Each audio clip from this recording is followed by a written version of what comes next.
Letter 1 to Mrs. Saville, England. St. Petersburg, December 11th, 17. You will rejoice to hear that no disaster has accompanied the commencement of an enterprise which you have regarded with such evil forebodings. I arrived here yesterday, and my first task is to assure my dear sister of my welfare and increasing confidence in the success of my undertaking. I am already far north of London, and as I walk in the streets of Petersburg, I feel a cold northern breeze play upon my cheeks, which braces my nerves and fills me with delight. Do you understand this feeling? This breeze, which has traveled from the regions towards which I am advancing, gives me a foretaste of those icy climes. Inspirited by this wind of promise, my daydreams become more fervent and vivid. I try in vain to be persuaded that the pole is the seat of frost and desolation. It ever presents itself to my imagination as the region of beauty and delight. There, Margaret, the sun is forever visible, its broad disk just skirting the horizon and diffusing a perpetual splendor. There, for with your leave, my sister, I will put some trust in preceding navigators. Their snow and frost are banished, and, sailing over a calm sea, we may be wafted to a land surpassing in wonders and in beauty every region hitherto discovered on the habitable globe. Its productions and features may be without example, as the phenomena of the heavenly bodies undoubtedly are in those undiscovered solitudes. What may not be expected in a country of eternal light? I may there discover the wondrous power which attracts the needle and may regulate 1,000 celestial observations that require only this voyage to render their seeming eccentricities consistent forever. I shall satiate my ardent curiosity with the sight of a part of the world never before visited, and may tread a land never before imprinted by the foot of man. These are my enticements, and they are sufficient to conquer all fear of danger or death and to induce me to commence this laborious voyage with the joy a child feels when he embarks in a little boat, with his holiday mates, on an expedition of discovery up his native river.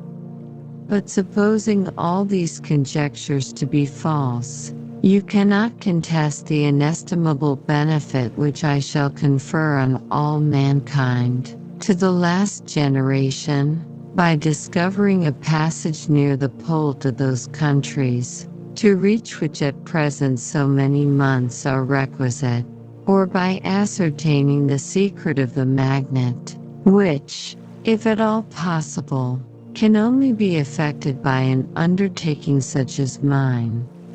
These reflections have dispelled the agitation with which I began my letter, and I feel my heart glow with an enthusiasm which elevates me to heaven. For nothing contributes so much to tranquilize the mind as a steady purpose, a point on which the soul may fix its intellectual eye. This expedition has been the favorite dream of my early years. I have read with ardor the accounts of the various voyages which have been made in the prospect of arriving at the North Pacific Ocean through the seas which surround the pole. You may remember that a history of all the voyages made for purposes of discovery composed the whole of our good Uncle Thomas' library. My education was neglected, yet I was passionately fond of reading. These volumes were my study day and night, and my familiarity with them increased that regret which I had felt, as a child, on learning that my father's dying injunction had forbidden my uncle to allow me to embark in a seafaring life. These visions faded when I perused, for the first time, those poets whose effusions entranced my soul and lifted it to heaven.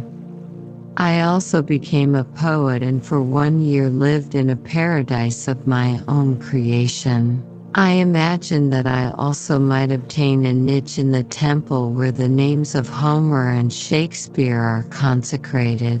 You are well acquainted with my failure and how heavily I bore the disappointment. But just at that time I inherited the fortune of my cousin, and my thoughts were turned into the channel of their earlier bent. 6 years have passed since I resolved on my present undertaking. I can, even now, remember the hour from which I dedicated myself to this great enterprise. I commenced by inuring my body to hardship. I accompanied the whale fishers on several expeditions to the North Sea. I voluntarily endured cold, famine, thirst, and want of sleep. I often worked harder than the common sailors during the day and devoted my nights to the study of mathematics, the theory of medicine, and those branches of physical science from which a naval adventurer might derive the greatest practical advantage. Twice I actually hired myself as an undermate in a Greenland whaler, and acquitted myself to admiration. I must own I felt a little proud when my captain offered me the second dignity in the vessel and entreated me to remain with the greatest earnestness. So valuable did he consider my services.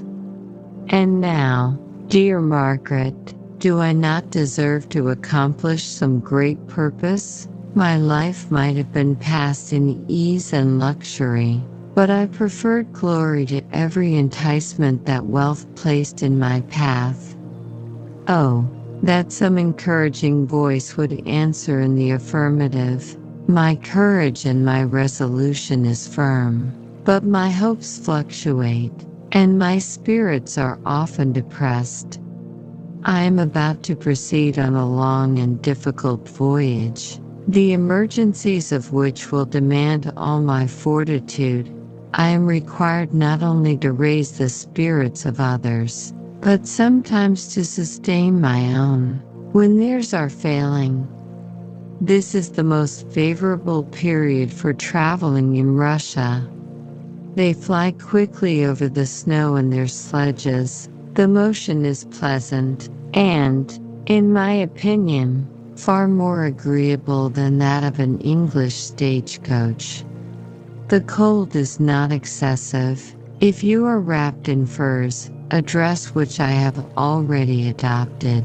For there is a great difference between walking the deck and remaining seated motionless for hours, when no exercise prevents the blood from actually freezing in your veins. I have no ambition to lose my life on the post road between St. Petersburg and Archangel. I shall depart for the latter town in a fortnight or 3 weeks, and my intention is to hire a ship there, which can easily be done by paying the insurance for the owner, and to engage as many sailors as I think necessary among those who are accustomed to the whale fishing. I do not intend to sail until the month of June. And when shall I return? Ah, dear sister, how can I answer this question? If I succeed, many, many months, perhaps years, will pass before you and I may meet. If I fail, you will see me again soon, or never. Farewell, my dear, excellent Margaret. Heaven shower down blessings on you, and save me, that I may again and again testify my gratitude for all your love and kindness. Your affectionate brother, R. Walton. Letter 2 to Mrs. Saville, England. Archangel, 28th March, 17. How slowly the time passes here. encompassed as I am by frost and snow. Yet a second step is taken towards my enterprise. I have hired a vessel and am occupied in collecting my sailors. Those whom I have already engaged appear to be men on whom I can depend and are certainly possessed of dauntless courage. But I have one want which I have never yet been able to satisfy, and the absence of the object of which I now feel is a most severe evil. I have no friend, Margaret. When I am glowing with the enthusiasm of success, there will be none to participate my joy. If I am assailed by disappointment, no one will endeavor to sustain me in dejection. I shall commit my thoughts to paper. It is true, but that is a poor medium for the communication of feeling. I desire the company of a man who could sympathize with me, whose eyes would reply to mine. You may deem me romantic, my dear sister, but I bitterly feel the want of a friend. I have no one near me, gentle yet courageous, possessed of a cultivated as well as of a capacious mind, whose tastes are like my own, to approve or amend my plans. How would such a friend repair the faults of your poor brother? I am too ardent in execution and too impatient of difficulties. But it is a still greater evil to me that I am self-educated. For the first 14 years of my life I ran wild on a common and read nothing but our Uncle Thomas books of voyages. At that age I became acquainted with the celebrated poets of our own country, but it was only when it had ceased to be in my power to derive its most important benefits from such a conviction that I perceived the necessity of becoming acquainted with more languages than that of my native country. Now I am 28 and am in reality more illiterate than many schoolboys of 15. It is true that I have thought more and that my daydreams are more extended and magnificent, but they want, as the painters call it, keeping. And I greatly need a friend who would have sense enough not to despise me as romantic, and affection enough for me to endeavor to regulate my mind. Well, these are useless complaints. I shall certainly find no friend on the wide ocean, nor even here in Archangel, among merchants and seamen. Yet some feelings, unallied to the dross of human nature, beat even in these rugged bosoms.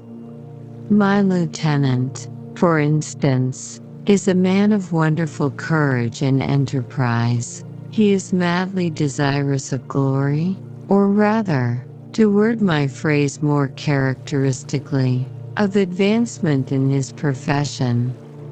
He is an Englishman, and in the midst of national and professional prejudices, unsoftened by cultivation, retains some of the noblest endowments of humanity. I first became acquainted with him on board a whale vessel.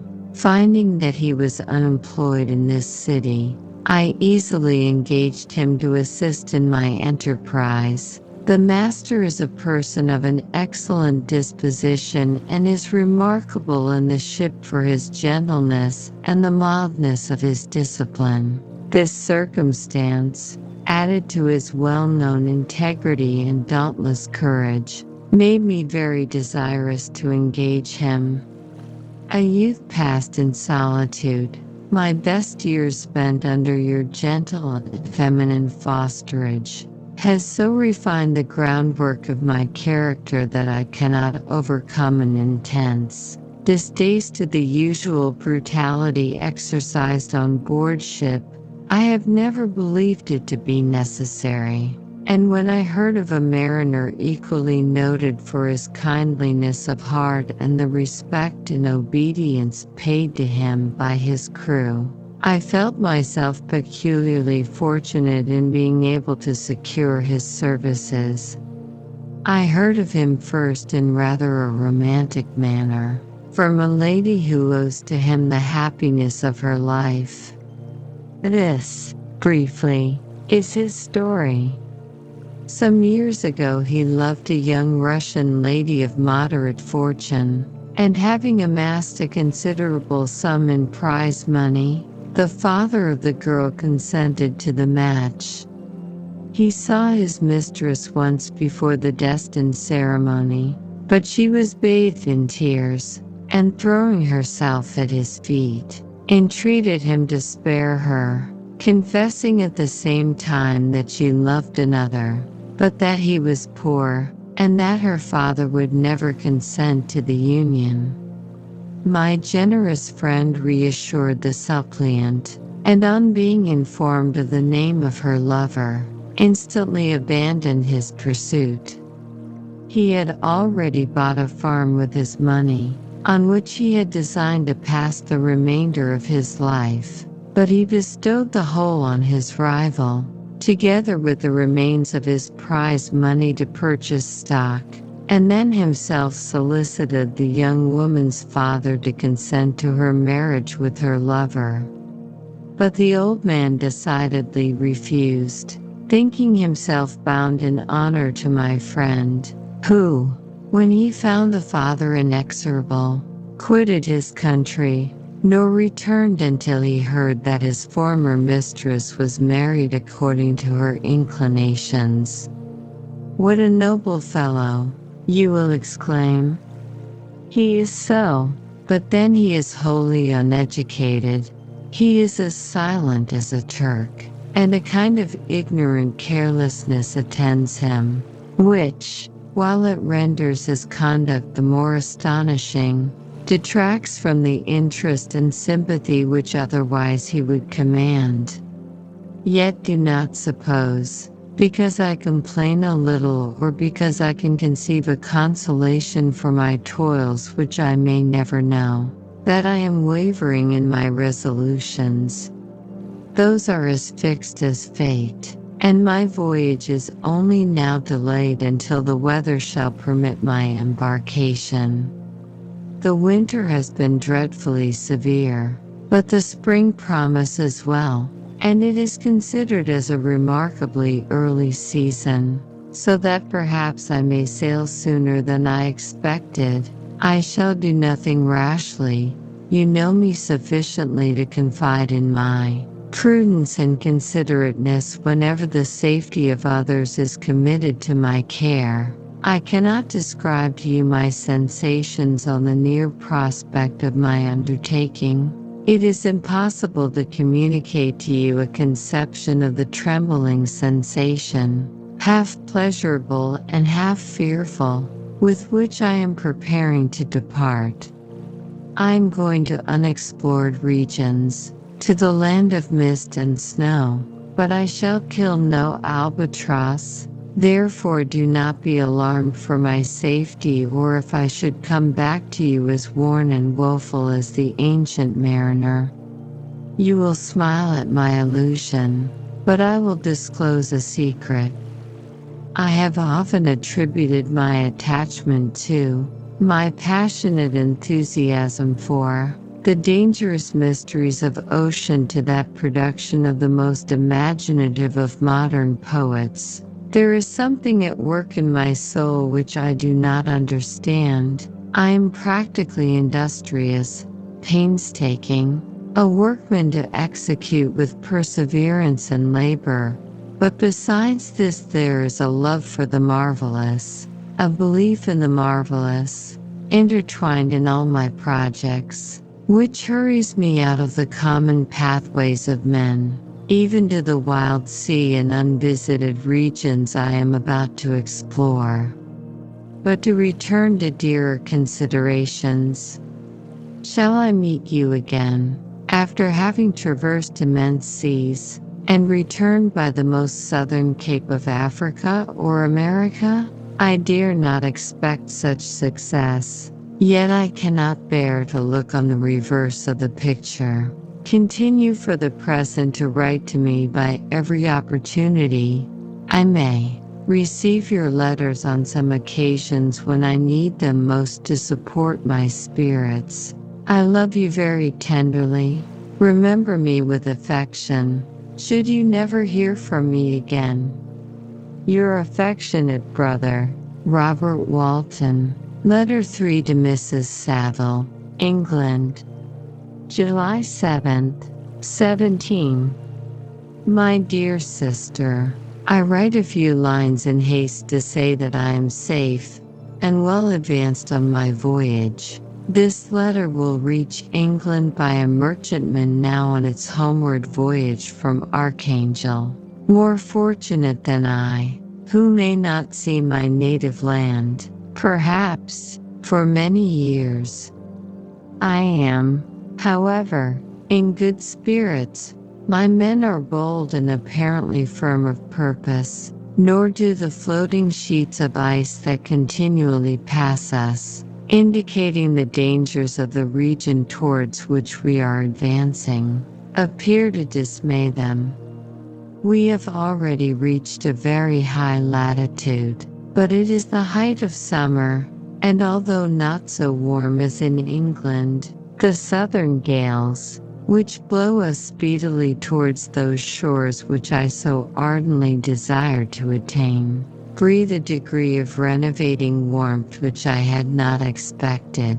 No incidents have hitherto befallen us that would make a figure in a letter. 1 or 2 stiff gales and the springing of a leak are accidents which experienced navigators scarcely remember to record, and I shall be well content if nothing worse happen to us during our voyage.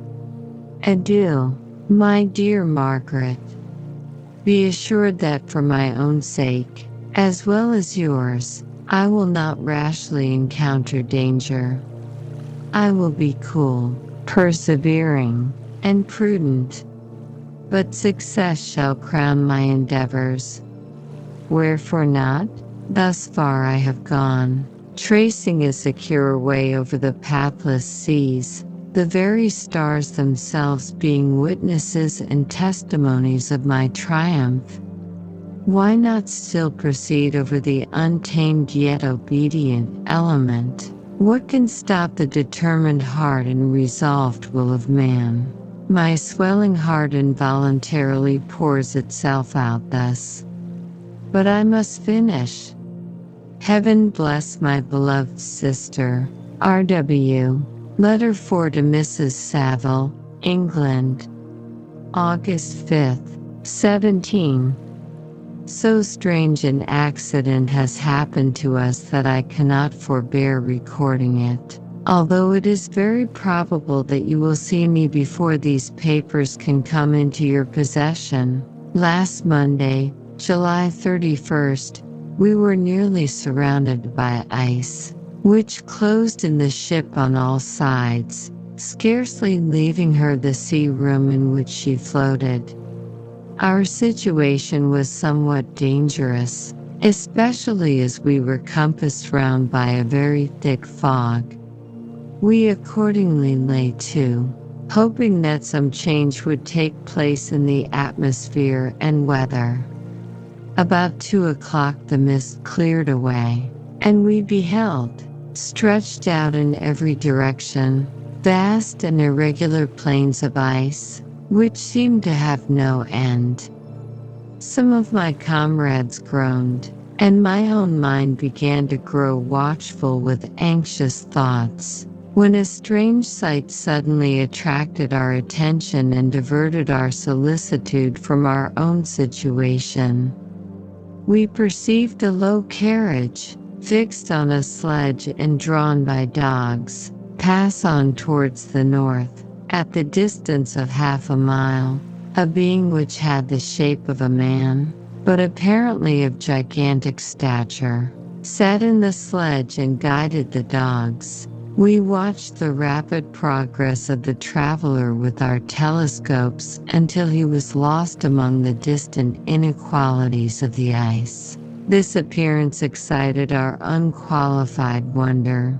We were, as we believed, many hundred miles from any land, but this apparition seemed to denote that it was not, in reality, so distant as we had supposed.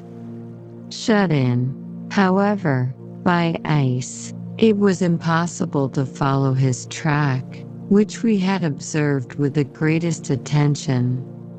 About 2 hours after this occurrence we heard the ground sea, and before night the ice broke and freed our ship. We, however, lay to until the morning, fearing to encounter in the dark those large loose masses which float about after the breaking up of the ice. I profited of this time to rest for a few hours. In the morning, however, as soon as it was light, I went upon deck and found all the sailors busy on one side of the vessel, apparently talking to someone in the sea.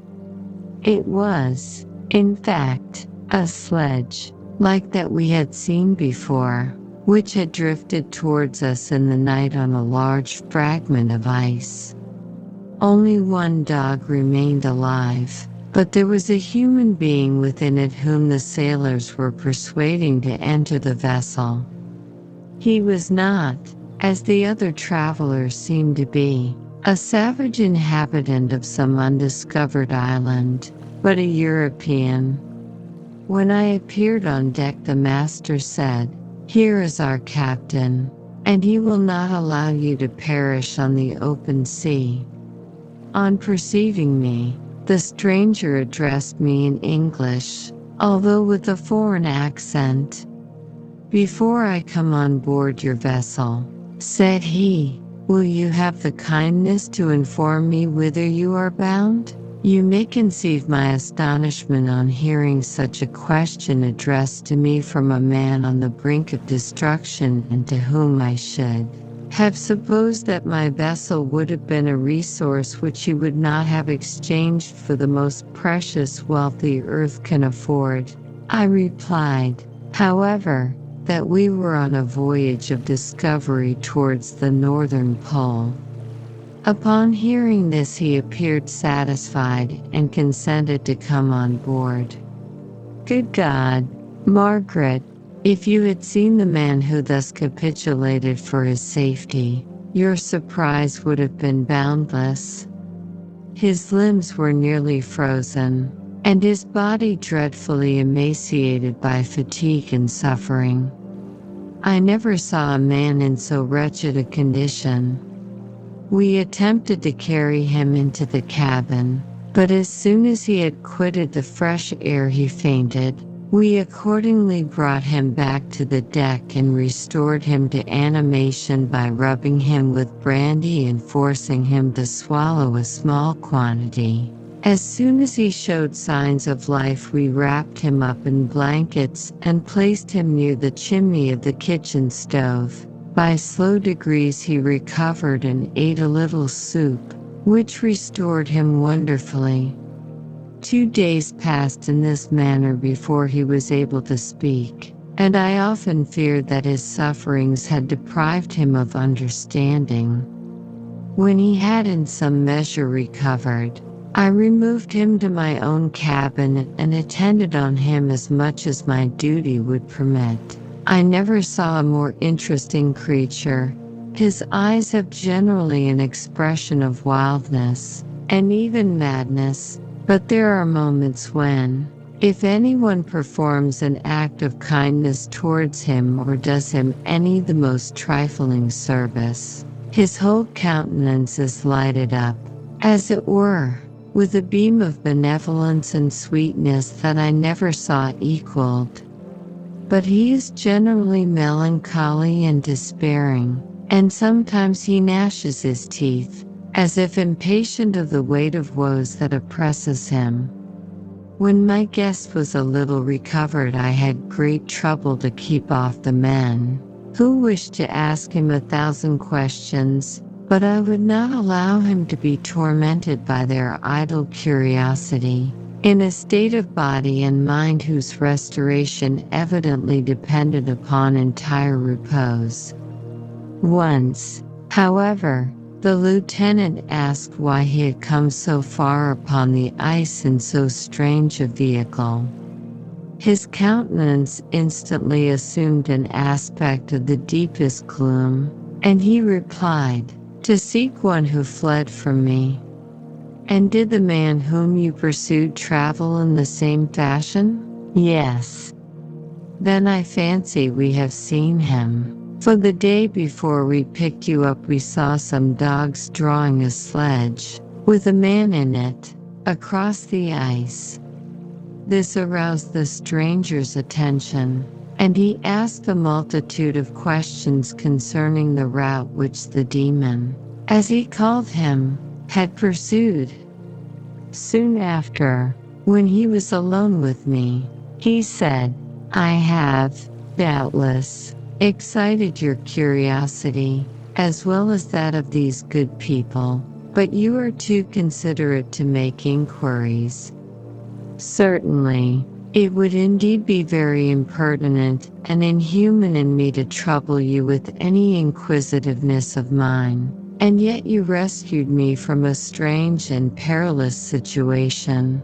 You have benevolently restored me to life." Soon after this he inquired if I thought that the breaking up of the ice had destroyed the other sledge. I replied that I could not answer with any degree of certainty, for the ice had not broken until near midnight, and the traveler might have arrived at a place of safety before that time, but of this I could not judge. From this time a new spirit of life animated the decaying frame of the stranger. He manifested the greatest eagerness to be upon deck to watch for the sledge which had before appeared, but I have persuaded him to remain in the cabin, for he is far too weak to sustain the rawness of the atmosphere.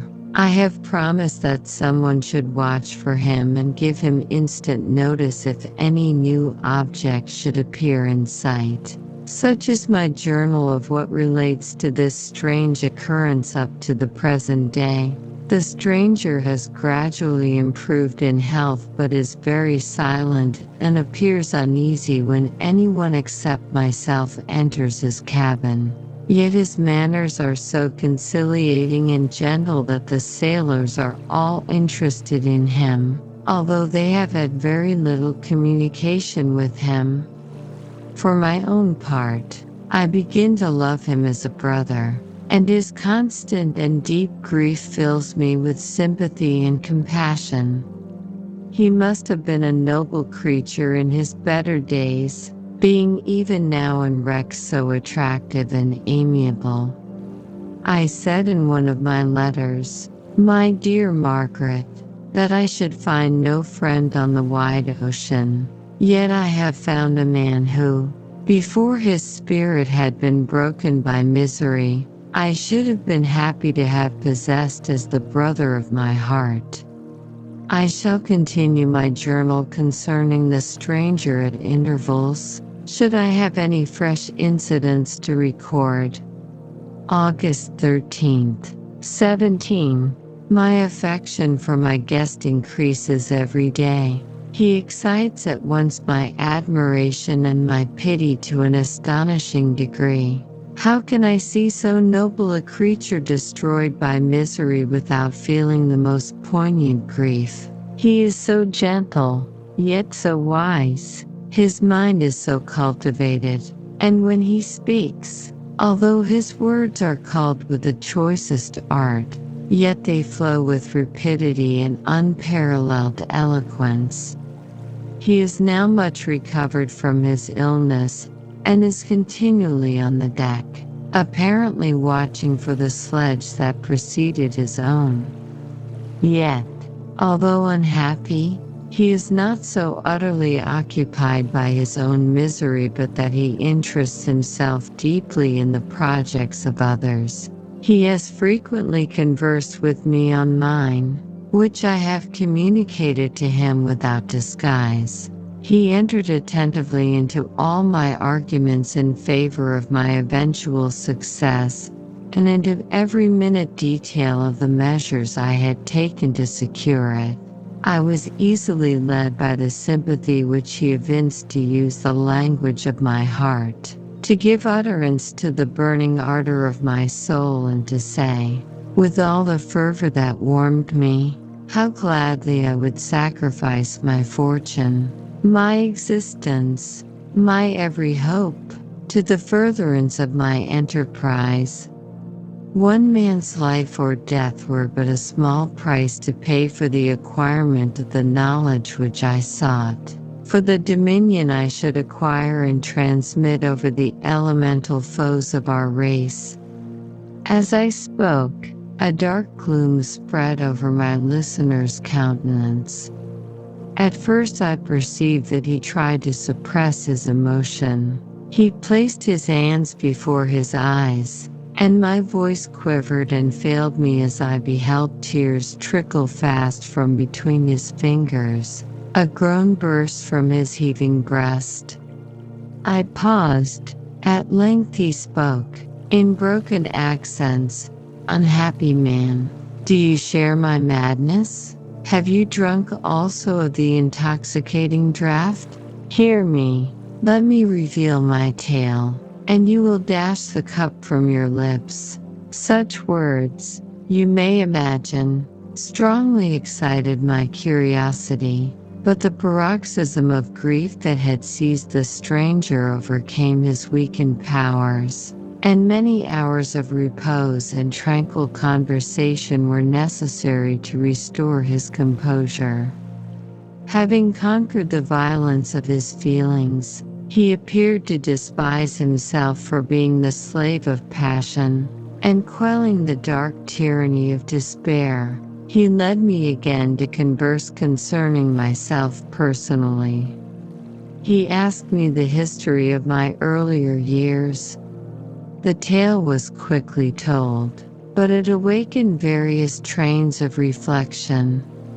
I spoke of my desire of finding a friend, of my thirst for a more intimate sympathy with a fellow mind than had ever fallen to my lot, and expressed my conviction that a man could boast of little happiness who did not enjoy this blessing.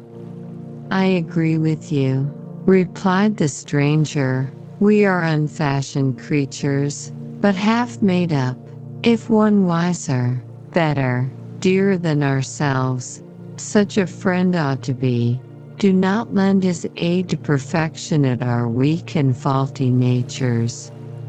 I once had a friend, the most noble of human creatures, and am entitled, therefore, to judge respecting friendship. You have hope, and the world before you, and have no cause for despair. But I have lost everything and cannot begin life anew. As he said this, his countenance became expressive of a calm, settled grief that touched me to the heart. But he was silent and presently retired to his cabin. Even broken in spirit as he is, no one can feel more deeply than he does the beauties of nature. The starry sky, the sea, and every sight afforded by these wonderful regions seems still to have the power of elevating his soul from earth. Such a man has a double existence. He may suffer misery and be overwhelmed by disappointments, yet when he has retired into himself, he will be like a celestial spirit that has a halo around him, within whose circle no grief or folly ventures. Will you smile at the enthusiasm I express concerning this divine wanderer? You would not if you saw him. You have been tutored and refined by books and retirement from the world, and you are therefore somewhat fastidious. But this only renders you the more fit to appreciate the extraordinary merits of this wonderful man. Sometimes I have endeavored to discover what quality it is which he possesses that elevates him so immeasurably above any other person I ever knew. I believe it to be an intuitive discernment, a quick but never failing power of judgment, a penetration into the causes of things, unequaled for clearness and precision. Add to this a facility of expression and a voice whose varied intonations are soul-subduing music. August 19th, 17. Yesterday the stranger said to me, "You may easily perceive, Captain Walton, that I have suffered great and unparalleled misfortunes. I had determined at one time that the memory of these evils should die with me, but you have won me to alter my determination. You seek for knowledge and wisdom, as I once did, and I ardently hope that the gratification of your wishes may not be a serpent to sting you, as mine has been. I do not know that the relation of my disasters will be useful to you. Yet, when I reflect that you are pursuing the same course, exposing yourself to the same dangers which have rendered me what I am, I imagine that you may deduce an apt moral from my tale, one that may direct you if you succeed in your undertaking and console you in case of failure. Prepare to hear of occurrences which are usually deemed marvelous. Were we among the tamer scenes of nature, I might fear to encounter your unbelief, perhaps your ridicule, but many things will appear possible in these wild and mysterious regions which would provoke the laughter of those unacquainted with the ever-varied powers of nature. Nor can I doubt but that my tale conveys in its series internal evidence of the truth of the events of which it is composed. You may easily imagine that I was much gratified by the offered communication, yet I could not endure that he should renew his grief by a recital of his misfortunes. I felt the greatest eagerness to hear the promised narrative, partly from curiosity and partly from a strong desire to ameliorate his fate if it were in my power. I expressed these feelings in my answer. "I thank you," he replied, "for your sympathy, but it is useless. My fate is nearly fulfilled. I wait but for one event, and then I shall repose in peace." "I understand your feeling," continued he, perceiving that I wished to interrupt him, "but you are mistaken, my friend. If thus you will allow me to name you, nothing can alter my destiny.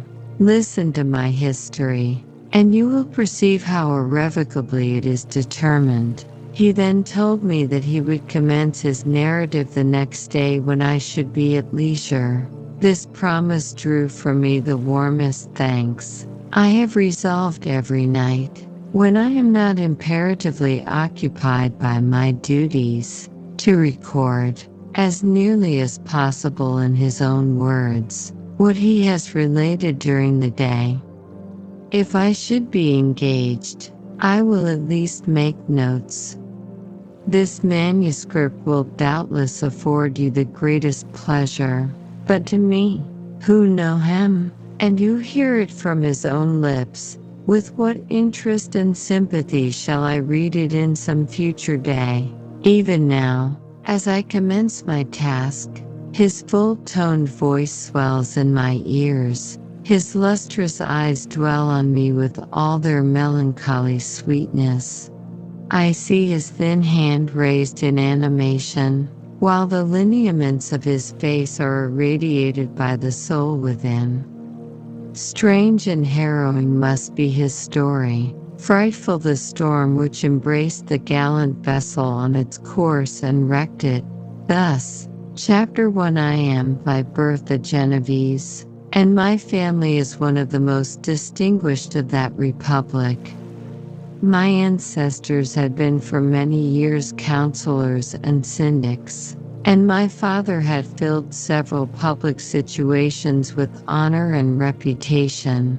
He was respected by all who knew him for his integrity and indefatigable attention to public business. He passed his younger days perpetually occupied by the affairs of his country. A variety of circumstances had prevented his marrying early, nor was it until the decline of life that he became a husband and the father of a family. As the circumstances of his marriage illustrate his character, I cannot refrain from relating them. One of his most intimate friends was a merchant who, from a flourishing state, fell, through numerous mischances, into poverty. This man, whose name was Beaufort, was of a proud and unbending disposition and could not bear to live in poverty and oblivion in the same country where he had formerly been distinguished for his rank and magnificence. Having paid his debts, therefore, in the most honorable manner, he retreated with his daughter to the town of Lucerne, where he lived unknown and in wretchedness. My father loved Beaufort with the truest friendship, and was deeply grieved by his retreat in these unfortunate circumstances. He bitterly deplored the false pride which led his friend to a conduct so little worthy of the affection that united them. He lost no time in endeavoring to seek him out, with the hope of persuading him to begin the world again through his credit and assistance. Beaufort had taken effectual measures to conceal himself, and it was 10 months before my father discovered his abode. Overjoyed at this discovery, he hastened to the house, which was situated in a mean street near the Ruse. But when he entered, misery and despair alone welcomed him. Beaufort had saved but a very small sum of money from the wreck of his fortunes, but it was sufficient to provide him with sustenance for some months, and in the meantime he hoped to procure some respectable employment in a merchant's house. The interval was, consequently, spent in inaction. His grief only became more deep and rankling when he had leisure for reflection, and at length it took so fast hold of his mind that at the end of 3 months he lay on a bed of sickness, incapable of any exertion. His daughter attended him with the greatest tenderness, but she saw with despair that their little fund was rapidly decreasing and that there was no other prospect of support. But Caroline Beaufort possessed a mind of an uncommon mold, and her courage rose to support her in her adversity. She procured plain work. She plaited straw and by various means contrived to earn a pittance scarcely sufficient to support life. Several months passed in this manner. Her father grew worse. Her time was more entirely occupied in attending him. Her means of subsistence decreased, and in the 10th month her father died in her arms, leaving her an orphan and a beggar. This last blow overcame her, and she knelt by Beaufort's coffin weeping bitterly. When my father entered the chamber, he came like a protecting spirit to the poor girl, who committed herself to his care, and after the interment of his friend he conducted her to Geneva and placed her under the protection of a relation. 2 years after this event Caroline became his wife. There was a considerable difference between the ages of my parents, but this circumstance seemed to unite them only closer in bonds of devoted affection. There was a sense of justice in my father's upright mind which rendered it necessary that he should approve highly to love strongly.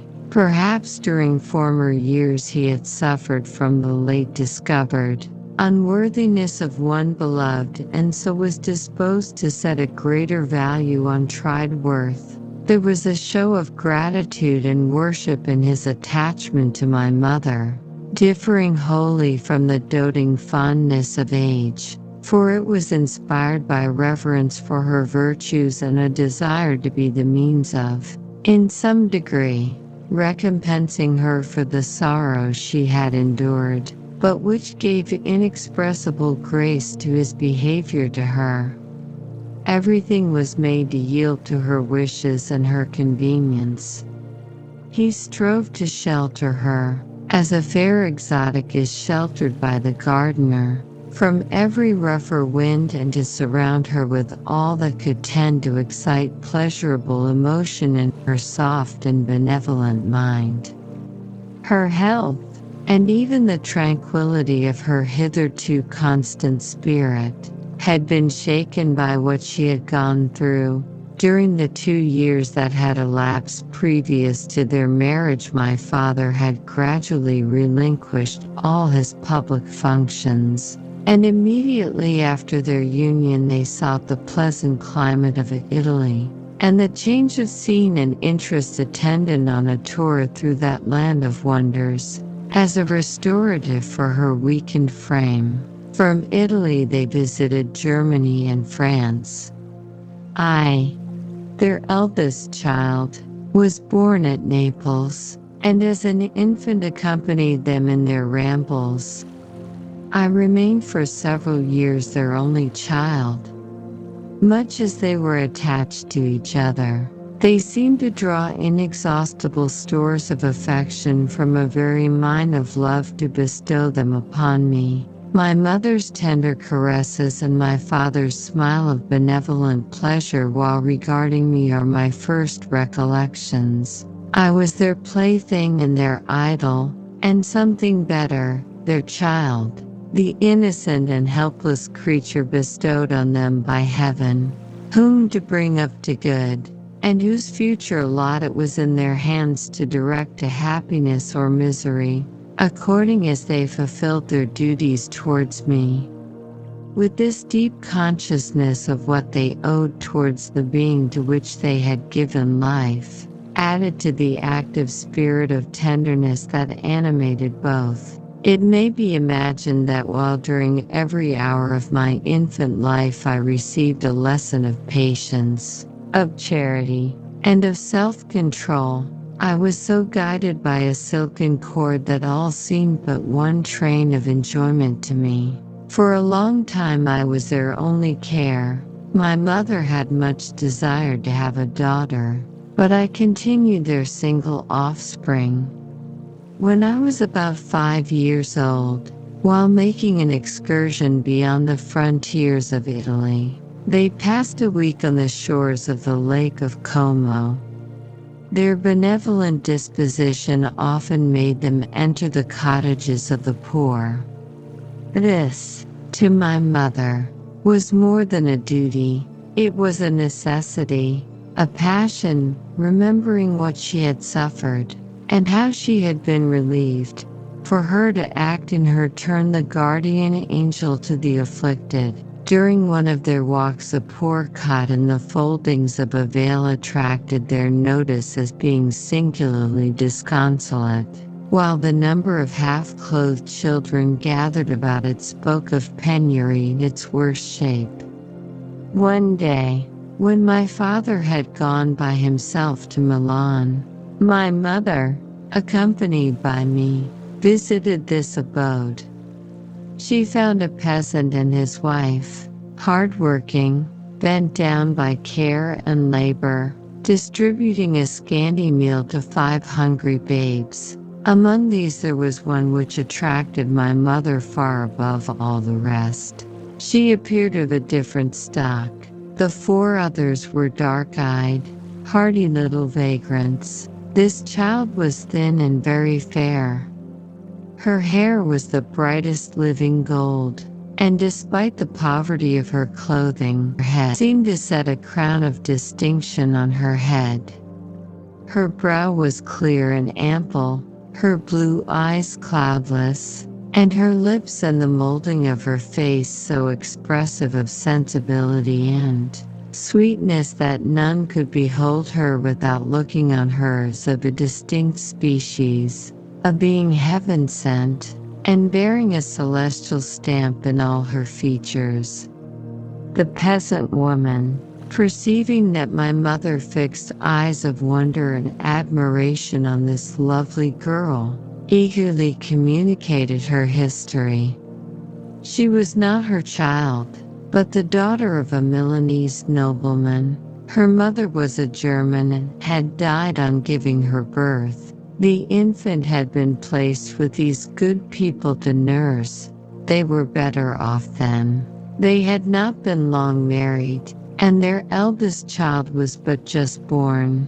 The father of their charge was one of those Italians nursed in the memory of the antique glory of Italy, one among the Schiavi or Fermenti, who exerted himself to obtain the liberty of his country. He became the victim of its weakness. Whether he had died or still lingered in the dungeons of Austria was not known. His property was confiscated. His child became an orphan and a beggar. She continued with her foster parents and bloomed in their rude abode, fairer than a garden rose among dark-leaved brambles. When my father returned from Milan, he found playing with me in the hall of our villa a child fairer than pictured cherub, a creature who seemed to shed radiance from her looks and whose form and motions were lighter than the chamois of the hills. The apparition was soon explained. With his permission, my mother prevailed on her rustic guardians to yield their charge to her. They were fond of the sweet orphan. Her presence had seemed a blessing to them, but it would be unfair to her to keep her in poverty and want when Providence afforded her such powerful protection. They consulted their village priest, and the result was that Elizabeth Lavenza became the inmate of my parents' house, my more than sister, the beautiful and adored companion of all my occupations and my pleasures. Everyone loved Elizabeth. The passionate and almost reverential attachment with which all regarded her became, while I shared it, my pride and my delight. On the evening previous to her being brought to my home, my mother had said playfully, "I have a pretty present for my Victor, tomorrow he shall have it."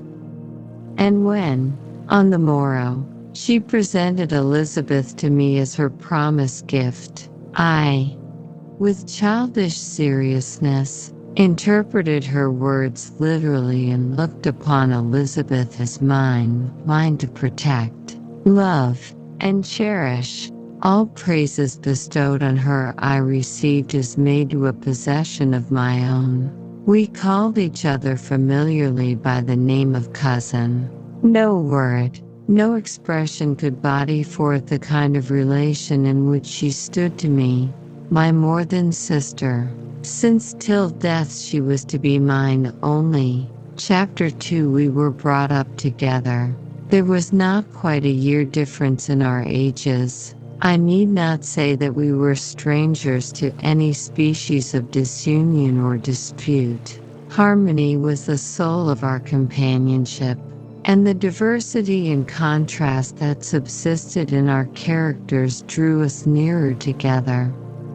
Elizabeth was of a calmer and more concentrated disposition, but, with all my ardor, I was capable of a more intense application and was more deeply smitten with a thirst for knowledge. She busied herself with following the aerial creations of the poets, and in the majestic and wondrous scenes which surrounded our Swiss home, the sublime shapes of the mountains, the changes of the seasons, tempest and calm, the silence of winter, and the life and turbulence of our alpine summers, she found ample scope for admiration and delight. While my companion contemplated with a serious and satisfied spirit the magnificent appearances of things, I delighted in investigating their causes. The world was to me a secret which I desired to divine. curiosity, earnest research to learn the hidden laws of nature, gladness akin to rapture, as they were unfolded to me, are among the earliest sensations I can remember. On the birth of a second son, my junior by 7 years, my parents gave up entirely their wandering life and fixed themselves in their native country. We possessed a house in Geneva and a campagna on Valriva, the eastern shore of the lake, at the distance of rather more than a league from the city.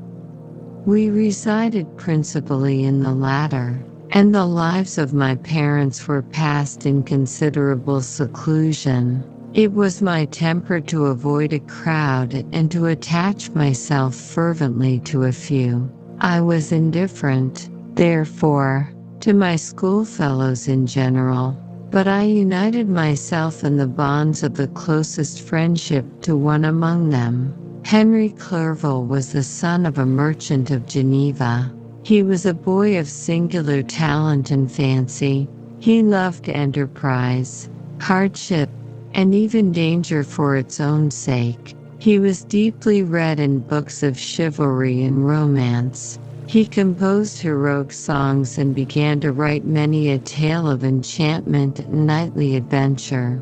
He tried to make us act plays and to enter into masquerades, in which the characters were drawn from the heroes of Roncesvalles, of the Round Table of King Arthur, and the chivalrous train who shed their blood to redeem the Holy Sepulchre from the hands of the infidels. No human being could have passed a happier childhood than myself.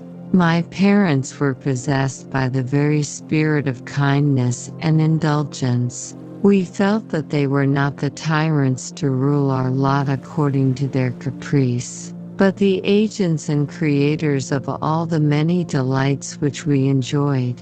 When I mingled with other families, I distinctly discerned how peculiarly fortunate my lot was, and gratitude assisted the development of filial love.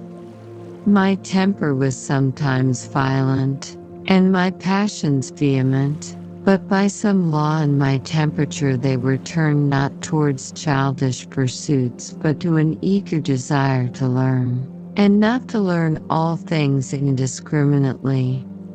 I confess that neither the structure of languages, nor the code of governments, nor the politics of various states possessed attractions for me.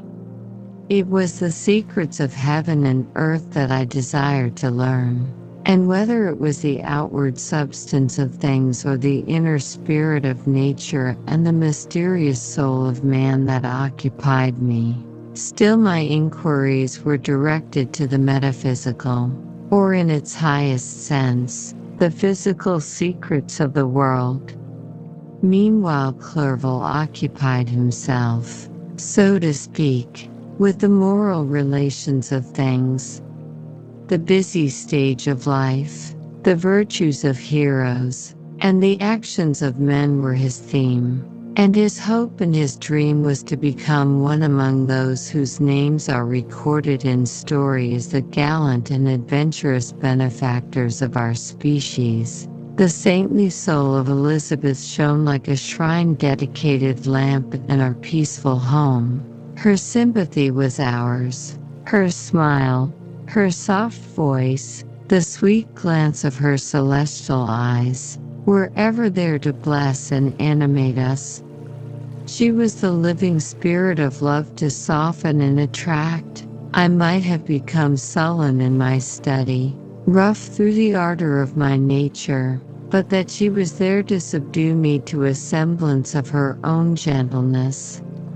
And Clerval, could aught ill entrench on the noble spirit of Clerval? Yet he might not have been so perfectly humane, so thoughtful in his generosity, so full of kindness and tenderness amidst his passion for adventurous exploit, had she not unfolded to him the real loveliness of beneficence, and made the doing good the end and aim of his soaring ambition. I feel exquisite pleasure in dwelling on the recollections of childhood, before misfortune had tainted my mind and changed its bright visions of extensive usefulness into gloomy and narrow reflections upon self. Besides, in drawing the picture of my early days, I also record those events which led, by insensible steps, to my after tale of misery, for when I would account to myself for the birth of that passion which afterwards ruled my destiny, I find it arise, like a mountain river, from ignoble and almost forgotten sources, but, swelling as it proceeded, it became the torrent which, in its course, has swept away all my hopes and joys. Natural philosophy is the genius that has regulated my fate. I desire, therefore, in this narration, to state those facts which led to my predilection for that science. When I was 13 years of age, we all went on a party of pleasure to the baths near Thonon. The inclemency of the weather obliged us to remain a day confined to the inn. In this house I chanced to find a volume of the works of Cornelius Agrippa. I opened it with apathy. The theory which he attempts to demonstrate and the wonderful facts which he relates soon changed this feeling into enthusiasm.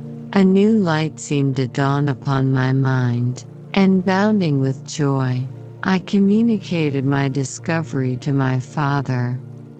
My father looked carelessly at the title page of my book and said, "Ah, Cornelius Agrippa, my dear Victor, do not waste your time upon this. It is sad trash." If, instead of this remark, my father had taken the pains to explain to me that the principles of Agrippa had been entirely exploded, and that a modern system of science had been introduced which possessed much greater powers than the ancient, because the powers of the latter were chimerical, while those of the former were real and practical. Under such circumstances I should certainly have thrown Agrippa aside and have contented my imagination, warmed as it was, by returning with greater ardor to my former studies. It is even possible that the train of my ideas would never have received the fatal impulse that led to my ruin. But the cursory glance my father had taken of my volume by no means assured me that he was acquainted with its contents, and I continued to read with the greatest avidity. When I returned home, my first care was to procure the whole works of this author, and afterwards of Paracelsus and Albertus Magnus. I read and studied the wild fancies of these writers with delight. They appeared to me treasures known to few besides myself. I have described myself as always having been imbued with a fervent longing to penetrate the secrets of nature. In spite of the intense labor and wonderful discoveries of modern philosophers, I always came from my studies discontented and unsatisfied. Sir Isaac Newton is said to have avowed that he felt like a child picking up shells beside the great and unexplored ocean of truth.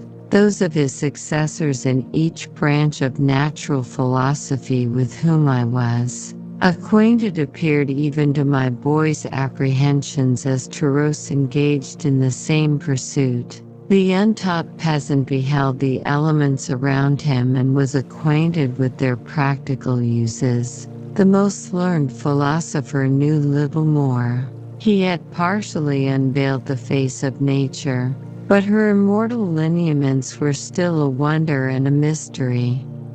He might dissect, anatomize, and give names, but, not to speak of a final cause, causes in their secondary and tertiary grades were utterly unknown to him.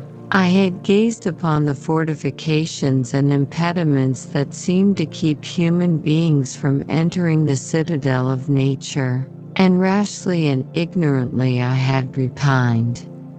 But here were books, and here were men who had penetrated deeper and knew more. I took their word for all that they averred, and I became their disciple. It may appear strange that such should arise in the 18th century, but while I followed the routine of education in the schools of Geneva, I was, to a great degree, self-taught with regard to my favorite studies. My father was not scientific, and I was left to struggle with a child's blindness, added to a student's thirst for knowledge. Under the guidance of my new preceptors, I entered with the greatest diligence into the search of the philosopher's stone and the elixir of life, but the latter soon obtained my undivided attention. Wealth was an inferior object, but what glory would attend the discovery if I could banish disease from the human frame and render man invulnerable to any but a violent death? Nor were these my only visions. The raising of ghosts or devils was a promise liberally accorded by my favorite authors, the fulfillment of which I most eagerly sought, and if my incantations were always unsuccessful, I attributed the failure rather to my own inexperience and mistake than to a want of skill or fidelity in my instructors. And thus for a time I was occupied by exploded systems, mingling, like an unadept, 1,000 contradictory theories and floundering desperately in a very slough of multifarious knowledge, guided by an ardent imagination and childish reasoning, till an accident again changed the current of my ideas. When I was about 15 years old, we had retired to our house near Belriva, when we witnessed a most violent and terrible thunderstorm. It advanced from behind the mountains of Jura, and the thunder burst at once with frightful loudness from various quarters of the heavens. I remained, while the storm lasted, watching its progress with curiosity and delight.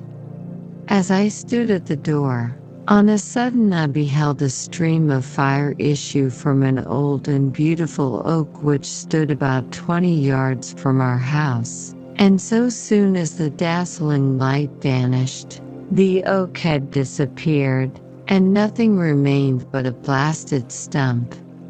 When we visited it the next morning, we found the tree shattered in a singular manner. It was not splintered by the shock, but entirely reduced to thin ribbons of wood. I never beheld anything so utterly destroyed. Before this I was not unacquainted with the more obvious laws of electricity. On this occasion a man of great research in natural philosophy was with us, and excited by this catastrophe, he entered on the explanation of a theory which he had formed on the subject of electricity and galvanism, which was at once new and astonishing to me. All that he said threw greatly into the shade Cornelius Agrippa, Albertus Magnus, and Paracelsus, the lords of my imagination.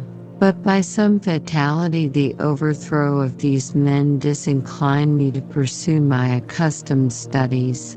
It seemed to me as if nothing would or could ever be known. All that had so long engaged my attention suddenly grew despicable. By one of those caprices of the mind which we are perhaps most subject to in early youth, I at once gave up my former occupations, set down natural history and all its progeny as a deformed and abortive creation, and entertained the greatest disdain for a would-be science which could never even step within the threshold of real knowledge. In this mood of mind I betook myself to the mathematics and the branches, of study appertaining to that science as being built upon secure foundations, and so worthy of my consideration. Thus strangely are our souls constructed, and by such slight ligaments are we bound to prosperity or ruin. When I look back, it seems to me as if this almost miraculous change of inclination and will was the immediate suggestion of the guardian angel of my life, the last effort made by the spirit of preservation to avert the storm that was even then hanging in the stars and ready to envelop me. Her victory was announced by an unusual tranquility and gladness of soul, which followed the relinquishing of my ancient and latterly tormenting studies. It was thus that I was to be taught to associate evil with their prosecution, happiness with their disregard. It was a strong effort of the spirit of good, but it was ineffectual. Destiny was too potent, and her immutable laws had decreed my utter and terrible destruction. Chapter 3 When I had attained the age of 17, my parents resolved that I should become a student at the University of Ingolstadt. I had hitherto attended the schools of Geneva, but my father thought it necessary for the completion of my education that I should be made acquainted with other customs than those of my native country. My departure was therefore fixed at an early date, but before the day resolved upon could arrive, the first misfortune of my life occurred, an omen, as it were, of my future misery. Elizabeth had caught the scarlet fever. Her illness was severe, and she was in the greatest danger. During her illness, many arguments had been urged to persuade my mother to refrain from attending upon her. She had at first yielded to our entreaties, but when she heard that the life of her favorite was menaced, she could no longer control her anxiety. She attended her sick bed. Her watchful attentions triumphed over the malignity of the distemper. Elizabeth was saved, but the consequences of this imprudence were fatal to her preserver.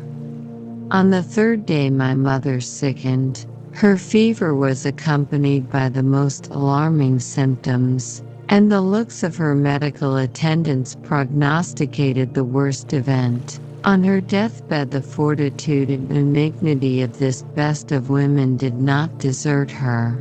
She joined the hands of Elizabeth and myself. "My children," she said, "my firmest hopes of future happiness were placed on the prospect of your union. This expectation will now be the consolation of your father. Elizabeth, my love, you must supply my place to my younger children. Alas, I regret that I am taken from you, and, happy and beloved as I have been, is it not hard to quit you all? But these are not thoughts befitting me. I will endeavor to resign myself cheerfully to death and will indulge a hope of meeting you in another world."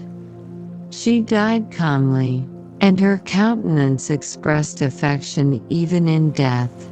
I need not describe the feelings of those whose dearest ties are rent by that most irreparable evil, the void that presents itself to the soul, and the despair that is exhibited on the countenance. It is so long before the mind can persuade itself that she whom we saw every day and whose very existence appeared a part of our own can have departed forever, that the brightness of a beloved eye can have been extinguished, and the sound of a voice so familiar and dear to the ear can be hushed, never more to be heard.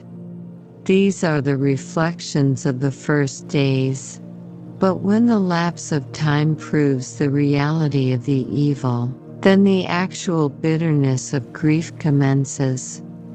Yet from whom has not that rude hand rent away some dear connection?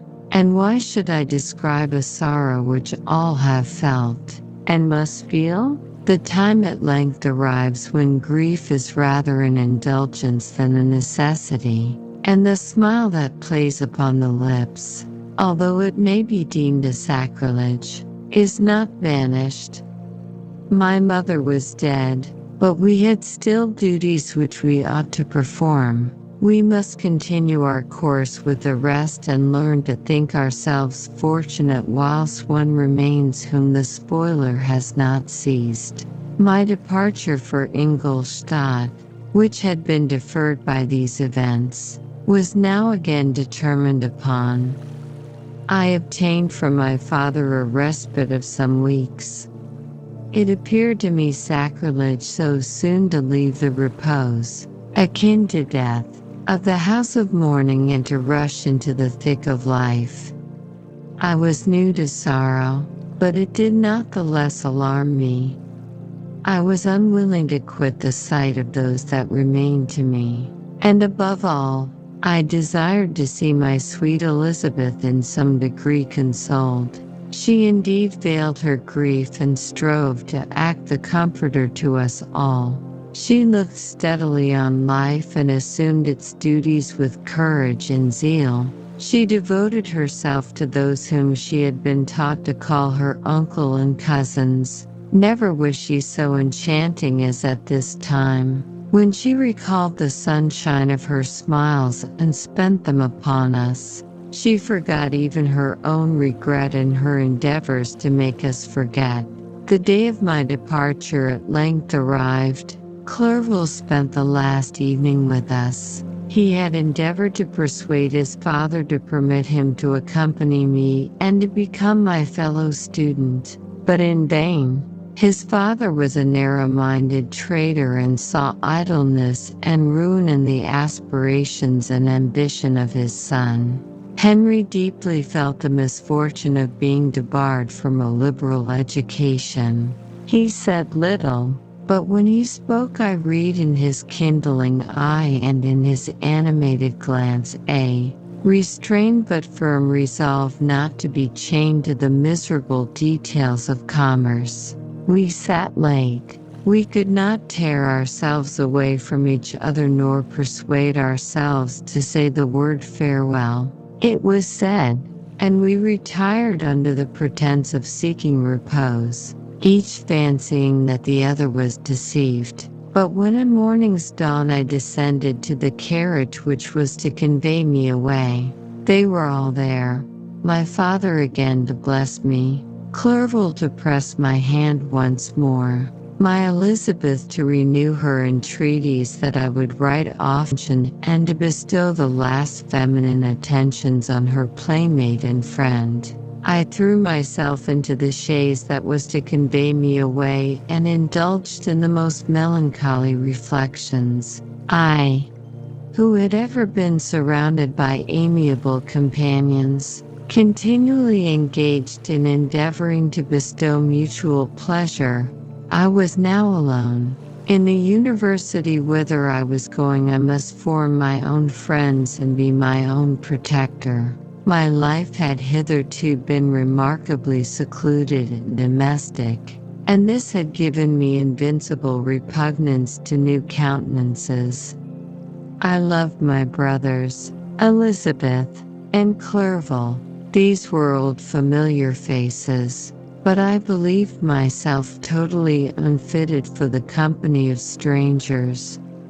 Such were my reflections as I commenced my journey, but as I proceeded, my spirits and hopes rose. I ardently desired the acquisition of knowledge.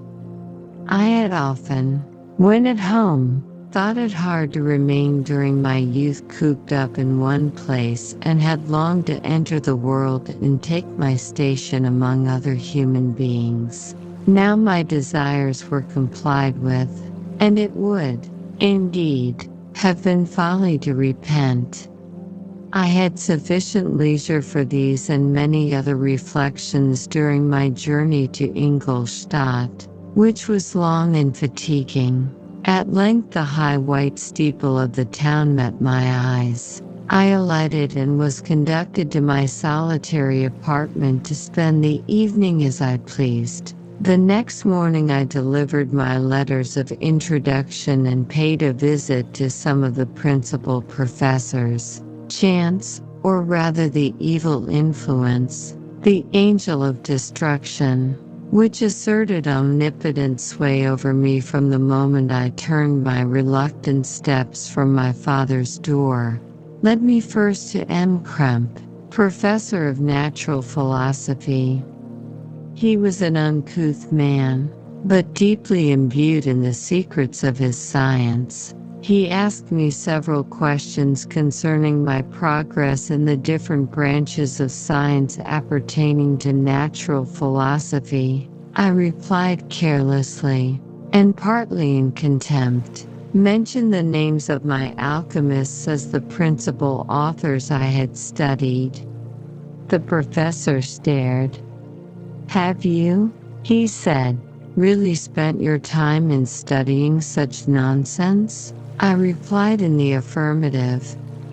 "Every minute," continued M. Kremp with warmth, "every instant that you have wasted on those books is utterly and entirely lost. You have burdened your memory with exploded systems and useless names. Good God, in what desert land have you lived, where no one was kind enough to inform you that these fancies which you have so greedily imbibed are 1,000 years old and as musty as they are ancient? I little expected, in this enlightened and scientific age, to find a disciple of Albertus Magnus and Paracelsus.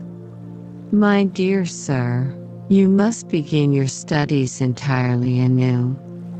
So saying, he stepped aside and wrote down a list of several books treating of natural philosophy which he desired me to procure, and dismissed me after mentioning that in the beginning of the following week he intended to commence a course of lectures upon natural philosophy in its general relations, and that M. Waldman, a fellow professor, would lecture upon chemistry the alternate days that he omitted.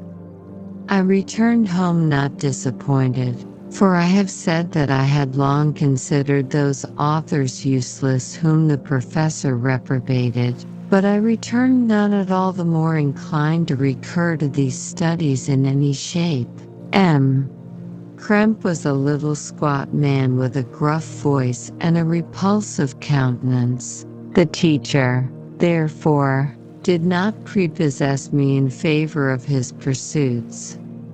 In rather a too philosophical and connected a strain, perhaps, I have given an account of the conclusions I had come to concerning them in my early years. As a child I had not been content with the results promised by the modern professors of natural science, with a confusion of ideas only to be accounted for by my extreme youth and my want of a guide on such matters.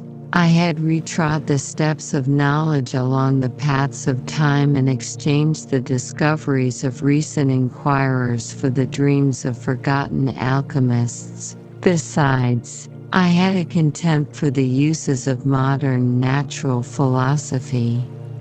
It was very different when the masters of the science sought immortality and power. Such views, although futile, were grand, but now the scene was changed. The ambition of the inquirer seemed to limit itself to the annihilation of those visions on which my interest in science was chiefly founded. I was required to exchange chimeras of boundless grandeur for realities of little worth. Such were my reflections during the first 2 or 3 days of my residence at Ingolstadt, which were chiefly spent in becoming acquainted with the localities and the principal residents in my new abode. But as the ensuing week commenced, I thought of the information which M. Kremp had given me concerning the lectures, And although I could not consent to go and hear that little conceited fellow deliver sentences out of a pulpit, I recollected what he had said of M. Waldman, whom I had never seen, as he had hitherto been out of town, partly from curiosity and partly from idleness. I went into the lecturing room, which M. Waldman entered shortly after. This professor was very unlike his colleague. He appeared about 50 years of age, but with an aspect expressive of the greatest benevolence. A few gray hairs covered his temples, but those at the back of his head were nearly black.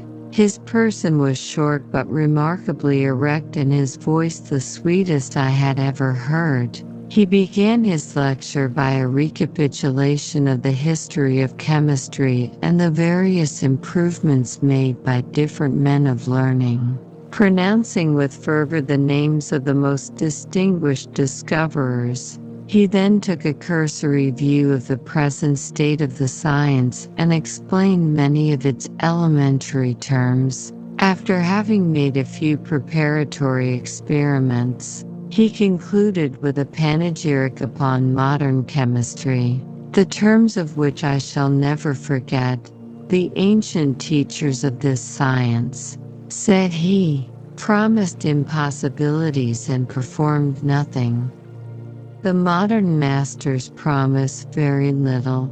They know that metals cannot be transmuted and that the elixir of life is a chimera, but these philosophers, whose hands seem only made to dabble in dirt, and their eyes to pore over the microscope or crucible, have indeed performed miracles. They penetrate into the recesses of nature and show how she works in her hiding places. They ascend into the heavens. They have discovered how the blood circulates, and the nature of the air we breathe. They have acquired new and almost unlimited powers. They can command the thunders of heaven, mimic the earthquake, and even mock the invisible world with its own shadows. Such were the professor's words, rather let me say such the words of the fate, announced to destroy me. As he went on, I felt as if my soul were grappling with a palpable enemy. One by one the various keys were touched which formed the mechanism of my being. Chord after chord was sounded, and soon my mind was filled with one thought, one conception, one purpose. So much has been done, exclaimed the soul of Frankenstein. More, far more, will I achieve, treading in the steps already marked. I will pioneer a new way, explore unknown powers, and unfold to the world the deepest mysteries of creation. I closed not my eyes that night. My internal being was in a state of insurrection and turmoil. I felt that order would thence arise, but I had no power to produce it. By degrees, after the morning's dawn, sleep came.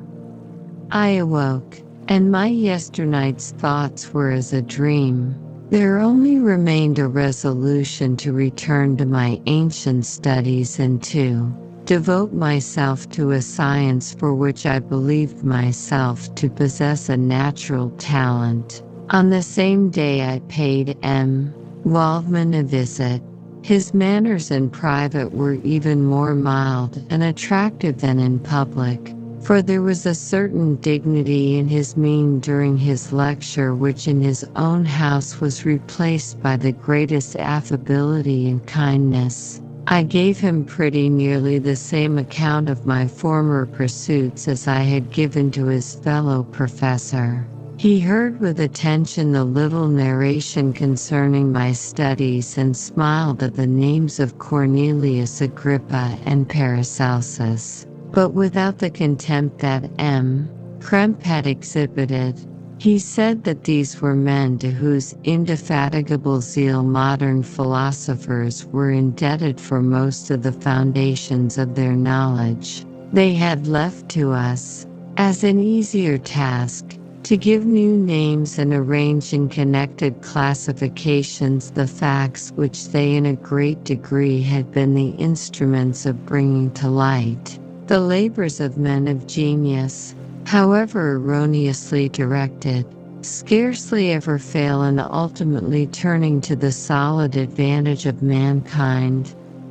I listened to his statement, which was delivered without any presumption or affectation, and then added that his lecture had removed my prejudices against modern chemists. I expressed myself in measured terms, with the modesty and deference due from a youth to his instructor, without letting escape. Inexperience in life would have made me ashamed any of the enthusiasm which stimulated my intended labors. I requested his advice concerning the books I ought to procure. "I am happy," said M. Waldman, "to have gained a disciple, and if your application equals your ability, I have no doubt of your success."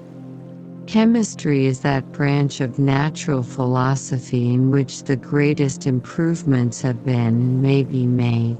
It is on that account that I have made it my peculiar study, but at the same time, I have not neglected the other branches of science. A man would make but a very sorry chemist if he attended to that department of human knowledge alone. If your wish is to become really a man of science and not merely a petty experimentalist, I should advise you to apply to every branch of natural philosophy, including mathematics. He then took me into his laboratory and explained to me the uses of his various machines, instructing me as to what I ought to procure and promising me the use of his own, when I should have advanced far enough in the science not to derange their mechanism. He also gave me the list of books which I had requested, and I took my leave. Thus ended a day memorable to me. It decided my future destiny. Chapter 4 From this day natural philosophy, and particularly chemistry, in the most comprehensive sense of the term, became merely my sole occupation. I read with ardor those works, so full of genius and discrimination, which modern inquirers have written on these subjects. I attended the lectures and cultivated the acquaintance of the men of science of the university, and I found even in M. Krempe a great deal of sound sense and real information, combined, it is true, with a repulsive physiognomy and manners, but not on that account the less valuable. In M. Waldman I found a true friend. His gentleness was never tinged by dogmatism, and his instructions were given with an air of frankness and good nature that banished every idea of pedantry. In 1,000 ways he smoothed for me the path of knowledge and made the most abstruse inquiries clear and facile to my apprehension. My application was at first fluctuating and uncertain. It gained strength as I proceeded and soon became so ardent and eager that the stars often disappeared in the light of morning whilst I was yet engaged in my laboratory. As I applied so closely, it may be easily conceived that my progress was rapid. My ardor was indeed the astonishment of the students, and my proficiency that of the masters. Professor Krempe often asked me, with a sly smile, how Cornelius Agrippa went on, whilst M. Waldman expressed the most heartfelt exultation in my progress. 2 years passed in this manner, during which I paid no visit to Geneva, but was engaged, heart and soul, in the pursuit of some discoveries which I hoped to make. None but those who have experienced them can conceive of the enticements of science. In other studies you go as far as others have gone before you, and there is nothing more to know. But in a scientific pursuit there is continual food for discovery and wonder.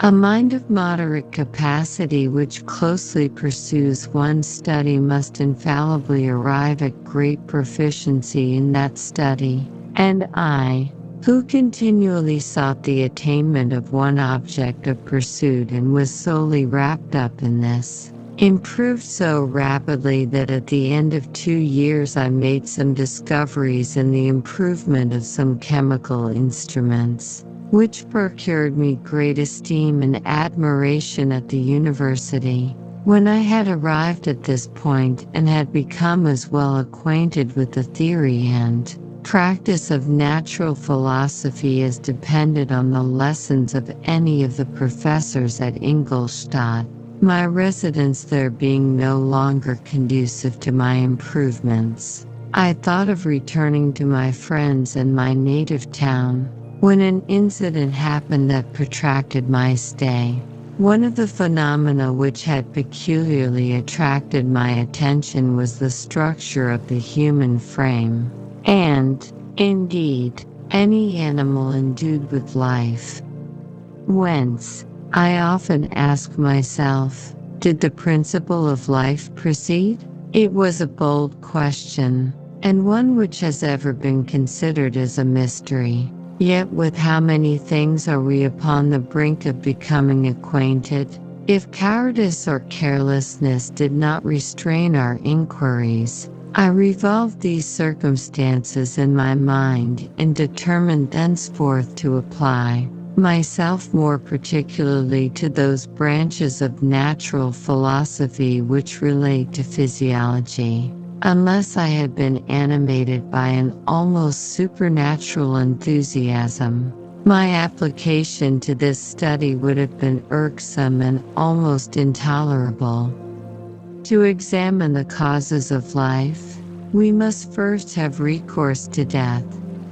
I became acquainted with the science of anatomy, but this was not sufficient. I must also observe the natural decay and corruption of the human body. In my education, my father had taken the greatest precautions that my mind should be impressed with no supernatural horrors. I do not ever remember to have trembled at a tale of superstition or to have feared the apparition of a spirit. Darkness had no effect upon my fancy, and a churchyard was to me merely the receptacle of bodies deprived of life, which, from being the seat of beauty and strength, had become food for the worm. Now I was led to examine the cause and progress of this decay and forced to spend days and nights in vaults and charnel houses. My attention was fixed upon every object the most insupportable to the delicacy of the human feelings. I saw how the fine form of man was degraded and wasted. I beheld the corruption of death succeed to the blooming cheek of life. I saw how the worm inherited the wonders of the eye and brain. I paused, examining and analyzing all the minutiae of causation, as exemplified in the change from life to death, and death to life, until from the midst of this darkness a sudden light broke in upon me, a light so brilliant and wondrous, yet so simple, that while I became dizzy with the immensity of the prospect which it illustrated, I was surprised that among so many men of genius who had directed their inquiries towards the same science, that I alone should be reserved to discover so astonishing a secret. Remember, I am not recording the vision of a madman. The sun does not more certainly shine in the heavens than that which I now affirm is true. Some miracle might have produced it, yet the stages of the discovery were distinct and probable. After days and nights of incredible labor and fatigue, I succeeded in discovering the cause of generation and life. Nay, more, I became myself capable of bestowing animation upon lifeless matter. The astonishment which I had at first experienced on this discovery soon gave place to delight and rapture. After so much time spent in painful labor, to arrive at once at the summit of my desires was the most gratifying consummation of my toils. But this discovery was so great and overwhelming that all the steps by which I had been progressively led to it were obliterated, and I beheld only the result. What had been the study and desire of the wisest men since the creation of the world was now within my grasp. Not that, like a magic scene, it all opened upon me at once. The information I had obtained was of a nature rather to direct my endeavors, so soon as I should point them towards the object of my search than to exhibit that object already accomplished. I was like the Arabian who had been buried with the dead and found a passage to life, aided only by one glimmering and seemingly ineffectual light. I see by your eagerness and the wonder and hope which your eyes express, my friend, that you expect to be informed of the secret with which I am acquainted. That cannot be. Listen patiently until the end of my story, and you will easily perceive why I am reserved upon that subject. I will not lead you on, unguarded and ardent as I then was, to your destruction and infallible misery. Learn from me, if not by my precepts, at least by my example, how dangerous is the acquirement of knowledge and how much happier that man is who believes his native town to be the world, than he who aspires to become greater than his nature will allow. When I found so astonishing a power placed within my hands, I hesitated a long time concerning the manner in which I should employ it. Although I possessed the capacity of bestowing animation, yet to prepare a frame for the reception of it, with all its intricacies of fibers, muscles, and veins, still remained a work of inconceivable difficulty and labor. I doubted at first whether I should attempt the creation of a being like myself, or one of simpler organization, but my imagination was too much exalted by my first success to permit me to doubt of my ability to give life to an animal as complex and wonderful as man. The materials at present within my command hardly appeared adequate to so arduous an undertaking, but I doubted not that I should ultimately succeed. I prepared myself for a multitude of reverses. My operations might be incessantly baffled, and at last my work be imperfect. Yet when I considered the improvement which every day takes place in science and mechanics, I was encouraged to hope my present attempts would at least lay the foundations of future success. Nor could I consider the magnitude and complexity of my plan as any argument of its impracticability. It was with these feelings that I began the creation of a human being. As the minuteness of the parts formed a great hindrance to my speed, I resolved, contrary to my first intention, to make the being of a gigantic stature, that is to say, about 8 feet in height, and proportionably large. After having formed this determination and having spent some months in successfully collecting and arranging my materials, I began. No one can conceive the variety of feelings which bore me onwards, like a hurricane, in the first enthusiasm of success.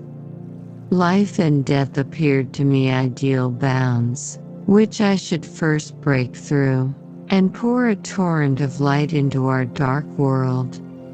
A new species would bless me as its creator and source. Many happy and excellent natures would owe their being to me.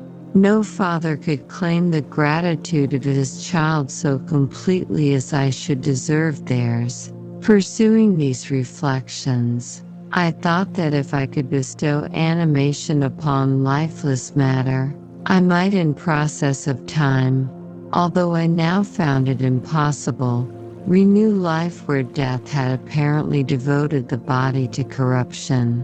These thoughts supported my spirits, while I pursued my undertaking with unremitting ardor. My cheek had grown pale with study, and my person had become emaciated with confinement. Sometimes, on the very brink of certainty, I failed. Yet still I clung to the hope which the next day or the next hour might realize. One secret which I alone possessed was the hope to which I had dedicated myself, and the moon gazed on my midnight labors, while, with unrelaxed and breathless eagerness, I pursued nature to her hiding places.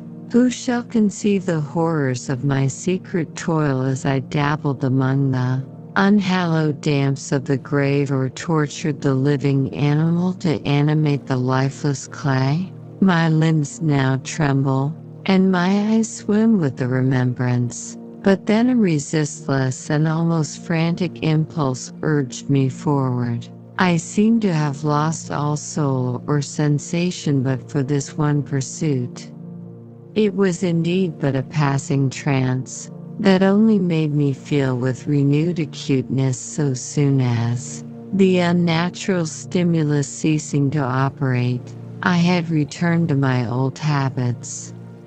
I collected bones from charnel houses and disturbed, with profane fingers, the tremendous secrets of the human frame. In a solitary chamber, or rather cell, at the top of the house, and separated from all the other apartments by a gallery and staircase, I kept my workshop of filthy creation. My eyeballs were starting from their sockets in attending to the details of my employment. The dissecting room and the slaughterhouse furnished many of my materials, and often did my human nature turn with loathing from my occupation, whilst, still urged on by an eagerness which perpetually increased, I brought my work near to a conclusion. The summer months passed while I was thus engaged, heart and soul, in one pursuit. It was a most beautiful season. Never did the fields bestow a more plentiful harvest or the vines yield a more luxuriant vintage. But my eyes were insensible to the charms of nature, and the same feelings which made me neglect the scenes around me caused me also to forget those friends who were so many miles absent, and whom I had not seen for so long a time. I knew my silence disquieted them, and I well remembered the words of my father. I know that while you are pleased with yourself you will think of us with affection, and must hear regularly from you. You must pardon me if I regard any interruption in your correspondence as a proof that your other duties are equally neglected. I knew well therefore what would be my father's feelings, but I could not tear my thoughts from my employment, loathsome in itself, but which had taken an irresistible hold of my imagination. I wished, as it were, to procrastinate all that related to my feelings of affection until the great object, which swallowed up every habit of my nature, should be completed.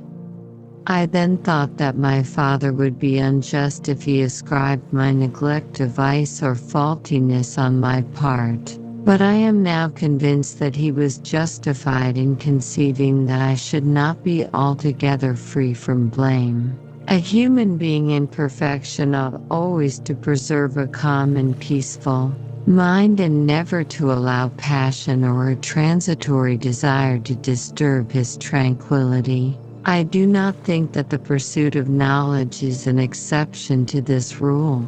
If the study to which you apply yourself has a tendency to weaken your affections, and to destroy your taste for those simple pleasures in which no alloy can possibly mix, then that study is certainly unlawful, that is to say, not befitting the human mind. If this rule were always observed, if no man allowed any pursuit whatsoever to interfere with the tranquility of his domestic affections, Greece had not been enslaved, Caesar would have spared his country, America would have been discovered more gradually, and the empires of Mexico and Peru had not been destroyed. But I forget that I am moralizing in the most interesting part of my tale, and your looks remind me to proceed. My father made no reproach in his letters and only took notice of my silence by inquiring into my occupations more particularly than before.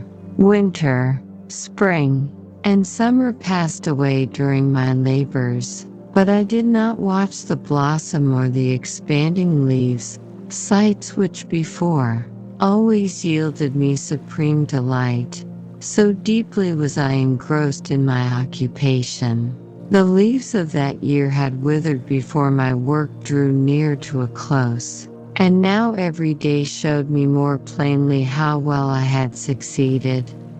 But my enthusiasm was checked by my anxiety, and I appeared rather like one doomed by slavery to toil in the mines, or any other unwholesome trade, than an artist occupied by his favorite employment.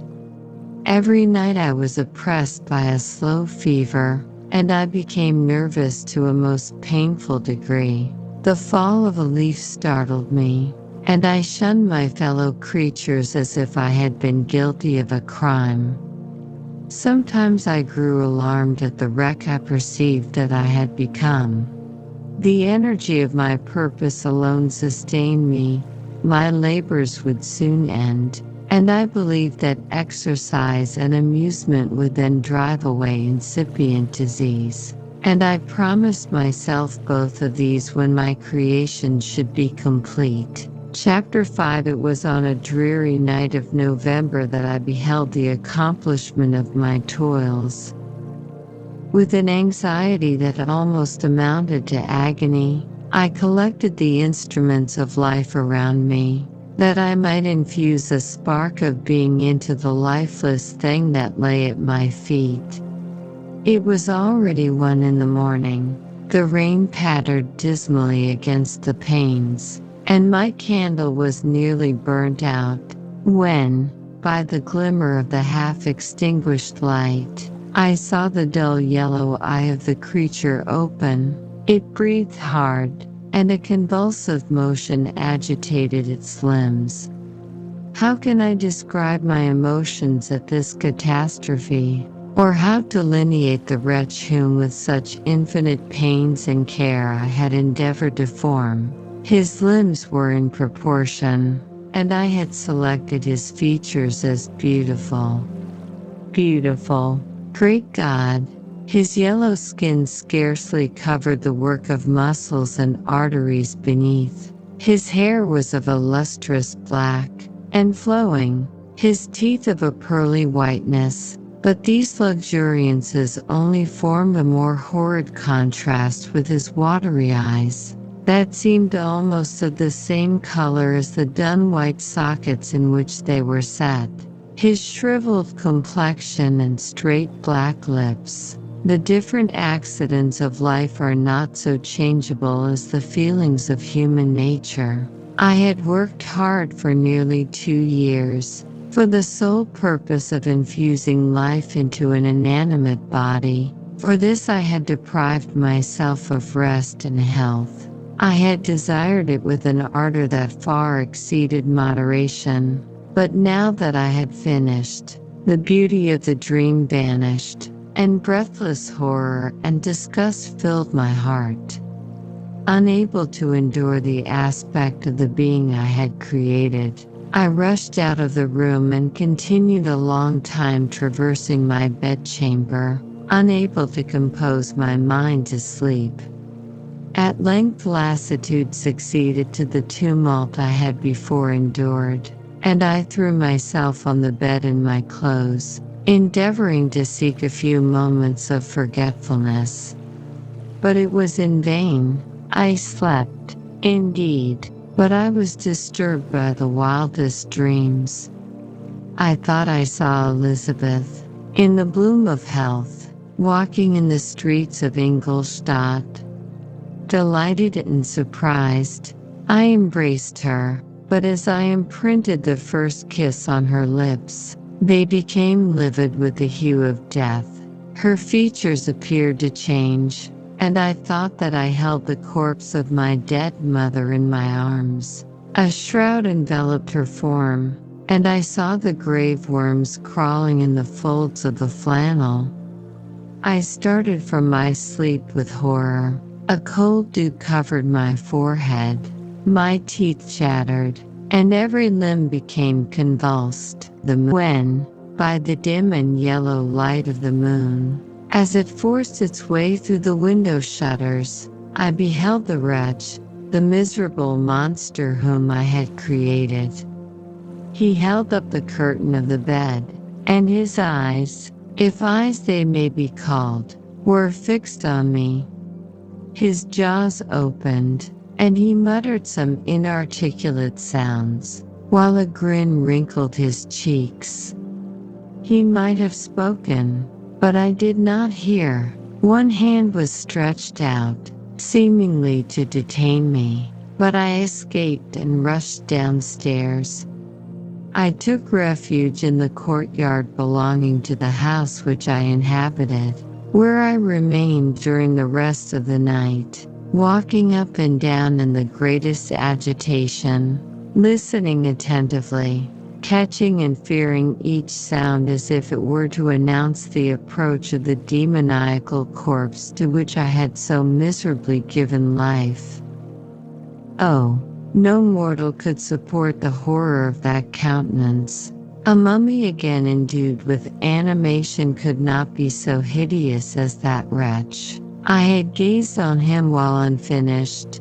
He was ugly then, but when those muscles and joints were rendered capable of motion, it became a thing such as even Dante could not have conceived. I passed the night wretchedly. Sometimes my pulse beat so quickly and hardly that I felt the palpitation of every artery. At others, I nearly sank to the ground through languor and extreme weakness. Mingled with this horror, I felt the bitterness of disappointment. Dreams that had been my food and pleasant rest for so long a space were now become a hell to me.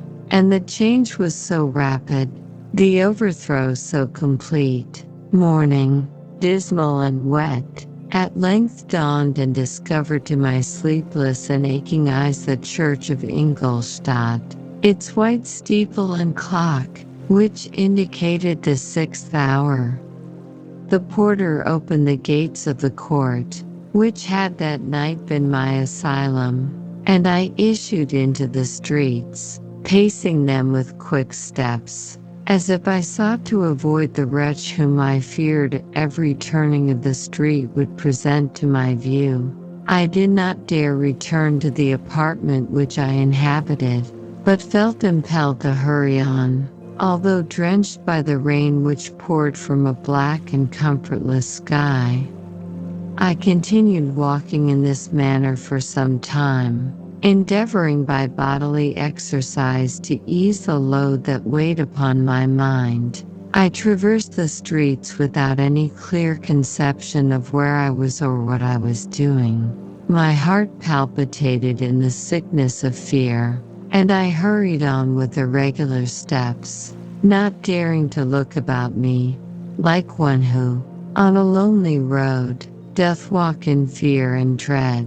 And, having once turned round, walks on, and turns no more his head, because he knows a frightful fiend doth close behind him tread. Coleridge's Ancient Mariner, continuing thus, I came at length opposite to the inn at which the various diligences and carriages usually stopped. Here I paused, I knew not why, but I remained some minutes with my eyes fixed on a coach that was coming towards me from the other end of the street. As it drew nearer, I observed that it was the Swiss diligence. It stopped just where I was standing, and on the door being opened, I perceived Henry Clerval, who, on seeing me, instantly sprung out. "My dear Frankenstein," exclaimed he, "how glad I am to see you! How fortunate that you should be here at the very moment of my alighting! Nothing could equal my delight on seeing Clerval. His presence brought back to my thoughts my father, Elizabeth, and all those scenes of home so dear to my recollection." I grasped his hand, and in a moment forgot my horror and misfortune. I felt suddenly, and for the first time during many months, calm and serene joy. I welcomed my friend, therefore, in the most cordial manner, and we walked towards my college. Clerval continued talking for some time about our mutual friends and his own good fortune in being permitted to come to Ingolstadt. "You may easily believe," said he, "how great was the difficulty to persuade my father that all necessary knowledge was not comprised in the noble art of bookkeeping. And, indeed, I believe I left him incredulous to the last, for his constant answer to my unwearied entreaties was the same as that of the Dutch schoolmaster and the vicar of Wakefield. I have 10,000 florins a year without Greek. I eat heartily without Greek." But his affection for me at length overcame his dislike of learning, and he has permitted me to undertake a voyage of discovery to the land of knowledge. It gives me the greatest delight to see you, but tell me how you left my father, brothers, and Elizabeth. "Very well, and very happy, only a little uneasy that they hear from you so seldom. By the by, I mean to lecture you a little upon their account myself. But, my dear Frankenstein," continued he, stopping short and gazing full in my face, "I did not before remark how very ill you appear, so thin and pale. You look as if you had been watching for several nights." "You have guessed right. I have lately been so deeply engaged in one occupation that I have not allowed myself sufficient rest, as you see, but I sincerely hope, that all these employments are now at an end and that I am at length free." I trembled excessively. I could not endure to think of, and far less to allude to, the occurrences of the preceding night. I walked with a quick pace, and we soon arrived at my college. I then reflected, and the thought made me shiver, that the creature whom I had left in my apartment might still be there, alive and walking about. I dreaded to behold this monster, but I feared still more that Henry should see him. Entreating him, therefore, to remain a few minutes at the bottom of the stairs, I darted up towards my own room. My hand was already on the lock of the door before I recollected myself. I then paused, and a cold shivering came over me.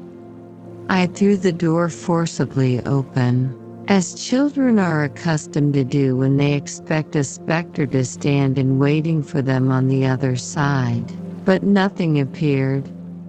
I stepped fearfully in. The apartment was empty, and my bedroom was also freed from its hideous guest.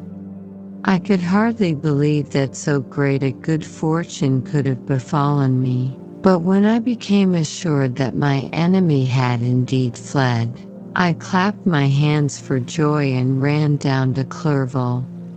We ascended into my room, and the servant presently brought breakfast, but I was unable to contain myself. It was not joy only that possessed me. I felt my flesh tingle with excessive sensitiveness, and my pulse beat rapidly. I was unable to remain for a single instant in the same place. I jumped over the chairs, clapped my hands, and laughed aloud. Clerval at first attributed my unusual spirits to joy on his arrival, but when he observed me more attentively, he saw a wildness in my eyes for which he could not account, and my loud, unrestrained, heartless laughter frightened and astonished him. "My dear Victor," cried he, "what, for God's sake, is the matter? Do not laugh in that manner. How ill you are! What is the cause of all this? Do not ask me," cried I, putting my hands before my eyes, for I thought I saw the dreaded spectre glide into the room. "He can tell. Oh, save me! Save me!" I imagined that the monster seized me. I struggled furiously and fell down in a fit. Poor Clerval! What must have been his feelings? A meeting, which he anticipated with such joy, so strangely turned to bitterness. But I was not the witness of his grief, for I was lifeless and did not recover my senses for a long, long time. This was the commencement of a nervous fever which confined me for several months. During all that time Henry was my only nurse. I afterwards learned that, knowing my father's advanced age and unfitness for so long a journey, and how wretched my sickness would make Elizabeth, he spared them this grief by concealing the extent of my disorder. He knew that I could not have a more kind and attentive nurse than himself, and, firm in the hope he felt of my recovery, he did not doubt that, instead of doing harm, he performed the kindest action that he could towards them. But I was in reality very ill, and surely nothing but the unbounded and unremitting attentions of my friend could have restored me to life. The form of the monster on whom I had bestowed existence was forever before my eyes, and I raved incessantly concerning him. Doubtless my words surprised Henry. He at first believed them to be the wanderings of my disturbed imagination, but the pertinacity with which I continually recurred to the same subject persuaded him that my disorder indeed owed its origin to some uncommon and terrible event. By very slow degrees, and with frequent relapses that alarmed and grieved my friend, I recovered. I remember the first time I became capable of observing outward objects with any kind of pleasure. I perceived that the fallen leaves had disappeared and that the young buds were shooting forth from the trees that shaded my window. It was a divine spring, and the season contributed greatly to my convalescence. I felt also sentiments of joy and affection revive in my bosom. My gloom disappeared, and in a short time I became as cheerful as before I was attacked by the fatal passion. "Dearest Clerval," exclaimed I, "how kind, how very good you are to me.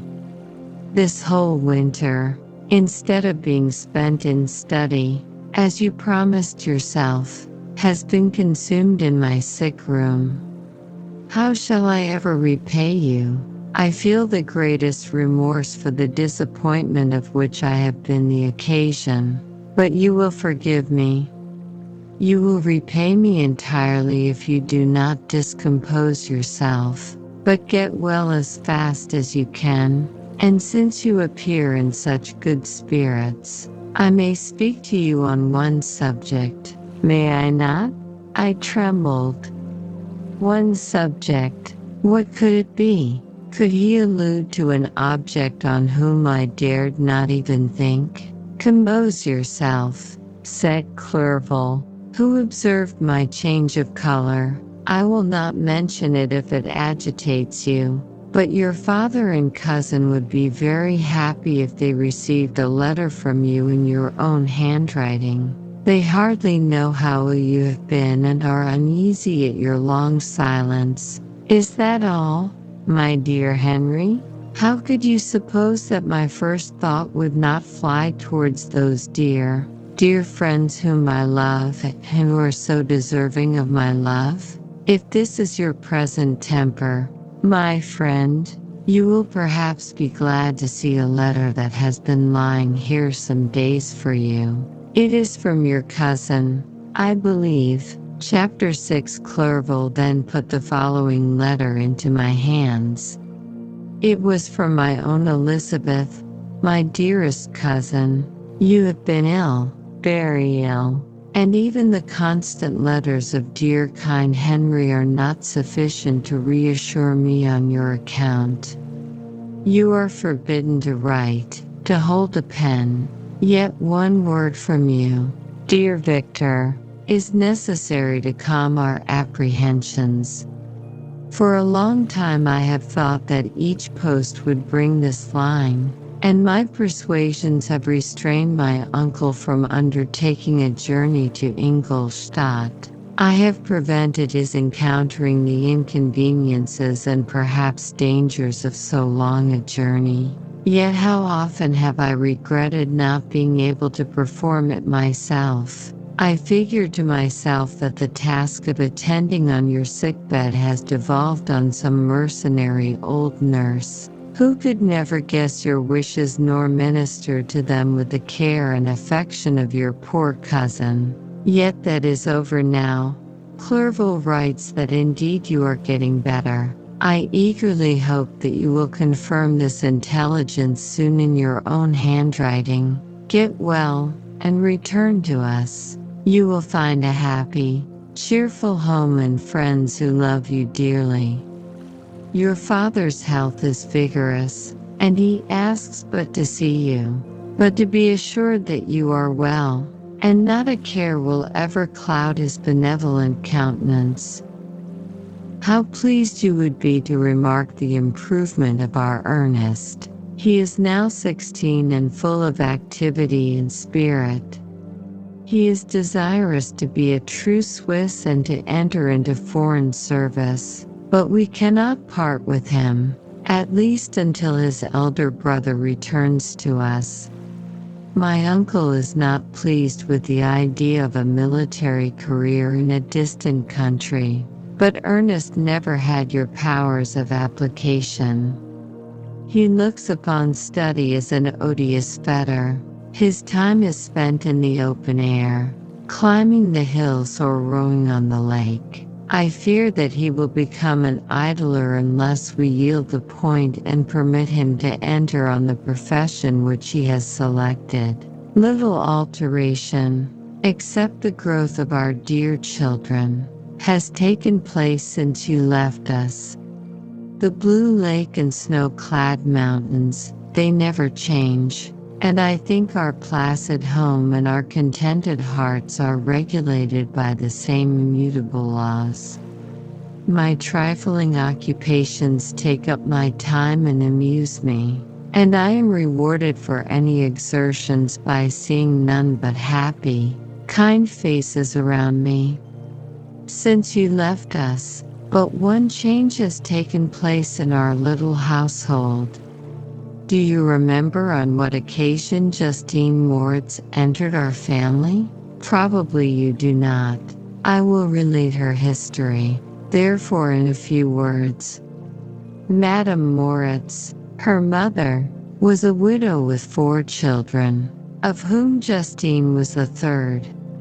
This girl had always been the favorite of her father, but through a strange perversity, her mother could not endure her, and after the death of M. Moritz, treated her very ill. My aunt observed this, and when Justine was 12 years of age, prevailed on her mother to allow her to live at our house. The Republican institutions of our country have produced simpler and happier manners than those which prevail in the great monarchies that surround it. Hence there is less distinction between the several classes of its inhabitants, and the lower orders, being neither so poor nor so despised, their manners are more refined and moral. A servant in Geneva does not mean the same thing as a servant in France and England. Justine, thus received in our family, learned the duties of a servant, a condition which, in our fortunate country, does not include the idea of ignorance and a sacrifice of the dignity of a human being.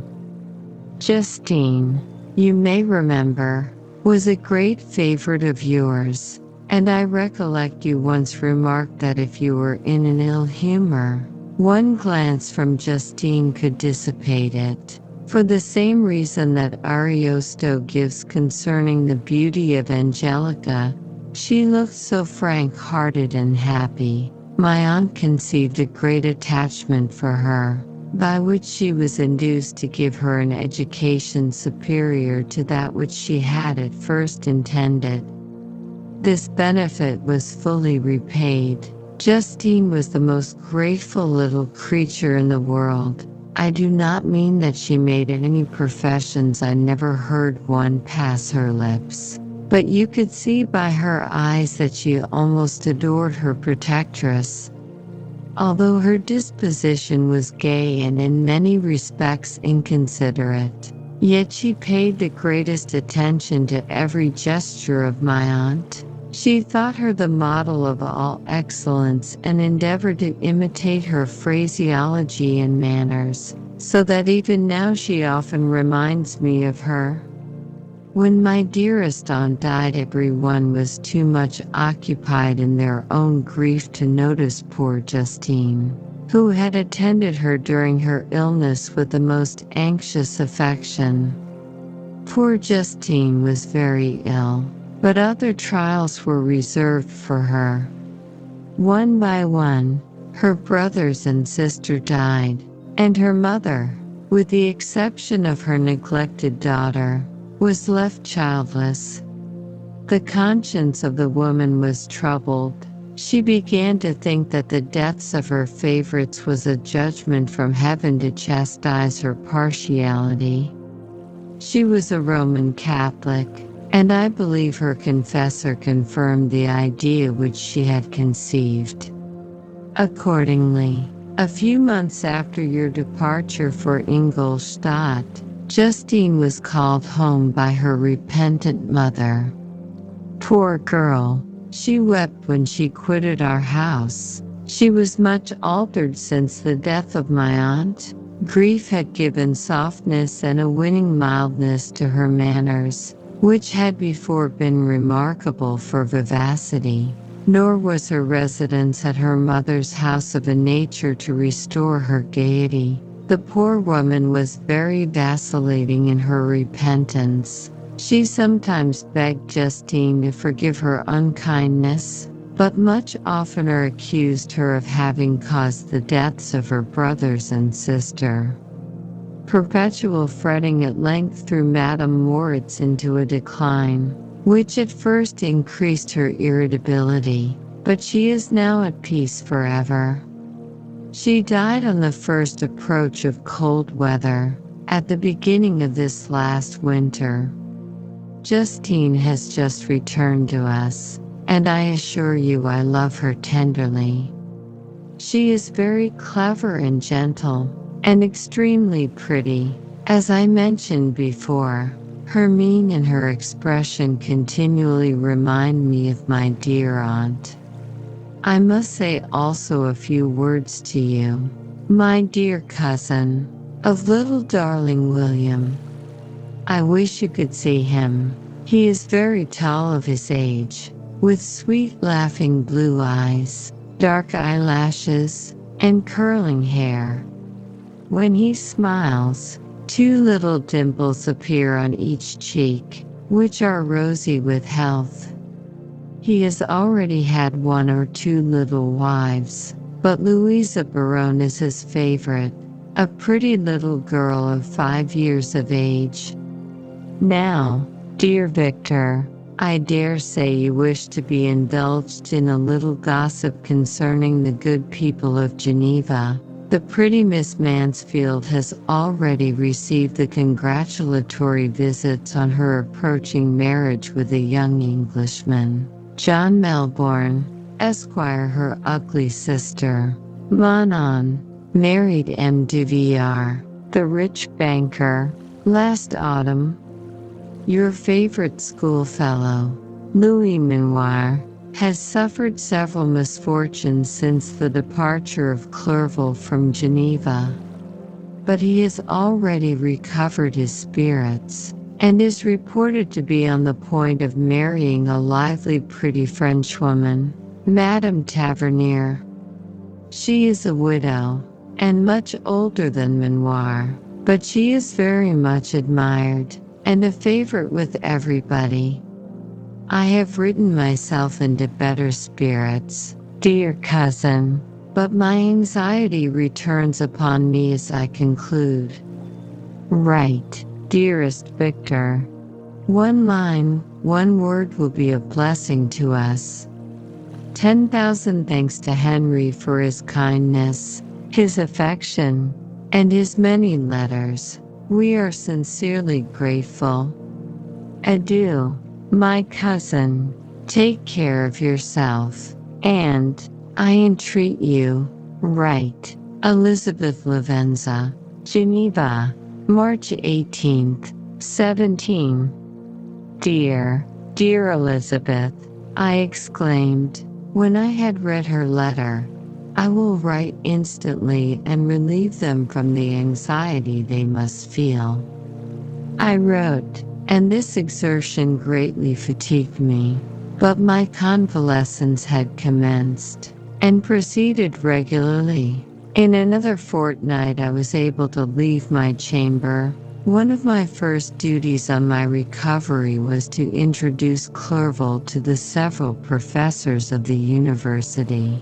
In doing this, I underwent a kind of rough usage, ill-befitting the wounds that my mind had sustained. Ever since the fatal night, the end of my labors, and the beginning of my misfortunes, I had conceived a violent antipathy even to the name of natural philosophy. When I was otherwise quite restored to health, the sight of a chemical instrument would renew all the agony of my nervous symptoms. Henry saw this, and had removed all my apparatus from my view. He had also changed my apartment, for he perceived that I had acquired a dislike for the room which had previously been my laboratory. But these cares of Clerval were made of no avail when I visited the professors. M. Waldman inflicted torture when he praised, with kindness and warmth, the astonishing progress I had made in the sciences. He soon perceived that I disliked the subject, but not guessing the real cause, he attributed my feelings to modesty, and changed the subject from my improvement to the science itself, with a desire, as I evidently saw, of drawing me out. What could I do? He meant to please, and he tormented me. I felt as if he had placed carefully, one by one, in my view those instruments which were to be afterwards used in putting me to a slow and cruel death. I writhed under his words. yet dared not exhibit the pain I felt. Clerval, whose eyes and feelings were always quick in discerning the sensations of others, declined the subject, alleging, in excuse, his total ignorance, and the conversation took a more general turn. I thanked my friend from my heart, but I did not speak. I saw plainly that he was surprised, but he never attempted to draw my secret from me, and although I loved him with a mixture of affection and reverence that knew no bounds, yet I could never persuade myself to confide in him that event which was so often present to my recollection, but which I feared the detail to another would only impress more deeply. M. Kremp was not equally docile, and in my condition at that time, of almost insupportable sensitiveness, his harsh blunt encomiums gave me even more pain than the benevolent approbation of M. Waldman. "D. and the fellow," cried he. "Why, M. Clerval, I assure you he has outstripped us all. A. Stare if you please, but it is nevertheless true. A youngster who, but a few years ago, believed in Cornelius Agrippa as firmly as in the Gospel, has now set himself at the head of the university, and if he is not soon pulled down, we shall all be out of countenance. A. Continued he, observing my face expressive of suffering, M. Frankenstein is modest, an excellent quality in a young man. Young men should be diffident of themselves, you know, M. Clerval. I was myself when young, but that wears out in a very short time." M. Kremp had now commenced an eulogy on himself, which happily turned the conversation from a subject that was so annoying to me. Clerval had never sympathized in my tastes for natural science, and his literary pursuits differed wholly from those which had occupied me. He came to the university with the design of making himself complete master of the Oriental languages, and thus he should open a field for the plan of life he had marked out for himself. Resolved to pursue no inglorious career, he turned his eyes toward the east, as affording scope for his spirit of enterprise. The Persian, Arabic, and Sanskrit languages engaged his attention, and I was easily induced to enter on the same studies. Idleness had ever been irksome to me, and now that I wished to fly from reflection, and hated my former studies, I felt great relief in being the fellow pupil with my friend, and found not only instruction but consolation in the works of the Orientalists.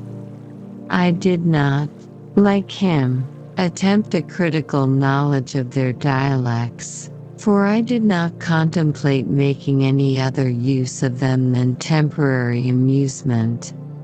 I read merely to understand their meaning, and they well repaid my labors.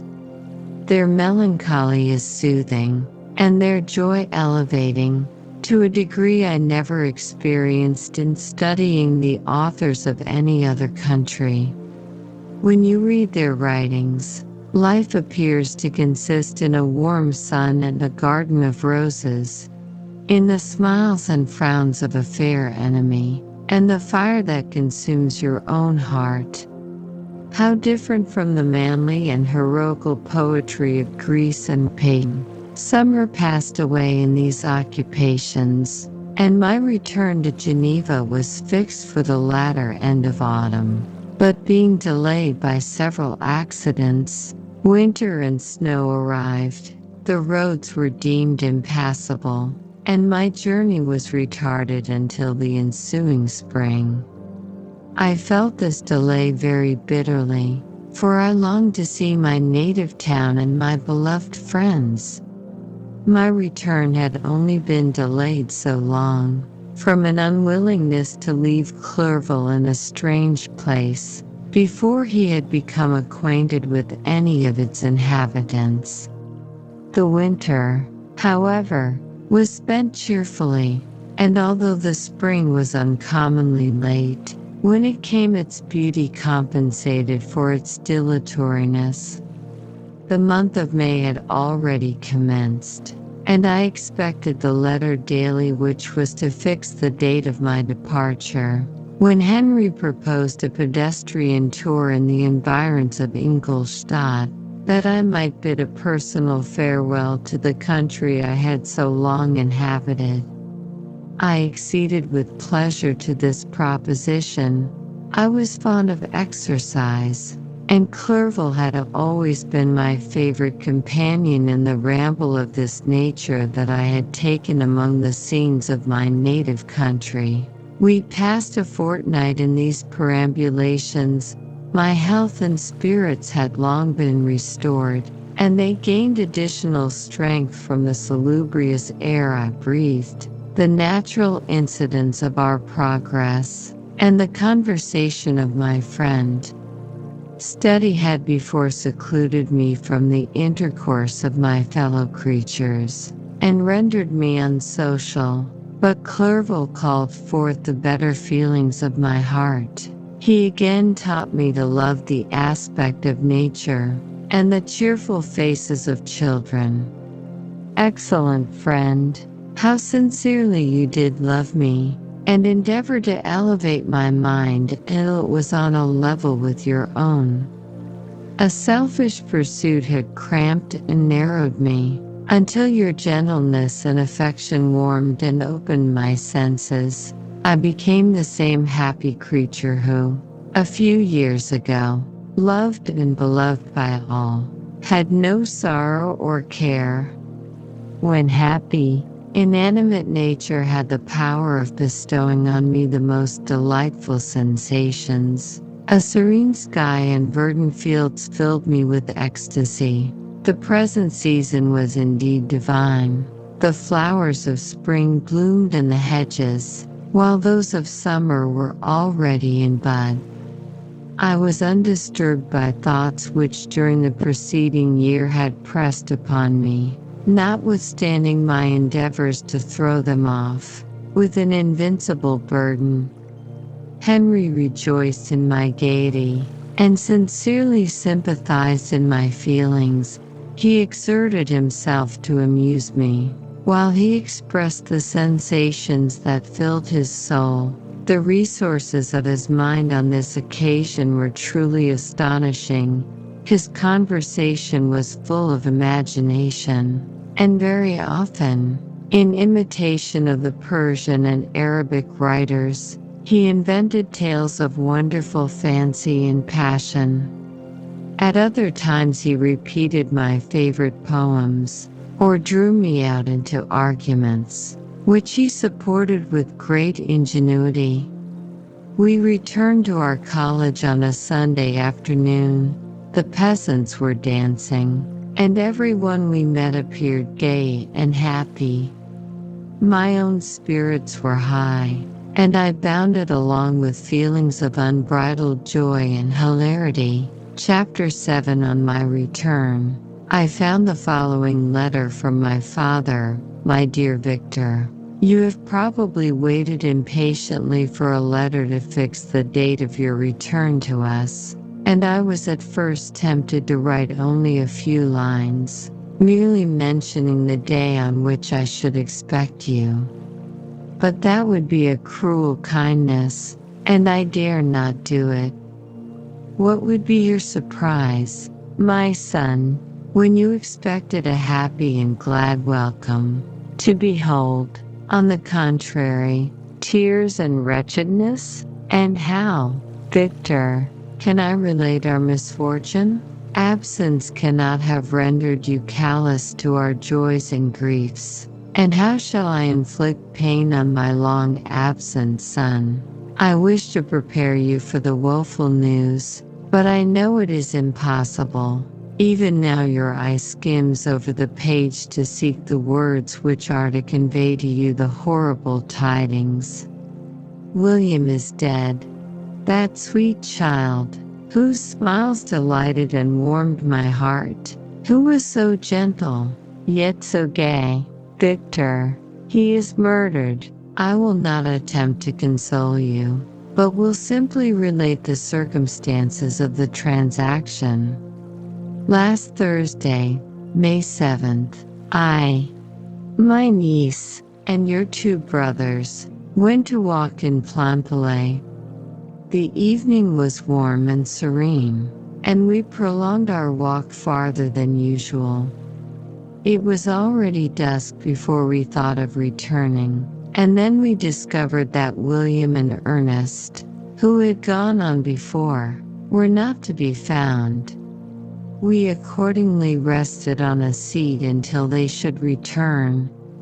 Presently Ernest came, and inquired if we had seen his brother. He said that he had been playing with him, that William had run away to hide himself, and that he vainly sought for him, and afterwards waited for a long time, but that he did not return.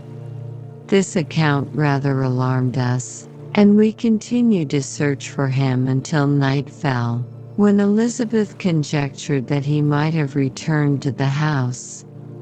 He was not there. We returned again, with torches, for I could not rest, when I thought that my sweet boy had lost himself, and was exposed to all the damps and dews of night. Elizabeth also suffered extreme anguish. About 5 in the morning I discovered my lovely boy, whom the night before I had seen blooming and active in health, stretched on the grass livid and motionless. The print of the murderer's finger was on his neck. He was conveyed home, and the anguish that was visible in my countenance betrayed the secret to Elizabeth. She was very earnest to see the corpse. At first I attempted to prevent her, but she persisted, and entering the room where it lay, hastily examined the neck of the victim, and clasping her hands exclaimed, "O God, I have murdered my darling child." She fainted, and was restored with extreme difficulty. When she again lived, it was only to weep and sigh. She told me that same evening William had teased her to let him wear a very valuable miniature that she possessed of your mother. This picture is gone, and was doubtless the temptation which urged the murderer to the deed. We have no trace of him at present, although our exertions to discover him are unremitted, but they will not restore my beloved William. Come, dearest Victor, you alone can console Elizabeth. She weeps continually, and accuses herself unjustly as the cause of his death. Her words pierce my heart. We are all unhappy, but will not that be an additional motive for you, my son, to return and be our comforter? Your dear mother. Alas, Victor, I now say, thank God she did not live to witness the cruel, miserable death of her youngest darling. Come, Victor, not brooding thoughts of vengeance against the assassin, but with feelings of peace and gentleness, that will heal, instead of festering, the wounds of our minds. Enter the house of mourning, my friend, but with kindness and affection for those who love you, and not with hatred for your enemies. Your affectionate and afflicted father, Alphonse Frankenstein.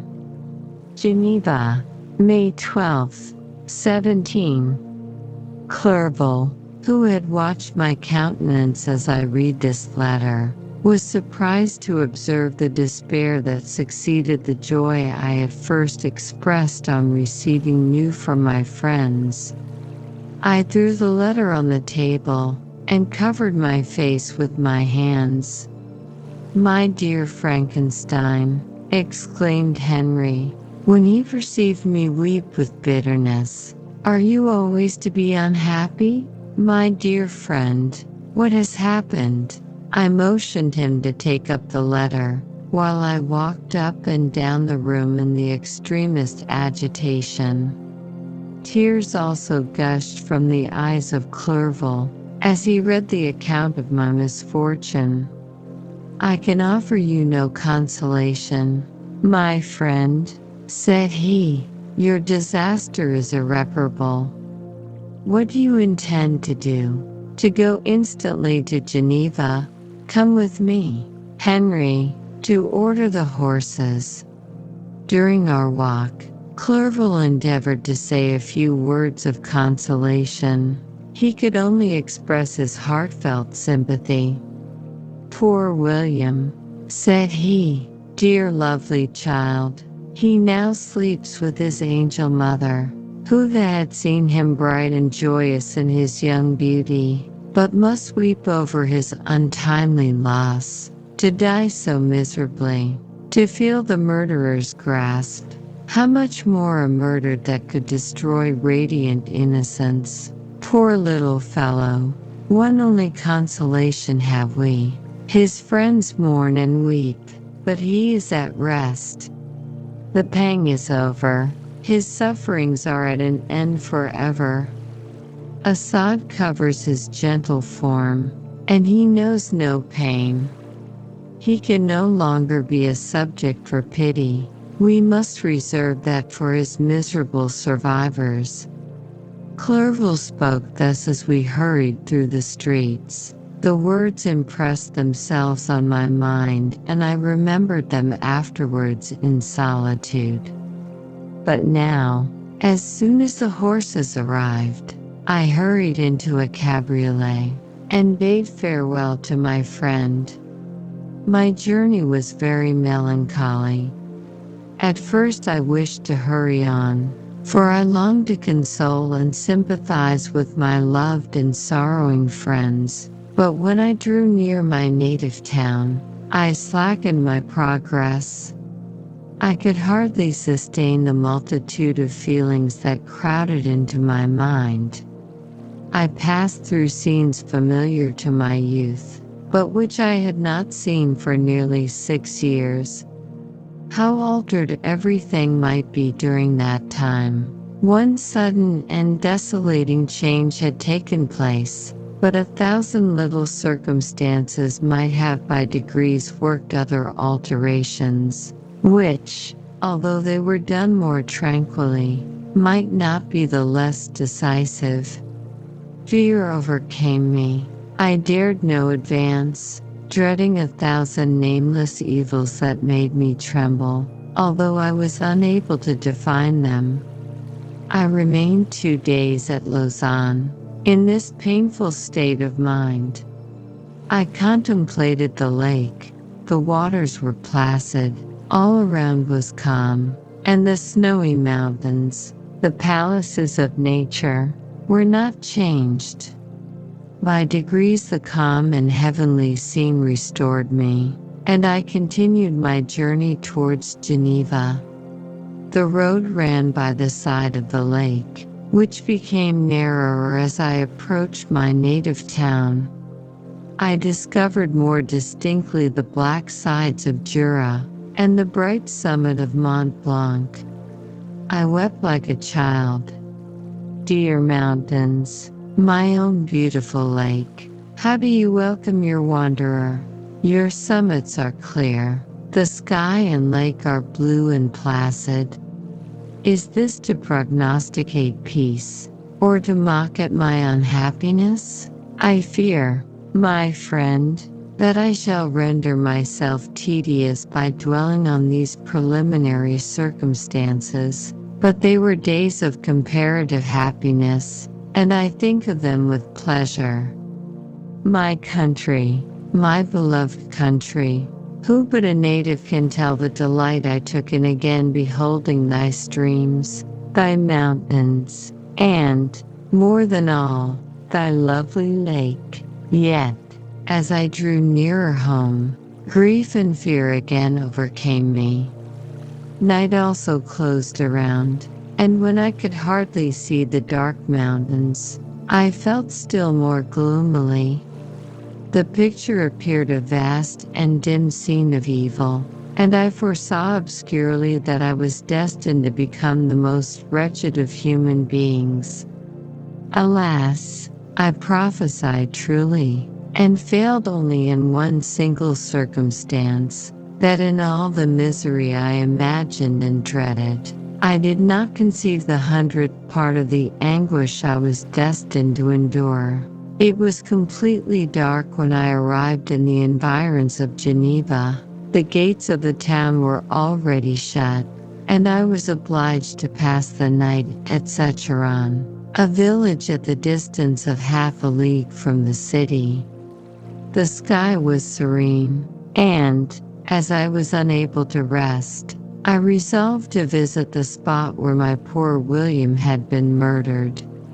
As I could not pass through the town, I was obliged to cross the lake in a boat to arrive at Plainpalais. During this short voyage I saw the lightning playing on the summit of Mont Blanc in the most beautiful figures. The storm appeared to approach rapidly, and, on landing, I ascended a low hill, that I might observe its progress. It advanced, the heavens were clouded, and I soon felt the rain coming slowly in large drops, but its violence quickly increased. I quitted my seat, and walked on, although the darkness and storm increased every minute, and the thunder burst with a terrific crash over my head. It was echoed from Salève, the Jura, and the Alps of Savoy. Vivid flashes of lightning dazzled my eyes, illuminating the lake, making it appear like a vast sheet of fire. Then for an instant everything seemed of a pitchy darkness, until the eye recovered itself from the preceding flash. The storm, as is often the case in Switzerland, appeared at once in various parts of the heavens. The most violent storm hung exactly north of the town, over the part of the lake which lies between the promontory of Bellerive and the village of Copet. Another storm enlightened Jura with faint flashes, and another darkened and sometimes disclosed the mole, a peaked mountain to the east of the lake. While I watched the tempest, so beautiful yet terrific, I wandered on with a hasty step. This noble war in the sky elevated my spirits. I clasped my hands, and exclaimed aloud, "William, dear angel, this is thy funeral, this thy dirge." As I said these words, I perceived in the gloom a figure which stole from behind a clump of trees near me. I stood fixed, gazing intently. I could not be mistaken. A flash of lightning illuminated the object, and discovered its shape plainly to me. Its gigantic stature, and the deformity of its aspect more hideous than belongs to humanity, instantly informed me that it was the wretch, the filthy demon, to whom I had given life. What did he there? Could he be, I shuddered at the conception, the murderer of my brother? No sooner did that idea cross my imagination, than I became convinced of its truth. My teeth chattered, and I was forced to lean against a tree for support. The figure passed me quickly, and I lost it in the gloom. Nothing in human shape could have destroyed the fair child. He was the murderer. I could not doubt it. The mere presence of the idea was an irresistible proof of the fact. I thought of pursuing the devil, but it would have been in vain, for another flash discovered him to me hanging among the rocks of the nearly perpendicular ascent of Mont Salève. a hill that bounds Plainpalais on the south. He soon reached the summit and disappeared. I remained motionless. The thunder ceased, but the rain still continued, and the scene was enveloped in an impenetrable darkness. I revolved in my mind the events which I had until now sought to forget, the whole train of my progress toward the creation, the appearance of the works of my own hands at my bedside, its departure. 2 years had now nearly elapsed since the night on which he first received life. And was this his first crime? Alas, I had turned loose into the world a depraved wretch, whose delight was in carnage and misery. Had he not murdered my brother? No one can conceive the anguish I suffered during the remainder of the night, which I spent, cold and wet, in the open air. But I did not feel the inconvenience of the weather. My imagination was busy in scenes of evil and despair. I considered the being whom I had cast among mankind, and endowed with the will and power to effect purposes of horror, such as the deed which he had now done, merely in the light of my own vampire, my own spirit let loose from the grave, and forced to destroy all that was dear to me. Day dawned, and I directed my steps towards the town. The gates were open, and I hastened to my father's house. My first thought was to discover what I knew of the murderer, and cause instant pursuit to be made. But I paused when I reflected on the story that I had to tell. A being whom I myself had formed, and endued with life, had met me at midnight among the precipices of an inaccessible mountain. I remembered also the nervous fever with which I had been seized just at the time that I dated my creation, and which would give an air of delirium to a tale otherwise so utterly improbable.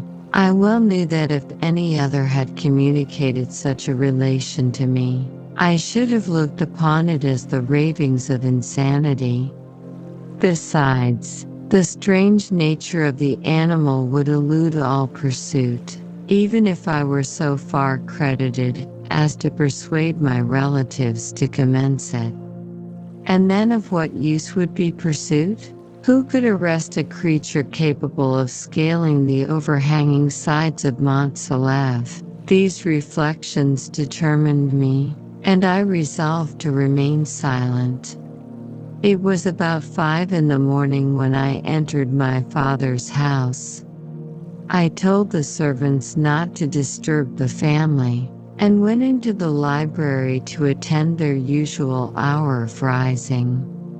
6 years had elapsed, passed in a dream but for one indelible trace, and I stood in the same place where I had last embraced my father before my departure for Ingolstadt.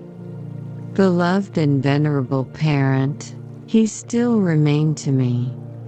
I gazed on the picture of my mother, which stood over the mantelpiece. It was an historical subject, painted at my father's desire, and represented Caroline Beaufort in an agony of despair, kneeling by the coffin of her dead father. Her garb was rustic, and her cheek pale, but there was an air of dignity and beauty that hardly permitted the sentiment of pity. Below this picture was a miniature of William, and my tears flowed when I looked upon it. While I was thus engaged, Ernest entered. He had heard me arrive, and hastened to welcome me. "Welcome, my dearest Victor," said he. "Ah, I wish you had come 3 months ago, and then you would have found us all joyous and delighted. You come to us now to share a misery which nothing can alleviate, yet your presence will, I hope, revive our father. who seems sinking under his misfortune, and your persuasions will induce poor Elizabeth to cease her vain and tormenting self-accusations. Poor William, he was our darling and our pride. Tears, unrestrained, fell from my brother's eyes. A sense of mortal agony crept over my frame. Before, I had only imagined the wretchedness of my desolated home. The reality came on me as a new, and a not less terrible, disaster. I tried to calm Ernest. I inquired more minutely concerning my father, and here I named my cousin. She most of all, said Ernest, requires consolation. She accused herself of having caused the death of my brother, and that made her very wretched. But since the murderer has been discovered, good God, how can that be? Who could attempt to pursue him? It is impossible. One might as well try to overtake the winds, or confine a mountain stream with a straw. I saw him too. He was free last night. I do not know what you mean, replied my brother, in accents of wonder. But to us the discovery we have made completes our misery. No one would believe it at first, and even now Elizabeth will not be convinced, notwithstanding all the evidence. Indeed, who would credit that Justine Moritz, who was so amiable and fond of all the family, could suddenly become so capable of so frightful, so appalling a crime? Justine Moritz, poor girl. Is she the accused? But it is wrongfully. Everyone knows that. No one believes it. Surely, Ernest? No one did at first, but several circumstances came out that have almost forced conviction upon us, and her own behavior has been so confused as to add to the evidence of facts await that, I fear, leaves no hope for doubt. But she will be tried today, and you will then hear all. He then related that, the morning on which the murder of poor William had been discovered, Justine had been taken ill, and confined to her bed for several days. During this interval, one of the servants, happening to examine the apparel she had worn on the night of the murder, had discovered in her pocket the picture of my mother, which had been judged to be the temptation of the murderer. The servant instantly showed it to one of the others, who, without saying a word to any of the family, went to a magistrate, and, upon their deposition, Justine was apprehended. On being charged with the fact, the poor girl confirmed the suspicion in a great measure by her extreme confusion of manner. This was a strange tale, but it did not shake my faith, and I replied earnestly, "You are all mistaken. I know the murderer. Justine, poor, good Justine, is innocent." At that instant my father entered. I saw unhappiness deeply impressed on his countenance, but he endeavored to welcome me cheerfully, and, after we had exchanged our mournful greeting, would have introduced some other topic than that of our disaster, had not Ernest exclaimed, "Good God, Papa, Victor says that he knows who was the murderer of poor William." "We do also, unfortunately," replied my father, "for indeed I had rather have been forever ignorant than have discovered so much depravity and ingratitude in one I valued so highly. My dear father, you are mistaken. Justine is innocent. If she is, God forbid that she should suffer as guilty. She is to be tried today, and I hope, I sincerely hope that she will be acquitted." This speech calmed me. I was firmly convinced in my own mind that Justine, and indeed every human being, was guiltless of this murder. I had no fear, therefore, that any circumstantial evidence could be brought forward strong enough to convict her. My tale was not one to announce publicly. Its astounding horror would be looked upon as madness by the vulgar. Did anyone indeed exist, except I, the Creator, who would believe, unless his senses convinced him, in the existence of the living monument of presumption and rash ignorance which I had let loose upon the world? We were soon joined by Elizabeth. Time had altered her since I last beheld her. It had endowed her with loveliness surpassing the beauty of her childish years. There was the same candor, the same vivacity, but it was allied to an expression more full of sensibility and intellect. She welcomed me with the greatest affection. "Your arrival, my dear cousin," said she, "fills me with hope. You perhaps will find some means to justify my poor guiltless Justine. Alas, who is safe? If she be convicted of crime, I rely on her innocence as certainly as I do upon my own. Our misfortune is doubly hard to us. We have not only lost that lovely darling boy, but this poor girl, whom I sincerely love, is to be torn away by even a worse fate. If she is condemned, I never shall know joy more.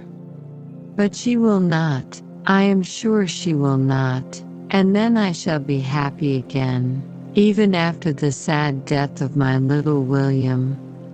"She is innocent, my Elizabeth," said I, "and that shall be proved. Fear nothing, but let your spirits be cheered by the assurance of her acquittal." "How kind and generous you are. Everyone else believes in her guilt, and that made me wretched, for I knew that it was impossible, and to see everyone else prejudiced in so deadly a manner rendered me hopeless and despairing." "She wept, dearest niece," said my father. "Dry your tears. If she is, as you believe, innocent, rely on the justice of our laws, and the activity with which I shall prevent the slightest shadow of partiality." Chapter 8. We passed a few sad hours until 11 o'clock, when the trial was to commence. My father and the rest of the family being obliged to attend as witnesses, I accompanied them to the court. During the whole of this wretched mockery of justice I suffered living torture. It was to be decided whether the result of my curiosity and lawless devices would cause the death of two of my fellow beings, one a smiling babe full of innocence and joy, the other far more dreadfully murdered, with every aggravation of infamy that could make the murder memorable in horror. Justine also was a girl of merit and possessed qualities which promised to render her life happy. Now all was to be obliterated in an ignominious grave, and I the cause. 1,000 times rather would I have confessed myself guilty of the crime ascribed to Justine, but I was absent when it was committed, and such a declaration would have been considered as the ravings of a madman and would not have exculpated her who suffered through me.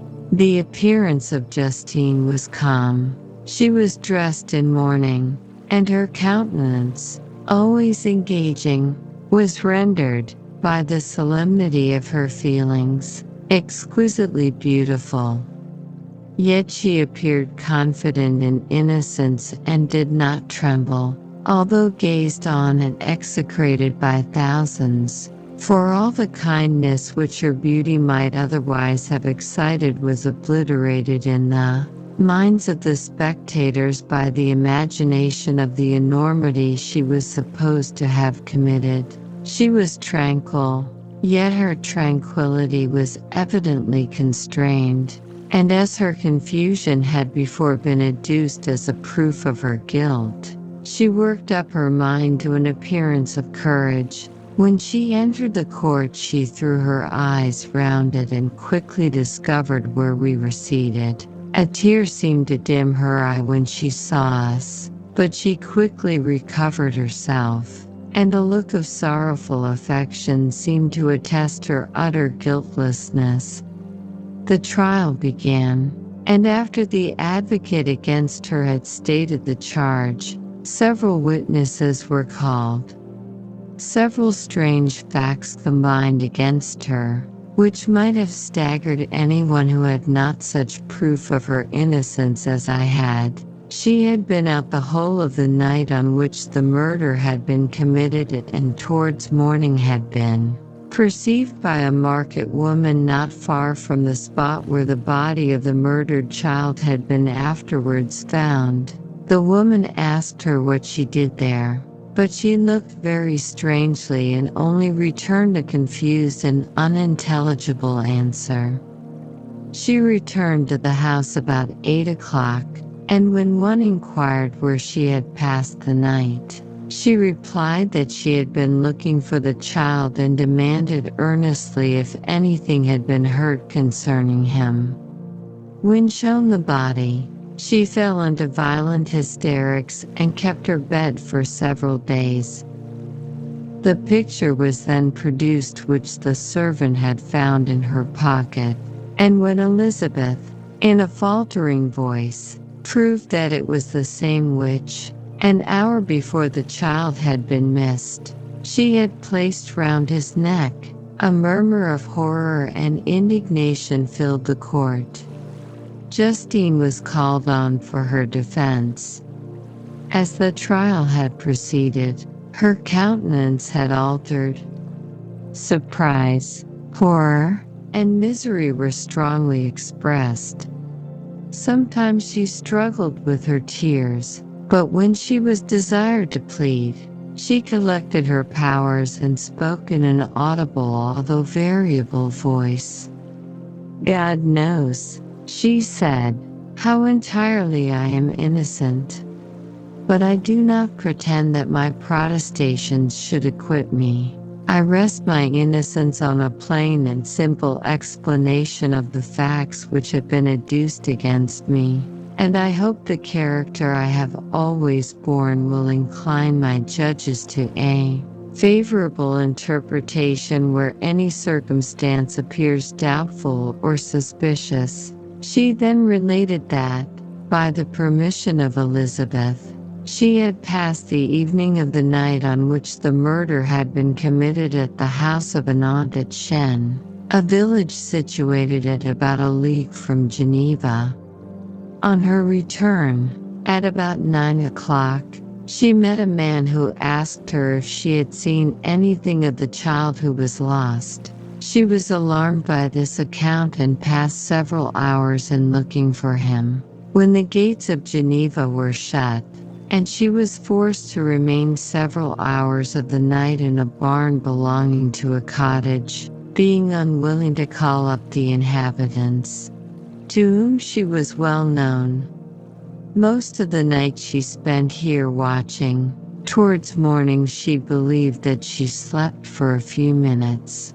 Some steps disturbed her, and she awoke.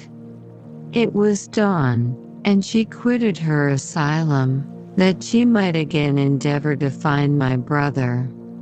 If she had gone near the spot where his body lay, it was without her knowledge. That she had been bewildered when questioned by the market woman was not surprising, since she had passed a sleepless night and the fate of poor William was yet uncertain. Concerning the picture she could give no account. "I know," continued the unhappy victim, How heavily and fatally this one circumstance weighs against me, but I have no power of explaining it, and when I have expressed my utter ignorance, I am only left to conjecture concerning the probabilities by which it might have been placed in my pocket. But here also I am checked. I believe that I have no enemy on earth, and none surely would have been so wicked as to destroy me wantonly. Did the murderer place it there? I know of no opportunity afforded him for so doing. Or, if I had, why should he have stolen the jewel? To part with it again so soon? I commit my cause to the justice of my judges, yet I see no room for hope. I beg permission to have a few witnesses examined concerning my character, and if their testimony shall not overweigh my supposed guilt, I must be condemned, although I would pledge my salvation on my innocence. Several witnesses were called who had known her for many years, and they spoke well of her, but fear and hatred of the crime of which they supposed her guilty rendered them timorous and unwilling to come forward. Elizabeth saw even this last resource, her excellent dispositions and irreproachable conduct, about to fail the accused, when, although violently agitated, she desired permission to address the court. "I am," said she, "the cousin of the unhappy child who was murdered, or rather his sister, for I was educated by and have lived with his parents ever since and even long before his birth. It may therefore be judged indecent in me to come forward on this occasion. But when I see a fellow creature about to perish through the cowardice of her pretended friends, I wish to be allowed to speak, that I may say what I know of her character. I am well acquainted with the accused. I have lived in the same house with her, at one time for 5 and at another for nearly 2 years. During all that period she appeared to me the most amiable and benevolent of human creatures. She nursed Madame Frankenstein, my aunt, in her last illness, with the greatest affection and care, and afterwards attended her own mother during a tedious illness, in a manner that excited the admiration of all who knew her. After which she again lived in my uncle's house, where she was beloved by all the family. She was warmly attached to the child who is now dead, and acted towards him like a most affectionate mother. For my own part, I do not hesitate to say that, notwithstanding all the evidence produced against her, I believe and rely on her perfect innocence. She had no temptation for such an action. As to the bauble on which the chief proof rests, if she had earnestly desired it, I should have willingly given it to her. So much do I esteem and value her. A murmur of approbation followed Elizabeth's simple and powerful appeal, but it was excited by her generous interference, and not in favor of poor Justine, on whom the public indignation was turned with renewed violence, charging her with the blackest ingratitude. She herself wept as Elizabeth spoke, but she did not answer. My own agitation and anguish was extreme during the whole trial. I believed in her innocence. I knew it. Could the demon who had, I did not for a minute doubt, murdered my brother also in his hellish sport have betrayed the innocent to death and ignominy? I could not sustain the horror of my situation. And when I perceived that the popular voice and the countenances of the judges had already condemned my unhappy victim, I rushed out of the court in agony. The tortures of the accused did not equal mine. She was sustained by innocence, But the fangs of remorse tore my bosom and would not forego their hold. I passed a night of unmingled wretchedness. In the morning I went to the court. My lips and throat were parched. I dared not ask the fatal question, but I was known, and the officer guessed the cause of my visit. The ballots had been thrown. They were all black, and Justine was condemned. I cannot pretend to describe what I then felt.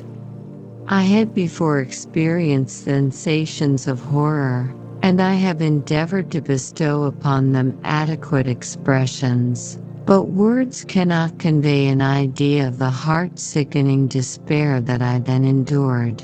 The person to whom I addressed myself added that Justine had already confessed her guilt. That evidence, he observed, was hardly required in so glaring a case, but I am glad of it. And, indeed, none of our judges like to condemn a criminal upon circumstantial evidence, be it ever so decisive. This was strange and unexpected intelligence. What could it mean? Had my eyes deceived me? And was I really as mad as the whole world would believe me to be if I disclosed the object of my suspicions? I hastened to return home, and Elizabeth eagerly demanded the result. "My cousin," replied I, "it is decided as you may have expected. All judges had rather that 10 innocent should suffer than that one guilty should escape.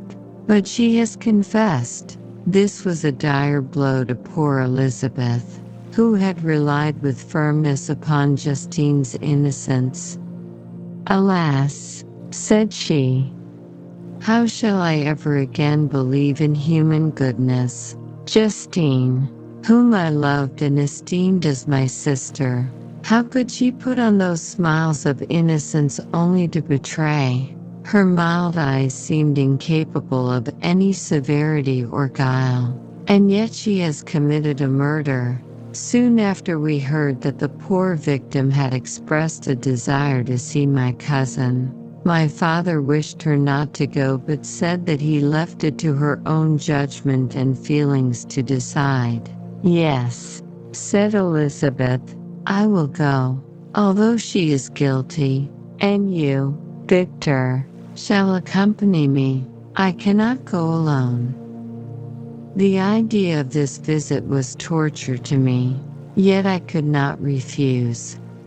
We entered the gloomy prison chamber and beheld Justine sitting on some straw at the farther end. Her hands were manacled, and her head rested on her knees. She rose on seeing us enter, and when we were left alone with her, she threw herself at the feet of Elizabeth, weeping bitterly. My cousin wept also. "Oh, Justine," said she, "why did you rob me of my last consolation? I relied on your innocence, and although I was then very wretched, I was not so miserable as I am now. And do you also believe that I am so very, very wicked? Do you also join with my enemies to crush me, to condemn me as a murderer?" Her voice was suffocated with sobs. "Rise, my poor girl," said Elizabeth. "Why do you kneel? If you are innocent, I am not one of your enemies. I believed you guiltless, notwithstanding every evidence, until I heard that you had yourself declared your guilt. That report, you say, is false, and be assured, dear Justine, that nothing can shake my confidence in you for a moment, but your own confession. I did confess, but I confessed a lie. I confessed that I might obtain absolution, but now that falsehood lies heavier at my heart than all my other sins. The God of heaven forgive me. Ever since I was condemned, My confessor has besieged me. He threatened and menaced, until I almost began to think that I was the monster that he said I was. He threatened excommunication and hellfire in my last moments if I continued obdurate. Dear lady, I had none to support me. All looked on me as a wretch doomed to ignominy and perdition. What could I do? In an evil hour I subscribed to a lie, and now only am I truly miserable. She paused, weeping, and then continued, I thought with horror, my sweet lady, that you should believe your Justine, whom your blessed aunt had so highly honored, and whom you loved, was a creature capable of a crime which none but the devil himself could have perpetrated. Dear William, dearest blessed child, I soon shall see you again in heaven, where we shall all be happy, and that consoles me, going as I am to suffer ignominy and death. Oh, Justine, forgive me for having for one moment distrusted you. Why did you confess? But do not mourn, dear girl. Do not fear. I will proclaim, I will prove your innocence. I will melt the stony hearts of your enemies by my tears and prayers. You shall not die, you, my playfellow, my companion, my sister, perish on the scaffold. No, no, I never could survive so horrible a misfortune. Justine shook her head mournfully. I do not fear to die, she said. That pang is past. God raises my weakness and gives me courage to endure the worst. I leave a sad and bitter world, and if you remember me and think of me as of one unjustly condemned, I am resigned to the fate awaiting me. Learn from me, dear lady, to submit in patience to the will of heaven. During this conversation I had retired to a corner of the prison room, where I could conceal the horrid anguish that possessed me. Despair, who dared talk of that? The poor victim, who on the morrow was to pass the awful boundary between life and death, felt not, as I did, such deep and bitter agony. I gnashed my teeth and ground them together, uttering a groan that came from my inmost soul. Justine started. When she saw who it was, she approached me and said, Dear sir, you are very kind to visit me. You, I hope, do not believe that I am guilty? I could not answer. No, Justine, said Elizabeth. He is more convinced of your innocence than I was, for even when he heard that you had confessed, he did not credit it. I truly thank him. In these last moments I feel the sincerest gratitude towards those who think of me with kindness. How sweet is the affection of others to such a wretch as I am. It removes more than half my misfortune. And I feel as if I could die in peace now that my innocence is acknowledged by you, dear lady, and your cousin. Thus the poor sufferer tried to comfort others and herself. She indeed gained the resignation she desired. But I, the true murderer, felt the never-dying worm alive in my bosom, which allowed of no hope or consolation. Elizabeth also wept and was unhappy, but hers also was the misery of innocence, which, like a cloud that passes over the fair moon, for a while hides but cannot tarnish its brightness. Anguish and despair had penetrated into the core of my heart. I bore a hell within me which nothing could extinguish. We stayed several hours with Justine, and it was with great difficulty that Elizabeth could tear herself away. "I wish," cried she, "that I were to die with you. I cannot live in this world of misery." Justine assumed an air of cheerfulness, while she with difficulty repressed her bitter tears. She embraced Elizabeth and said in a voice of half-suppressed emotion, "Farewell, sweet lady, dearest Elizabeth, my beloved and only friend. May heaven, in its bounty, bless and preserve you. May this be the last misfortune that you will ever suffer. Live, and be happy, and make others so." And on the morrow Justine died. Elizabeth's heartrending eloquence failed to move the judges from their settled conviction in the criminality of the saintly sufferer. My passionate and indignant appeals were lost upon them, and when I received their cold answers and heard the harsh, unfeeling reasoning of these men, my purposed avowal died away on my lips. Thus I might proclaim myself a madman, but not revoke the sentence passed upon my wretched victim. She perished on the scaffold as a murderess. From the tortures of my own heart, I turned to contemplate the deep and voiceless grief of my Elizabeth.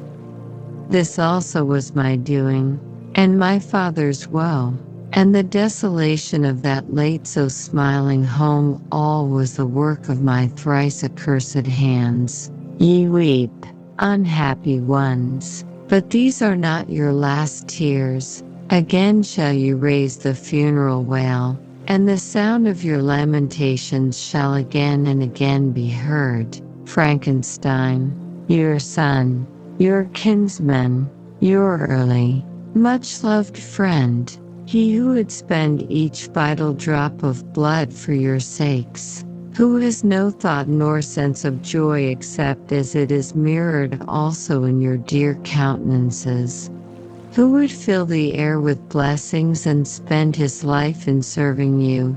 He bids you weep, to shed countless tears, happy beyond his hopes, if thus inexorable fate be satisfied, and if the destruction pause before the peace of the grave have succeeded to your sad torments. Thus spoke my prophetic soul, as, torn by remorse, horror, and despair, I beheld those I loved spend vain sorrow upon the graves of William and Justine, the first hapless victims to my unhallowed arts. Chapter 9. Nothing is more painful to the human mind than, after the feelings have been worked up by a quick succession of events, the dead calmness of inaction and certainty which follows and deprives the soul both of hope and fear. Justine died, she rested, and I was alive. The blood flowed freely in my veins, but a weight of despair and remorse pressed on my heart which nothing could remove. Sleep fled from my eyes. I wandered like an evil spirit, for I had committed deeds of mischief beyond description horrible, and more, much more, I persuaded myself, was yet behind. Yet my heart overflowed with kindness and the love of virtue. I had begun life with benevolent intentions and thirsted for the moment when I should put them in practice and make myself useful to my fellow beings. Now all was blasted. Instead of that serenity of conscience which allowed me to look back upon the past with self-satisfaction, and from thence to gather promise of new hopes, I was seized by remorse and the sense of guilt, which hurried me away to a hell of intense tortures such as no language can describe. This state of mind preyed upon my health, which had perhaps never entirely recovered from the first shock it had sustained. I shunned the face of man. All sound of joy or complacency was torture to me. Solitude was my only consolation, deep, dark, death-like solitude. My father observed with pain the alteration perceptible in my disposition and habits and endeavored by arguments deduced from the feelings of his serene conscience and guiltless life to inspire me with fortitude and awaken in me the courage to dispel the dark cloud which brooded over me. "Do you think, Victor," said he, "that I do not suffer also? No one could love a child more than I loved your brother." Tears came into his eyes as he spoke. "But is it not a duty to the survivors that we should refrain from augmenting their unhappiness by an appearance of immoderate grief? It is also a duty owed to yourself, for excessive sorrow prevents improvement or enjoyment, or even the discharge of daily usefulness, without which no man is fit for society." This advice, although good, was totally inapplicable to my case. I should have been the first to hide my grief and console my friends if remorse had not mingled its bitterness, and terror its alarm, with my other sensations. Now I could only answer my father with a look of despair and endeavor to hide myself from his view. About this time we retired to our house at Belriva. This change was particularly agreeable to me. The shutting of the gates regularly at 10 o'clock and the impossibility of remaining on the lake after that hour had rendered our residence within the walls of Geneva very irksome to me. I was now free. Often, after the rest of the family had retired for the night, I took the boat and passed many hours upon the water.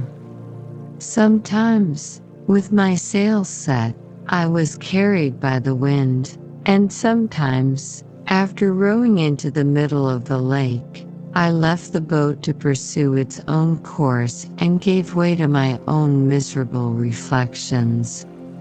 I was often tempted, when all was at peace around me, and I the only unquiet thing that wandered restless in a scene so beautiful and heavenly, if I except some bat, or the frogs, whose harsh and interrupted croaking was heard only when I approached the shore. Often, I say, I was tempted to plunge into the silent lake, that the waters might close over me and my calamities forever.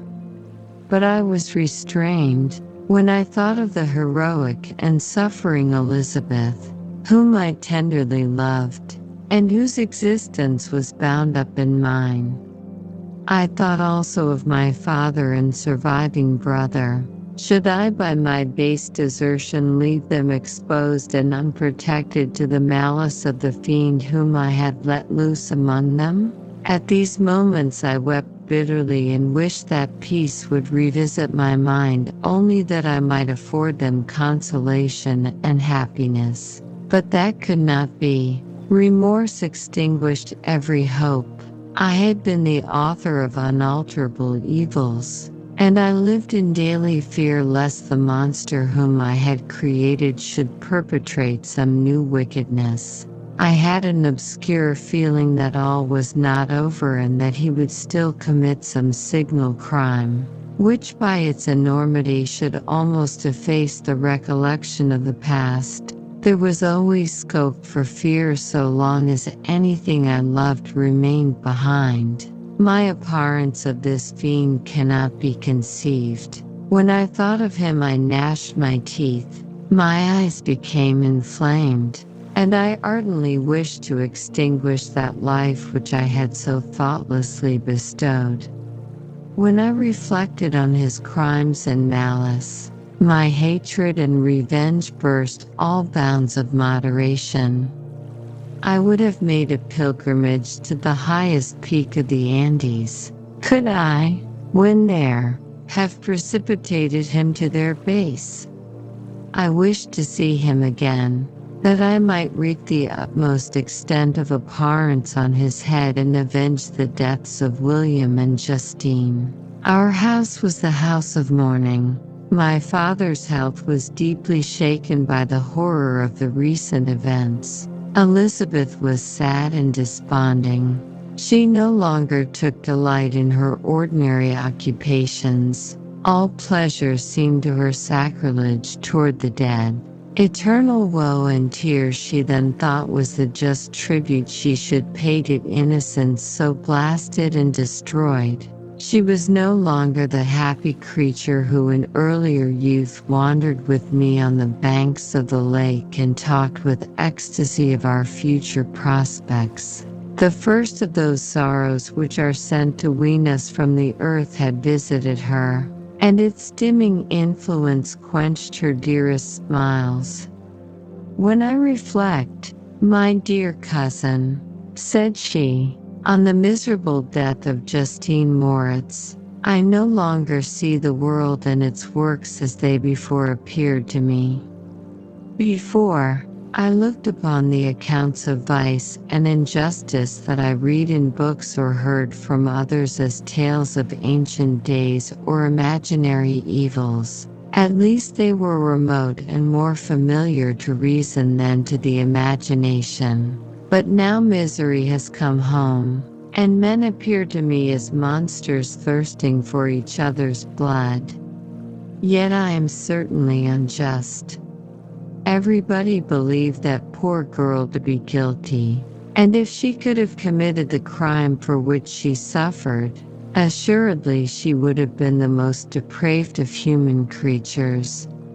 For the sake of a few jewels, to have murdered the son of her benefactor and friend, a child whom she had nursed from its birth, and appeared to love as if it had been her own. I could not consent to the death of any human being, but certainly I should have thought such a creature unfit to remain in the society of men. But she was innocent.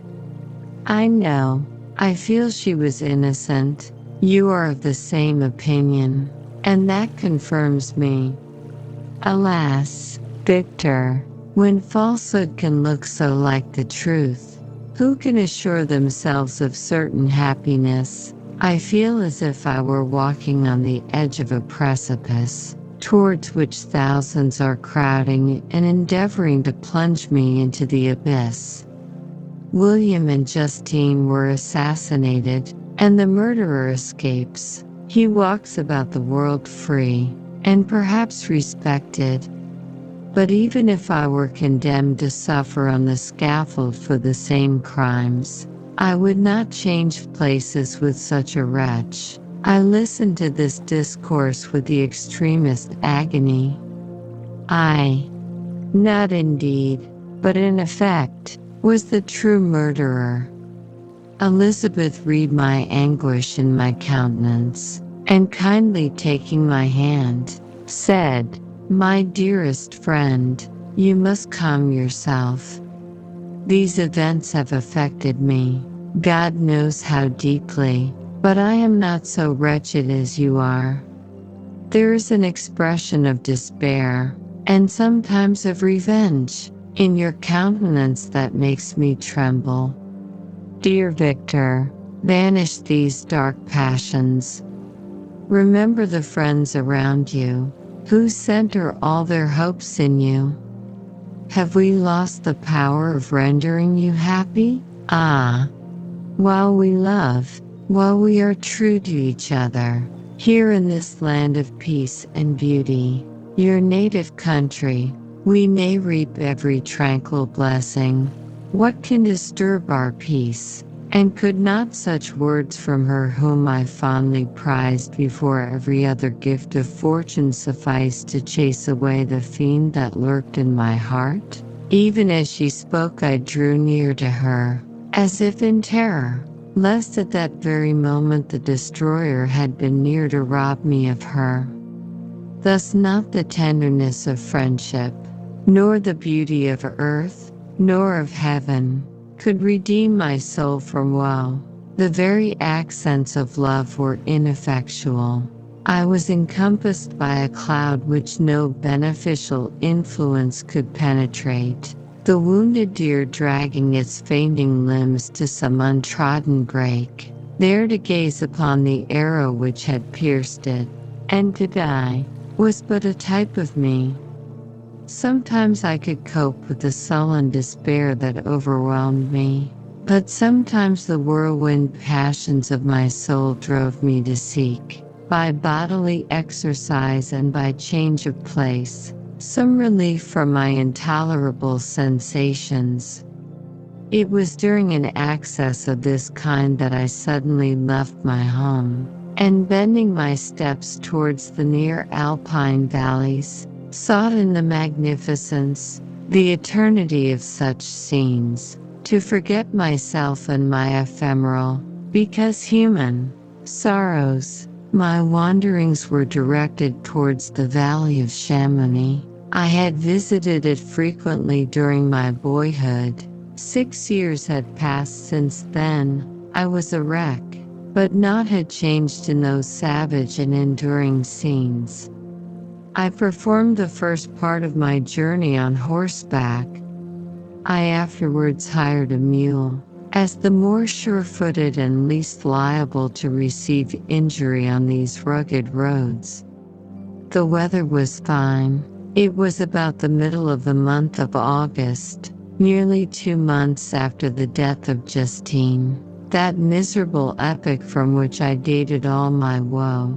The weight upon my spirit was sensibly lightened as I plunged yet deeper in the ravine of Arve. The immense mountains and precipices that overhung me on every side, the sound of the river raging among the rocks, and the dashing of the waterfalls around spoke of a power mighty as omnipotence, and I ceased to fear or to bend before any being less almighty than that which had created and ruled the elements, here displayed in their most terrific guise.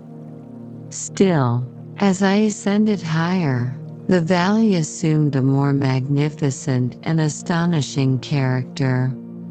Ruined castles hanging on the precipices of piny mountains, the impetuous Arve, and cottages every here and there peeping forth from among the trees formed a scene of singular beauty, but it was augmented and rendered sublime by the mighty Alps, whose white and shining pyramids and domes towered above all, as belonging to another earth, the habitations of another race of beings. I passed the bridge of Pelissier, where the ravine, which the river forms, opened before me, and I began to ascend the mountain that overhangs it. Soon after, I entered the valley of Chamonix.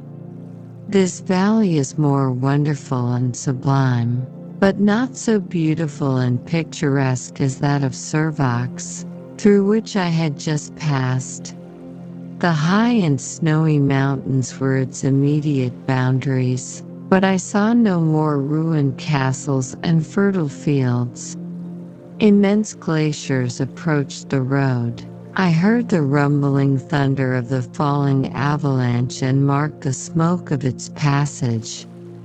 Mont Blanc, the supreme and magnificent Mont Blanc, raised itself from the surrounding aiguilles, and its tremendous dome overlooked the valley. A tingling, long-lost sense of pleasure often came across me during this journey. Some turn in the road, some new object suddenly perceived and recognized, reminded me of days gone by, and were associated with the light-hearted gaiety of boyhood. The very winds whispered in soothing accents, and maternal nature bade me weep no more. Then again the kindly influence ceased to act. I found myself fettered again to grief and indulging in all the misery of reflection. Then I spurred on my animal, striving so to forget the world, my fears, and more than all, myself, or, in a more desperate fashion, I alighted and threw myself on the grass. Weighed down by horror and despair, at length I arrived at the village of Chamonix. Exhaustion succeeded to the extreme fatigue both of body and of mind which I had endured. For a short space of time I remained at the window watching the pallid lightnings that played above Mont Blanc and listening to the rushing of the Arve, which pursued its noisy way beneath. The same lulling sounds acted as a lullaby to my too keen sensations. When I placed my head upon my pillow, sleep crept over me. I felt it as it came and blessed the giver of oblivion. Chapter 10. I spent the following day roaming through the valley. I stood beside the sources of the Arve iron, which take their rise in a glacier that with slow pace is advancing down from the summit of the hills to barricade the valley. The abrupt sides of vast mountains were before me. The icy wall of the glacier overhung me. A few shattered pines were scattered around, and the solemn silence of this glorious presence chamber of imperial nature was broken only by the brawling waves or the fall of some vast fragment. The thunder sound of the avalanche or the cracking reverberated along the mountains of the accumulated ice, which, through the silent working of immutable laws, was ever and anon rent and torn, as if it had been but a plaything in their hands. These sublime and magnificent scenes afforded me the greatest consolation that I was capable of receiving. They elevated me from all littleness of feeling, and although they did not remove my grief, they subdued and tranquilized it. In some degree, also, they diverted my mind from the thoughts over which it had brooded for the last month. I retired to rest at night. My slumbers, as it were, waited on and ministered to by the assemblance of grand shapes which I had contemplated during the day. They congregated round me, the unstained snowy mountaintop, the glittering pinnacle, the pine woods, and ragged bare ravine, the eagle, soaring amidst the clouds. They all gathered round me and bade me be at peace. Where had they fled when the next morning I awoke? All of soul and spiriting fled with sleep, and dark melancholy clouded every thought. The rain was pouring in torrents, and thick mists hid the summits of the mountains, so that I even saw not the faces of those mighty friends. Still I would penetrate their misty veil and seek them in their cloudy retreats. What were rain and storm to me? My mule was brought to the door, and I resolved to ascend to the summit of Montanvert. I remembered the effect that the view of the tremendous and ever-moving glacier had produced upon my mind when I first saw it. It had then filled me with a sublime ecstasy that gave wings to the soul and allowed it to soar from the obscure world to light and joy. The sight of the awful and majestic in nature had indeed always the effect of solemnizing my mind and causing me to forget the passing cares of life. I determined to go without a guide, for I was well acquainted with the path, and the presence of another would destroy the solitary grandeur of the scene. The ascent is precipitous, but the path is cut into continual and short windings, which enable you to surmount the perpendicularity of the mountain. It is a scene terrifically desolate. In 1,000 spots the traces of the winter avalanche may be perceived, where trees lie broken and strewed on the ground, some entirely destroyed, others bent, leaning upon the jutting rocks of the mountain or transversely upon other trees. The path, as you ascend higher, is intersected by ravines of snow, down which stones continually roll from above. One of them is particularly dangerous, as the slightest sound, such as even speaking in a loud voice, produces a concussion of air sufficient to draw destruction upon the head of the speaker. The pines are not tall or luxuriant, but they are somber and add an air of severity to the scene. I looked on the valley beneath. Vast mists were rising from the rivers which ran through it and curling in thick wreaths around the opposite mountains, whose summits were hid in the uniform clouds, while rain poured from the dark sky and added to the melancholy impression I received from the objects around me.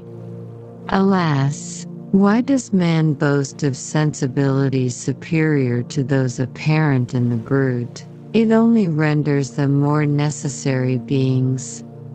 If our impulses were confined to hunger, thirst, and desire, we might be nearly free.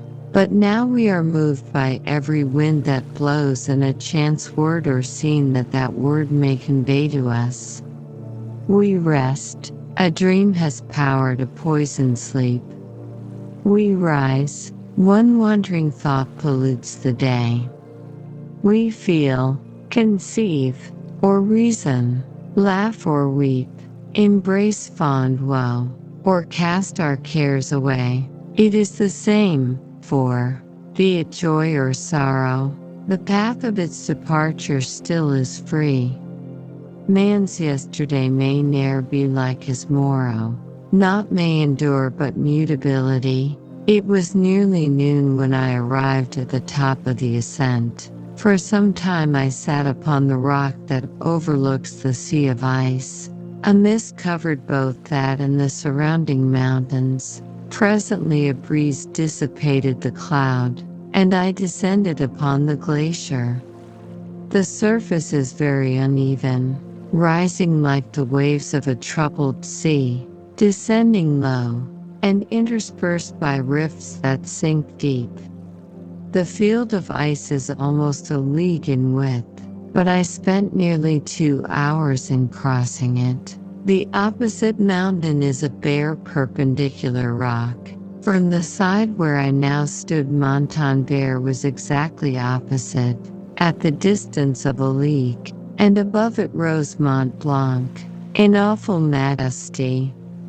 I remained in a recess of the rock, gazing on this wonderful and stupendous scene.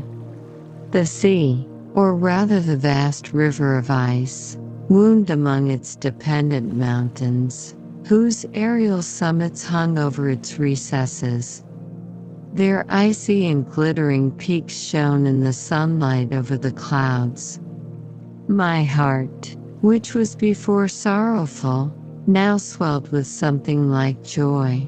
I exclaimed, "Wandering spirits, if indeed ye wander, and do not rest in your narrow beds, allow me this faint happiness, or take me, as your companion, away from the joys of life." As I said this, I suddenly beheld the figure of a man, at some distance, advancing towards me with superhuman speed. He bounded over the crevices in the ice, among which I had walked with caution. His stature, also, as he approached, seemed to exceed that of man. I was troubled. A mist came over my eyes, and I felt a faintness seize me, but I was quickly restored by the cold gale of the mountains. I perceived, as the shape came nearer, sight tremendous and abhorred, that it was the wretch whom I had created. I trembled with rage and horror, resolving to wait his approach and then close with him in mortal combat. He approached. His countenance bespoke bitter anguish, combined with disdain and malignity, while its unearthly ugliness rendered it almost too horrible for human eyes. But I scarcely observed this. Rage and hatred had at first deprived me of utterance, and I recovered only to overwhelm him with words expressive of furious detestation and contempt. "Devil!" I exclaimed, "do you dare approach me? And do not you fear the fierce vengeance of my arm wreaked on your miserable head? Begone, vile insect, or rather, stay, that I may trample you to dust. And, oh, that I could, with the extinction of your miserable existence, restore those victims whom you have so diabolically murdered. I expected this reception, said the demon. All men hate the wretched. How, then, must I be hated, who am miserable beyond all living things? Yet you, my Creator, detest and spurn me, thy creature, to whom thou art bound by ties only dissoluble by the annihilation of one of us. You purpose to kill me. How dare you sport thus with life? Do your duty towards me, and I will do mine towards you and the rest of mankind. If you will comply with my conditions, I will leave them and you at peace. But if you refuse, I will glut the maw of death, until it be satiated with the blood of your remaining friends. Abhorred monster, fiend that thou art, the tortures of hell are too mild a vengeance for thy crimes. Wretched devil, you reproach me with your creation. Come on, then, that I may extinguish the spark which I so negligently bestowed. My rage was without bounds. I sprang on him, impelled by all the feelings which can arm one being against the existence of another. He easily eluded me and said, "Be calm. I entreat you to hear me before you give vent to your hatred on my devoted head. Have I not suffered enough, that you seek to increase my misery? Life, although it may only be an accumulation of anguish, is dear to me, and I will defend it. Remember, thou hast made me more powerful than thyself. My height is superior to thine, my joints more supple. But I will not be tempted to set myself in opposition to thee. I am thy creature, and I will be even mild and docile to my natural Lord and King if thou wilt also perform thy part, the which thou owest me. Oh, Frankenstein, be not equitable to every other and trample upon me alone, to whom thy justice, and even thy clemency and affection, is most due. Remember that I am thy creature. I ought to be thy Adam, but I am rather the fallen angel, whom thou drivest from joy for no misdeed. Everywhere I see bliss, from which I alone am irrevocably excluded. I was benevolent and good. Misery made me a fiend. Make me happy, and I shall again be virtuous. Begone, I will not hear you. There can be no community between you and me. We are enemies. Begone, or let us try our strength in a fight, in which one must fall. How can I move thee? Will no entreaties cause thee to turn a favorable eye upon thy creature, who implores thy goodness and compassion? Believe me, Frankenstein, I was benevolent. My soul glowed with love and humanity. But am I not alone, miserably alone? You, my Creator, abhor me. What hope can I gather from your fellow creatures, who owe me nothing? They spurn and hate me. The desert mountains and dreary glaciers are my refuge.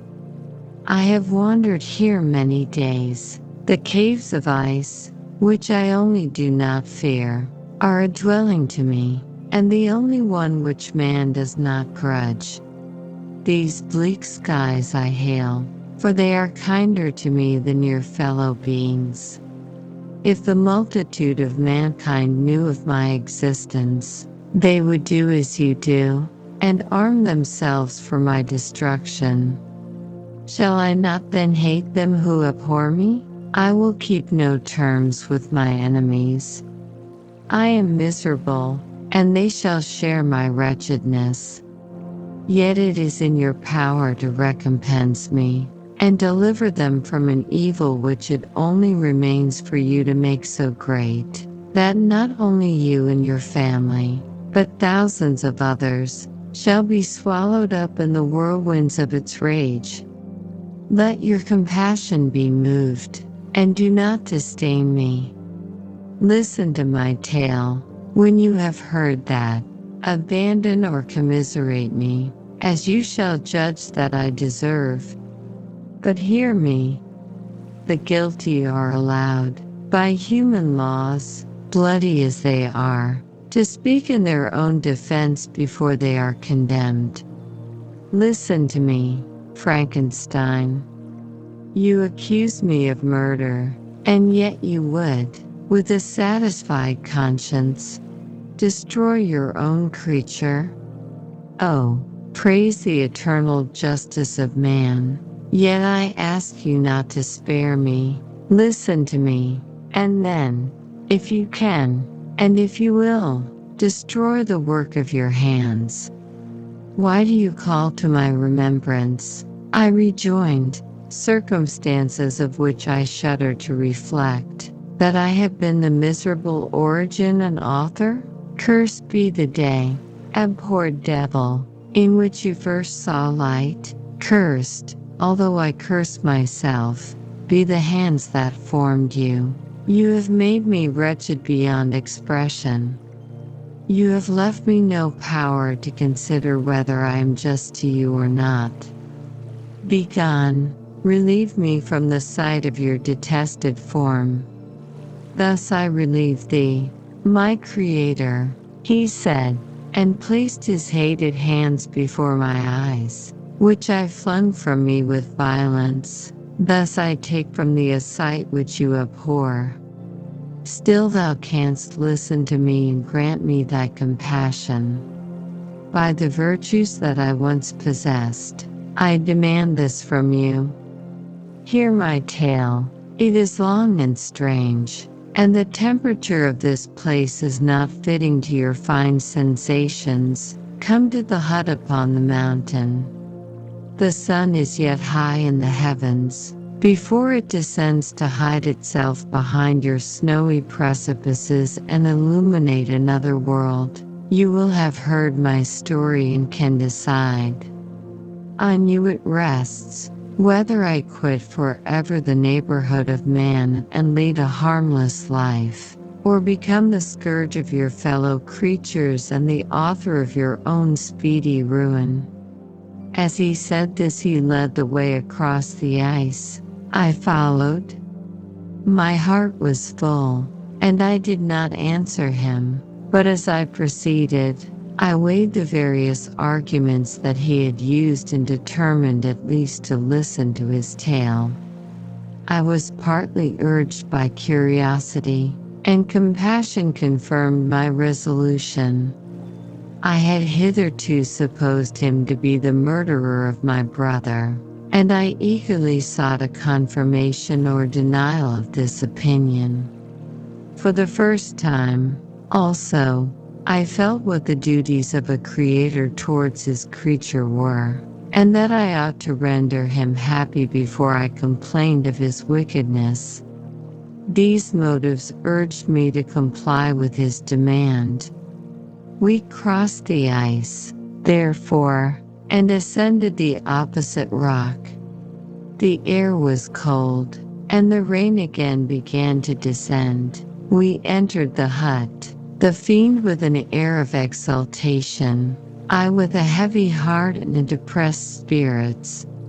But I consented to listen, and seating myself by the fire which my odious companion had lighted, he thus began his tale. Chapter 11. It is with considerable difficulty that I remember the original era of my being. All the events of that period appear confused and indistinct. A strange multiplicity of sensations seized me, and I saw, felt, heard, and smelt at the same time, and it was, indeed, a long time before I learned to distinguish between the operations of my various senses. By degrees, I remember, a stronger light pressed upon my nerves, so that I was obliged to shut my eyes. Darkness then came over me and troubled me, but hardly had I felt this when, by opening my eyes, as I now suppose, the light poured in upon me again. I walked and, I believe, descended, but I presently found a great alteration in my sensations. Before, dark and opaque bodies had surrounded me, impervious to my touch or sight, but I now found that I could wander on at liberty, with no obstacles which I could not either surmount or avoid. The light became more and more oppressive to me, and the heat wearying me as I walked, I sought a place where I could receive shade. This was the forest near Ingolstadt, and here I lay by the side of a brook resting from my fatigue, until I felt tormented by hunger and thirst. This roused me from my nearly dormant state, and I ate some berries which I found hanging on the trees or lying on the ground. I slaked my thirst at the brook, and then lying down, was overcome by sleep. It was dark when I awoke. I felt cold also, and half frightened, as it were, instinctively, finding myself so desolate. Before I had quitted your apartment, on a sensation of cold, I had covered myself with some clothes, but these were insufficient to secure me from the dews of night. I was a poor, helpless, miserable wretch, I knew, and could distinguish nothing, but feeling pain invade me on all sides. I sat down and wept. Soon a gentle light stole over the heavens and gave me a sensation of pleasure. I started up and beheld a radiant form rise from among the trees. The moon, I gazed with a kind of wonder. It moved slowly, but it enlightened my path, and I again went out in search of berries. I was still cold when under one of the trees I found a huge cloak, with which I covered myself, and sat down upon the ground. No distinct ideas occupied my mind, all was confused. I felt light, and hunger, and thirst, and darkness. Innumerable sounds rang in my ears, and on all sides various scents saluted me. The only object that I could distinguish was the bright moon, and I fixed my eyes on that with pleasure. Several changes of day and night passed, and the orb of night had greatly lessened. When I began to distinguish my sensations from each other, I gradually saw plainly the clear stream that supplied me with drink and the trees that shaded me with their foliage. I was delighted when I first discovered that a pleasant sound, which often saluted my ears, proceeded from the throats of the little winged animals who had often intercepted the light from my eyes. I began also to observe, with greater accuracy, the forms that surrounded me and to perceive the boundaries of the radiant roof of light which canopied me. Sometimes I tried to imitate the pleasant songs of the birds but was unable. Sometimes I wished to express my sensations in my own mode, but the uncouth and inarticulate sounds which broke from me frightened me into silence again. The moon had disappeared from the night, and again, with a lessened form, showed itself, while I still remained in the forest. My sensations had by this time become distinct, and my mind received every day additional ideas. My eyes became accustomed to the light and to perceive objects in their right forms. I distinguished the insect from the herb, and by degrees, one herb from another. I found that the sparrow uttered none but harsh notes, whilst those of the blackbird and thrush were sweet and enticing. One day, when I was oppressed by cold, I found a fire which had been left by some wandering beggars, and was overcome with delight at the warmth I experienced from it. In my joy I thrust my hand into the live embers, but quickly drew it out again with a cry of pain. How strange, I thought, that the same cause should produce such opposite effects. I examined the materials of the fire, and to my joy found it to be composed of wood. I quickly collected some branches, but they were wet and would not burn. I was pained at this and sat still watching the operation of the fire. The wet wood which I had placed near the heat dried and itself became inflamed. I reflected on this, and by touching the various branches, I discovered the cause and busied myself in collecting a great quantity of wood, that I might dry it and have a plentiful supply of fire. When night came on and brought sleep with it, I was in the greatest fear lest my fire should be extinguished. I covered it carefully with dry wood and leaves and placed wet branches upon it, and then, spreading my cloak, I lay on the ground and sank into sleep. It was morning when I awoke, and my first care was to visit the fire. I uncovered it, and a gentle breeze quickly fanned it into a flame. I observed this also and contrived a fan of branches, which roused the embers when they were nearly extinguished. When night came again I found, with pleasure, that the fire gave light as well as heat, and that the discovery of this element was useful to me in my food. For I found some of the offals that the travelers had left had been roasted, and tasted much more savory than the berries I gathered from the trees. I tried, therefore, to dress my food in the same manner, placing it on the live embers. I found that the berries were spoiled by this operation, and the nuts and roots much improved.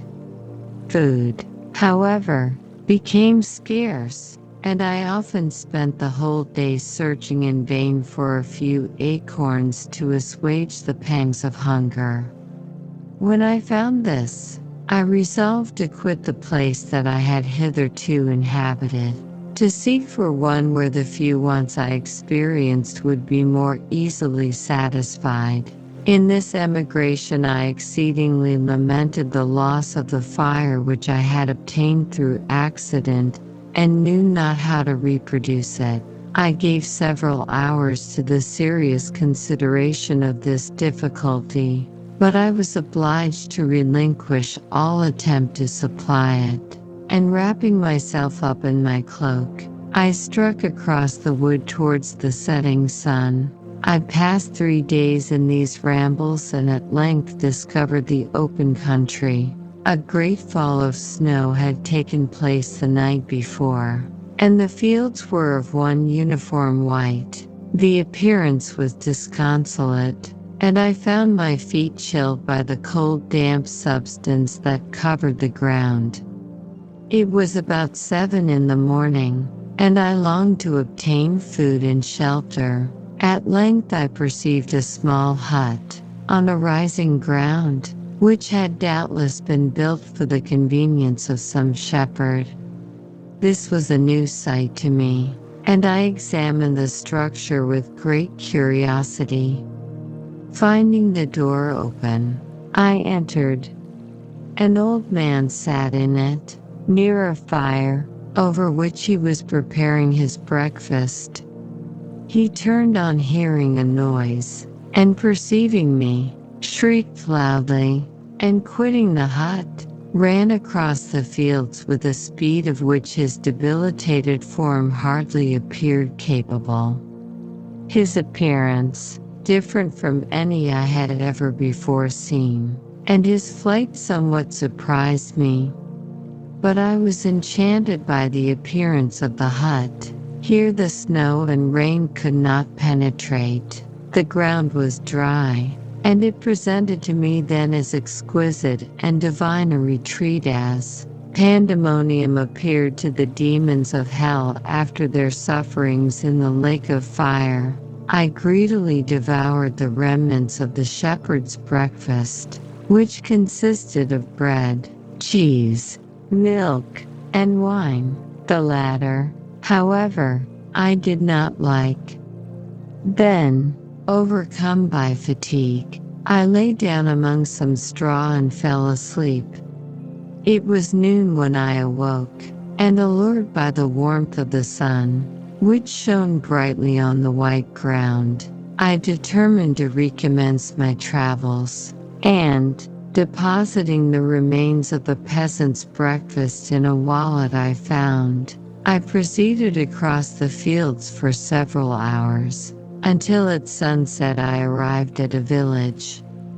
How miraculous did this appear! The huts, the neater cottages, and stately houses engaged my admiration by turns. The vegetables in the gardens, the milk and cheese that I saw placed at the windows of some of the cottages, allured my appetite. One of the best of these I entered, but I had hardly placed my foot within the door before the children shrieked, and one of the women fainted.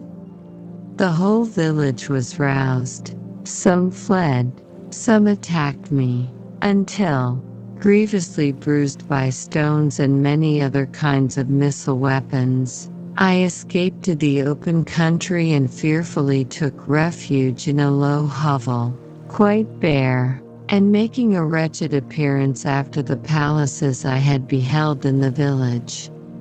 This hovel, however, joined a cottage of a neat and pleasant appearance, but after my late dearly bought experience, I dared not enter it. My place of refuge was constructed of wood, but so low that I could with difficulty sit upright in it.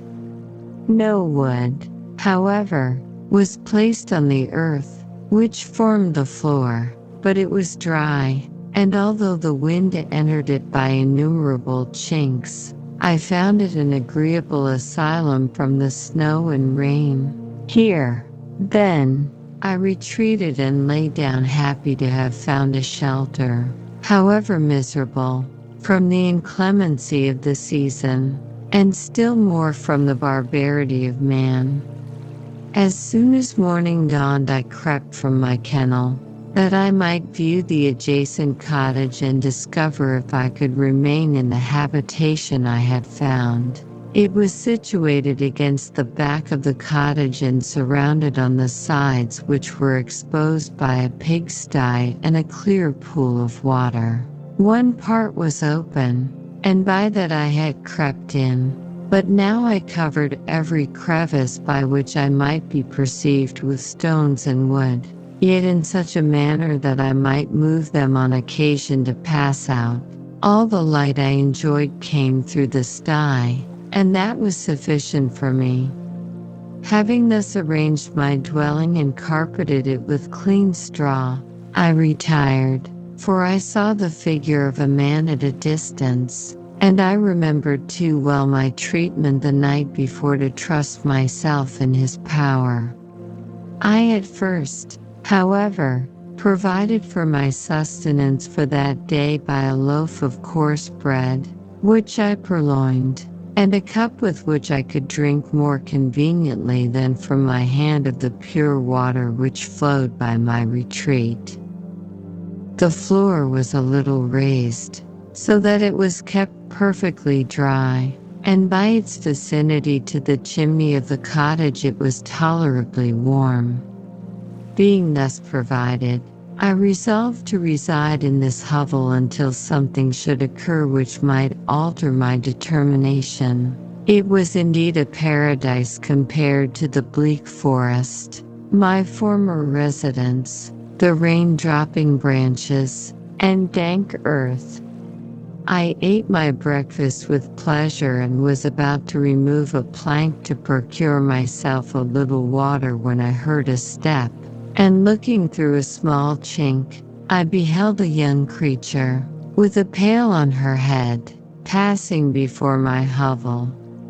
The girl was young and of gentle demeanor, unlike what I have since found cottagers and farmhouse servants to be. Yet she was meanly dressed, a coarse blue petticoat and a linen jacket being her only garb. Her fair hair was plaited but not adorned. She looked patient yet sad. I lost sight of her, and in about a quarter of an hour she returned bearing the pail, which was now partly filled with milk. As she walked along, seemingly incommoded by the burden, a young man met her, whose countenance expressed a deeper despondence.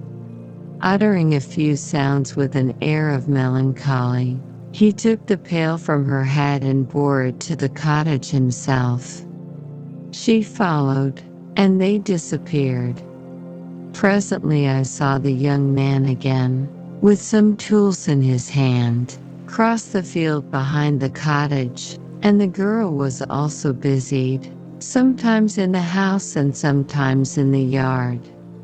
On examining my dwelling, I found that one of the windows of the cottage had formerly occupied a part of it, but the panes had been filled up with wood. In one of these was a small and almost imperceptible chink through which the eye could just penetrate. Through this crevice a small room was visible, whitewashed and clean but very bare of furniture.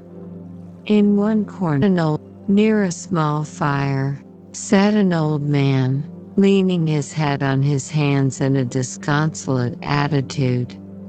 The young girl was occupied in arranging the cottage, but presently she took something out of a drawer, which employed her hands, and she sat down beside the old man, who, taking up an instrument, began to play and to produce sounds sweeter than the voice of the thrush or the nightingale. It was a lovely sight, even to me, poor wretch who had never beheld aught beautiful before. The silver hair and benevolent countenance of the aged cottager won my reverence, while the gentle manners of the girl enticed my love. He played a sweet mournful air which I perceived drew tears from the eyes of his amiable companion, of which the old man took no notice, until she sobbed audibly. He then pronounced a few sounds, and the fair creature, leaving her work, knelt at his feet. He raised her and smiled with such kindness and affection that I felt sensations of a peculiar and overpowering nature. They were a mixture of pain and pleasure, such as I had never before experienced, either from hunger or cold, warmth or food, and I withdrew from the window, unable to bear these emotions. Soon after this the young man returned, bearing on his shoulders a load of wood. The girl met him at the door, helped to relieve him of his burden, and taking some of the fuel into the cottage, placed it on the fire. Then she and the youth went apart into a nook of the cottage, and he showed her a large loaf and a piece of cheese. She seemed pleased and went into the garden for some roots and plants, which she placed in water, and then upon the fire. She afterwards continued her work, whilst the young man went into the garden and appeared busily employed in digging and pulling up roots. After he had been employed thus about an hour, the young woman joined him and they entered the cottage together. The old man had, In the meantime, been pensive, but on the appearance of his companions he assumed a more cheerful air, and they sat down to eat. The meal was quickly dispatched. The young woman was again occupied in arranging the cottage. The old man walked before the cottage in the sun for a few minutes, leaning on the arm of the youth. Nothing could exceed in beauty the contrast between these two excellent creatures. One was old, with silver hairs and a countenance beaming with benevolence and love. The younger was slight and graceful in his figure, and his features were molded with the finest symmetry, yet his eyes and attitude expressed the utmost sadness and despondency.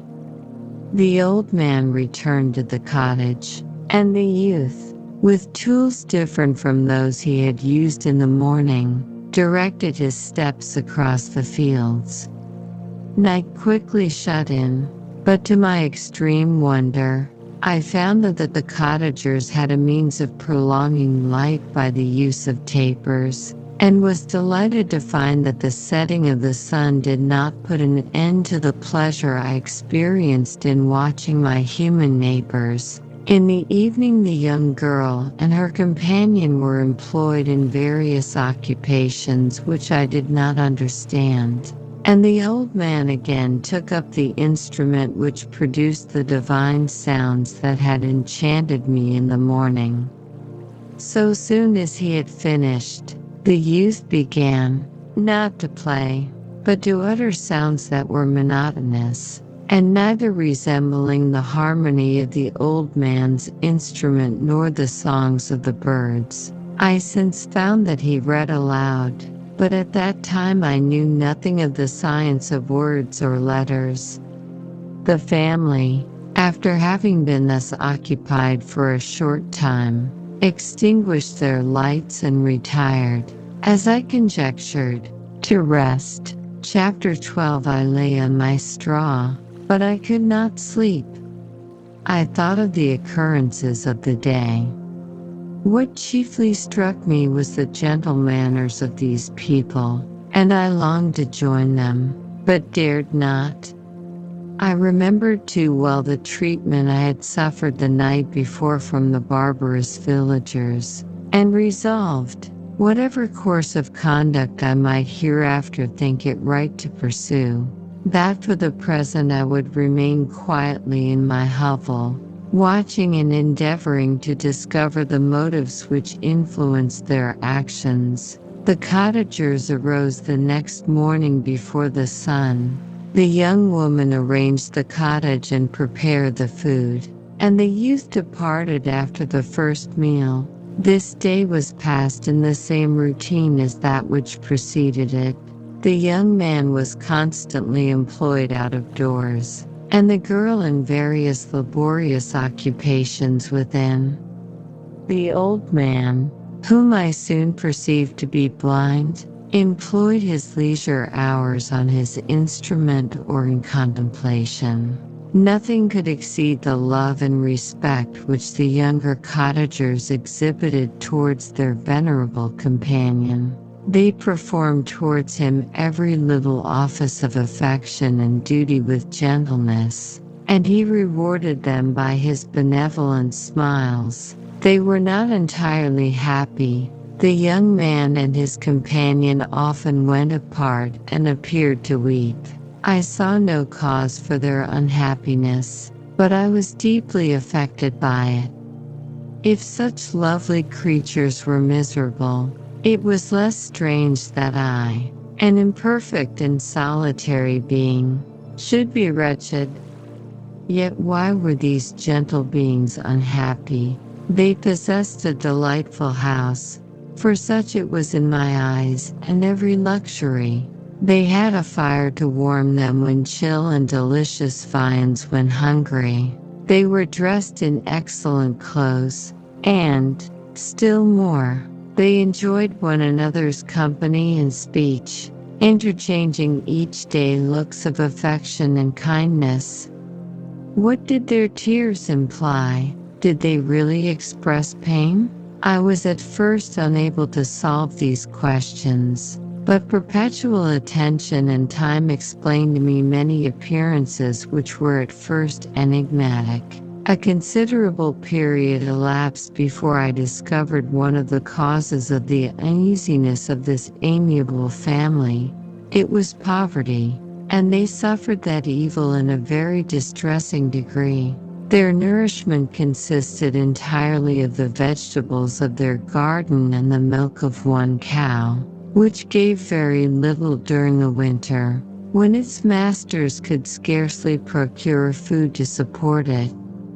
They often, I believe, suffered the pangs of hunger very poignantly, especially the two younger cottagers. For several times they placed food before the old man when they reserved none for themselves. This trait of kindness moved me sensibly. I had been accustomed, during the night, to steal a part of their store for my own consumption.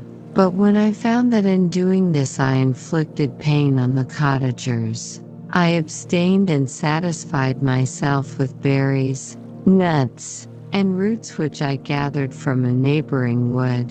I discovered also another means through which I was enabled to assist their labors. I found that the youth spent a great part of each day in collecting wood for the family fire, and during the night I often took his tools, the use of which I quickly discovered, and brought home firing sufficient for the consumption of several days.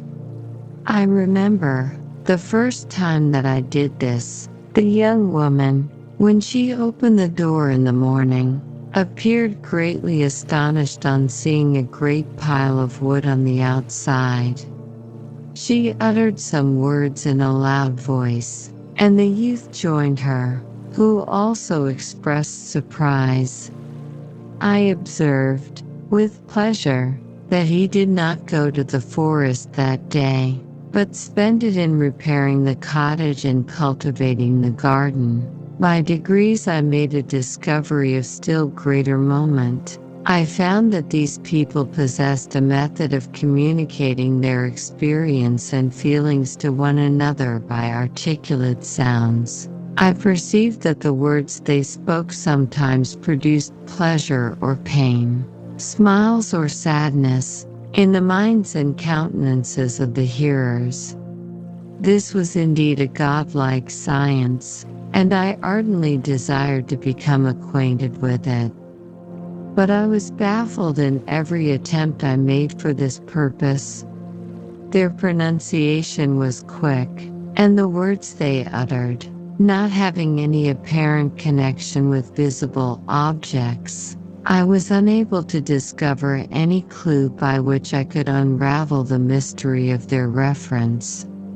By great application, however, and after having remained during the space of several revolutions of the moon in my hovel, I discovered the names that were given to some of the most familiar objects of discourse. I learned and applied the words fire, milk, bread, and wood.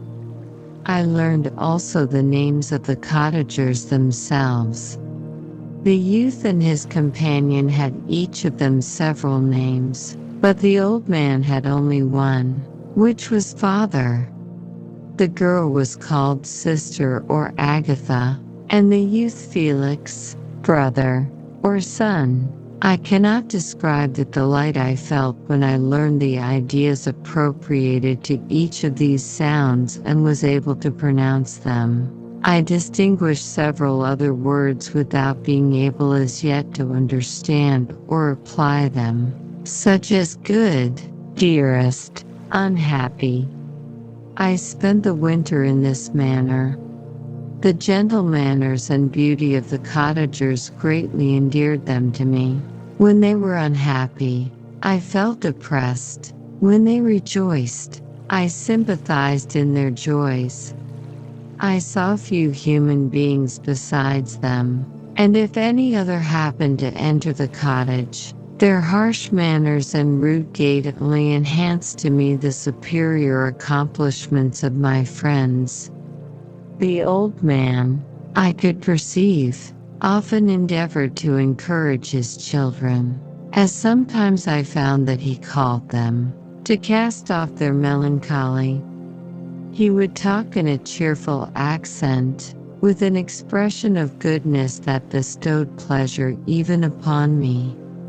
Agatha listened with respect, her eyes sometimes filled with tears, which she endeavored to wipe away unperceived, but I generally found that her countenance and tone were more cheerful after having listened to the exhortations of her father.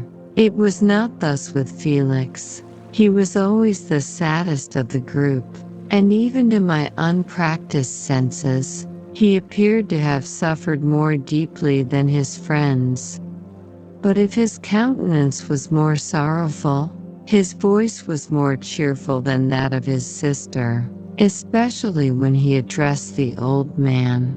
I could mention innumerable instances which, although slight, marked the dispositions of these amiable cottagers. In the midst of poverty and want, Felix carried with pleasure to his sister the first little white flower that peeped out from beneath the snowy ground. Early in the morning, before she had risen, he cleared away the snow that obstructed her path to the milk house, drew water from the well, and brought the wood from the outhouse, where, to his perpetual astonishment, he found his store always replenished by an invisible hand. In the day, I believe, he worked sometimes for a neighboring farmer, because he often went forth and did not return until dinner, yet brought no wood with him. At other times he worked in the garden, but as there was little to do in the frosty season, he read to the old man and Agatha. This reading had puzzled me extremely at first, but by degrees I discovered that he uttered many of the same sounds when he read as when he talked. I conjectured, therefore, that he found on the paper signs for speech which he understood, and I ardently longed to comprehend these also. But how was that possible when I did not even understand the sounds for which they stood as signs? I improved, however, sensibly in this science, but not sufficiently to follow up any kind of conversation, although I applied my whole mind to the endeavor, for I easily perceived that, although I eagerly longed to discover myself to the cottagers, I ought not to make the attempt until I had first become master of their language, which knowledge might enable me to make them overlook the deformity of my figure. For with this also the contrast perpetually presented to my eyes had made me acquainted. I had admired the perfect forms of my cottagers, their grace, beauty, and delicate complexions. But how was I terrified when I viewed myself in a transparent pool. At first I started back, unable to believe that it was indeed I who was reflected in the mirror. And when I became fully convinced that I was in reality the monster that I am, I was filled with the bitterest sensations of despondence and mortification. Alas, I did not yet entirely know the fatal effects of this miserable deformity. As the sun became warmer and the light of day longer, the snow vanished, and I beheld the bare trees and the black earth. From this time Felix was more employed, and the heart-moving indications of impending famine disappeared. Their food, as I afterwards found, was coarse, but it was wholesome, and they procured a sufficiency of it. Several new kinds of plants sprang up in the garden, which they dressed, and these signs of comfort increased daily as the season advanced.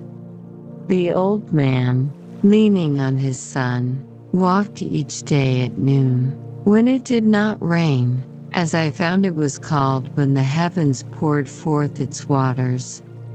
This frequently took place, but a high wind quickly dried the earth, and the season became far more pleasant than it had been. My mode of life in my hovel was uniform. During the morning I attended the motions of the cottagers, and when they were dispersed in various occupations, I slept. The remainder of the day was spent in observing my friends. When they had retired to rest, if there was any moon or the night was starlight, I went into the woods and collected my own food and fuel for the cottage. When I returned, as often as it was necessary, I cleared their path from the snow and performed those offices that I had seen done by Felix. I afterwards found that these labors, performed by an invisible hand, greatly astonished them, and once or twice I heard them, on these occasions, utter the words "good spirit," "wonderful," but I did not then understand the signification of these terms. My thoughts now became more active, and I longed to discover the motives and feelings of these lovely creatures. I was inquisitive to know why Felix appeared so miserable and Agatha so sad. I thought, foolish wretch, that it might be in my power to restore happiness to these deserving people. When I slept or was absent, the forms of the venerable blind father, the gentle Agatha, and the excellent Felix flitted before me. I looked upon them as superior beings who would be the arbiters of my future destiny. I formed in my imagination 1,000 pictures of presenting myself to them, and their reception of me. I imagined that they would be disgusted, until, by my gentle demeanor and conciliating words, I should first win their favor and afterwards their love. These thoughts exhilarated me and led me to apply with fresh ardor to the acquiring the art of language. My organs were indeed harsh, but supple, and although my voice was very unlike the soft music of their tones, yet I pronounced such words as I understood with tolerable ease. It was as the ass and the lapdog, yet surely the gentle ass whose intentions were affectionate, although his manners were rude, deserved better treatment than blows and execration. The pleasant showers and genial warmth of spring greatly altered the aspect of the earth. Men who before this change seemed to have been hid in caves dispersed themselves and were employed in various arts of cultivation. The birds sang in more cheerful notes, and the leaves began to bud forth on the trees. Happy, happy earth, fit habitation for gods, which, so short a time before, was bleak, damp, and unwholesome. My spirits were elevated by the enchanting appearance of nature. The past was blotted from my memory. The present was tranquil, and the future gilded by bright rays of hope and anticipations of joy. Chapter 13. I now hasten to the more moving part of my story. I shall relate events that impressed me with feelings which, from what I had been, have made me what I am. Spring advanced rapidly. The weather became fine and the skies cloudless. It surprised me that what before was desert and gloomy should now bloom with the most beautiful flowers and verdure. My senses were gratified and refreshed by 1,000 scents of delight and 1,000 sights of beauty. It was on one of these days, when my cottagers periodically rested from labor, the old man played on his guitar, and the children listened to him. that I observed the countenance of Felix was melancholy beyond expression. He sighed frequently, and once his father paused in his music, and I conjectured by his manner that he inquired the cause of his son's sorrow.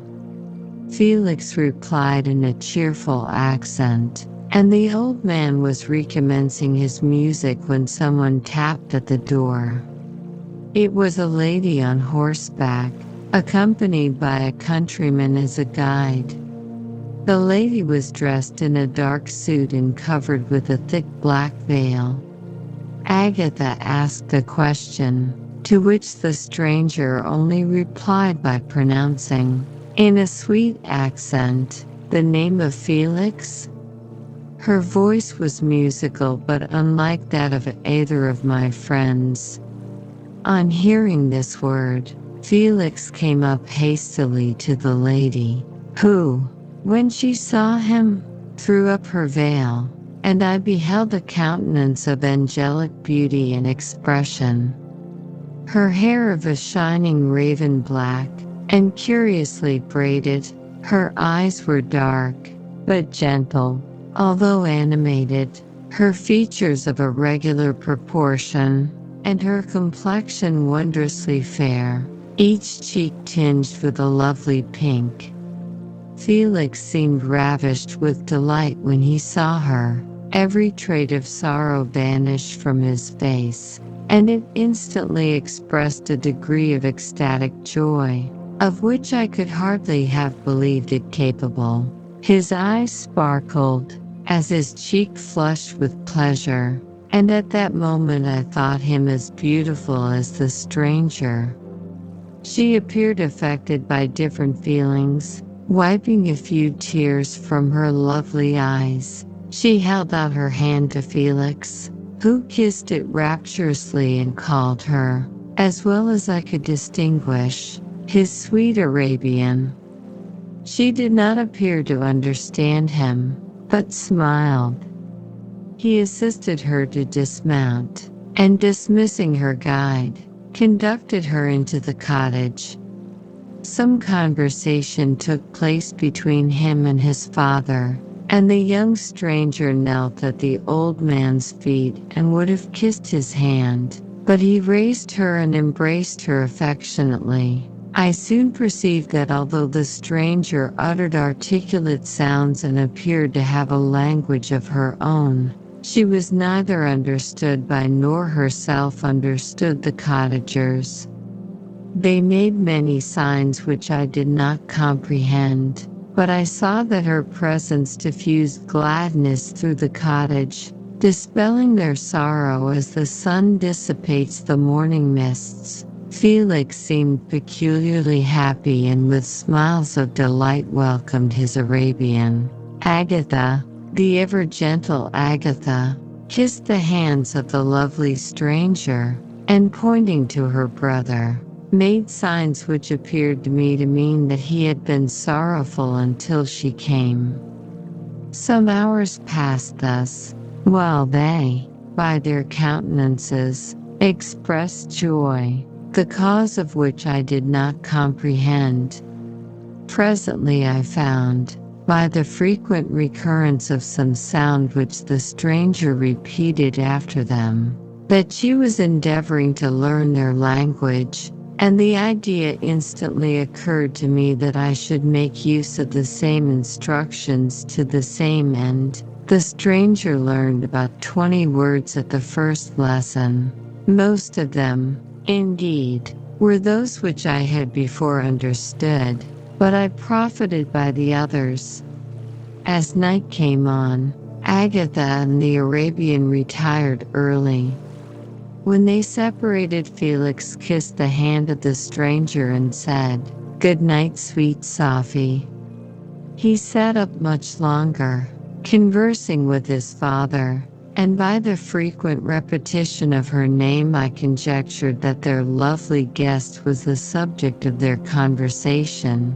I ardently desired to understand them, and bent every faculty towards that purpose, but found it utterly impossible. The next morning Felix went out to his work, and after the usual occupations of Agatha were finished, the Arabian sat at the feet of the old man, and taking his guitar, played some airs so entrancingly beautiful that they at once drew tears of sorrow and delight from my eyes. She sang, and her voice flowed in a rich cadence, swelling or dying away like a nightingale of the woods. When she had finished, she gave the guitar to Agatha, who at first declined it. She played a simple air, and her voice accompanied it in sweet accents, but unlike the wondrous strain of the stranger. The old man appeared enraptured and said some words which Agatha endeavored to explain to Sophie, and by which he appeared to wish to express that she bestowed on him the greatest delight by her music. The days now passed as peaceably as before, with the sole alteration that joy had taken place of sadness in the countenances of my friends. Sophie was always gay and happy. She and I improved rapidly in the knowledge of language, so that in 2 months I began to comprehend most of the words uttered by my protectors. In the meanwhile also the black ground was covered with herbage, and the green banks interspersed with innumerable flowers, sweet to the scent and the eyes, stars of pale radiance among the moonlight woods. The sun became warmer, the nights clear and balmy, and my nocturnal rambles were an extreme pleasure to me, although they were considerably shortened by the late setting and early rising of the sun. For I never ventured abroad during daylight, fearful of meeting with the same treatment I had formerly endured in the first village which I entered. My days were spent in close attention, that I might more speedily master the language, and I may boast that I improved more rapidly than the Arabian, who understood very little and conversed in broken accents, whilst I comprehended and could imitate almost every word that was spoken.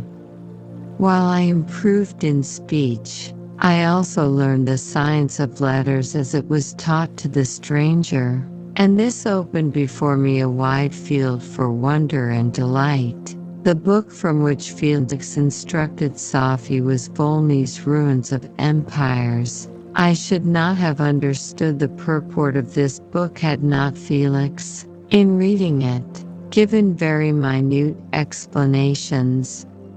He had chosen this work, he said, because the declamatory style was framed in imitation of the Eastern authors. Through this work I obtained a cursory knowledge of history and a view of the several empires at present existing in the world. It gave me an insight into the manners, governments, and religions of the different nations of the earth. I heard of the slothful Asiatics, of the stupendous genius and mental activity of the Grecians, of the wars and wonderful virtue of the early Romans, of their subsequent degenerating, of the decline of that mighty empire, of chivalry, Christianity, and kings. I heard of the discovery of the American hemisphere and wept with Sophie over the hapless fate of its original inhabitants. These wonderful narrations inspired me with strange feelings. Was man, indeed, at once so powerful, so virtuous and magnificent, yet so vicious and base? He appeared at one time a mere sign of the evil principle, and at another as all that can be conceived of noble and godlike. To be a great and virtuous man appeared the highest honor that can befall a sensitive being.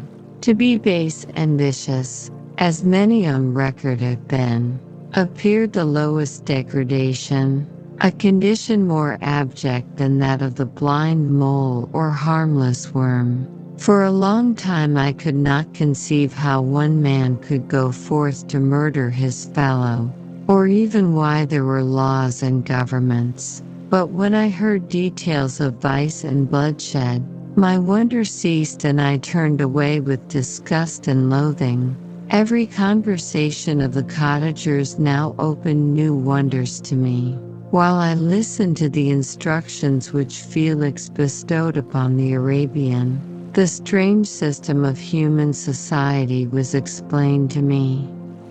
I heard of the division of property, of immense wealth and squalid poverty, of rank, descent, and noble blood. The words induced me to turn towards myself. I learned that the possessions most esteemed by your fellow creatures were high and unsullied descent united with riches. A man might be respected with only one of these advantages, but without either he was considered, except in very rare instances, as a vagabond and a slave, doomed to waste his powers for the profits of the chosen few.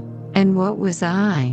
Of my creation and creator I was absolutely ignorant, but I knew that I possessed no money, no friends, no kind of property. I was, besides, endued with a figure hideously deformed and loathsome. I was not even of the same nature as man. I was more agile than they and could subsist upon coarser diet. I bore the extremes of heat and cold with less injury to my frame. My stature far exceeded theirs. When I looked around I saw and heard of none like me. Was I, then, a monster, a blot upon the earth, from which all men fled and whom all men disowned? I cannot describe to you the agony that these reflections inflicted upon me. I tried to dispel them, but sorrow only increased with knowledge. Oh, that I had forever remained in my native wood, nor known nor felt beyond the sensations of hunger, thirst, and heat. Of what a strange nature is knowledge. It clings to the mind when it has once seized on it like a lichen on the rock. I wish sometimes to shake off all thought and feeling, but I learned that there was but one means to overcome the sensation of pain, and that was death, a state which I feared yet did not understand. I admired virtue and good feelings and loved the gentle manners and amiable qualities of my cottagers, but I was shut out from intercourse with them, except through means which I obtained by stealth, when I was unseen and unknown, and which rather increased than satisfied the desire I had of becoming one among my fellows. The gentle words of Agatha and the animated smiles of the charming Arabian were not for me. The mild exhortations of the old man and the lively conversation of the loved Felix were not for me. Miserable, unhappy wretch, other lessons were impressed upon me even more deeply. I heard of the difference of sexes, and the birth and growth of children. How the father doted on the smiles of the infant, and the lively sallies of the older child. How all the life and cares of the mother were wrapped up in the precious charge. How the mind of youth expanded and gained knowledge of brother, sister, and all the various relationships which bind one human being to another in mutual bonds. But where were my friends and relations? No father had watched my infant days. No mother had blessed me with smiles and caresses, or if they had, all my past life was now a blot, a blind vacancy in which I distinguished nothing. From my earliest remembrance I had been as I then was in height and proportion. I had never yet seen a being resembling me or who claimed any intercourse with me. What was I? The question again recurred, to be answered only with groans. I will soon explain to what these feelings tended, but allow me now to return to the cottagers, whose story excited in me such various feelings of indignation, delight, and wonder, but which all terminated in additional love and reverence for my protectors, for so I loved, in an innocent, half-painful self-deceit, to call them. Chapter 14. Some time elapsed before I learned the history of my friends. It was one which could not fail to impress itself deeply on my mind, unfolding as it did a number of circumstances, each interesting and wonderful to one so utterly inexperienced as I was. The name of the old man was de Lacy. He was descended from a good family in France, where he had lived for many years in affluence, respected by his superiors and beloved by his equals. His son was bred in the service of his country, and Agatha had ranked with ladies of the highest distinction. A few months before my arrival they had lived in a large and luxurious city called Paris, surrounded by friends and possessed of every enjoyment which virtue, refinement of intellect, or taste, accompanied by a moderate fortune, could afford. The father of Safi had been the cause of their ruin. He was a Turkish merchant and had inhabited Paris for many years, when, for some reason which I could not learn, he became obnoxious to the government. He was seized and cast into prison the very day that Safi arrived from Constantinople to join him. He was tried and condemned to death. The injustice of his sentence was very flagrant. All Paris was indignant, and it was judged that his religion and wealth rather than the crime alleged against him had been the cause of his condemnation. Felix had accidentally been present at the trial. His horror and indignation were uncontrollable when he heard the decision of the court. He made, at that moment, a solemn vow to deliver him and then looked around for the means. After many fruitless attempts to gain admittance to the prison, he found a strongly grated window in an unguarded part of the building, which lighted the dungeon of the unfortunate Mohammedan, who, loaded with chains, waited in despair the execution of the barbarous sentence. Felix visited the grate at night and made known to the prisoner his intentions in his favor. The Turk, amazed and delighted, endeavored to kindle the zeal of his deliverer by promises of reward and wealth. Felix rejected his offers with contempt, yet when he saw the lovely Safi, who was allowed to visit her father and who by her gestures expressed her lively gratitude, the youth could not help owning to his own mind that the captive possessed a treasure which would fully reward his toil and hazard. The Turk quickly perceived the impression that his daughter had made on the heart of Felix and endeavored to secure him, more entirely in his interests by the promise of her hand in marriage so soon as he should be conveyed to a place of safety. Felix was too delicate to accept this offer, yet he looked forward to the probability of the event as to the consummation of his happiness.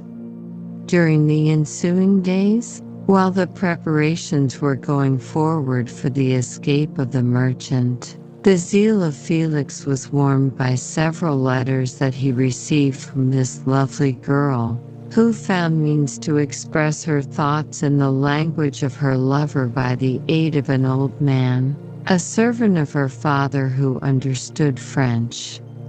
She thanked him in the most ardent terms for his intended services towards her parent, and at the same time she gently deplored her own fate. I have copies of these letters, for I found means, during my residence in the hovel, to procure the implements of writing, and the letters were often in the hands of Felix or Agatha. Before I depart, I will give them to you. They will prove the truth of my tale. But at present, as the sun is already far declined, I shall only have time to repeat the substance of them to you.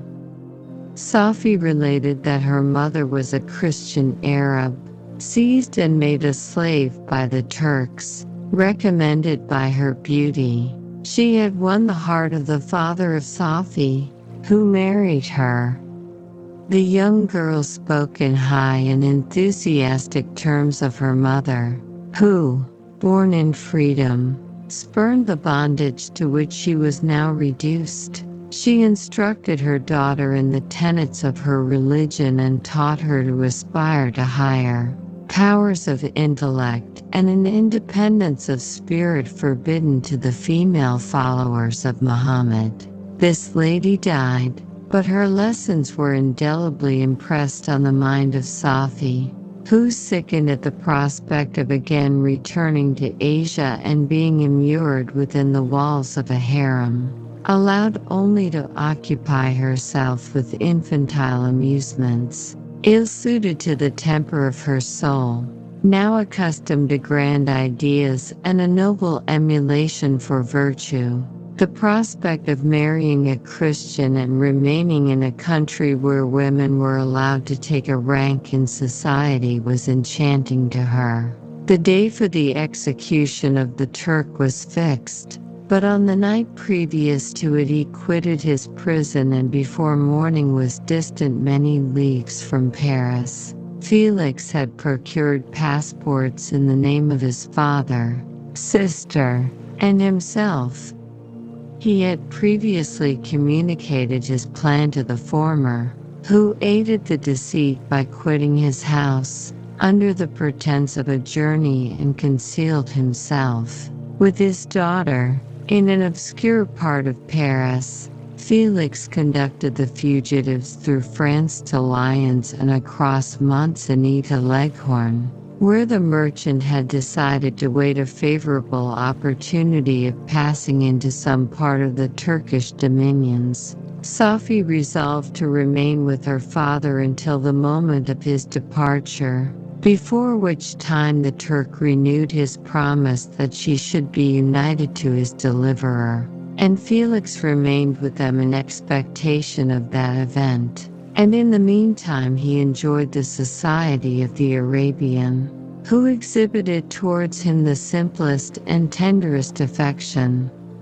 They conversed with one another through the means of an interpreter, and sometimes with the interpretation of looks, and Safi sang to him the divine airs of her native country. The Turk allowed this intimacy to take place and encouraged the hopes of the youthful lovers, while in his heart he had formed far other plans.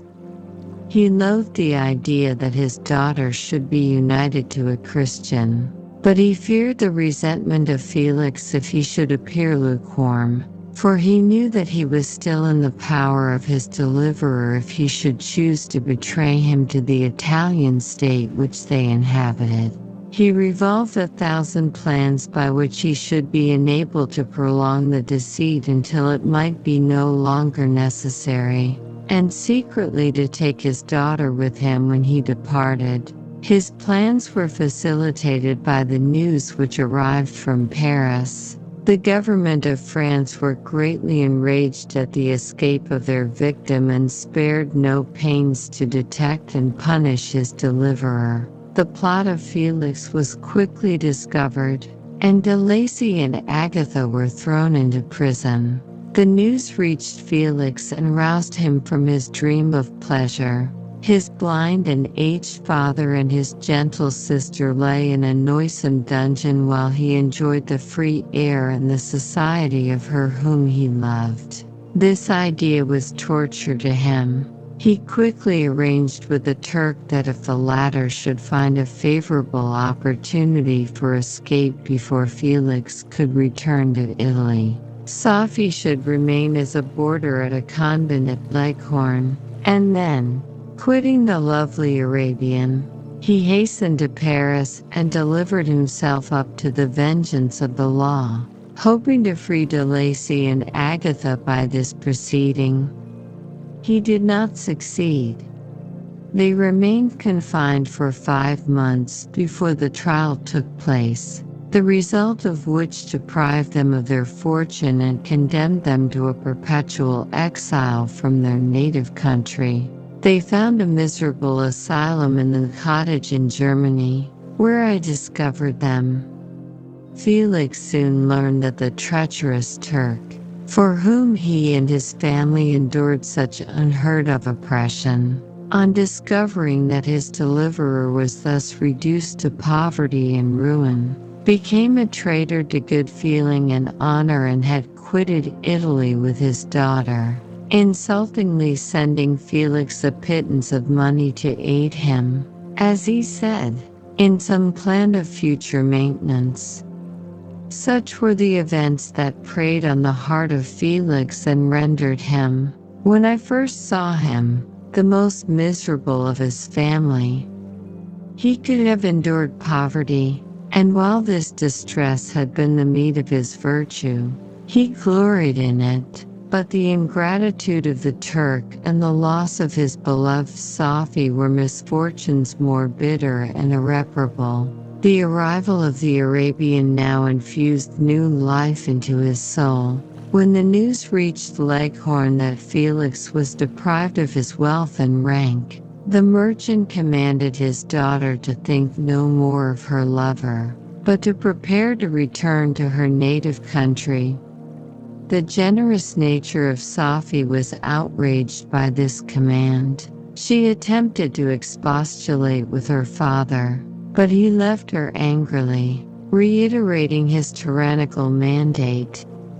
A few days after, the Turk entered his daughter's apartment and told her hastily that he had reason to believe that his residence at Leghorn had been divulged and that he should speedily be delivered up to the French government.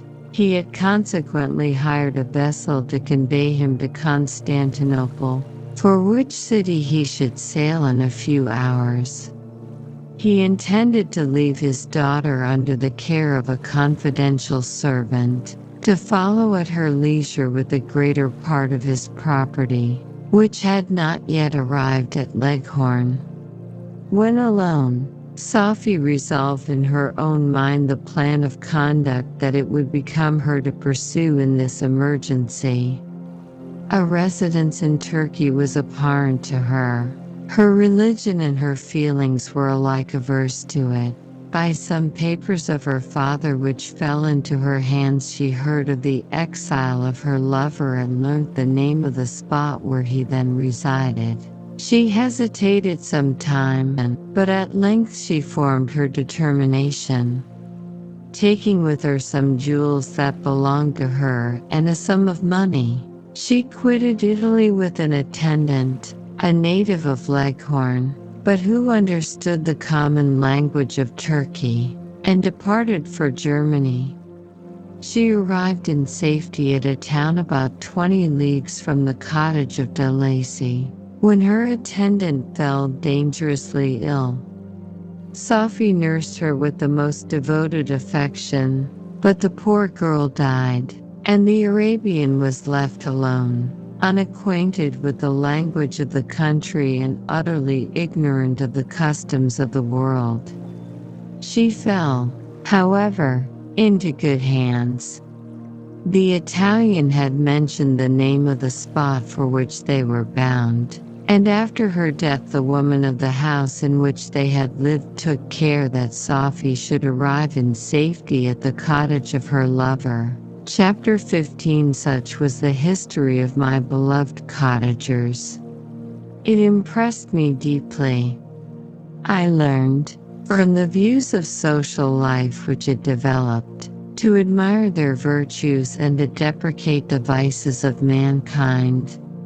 As yet I looked upon crime as a distant evil. Benevolence and generosity were ever present before me. inciting within me a desire to become an actor in the busy scene where so many admirable qualities were called forth and displayed. But in giving an account of the progress of my intellect, I must not omit a circumstance which occurred in the beginning of the month of August of the same year.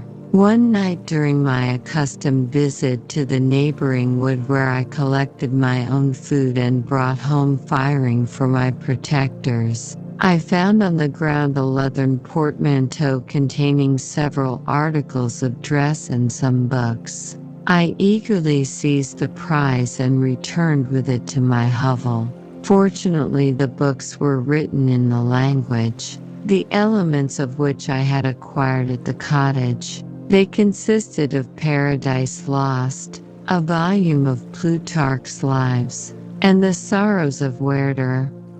The possession of these treasures gave me extreme delight. I now continually studied and exercised my mind upon these histories, whilst my friends were employed in their ordinary occupations. I can hardly describe to you the effect of these books. They produced in me an infinity of new images and feelings that sometimes raised me to ecstasy, but more frequently sunk me into the lowest dejection.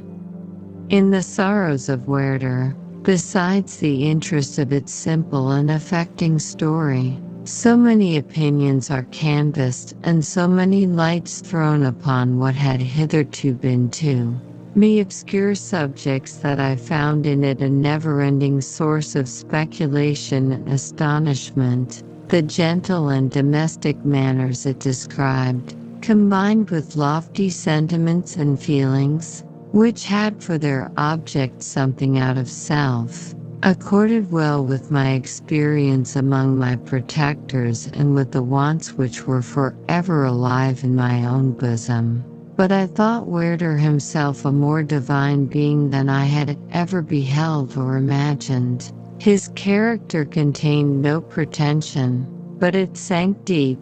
The disquisitions upon death and suicide were calculated to fill me with wonder. I did not pretend to enter into the merits of the case, yet I inclined towards the opinions of the hero, whose extinction I wept, without precisely understanding it.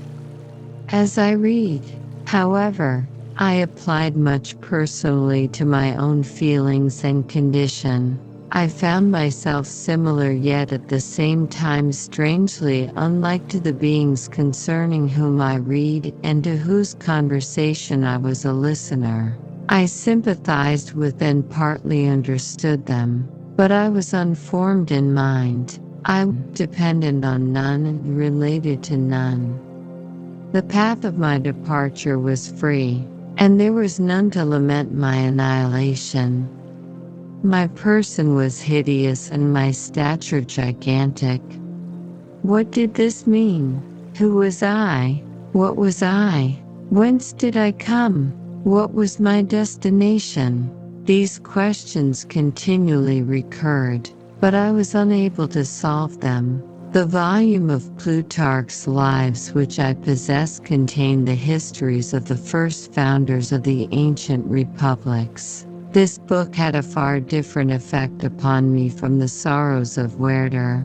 I learned from Werther's imaginations despondency and gloom, but Plutarch taught me high thoughts. He elevated me above the wretched sphere of my own reflections, to admire and love the heroes of past ages. Many things I read surpassed my understanding and experience. I had a very confused knowledge of kingdoms, wide extents of country, mighty rivers, and boundless seas, but I was perfectly unacquainted with towns and large assemblages of men.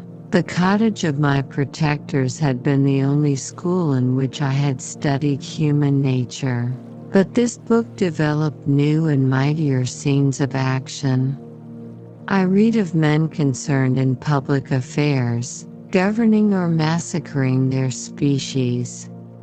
I felt the greatest ardor for virtue rise within me, and abhorrence for vice. As far as I understood the signification of those terms, relative as they were, as I applied them to pleasure and pain alone, induced by these feelings, I was of course led to admire peaceable lawgivers, Numa, Solon, and Lycurgus, in preference to Romulus and Theseus. The patriarchal lives of my protectors caused these impressions to take a firm hold on my mind. Perhaps, if my first introduction to humanity had been made by a young soldier, burning for glory and slaughter, I should have been imbued with different sensations. But Paradise Lost excited different and far deeper emotions.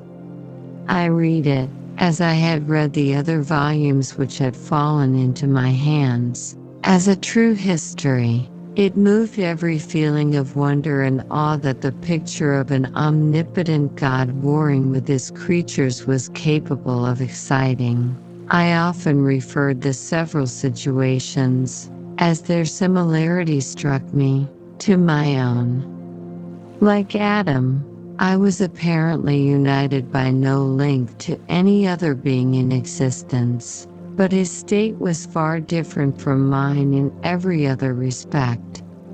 He had come forth from the hands of God a perfect creature, happy and prosperous, guarded by the especial care of his Creator. He was allowed to converse with and acquire knowledge from beings of a superior nature, but I was wretched, helpless, and alone. Many times I considered Satan as the fitter emblem of my condition, for often, like him, when I viewed the bliss of my protectors, the bitter gall of envy rose within me. Another circumstance strengthened and confirmed these feelings. Soon after my arrival in the hovel, I discovered some papers in the pocket of the dress which I had taken from your laboratory. At first I had neglected them, but now that I was able to decipher the characters in which they were written, I began to study them with diligence. It was your journal of the 4 months that preceded my creation. You minutely described in these papers every step you took in the progress of your work. This history was mingled with accounts of domestic occurrences. You doubtless recollect these papers. Here they are. Everything is related in them which bears reference to my accursed origin. The whole detail of that series of disgusting circumstances which produced it is set in view. The minutest description of my odious and loathsome person is given, in language which painted your own horrors and rendered mine indelible. I sickened as I read. Hateful day when I received life, I exclaimed in agony. Accursed Creator, why did you form a monster so hideous that even you turned from me in disgust? God, in pity, made man beautiful and alluring, after his own image, but my form is a filthy type of yours, more horrid even from the very resemblance. Satan had his companions, fellow devils, to admire and encourage him, but I am solitary and abhorred. These were the reflections of my hours of despondency and solitude, but when I contemplated the virtues of the cottagers, their amiable and benevolent dispositions, I persuaded myself that when they should become acquainted with my admiration of their virtues, they would compassionate me and overlook my personal deformity. Could they turn from their door one, however monstrous, who solicited their compassion and friendship, I resolved, at least, not to despair, but in every way to fit myself for an interview with them which would decide my fate. I postponed this attempt for some months longer. for the importance attached to its success inspired me with a dread lest I should fail. Besides, I found that my understanding improved so much with every day's experience that I was unwilling to commence this undertaking until a few more months should have added to my sagacity. Several changes, in the meantime, took place in the cottage. The presence of Sophie diffused happiness among its inhabitants, and I also found that a greater degree of plenty reigned there. Felix and Agatha spent more time in amusement and conversation, and were assisted in their labors by servants. They did not appear rich, but they were contented and happy. Their feelings were serene and peaceful, while mine became every day more tumultuous. Increase of knowledge only discovered to me more clearly what a wretched outcast I was. I cherished hope, it is true, but it vanished when I beheld my person reflected in water or my shadow in the moonshine. Even as that frail image and that inconstant shade, I endeavored to crush these fears and to fortify myself for the trial which in a few months I resolved to undergo. And sometimes I allowed my thoughts, unchecked by reason, to ramble in the fields of paradise, and dared to fancy amiable and lovely creatures sympathizing with my feelings and cheering my gloom. Their angelic countenances breathed smiles of consolation. But it was all a dream. No Eve soothed my sorrows nor shared my thoughts. I was alone. I remembered Adam's supplication to his Creator. But where was mine? He had abandoned me, and in the bitterness of my heart I cursed him. Autumn passed thus. I saw, with surprise and grief, the leaves decay and fall, and nature again assumed the barren and bleak appearance it had worn when I first beheld the woods and the lovely moon. Yet I did not heed the bleakness of the weather. I was better fitted by my conformation for the endurance of cold than heat. But my chief delights were the sight of the flowers, the birds, and all the gay apparel of summer. When those deserted me, I turned with more attention towards the cottagers. Their happiness was not decreased by the absence of summer. They loved and sympathized with one another, and their joys, depending on each other, were not interrupted by the casualties that took place around them. The more I saw of them, the greater became my desire to claim their protection and kindness. My heart yearned to be known and loved by these amiable creatures. To see their sweet looks directed towards me with affection was the utmost limit of my ambition. I dared not think that they would turn them from me with disdain and horror. The poor that stopped at their door were never driven away. I asked, it is true, for greater treasures than a little food or rest. I required kindness and sympathy, but I did not believe myself utterly unworthy of it. The winter advanced, and an entire revolution of the seasons had taken place since I awoke into life. My attention at this time was solely directed towards my plan of introducing myself into the cottage of my protectors. I revolved many projects, but that on which I finally fixed was to enter the dwelling when the blind old man should be alone. I had sagacity enough to discover that the unnatural hideousness of my person was the chief object of horror with those who had formerly beheld me. My voice, although harsh, had nothing terrible in it. I thought, therefore, that if in the absence of his children I could gain the goodwill and mediation of the old de Lacy, I might by his means be tolerated by my younger protectors. One day, when the sun shone on the red leaves that strewed the ground and diffused cheerfulness, although it denied warmth. Sophie, Agatha, and Felix departed on a long country walk, and the old man, at his own desire, was left alone in the cottage. When his children had departed, he took up his guitar and played several mournful but sweet airs, more sweet and mournful than I had ever heard him play before. At first his countenance was illuminated with pleasure, but as he continued, thoughtfulness and sadness succeeded. At length, laying aside the instrument, he sat absorbed in reflection. My heart beat quick. This was the hour and moment of trial, which would decide my hopes or realize my fears. The servants were gone to a neighboring fair. All was silent in and around the cottage. It was an excellent opportunity.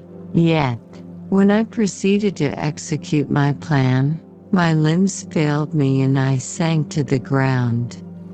Again I rose, and exerting all the firmness of which I was master, removed the planks which I had placed before my hovel to conceal my retreat. The fresh air revived me, and with renewed determination I approached the door of their cottage. I knocked. "Who is there?" said the old man. "Come in." I entered. "Pardon this intrusion," said I. "I am a traveler in want of a little rest. You would greatly oblige me if you would allow me to remain a few minutes before the fire." "Enter," said de Lacy, "and I will try in what manner I can to relieve your wants. But, unfortunately, my children are from home, and as I am blind, I am afraid I shall find it difficult to procure food for you. Do not trouble yourself, my kind host. I have food. It is warmth and rest only that I need." I sat down, and a silence ensued. I knew that every minute was precious to me, yet I remained irresolute in what manner to commence the interview, when the old man addressed me. "By your language, stranger, I suppose you are my countryman. Are you French?" "No, but I was educated by a French family and understand that language only. I am now going to claim the protection of some friends, whom I sincerely love, and of whose favor I have some hopes." "Are they Germans?" "No, they are French. But let us change the subject. I am an unfortunate and deserted creature. I look around and I have no relation or friend upon earth. These amiable people to whom I go have never seen me and know little of me. I am full of fears, for if I fail there, I am an outcast in the world forever. Do not despair. To be friendless is indeed to be unfortunate, but the hearts of men, when unprejudiced by any obvious self-interest, are full of brotherly love and charity. Rely, therefore, on your hopes, and if these friends are good and amiable, do not despair. They are kind, they are the most excellent creatures in the world, but, unfortunately, they are prejudiced against me. I have good dispositions. My life has been hitherto harmless and in some degree beneficial, but a fatal prejudice clouds their eyes, and where they ought to see a feeling and kind friend, they behold only a detestable monster. That is indeed unfortunate, but if you are really blameless, cannot you undeceive them? I am about to undertake that task. And it is on that account that I feel so many overwhelming terrors. I tenderly love these friends, I have, unknown to them, been for many months in the habits of daily kindness towards them, but they believe that I wish to injure them, and it is that prejudice which I wish to overcome. Where do these friends reside? Near this spot. The old man paused and then continued. If you will unreservedly confide to me the particulars of your tale, I perhaps may be of use in undeceiving them. I am blind and cannot judge of your countenance, but there is something in your words which persuades me that you are sincere. I am poor and an exile, but it will afford me true pleasure to be in any way serviceable to a human creature. Excellent man, I thank you and accept your generous offer. You raised me from the dust by this kindness, and I trust that, by your aid, I shall not be driven from the society and sympathy of your fellow creatures. Heaven forbid, even if you were really criminal, for that can only drive you to desperation, and not instigate you to virtue. I also am unfortunate. I and my family have been condemned, although innocent. Judge, therefore, if I do not feel for your misfortunes. How can I thank you, my best and only benefactor? From your lips first have I heard the voice of kindness directed towards me. I shall be forever grateful, and your present humanity assures me of success with those friends whom I am on the point of meeting. May I know the names and residence of those friends? I paused. This, I thought, was the moment of decision, which was to rob me of or bestow happiness on me forever. I struggled vainly for firmness sufficient to answer him, but the effort destroyed all my remaining strength. I sank on the chair and sobbed aloud. At that moment I heard the steps of my younger protectors. I had not a moment to lose, but seizing the hand of the old man, I cried, "Now is the time. Save and protect me. You and your family are the friends whom I seek. Do not you desert me in the hour of trial." "Great God!" exclaimed the old man. "Who are you?" At that instant the cottage door was opened, and Felix, Sophie, and Agatha entered. Who can describe their horror and consternation on beholding me? Agatha fainted, and Sophie, unable to attend to her friend, rushed out of the cottage. Felix darted forward, and with supernatural force tore me from his father, to whose knees I clung. In a transport of fury, he dashed me to the ground and struck me violently with a stick. I could have torn him limb from limb, as the lion rends the antelope. But my heart sank within me as with bitter sickness, and I refrained. I saw him on the point of repeating his blow, when, overcome by pain and anguish, I quitted the cottage, and in the general tumult escaped unperceived to my hovel. Chapter 16. Cursed Creator, why did I live? Why, in that instant, did I not extinguish the spark of existence which you had so wantonly bestowed? I know not. Despair had not yet taken possession of me. My feelings were those of rage and revenge. I could with pleasure have destroyed the cottage and its inhabitants and have glutted myself with their shrieks and misery. When night came I quitted my retreat and wandered in the wood. And now, no longer restrained by the fear of discovery, I gave vent to my anguish in fearful howlings. I was like a wild beast that had broken the toils, destroying the objects that obstructed me and ranging through the wood with a stag-like swiftness. Oh, What a miserable night I passed. The cold stars shone in mockery, and the bare trees waved their branches above me. Now and then the sweet voice of a bird burst forth amidst the universal stillness.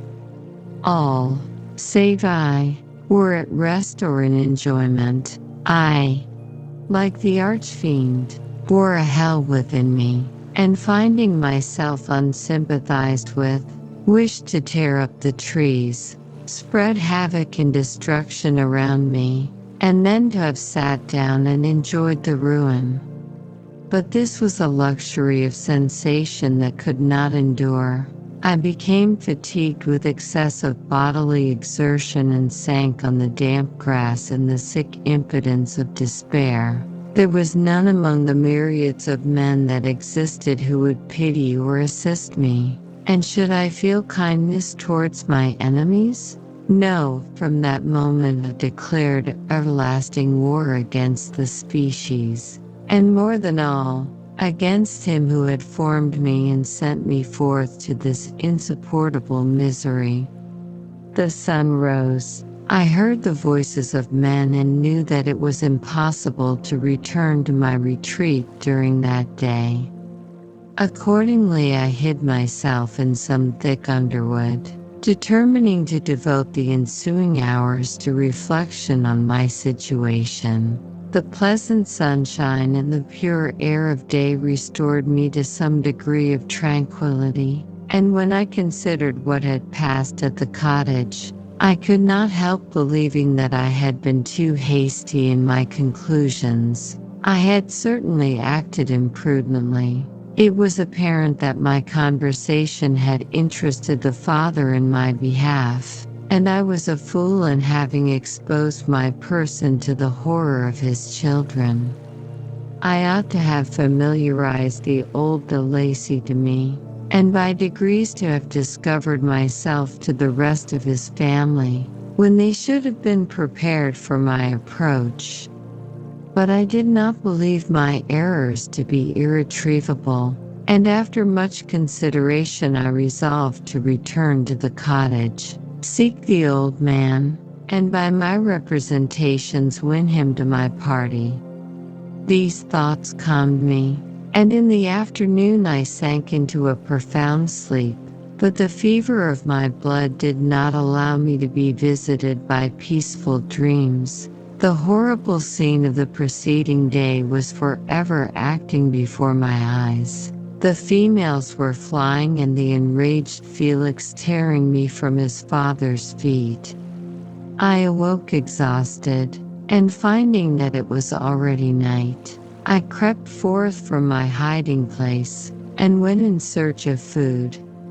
When my hunger was appeased, I directed my steps towards the well-known path that conducted to the cottage. All there was at peace. I crept into my hovel and remained in silent expectation of the accustomed hour when the family arose. That hour passed. The sun mounted high in the heavens, but the cottagers did not appear.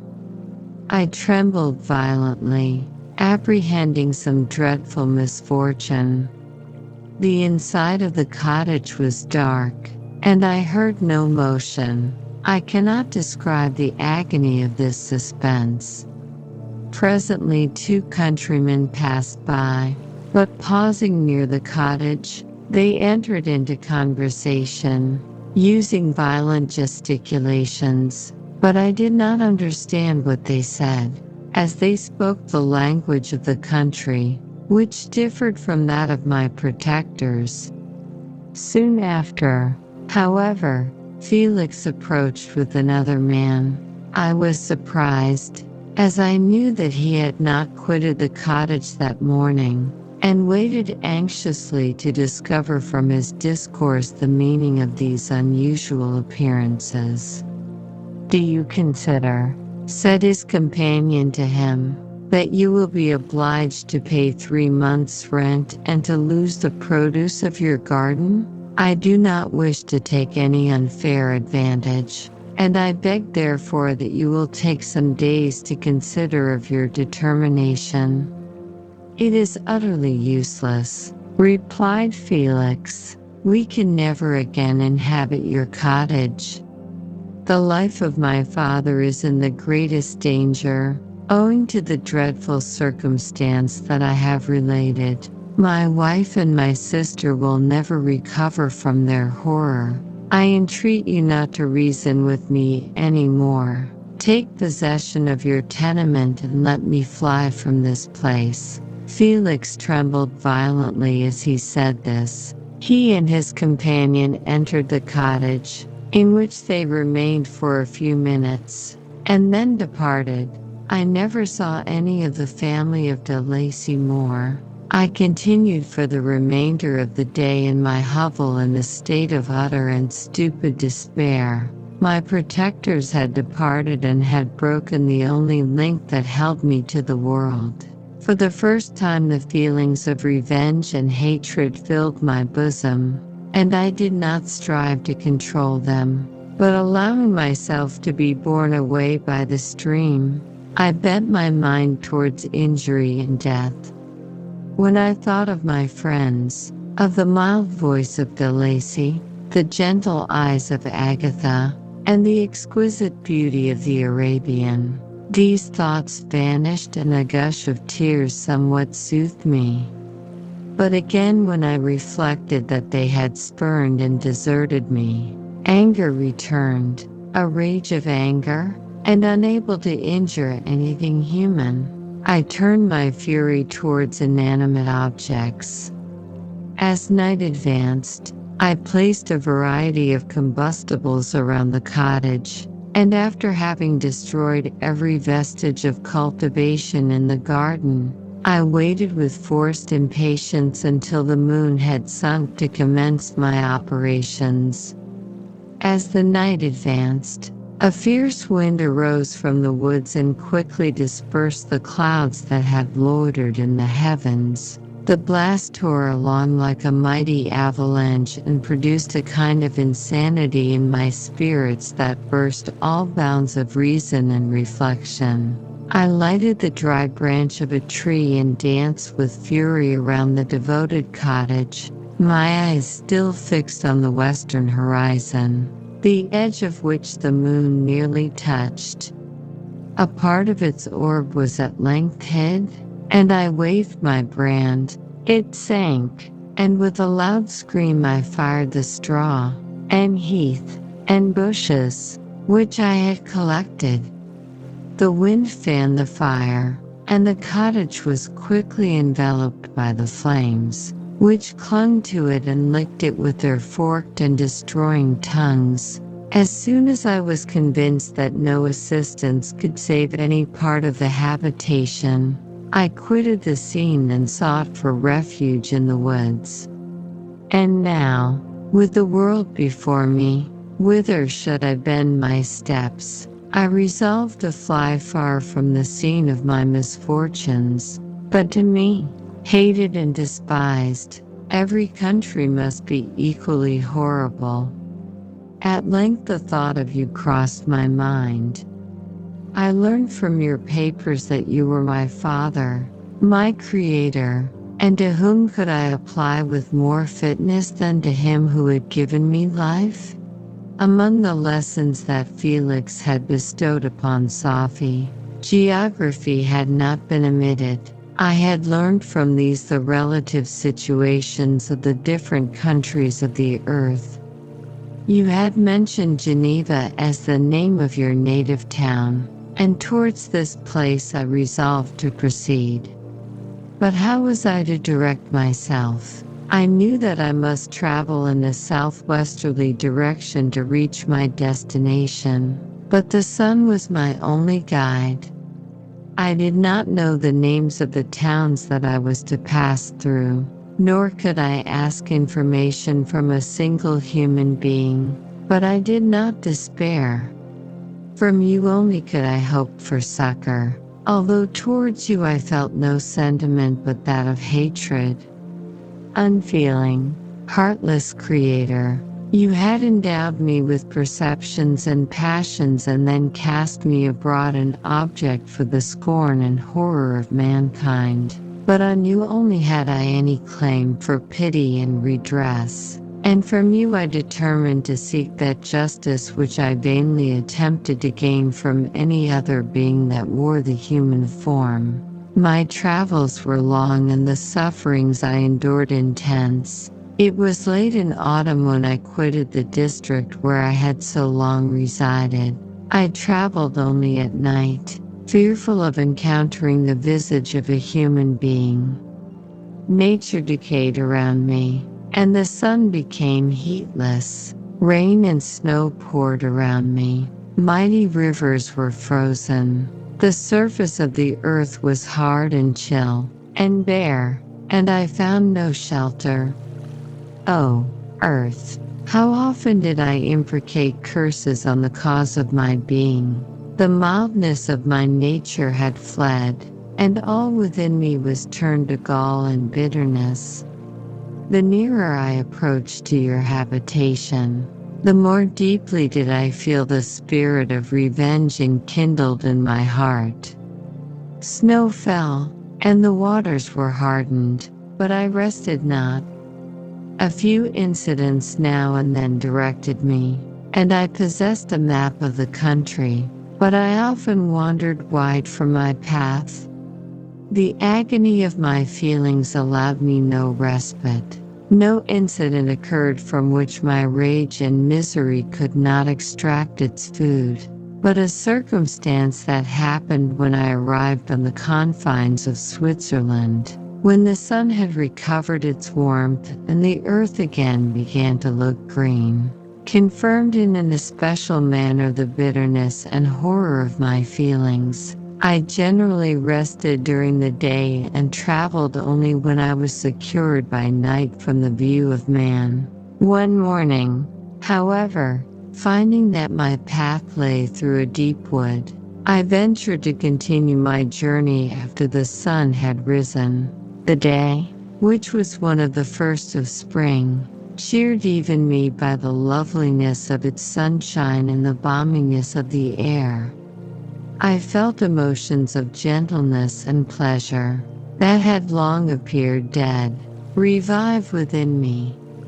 Half surprised by the novelty of these sensations, I allowed myself to be borne away by them, and forgetting my solitude and deformity, dared to be happy. Soft tears again bedewed my cheeks, and I even raised my humid eyes with thankfulness towards the blessed sun, which bestowed such joy upon me. I continued to wind among the paths of the wood, until I came to its boundary, which was skirted by a deep and rapid river, into which many of the trees bent their branches, now budding with the fresh spring. Here I paused, not exactly knowing what path to pursue, when I heard the sound of voices that induced me to conceal myself under the shade of a cypress. I was scarcely hid when a young girl came running towards the spot where I was concealed, laughing, as if she ran from someone in sport. She continued her course along the precipitous sides of the river, when suddenly her foot slipped, and she fell into the rapid stream. I rushed from my hiding place and with extreme labor, from the force of the current, saved her and dragged her to shore. She was senseless, and I endeavored by every means in my power to restore animation, when I was suddenly interrupted by the approach of a rustic, who was probably the person from whom she had playfully fled. On seeing me, he darted towards me, and tearing the girl from my arms, hastened towards the deeper parts of the wood. I followed speedily, I hardly knew why, but when the man saw me draw near, he aimed a gun, which he carried, at my body and fired. I sank to the ground, and my injurer, with increased swiftness, escaped into the wood. This was then the reward of my benevolence, I had saved a human being from destruction, and as a recompense I now writhed under the miserable pain of a wound which shattered the flesh and bone. The feelings of kindness and gentleness which I had entertained but a few moments before gave place to hellish rage and gnashing of teeth. Inflamed by pain, I vowed eternal hatred and vengeance to all mankind.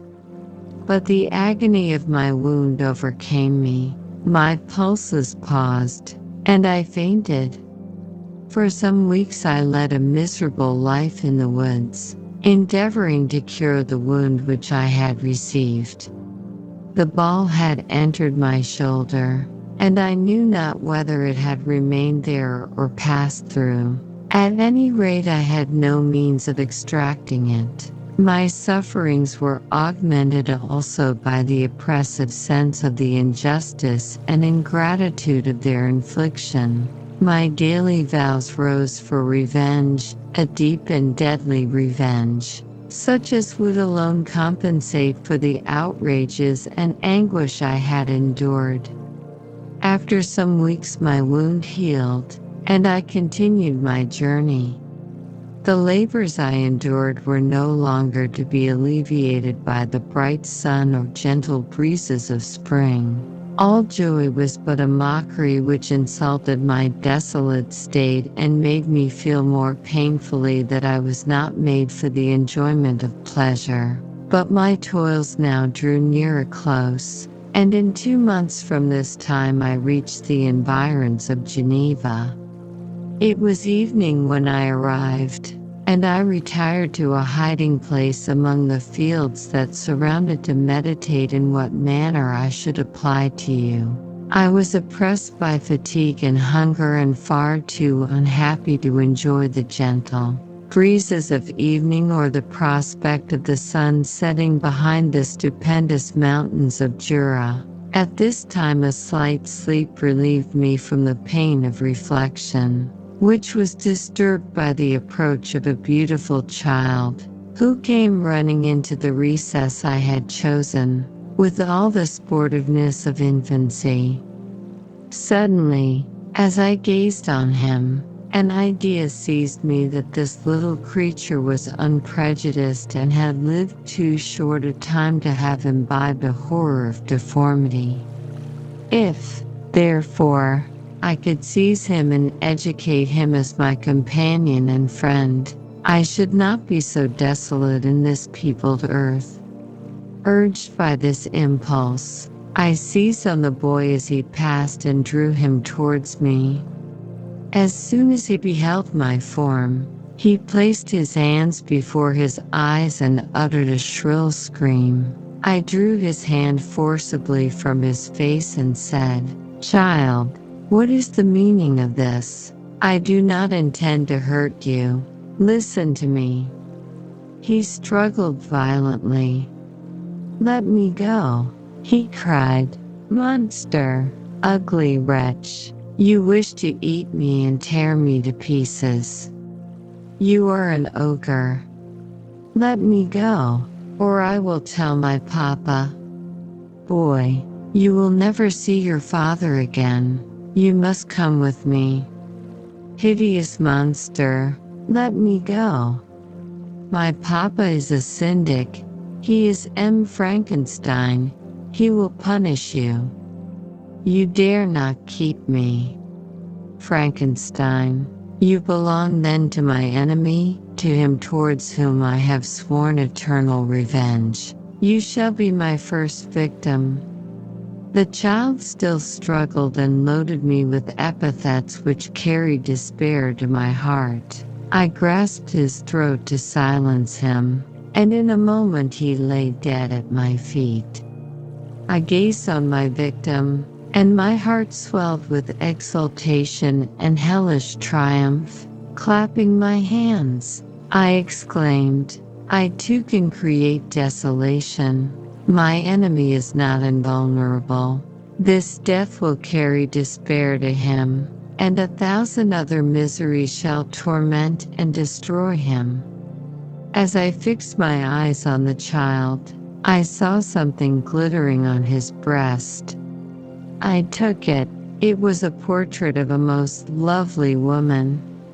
In spite of my malignity, it softened and attracted me. For a few moments I gazed with delight on her dark eyes, fringed by deep lashes, and her lovely lips, but presently my rage returned. I remembered that I was forever deprived of the delights that such beautiful creatures could bestow, and that she whose resemblance I contemplated would, in regarding me, have changed that air of divine benignity to one expressive of disgust and affright. Can you wonder that such thoughts transported me with rage? I only wonder that at that moment, instead of venting my sensations in exclamations and agony, I did not rush among mankind and perish in the attempt to destroy them. While I was overcome by these feelings, I left the spot where I had committed the murder, and seeking a more secluded hiding place, I entered a barn which had appeared to me to be empty. A woman was sleeping on some straw. She was young, not indeed so beautiful as her whose portrait I held, but of an agreeable aspect and blooming in the loveliness of youth and health. Here, I thought, is one of those whose joy-imparting smiles are bestowed on all but me. And then I bent over her and whispered, "Awake, fairest, thy lover is near.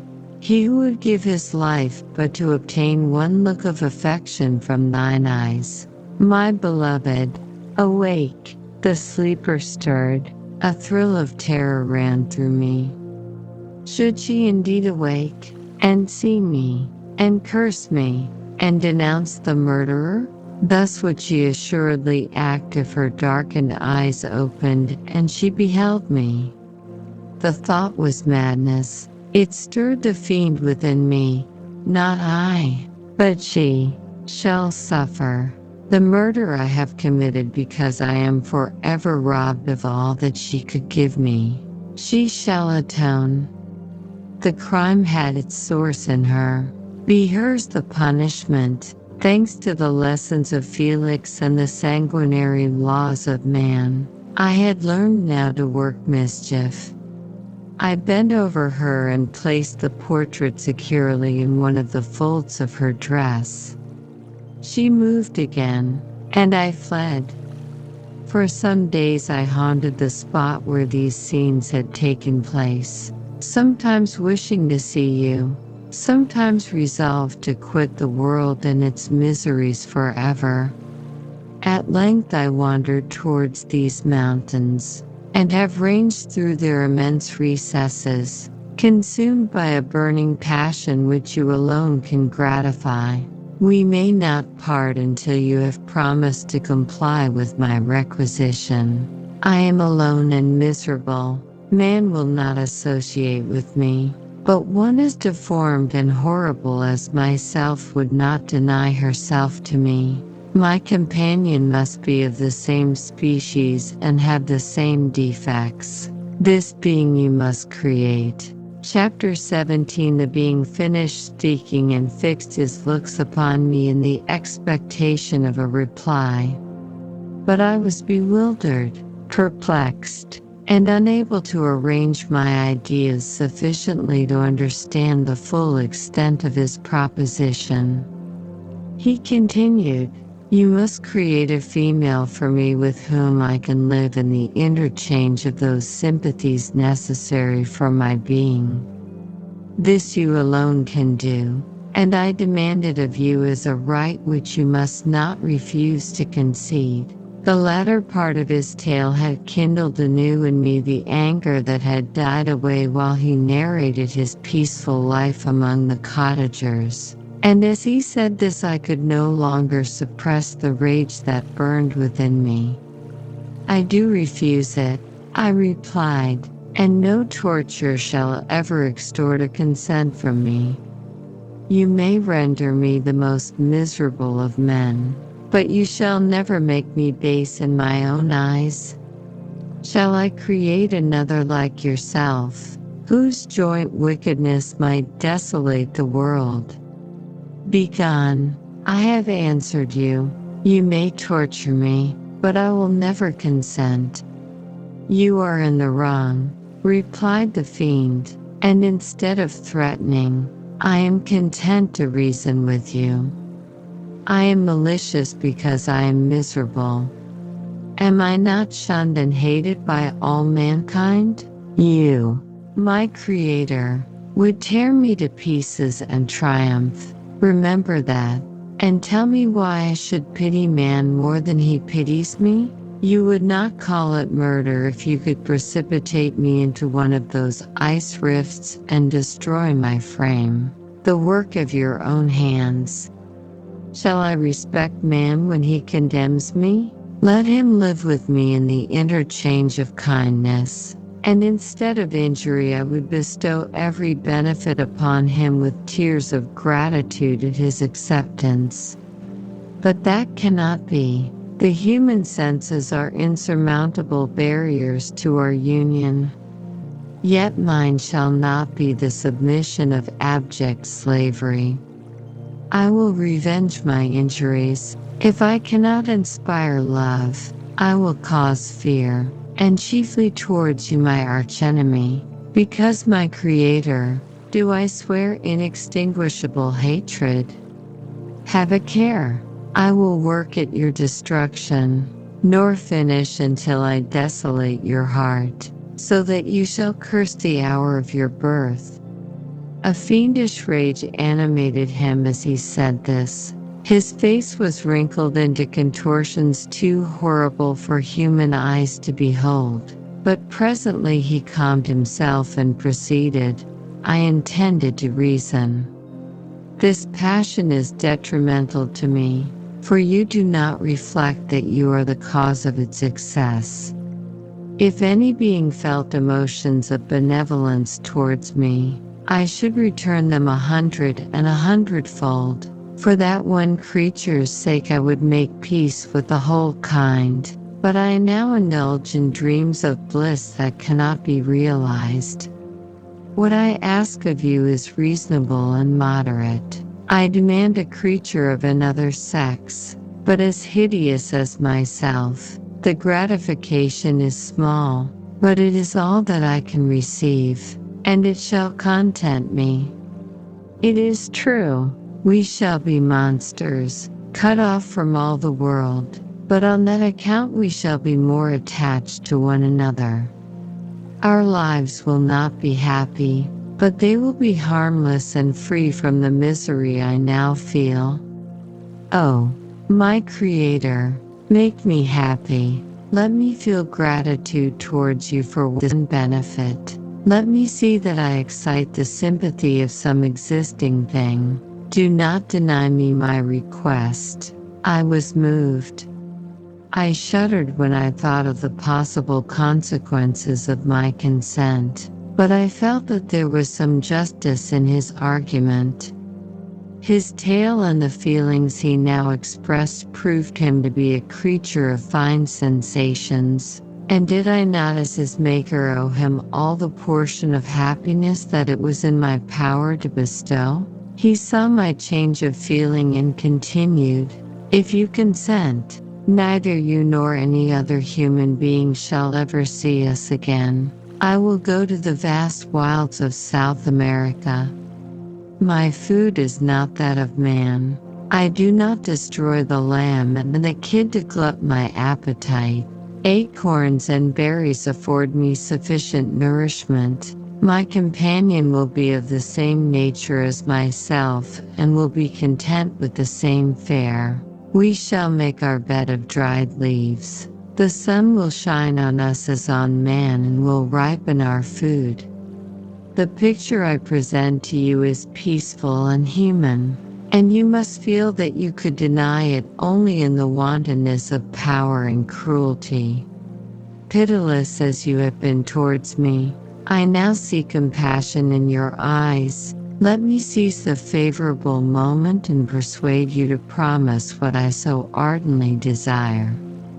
You propose, replied I, to fly from the habitations of man, to dwell in those wilds where the beasts of the field will be your only companions. How can you, who long for the love and sympathy of man, persevere in this exile? You will return and again seek their kindness, and you will meet with their detestation. Your evil passions will be renewed, and you will then have a companion to aid you in the task of destruction. This may not be. Cease to argue the point, for I cannot consent. How inconstant are your feelings! But a moment ago you were moved by my representations, and why do you again harden yourself to my complaints? I swear to you, by the earth which I inhabit, and by you that made me, that with the companion you bestow, I will quit the neighborhood of man and dwell, as it may chance, in the most savage of places. My evil passions will have fled, for I shall meet with sympathy. My life will flow quietly away, and in my dying moments I shall not curse my Maker. His words had a strange effect upon me. I compassionated him and sometimes felt the wish to console him. But when I looked upon him, when I saw the filthy mass that moved and talked, my heart sickened and my feelings were altered to those of horror and hatred. I tried to stifle these sensations. I thought that as I could not sympathize with him, I had no right to withhold from him the small portion of happiness which was yet in my power to bestow. You swear, I said, to be harmless, but have you not already shown a degree of malice that should reasonably make me distrust you? May not even this be a feint that will increase your triumph by affording a wider scope for your revenge? How is this? I must not be trifled with, and I demand an answer. If I have no ties and no affections, hatred and vice must be my portion. The love of another will destroy the cause of my crimes, and I shall become a thing of whose existence everyone will be ignorant.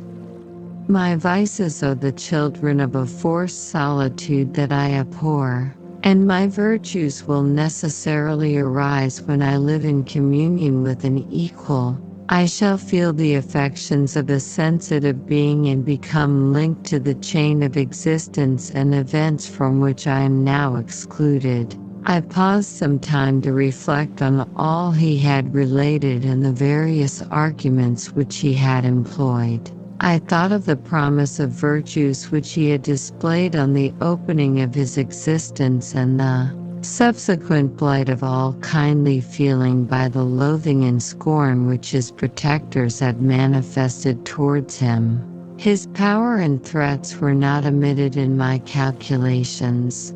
A creature who could exist in the ice caves of the glaciers and hide himself from pursuit among the ridges of inaccessible precipices was a being possessing faculties it would be vain to cope with. After a long pause of reflection, I concluded that the justice due both to him and my fellow creatures demanded of me that I should comply with his request. Turning to him, therefore, I said, I consent to your demand, on your solemn oath to quit Europe forever, and every other place in the neighborhood of man, as soon as I shall deliver into your hands a female who will accompany you in your exile.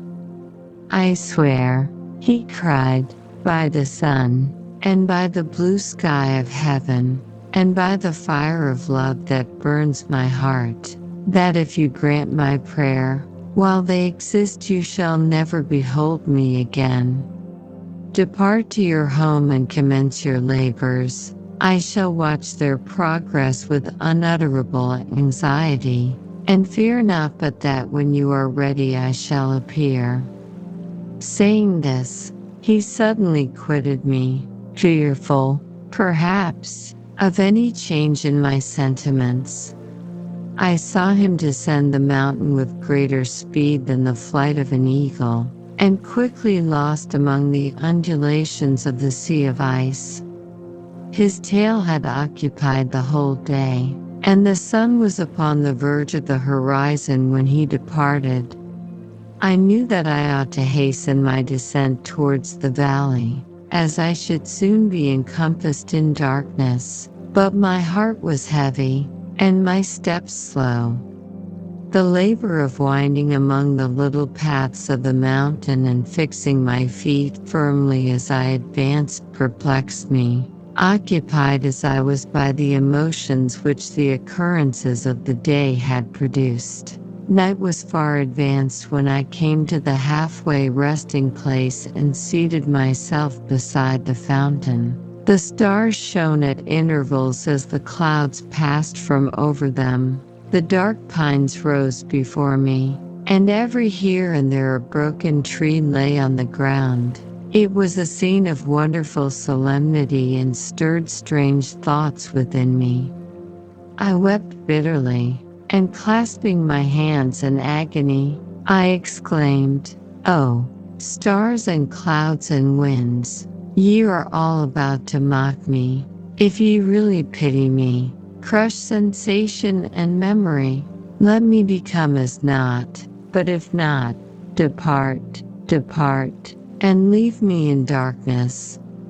These were wild and miserable thoughts, but I cannot describe to you how the eternal twinkling of the stars weighed upon me and how I listened to every blast of wind as if it were a dull, ugly sirocco on its way to consume me. Morning dawned before I arrived at the village of Chamonix. I took no rest, but returned immediately to Geneva. Even in my own heart I could give no expression to my sensations. They weighed on me with a mountain's weight, and their excess destroyed my agony beneath them. Thus I returned home, and entering the house, presented myself to the family.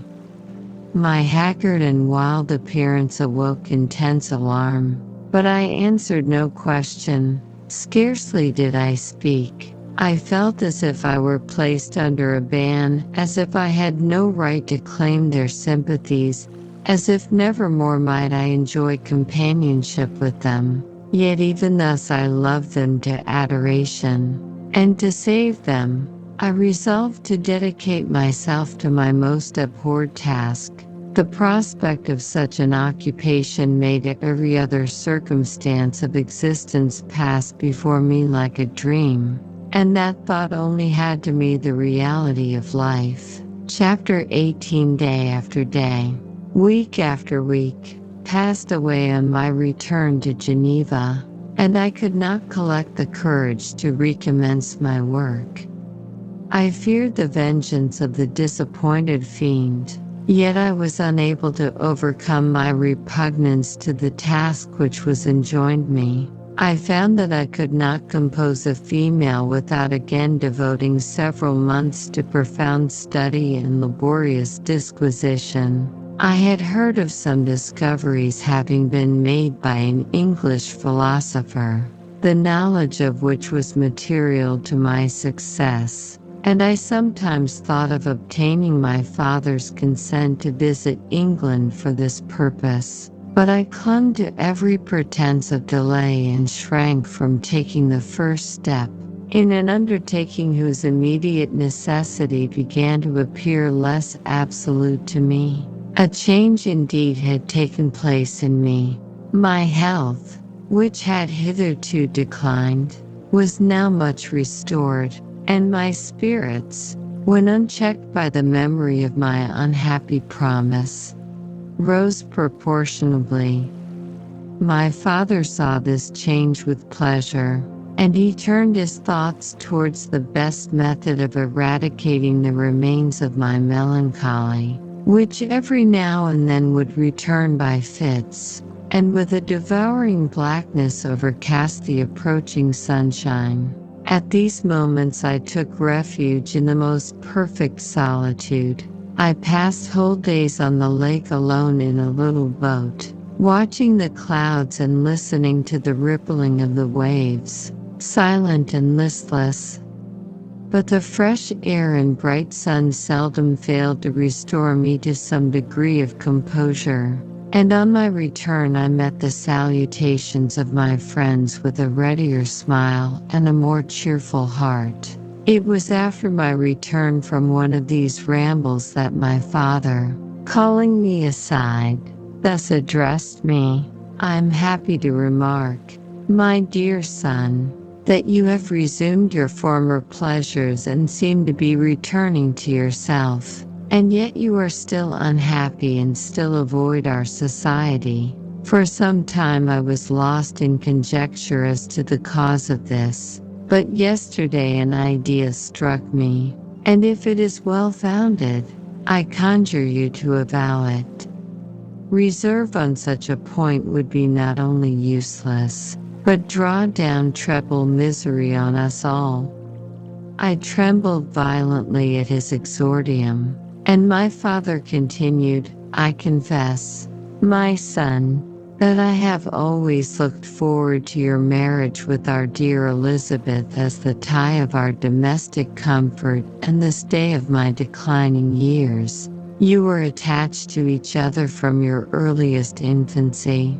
You studied together, and appeared, in dispositions and tastes, entirely suited to one another. But so blind is the experience of man that what I conceive to be the best assistance to my plan may have entirely destroyed it. You, perhaps, regard her as your sister, without any wish that she might become your wife. Nay, you may have met with another whom you may love, and considering yourself as bound in honor to Elizabeth, this struggle may occasion the poignant misery which you appear to feel. My dear father, reassure yourself. I love my cousin tenderly and sincerely. I never saw any woman who excited, as Elizabeth does, my warmest admiration and affection. My future hopes and prospects are entirely bound up in the expectation of our union. The expression of your sentiments of this subject, my dear Victor, gives me more pleasure than I have for some time experienced. If you feel thus, we shall assuredly be happy, however present events may cast a gloom over us. But it is this gloom which appears to have taken so strong a hold of your mind that I wish to dissipate. Tell me, therefore, whether you object to an immediate solemnization of the marriage. We have been unfortunate, and recent events have drawn us from that everyday tranquility befitting my years and infirmities. You are younger, yet I do not suppose, possessed as you are of a competent fortune, that an early marriage would at all interfere with any future plans of honor and utility that you may have formed. Do not suppose, however, that I wish to dictate happiness to you or that a delay on your part would cause me any serious uneasiness. Interpret my words with candor and answer me, I conjure you, with confidence and sincerity. I listened to my father in silence and remained for some time incapable of uttering any reply. I revolved rapidly in my mind a multitude of thoughts and endeavored to arrive at some conclusion. Alas, to me the idea of an immediate union with my Elizabeth was one of horror and dismay. I was bound by a solemn promise which I had not yet fulfilled and dared not break. Or if I did, what manifold miseries might not impend over me and my devoted family? Could I enter into a festival with this deadly weight yet hanging round my neck and bowing me to the ground? I must perform my engagement and let the monster depart with his mate. Before I allowed myself to enjoy the delight of a union from which I expected peace, I remembered also the necessity imposed upon me of either journeying to England or entering into a long correspondence with those philosophers of that country whose knowledge and discoveries were of indispensable use to me in my present undertaking. The latter method of obtaining the desired intelligence was dilatory and unsatisfactory. Besides, I had an insurmountable aversion to the idea of engaging myself in my loathsome task in my father's house while in habits of familiar intercourse with those I loved. I knew that 1,000 fearful accidents might occur, the slightest of which would disclose a tale to thrill all connected with me with horror. I was aware also that I should often lose all self-command, all capacity of hiding the harrowing sensations that would possess me during the progress of my unearthly occupation. I must absent myself from all I loved while thus employed. Once commenced, it would quickly be achieved, and I might be restored to my family in peace and happiness. My promise fulfilled, the monster would depart forever. Or, so my fond fancy imaged, some accident might meanwhile occur to destroy him and put an end to my slavery forever. These feelings dictated my answer to my father. I expressed a wish to visit England, but concealing the true reasons of this request, I clothed my desires under a guise which excited no suspicion, while I urged my desire with an earnestness that easily induced my father to comply. After so long a period of an absorbing melancholy that resembled madness in its intensity and effects, he was glad to find that I was capable of taking pleasure in the idea of such a journey, and he hoped that change of scene and varied amusement would, before my return, have restored me entirely to myself. The duration of my absence was left to my own choice. A few months, or at most a year, was the period contemplated. One paternal kind precaution he had taken to ensure my having a companion. Without previously communicating with me, he had, in concert with Elizabeth, arranged that Clerval should join me at Strasbourg. This interfered with the solitude I coveted for the prosecution of my task, yet at the commencement of my journey the presence of my friend could in no way be an impediment, and truly I rejoiced that thus I should be saved many hours of lonely, maddening reflection. Nay, Henry might stand between me and the intrusion of my foe. If I were alone, would he not at times force his abhorred presence on me to remind me of my task or to contemplate its progress? To England, therefore, I was bound, and it was understood that my union with Elizabeth should take place immediately on my return. My father's age rendered him extremely averse to delay. For myself, there was one reward I promised myself from my detested toils, one consolation for my unparalleled sufferings. It was the prospect of that day when, enfranchised from my miserable slavery, I might claim Elizabeth and forget the past in my union with her.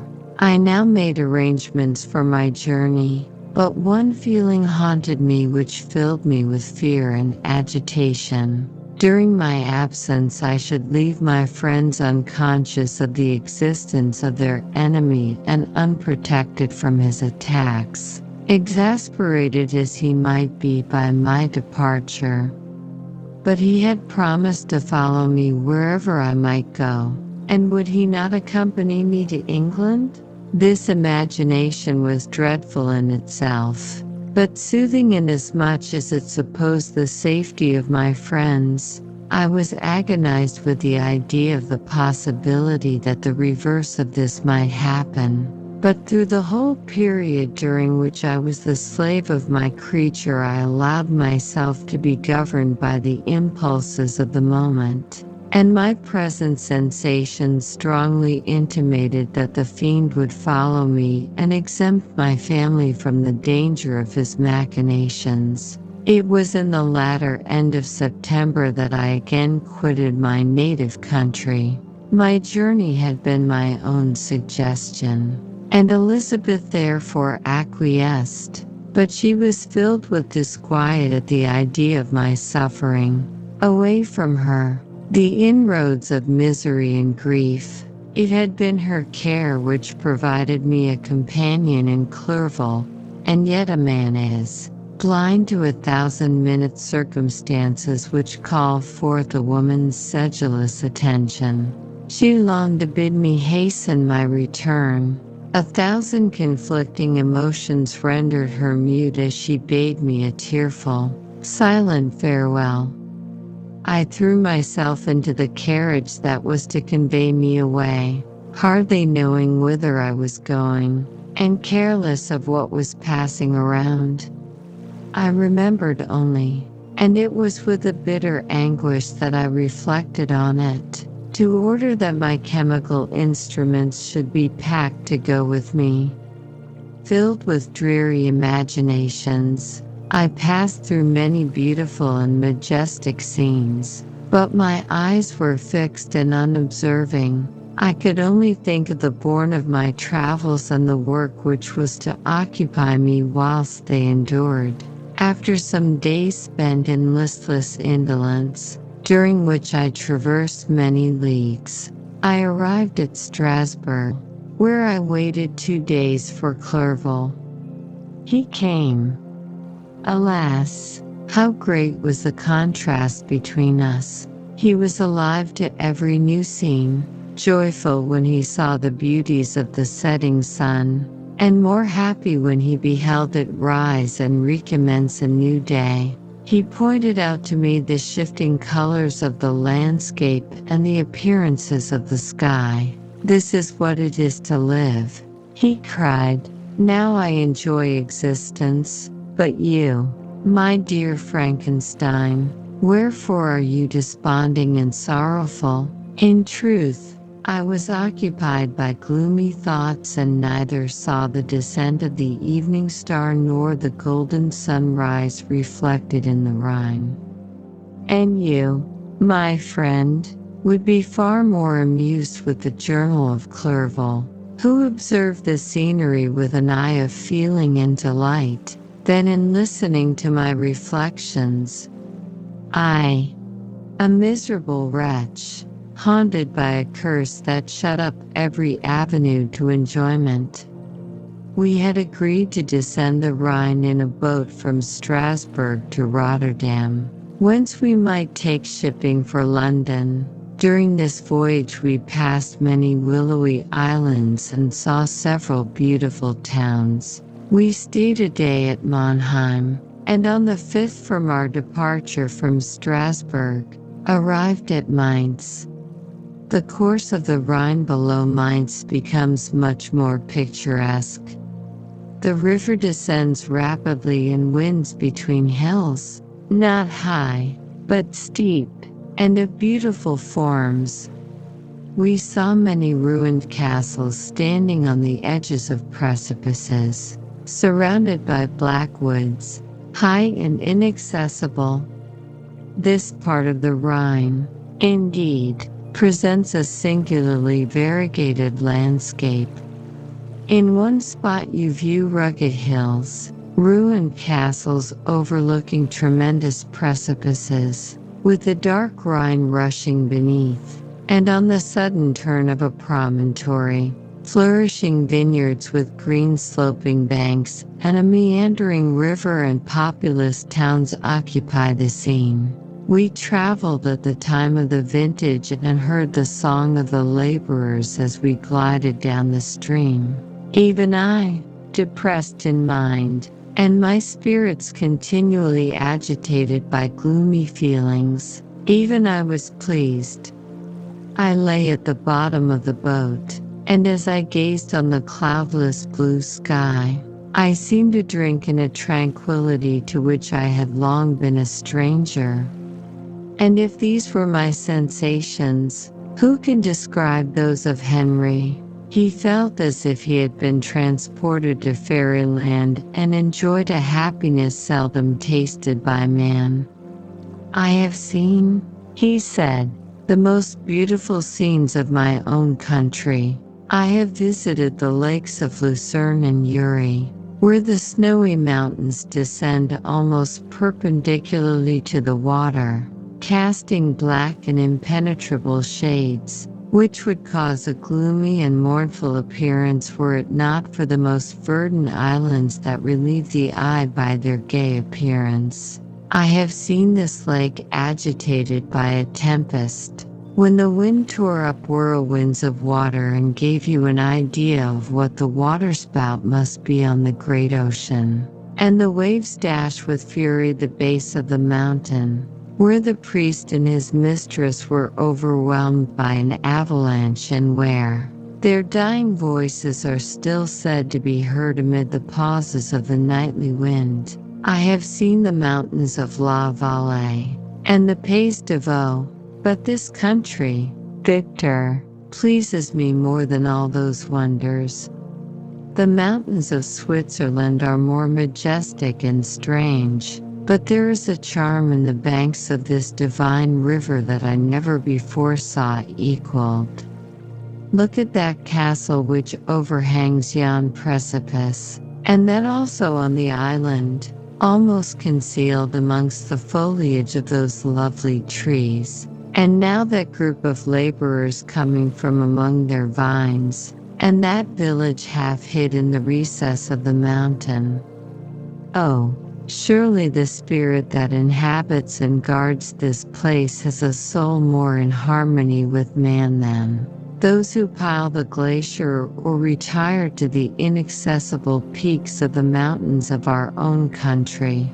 Clerval, beloved friend, even now it delights me to record your words and to dwell on the praise of which you are so eminently deserving.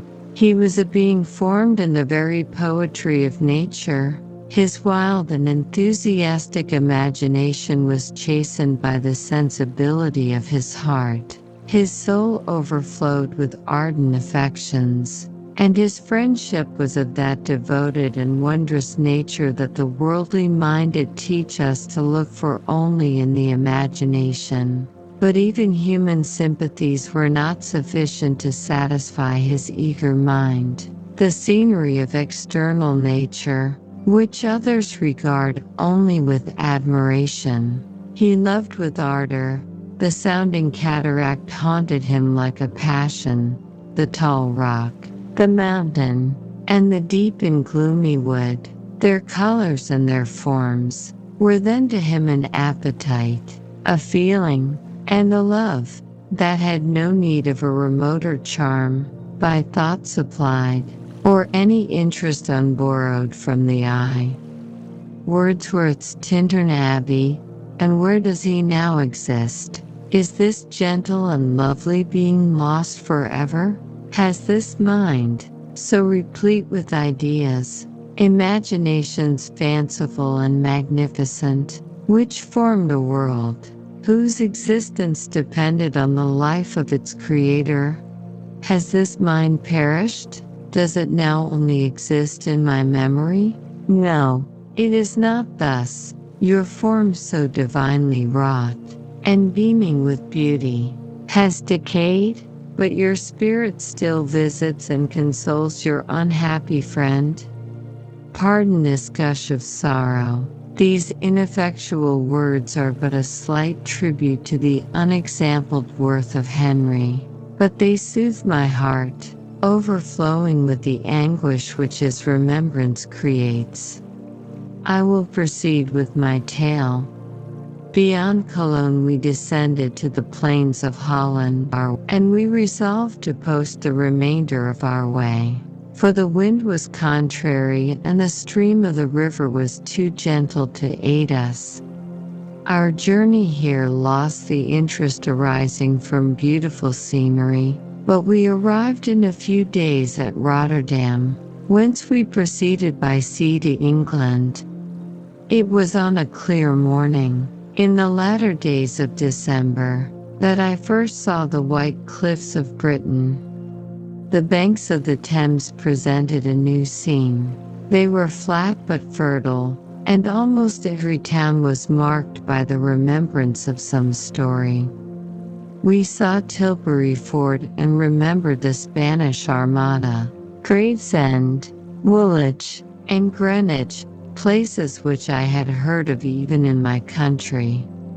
At length we saw the numerous steeples of London, St. Paul's towering above all, and the tower famed in English history. Chapter 19. London was our present point of rest. We determined to remain several months in this wonderful uncelebrated city. Clerval desired the intercourse of the men of genius and talent who flourished at this time, but this was with me a secondary object. I was principally occupied with the means of obtaining the information necessary for the completion of my promise, and quickly availed myself of the letters of introduction that I had brought with me, addressed to the most distinguished natural philosophers.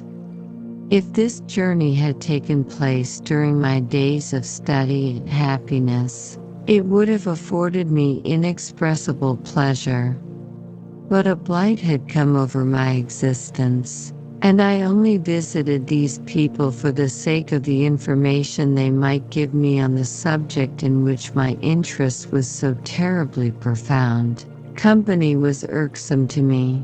When alone, I could fill my mind with the sights of heaven and earth. The voice of Henry soothed me, and I could thus cheat myself into a transitory peace. But busy, uninteresting, joyous faces brought back despair to my heart.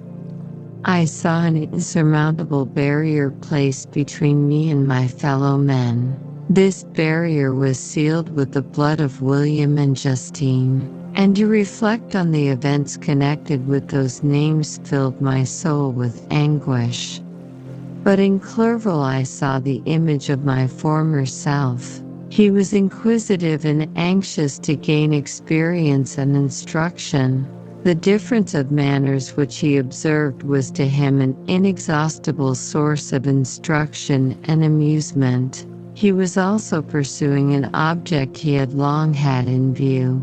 His design was to visit India, in the belief that he had in his knowledge of its various languages, and in the views he had taken of its society, the means of materially assisting the progress of European colonization and trade. In Britain only could he further the execution of his plan. He was forever busy, and the only check to his enjoyments was my sorrowful and dejected mind.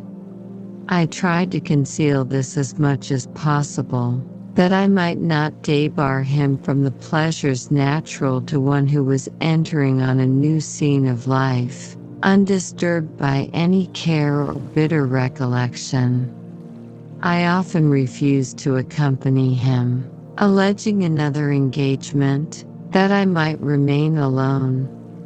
I now also began to collect the materials necessary for my new creation, and this was to me like the torture of single drops of water continually falling on the head. Every thought that was devoted to it was an extreme anguish, and every word that I spoke in allusion to it caused my lips to quiver, and my heart to palpitate. After passing some months in London, we received a letter from a person in Scotland who had formerly been our visitor at Geneva. He mentioned the beauties of his native country and asked us if those were not sufficient allurements to induce us to prolong our journey as far north as Perth, where he resided. Clerval eagerly desired to accept this invitation, and I, although I abhorred society, wished to view again mountains and streams and all the wondrous works with which nature adorns her chosen dwelling places. We had arrived in England at the beginning of October, and it was now February. We accordingly determined to commence our journey towards the north at the expiration of another month. In this expedition we did not intend to follow the great road to Edinburgh, but to visit Windsor, Oxford, Matlock, and the Cumberland Lakes, resolving to arrive at the completion of this tour about the end of July. I packed up my chemical instruments and the materials I had collected, resolving to finish my labors in some obscure nook in the northern highlands of Scotland. We quitted London on the 27th of March and remained a few days at Windsor, rambling in its beautiful forest. This was a new scene to us mountaineers. The majestic oaks, the quantity of game, and the herds of stately deer were all novelties to us. From thence we proceeded to Oxford. As we entered this city, our minds were filled with the remembrance of the events that had been transacted there more than a century and a half before. It was here that Charles I had collected his forces. The city had remained faithful to him, after the whole nation had forsaken his cause to join the standard of Parliament and liberty. The memory of that unfortunate king and his companions, the amiable Falkland, the insolent Goring, his queen, and son, gave a peculiar interest to every part of the city which they might be supposed to have inhabited. The spirit of elder days found a dwelling here, and we delighted to trace its footsteps. If these feelings had not found an imaginary gratification, the appearance of the city had yet in itself sufficient beauty to obtain our admiration. The colleges are ancient and picturesque, the streets are almost magnificent, and the lovely Isis, which flows beside it through meadows of exquisite verdure, is spread forth into a placid expanse of waters, which reflects its majestic assemblage of towers, and spires, and domes, embosomed among aged trees.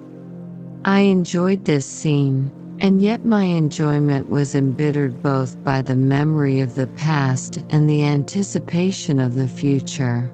I was formed for peaceful happiness. During my youthful days discontent never visited my mind, and if I was ever overcome by ennui, the sight of what is beautiful in nature or the study of what is excellent and sublime in the productions of man could always interest my heart and communicate elasticity to my spirits. But I am a blasted tree. The bolt has entered my soul, and I felt then that I should survive to exhibit what I shall soon cease to be, a miserable spectacle of wrecked humanity, pitiable to others and intolerable to myself. We passed a considerable period at Oxford, rambling among its environs and endeavoring to identify every spot which might relate to the most animating epoch of English history. Our little voyages of discovery were often prolonged by the successive objects that presented themselves. We visited the tomb of the illustrious Hampden and the field on which that patriot fell. For a moment my soul was elevated from its debasing and miserable fears to contemplate the divine ideas of liberty and self-sacrifice of which these sites were the monuments and the remembrancers. For an instant I dared to shake off my chains and look around me with a free and lofty spirit, but the iron had eaten into my flesh, and I sank again, trembling and hopeless, into my miserable self. We left Oxford with regret and proceeded to Matlock, which was our next place of rest. The country in the neighborhood of this village resembled, to a greater degree, the scenery of Switzerland, but everything is on a lower scale, and the green hills want the crown of distant white Alps which always attend on the piney mountains of my native country. We visited the wondrous cave and the little cabinets of natural history, where the curiosities are disposed in the same manner as in the collections at Servox and Chamonix. The latter name made me tremble when pronounced by Henry, and I hastened to quit Matlock, with which that terrible scene was thus associated. From Derby, still journeying northwards, we passed 2 months in Cumberland and Westmoreland. I could now almost fancy myself among the Swiss mountains, the little patches of snow which yet lingered on the northern sides of the mountains, the lakes, and the dashing of the rocky streams were all familiar and dear sights to me. Here also we made some acquaintances, who almost contrived to cheat me into happiness. The delight of Clerval was proportionably greater than mine. His mind expanded in the company of men of talent, and he found in his own nature greater capacities and resources than he could have imagined himself to have possessed while he associated with his inferiors. I could pass my life here, said he to me, and among these mountains I should scarcely regret Switzerland and the Rhine. But he found that a traveler's life is one that includes much pain amidst its enjoyments. His feelings are forever on the stretch, and when he begins to sink into repose, he finds himself obliged to quit that on which he rests in pleasure for something new, which again engages his attention, and which also he forsakes for other novelties. We had scarcely visited the various lakes of Cumberland and Westmoreland and conceived an affection for some of the inhabitants when the period of our appointment with our Scotch friend approached, and we left them to travel on. For my own part I was not sorry. I had now neglected my promise for some time, and I feared the effects of the demon's disappointment. He might remain in Switzerland and wreak his vengeance on my relatives. This idea pursued me and tormented me at every moment from which I might otherwise have snatched repose and peace. I waited for my letters with feverish impatience. If they were delayed I was miserable and overcome by 1,000 fears. And when they arrived and I saw the superscription of Elizabeth or my father, I hardly dared to read and ascertain my fate. Sometimes I thought that the fiend followed me and might expedite my remissness by murdering my companion. When these thoughts possessed me, I would not quit Henry for a moment, but followed him as his shadow, to protect him from the fancied rage of his destroyer. I felt as if I had committed some great crime, the consciousness of which haunted me. I was guiltless, but I had indeed drawn down a horrible curse upon my head, as mortal as that of crime. I visited Edinburgh with languid eyes and mind, and yet that city might have interested the most unfortunate being. Clerval did not like it so well as Oxford, for the antiquity of the latter city was more pleasing to him. But the beauty and regularity of the new town of Edinburgh, its romantic castle and its environs, the most delightful in the world, Arthur's Seat, St. Bernard's Well, and the Pentland Hills compensated him for the change and filled him with cheerfulness and admiration. But I was impatient to arrive at the termination of my journey. We left Edinburgh in a week, passing through Cooper, St. Andrews, and along the banks of the Tay, to Perth, where our friend expected us. But I was in no mood to laugh and talk with strangers or enter into their feelings or plans with the good humor expected from a guest. And accordingly I told Clerval that I wished to make the tour of Scotland alone. "Do you?" said I. "Enjoy yourself, and let this be our rendezvous. I may be absent a month or two, but do not interfere with my motions. I entreat you, leave me to peace and solitude for a short time, and when I return, I hope it will be with a lighter heart, more congenial to your own temper." Henry wished to dissuade me, but seeing me bent on this plan, ceased to remonstrate. He entreated me to write often. "I had rather be with you," he said, "in your solitary rambles, than with these Scotch people, whom I do not know. Hasten, then, my dear friend, to return, that I may again feel myself somewhat at home, which I cannot do in your absence." Having parted from my friend, I determined to visit some remote spot of Scotland and finish my work in solitude. I did not doubt but that the monster followed me and would discover himself to me when I should have finished, that he might receive his companion. With this resolution I traversed the northern highlands and fixed on one of the remotest of the Orkneys as the scene of my labors. It was a place fitted for such a work, being hardly more than a rock whose high sides were continually beaten upon by the waves.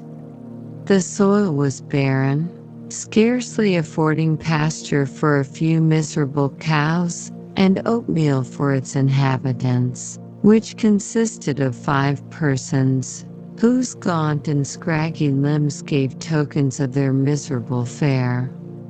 Vegetables and bread, when they indulged in such luxuries, and even fresh water, was to be procured from the mainland, which was about 5 miles distant.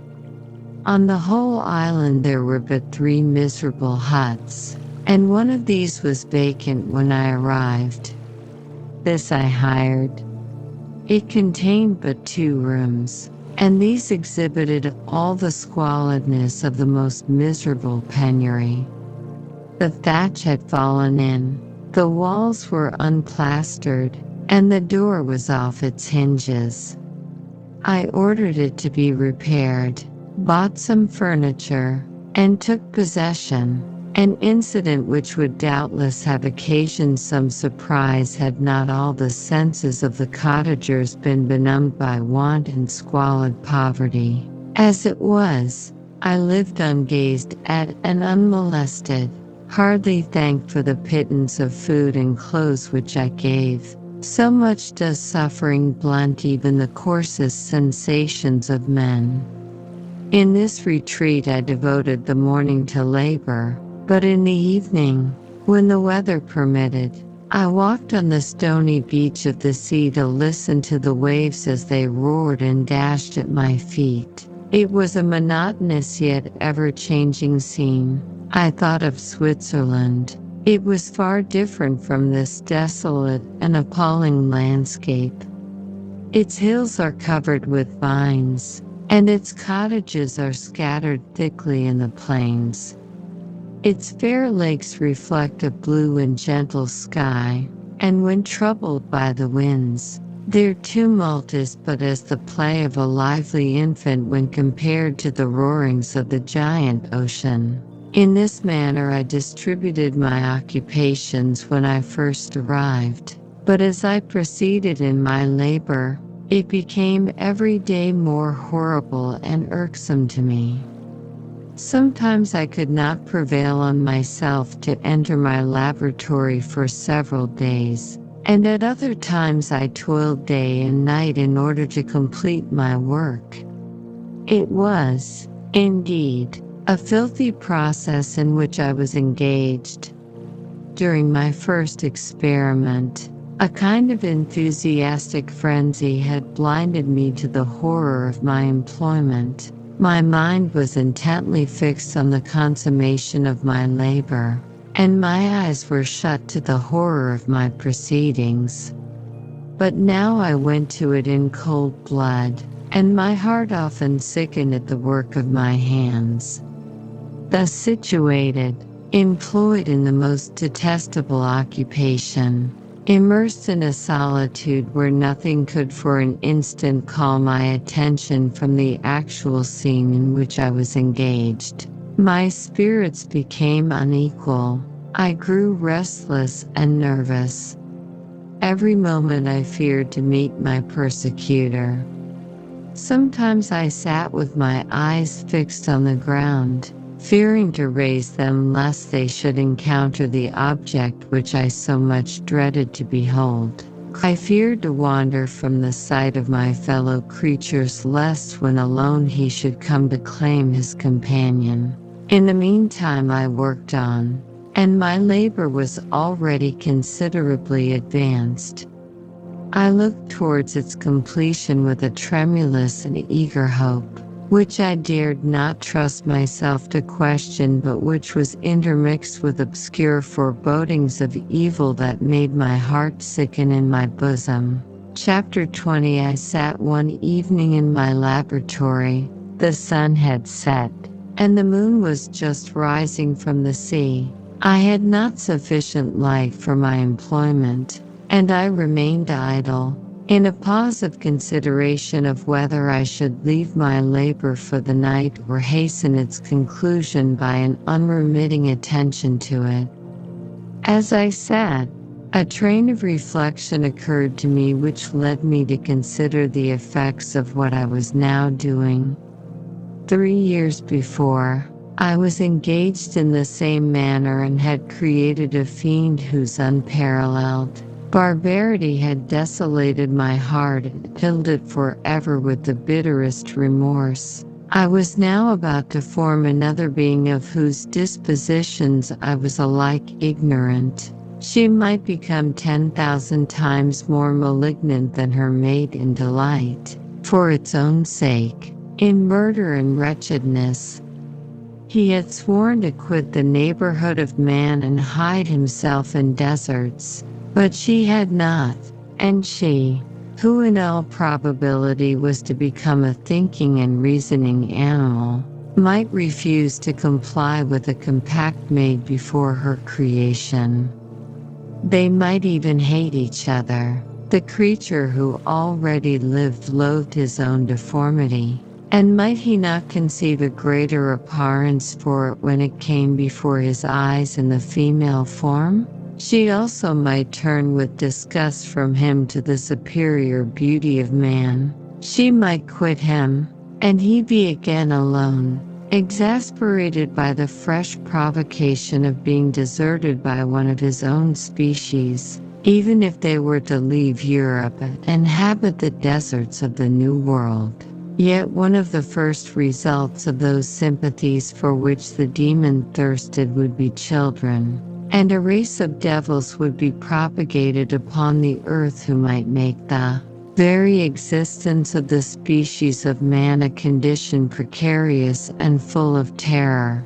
Had I right, for my own benefit, to inflict this curse upon everlasting generations? I had before been moved by the sophisms of the being I had created.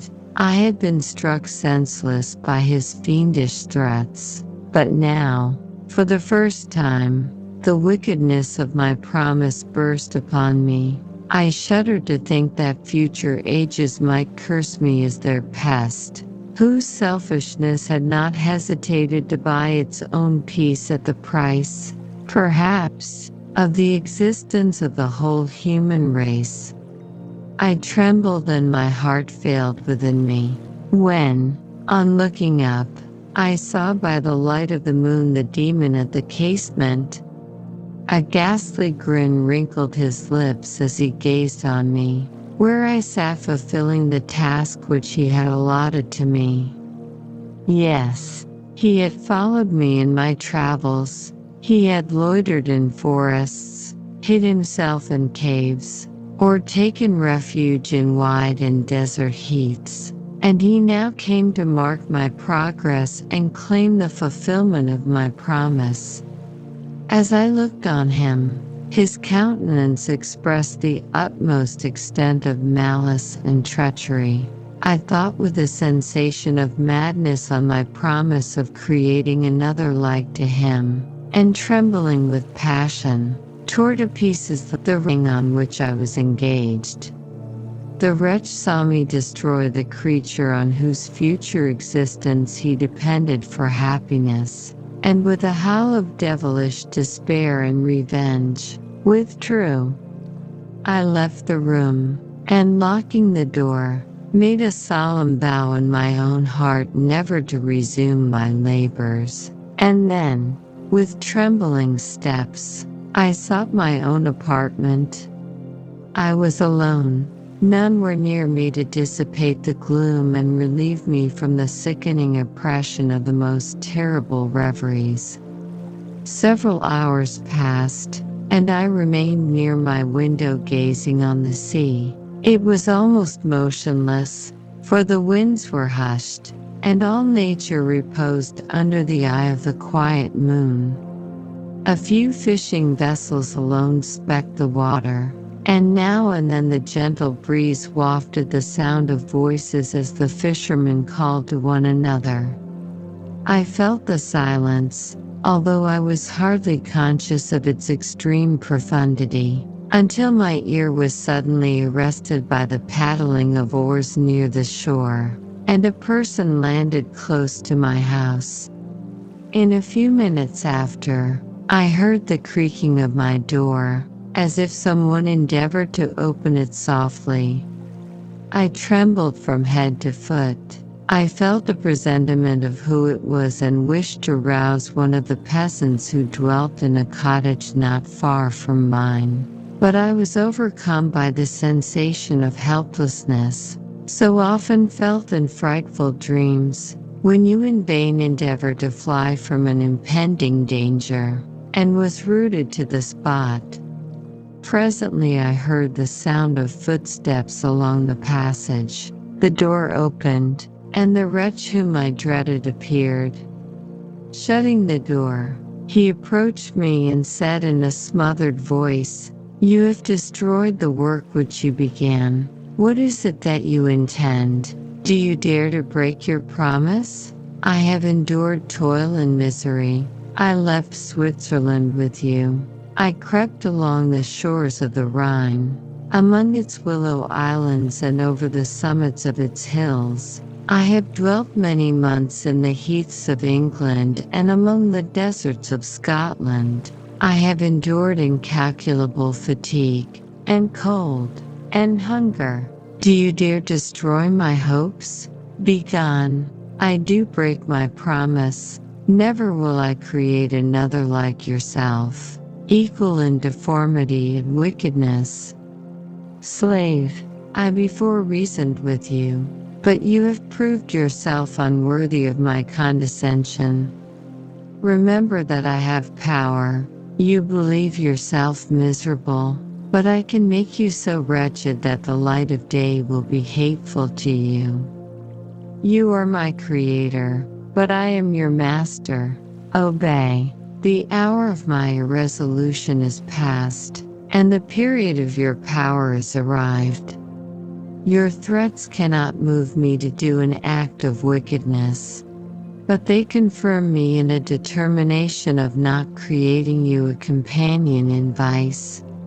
Shall I, in cool blood, set loose upon the earth a demon whose delight is in death and wretchedness? Begone. I am firm, and your words will only exasperate my rage. The monster saw my determination in my face and gnashed his teeth in the impotence of anger. "Shall each man," cried he, "find a wife for his bosom, and each beast have his mate, and I be alone?" I had feelings of affection, and they were requited by detestation and scorn. Man, you may hate, but beware. Your hours will pass in dread and misery, and soon the bolt will fall which must ravish from you your happiness forever. Are you to be happy while I grovel in the intensity of my wretchedness? You can blast my other passions, but revenge remains, revenge, henceforth dearer than light or food. I may die, but first you, my tyrant and tormentor, shall curse the sun that gazes on your misery. Beware, for I am fearless and therefore powerful. I will watch with the wiliness of a snake, that I may sting with its venom. Man, you shall repent of the injuries you inflict. Devil, cease, and do not poison the air with these sounds of malice. I have declared my resolution to you, and I am no coward to bend beneath words. Leave me, I am inexorable. It is well. I go, but remember, I shall be with you on your wedding night. I started forward and exclaimed, "Villain, before you sign my death warrant, be sure that you are yourself safe." I would have seized him, but he eluded me and quitted the house with precipitation. In a few moments I saw him in his boat, which shot across the waters with an arrowy swiftness and was soon lost amidst the waves. All was again silent, but his words rang in my ears. I burned with rage to pursue the murderer of my peace and precipitate him into the ocean. I walked up and down my room hastily and perturbed, while my imagination conjured up 1,000 images to torment and sting me. Why had I not followed him and closed with him in mortal strife? But I had suffered him to depart, and he had directed his course towards the mainland. I shuddered to think who might be the next victim sacrificed to his insatiate revenge. And then I thought again of his words, "I will be with you on your wedding night." That, then, was the period fixed for the fulfillment of my destiny. In that hour I should die and at once satisfy and extinguish his malice. The prospect did not move me to fear, yet when I thought of my beloved Elizabeth, of her tears and endless sorrow, when she should find her lover so barbarously snatched from her, tears, the first I had shed for many months, streamed from my eyes, and I resolved not to fall before my enemy without a bitter struggle. The night passed away, and the sun rose from the ocean. My feelings became calmer, if it may be called calmness when the violence of rage sinks into the depths of despair. I left the house, the horrid scene of the last night's contention, and walked on the beach of the sea, which I almost regarded as an insuperable barrier between me and my fellow creatures. Nay, a wish that such should prove the fact stole across me. I desired that I might pass my life on that barren rock, wearily, it is true, but uninterrupted by any sudden shock of misery. If I returned, it was to be sacrificed or to see those whom I most loved die under the grasp of a demon whom I had myself created. I walked about the isle like a restless spectre, separated from all it loved and miserable in the separation. When it became noon, and the sun rose higher, I lay down on the grass and was overpowered by a deep sleep. I had been awake the whole of the preceding night. My nerves were agitated, and my eyes inflamed by watching in misery. The sleep into which I now sank refreshed me, and when I awoke, I again felt as if I belonged to a race of human beings like myself, and I began to reflect upon what had passed with greater composure. Yet still the words of the fiend rang in my ears like a death knell. They appeared like a dream, yet distinct and oppressive as a reality. The sun had far descended, and I still sat on the shore, satisfying my appetite, which had become ravenous, with an oaten cake, when I saw a fishing boat land close to me, and one of the men brought me a packet. It contained letters from Geneva, and one from Clerval entreating me to join him. He said that he was wearing away his time fruitlessly where he was, that letters from the friends he had formed in London desired his return to complete the negotiation they had entered into for his Indian enterprise. He could not any longer delay his departure, but as his journey to London might be followed, even sooner than he now conjectured, by his longer voyage, he entreated me to bestow as much of my society on him as I could spare. He besought me, therefore, to leave my solitary isle and to meet him at Perth, that we might proceed southwards together. This letter in a degree recalled me to life, and I determined to quit my island at the expiration of 2 days. Yet, before I departed, there was a task to perform, on which I shuddered to reflect. I must pack up my chemical instruments, and for that purpose I must enter the room which had been the scene of my odious work, and I must handle those utensils the sight of which was sickening to me. The next morning, at daybreak, I summoned sufficient courage and unlocked the door of my laboratory. The remains of the half-finished creature, whom I had destroyed, lay scattered on the floor, and I almost felt as if I had mangled the living flesh of a human being. I paused to collect myself and then entered the chamber.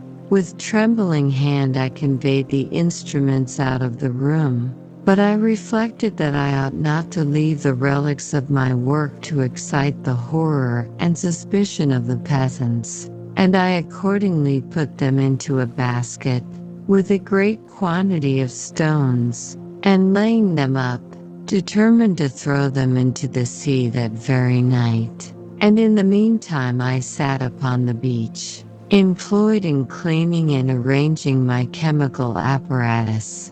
Nothing could be more complete than the alteration that had taken place in my feelings since the night of the appearance of the demon. I had before regarded my promise with a gloomy despair as a thing that, with whatever consequences, must be fulfilled.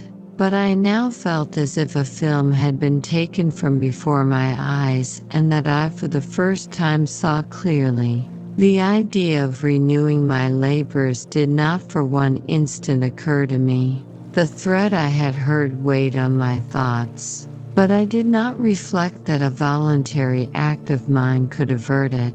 I had resolved in my own mind that to create another like the fiend I had first made would be an act of the basest and most atrocious selfishness, and I banished from my mind every thought that could lead to a different conclusion.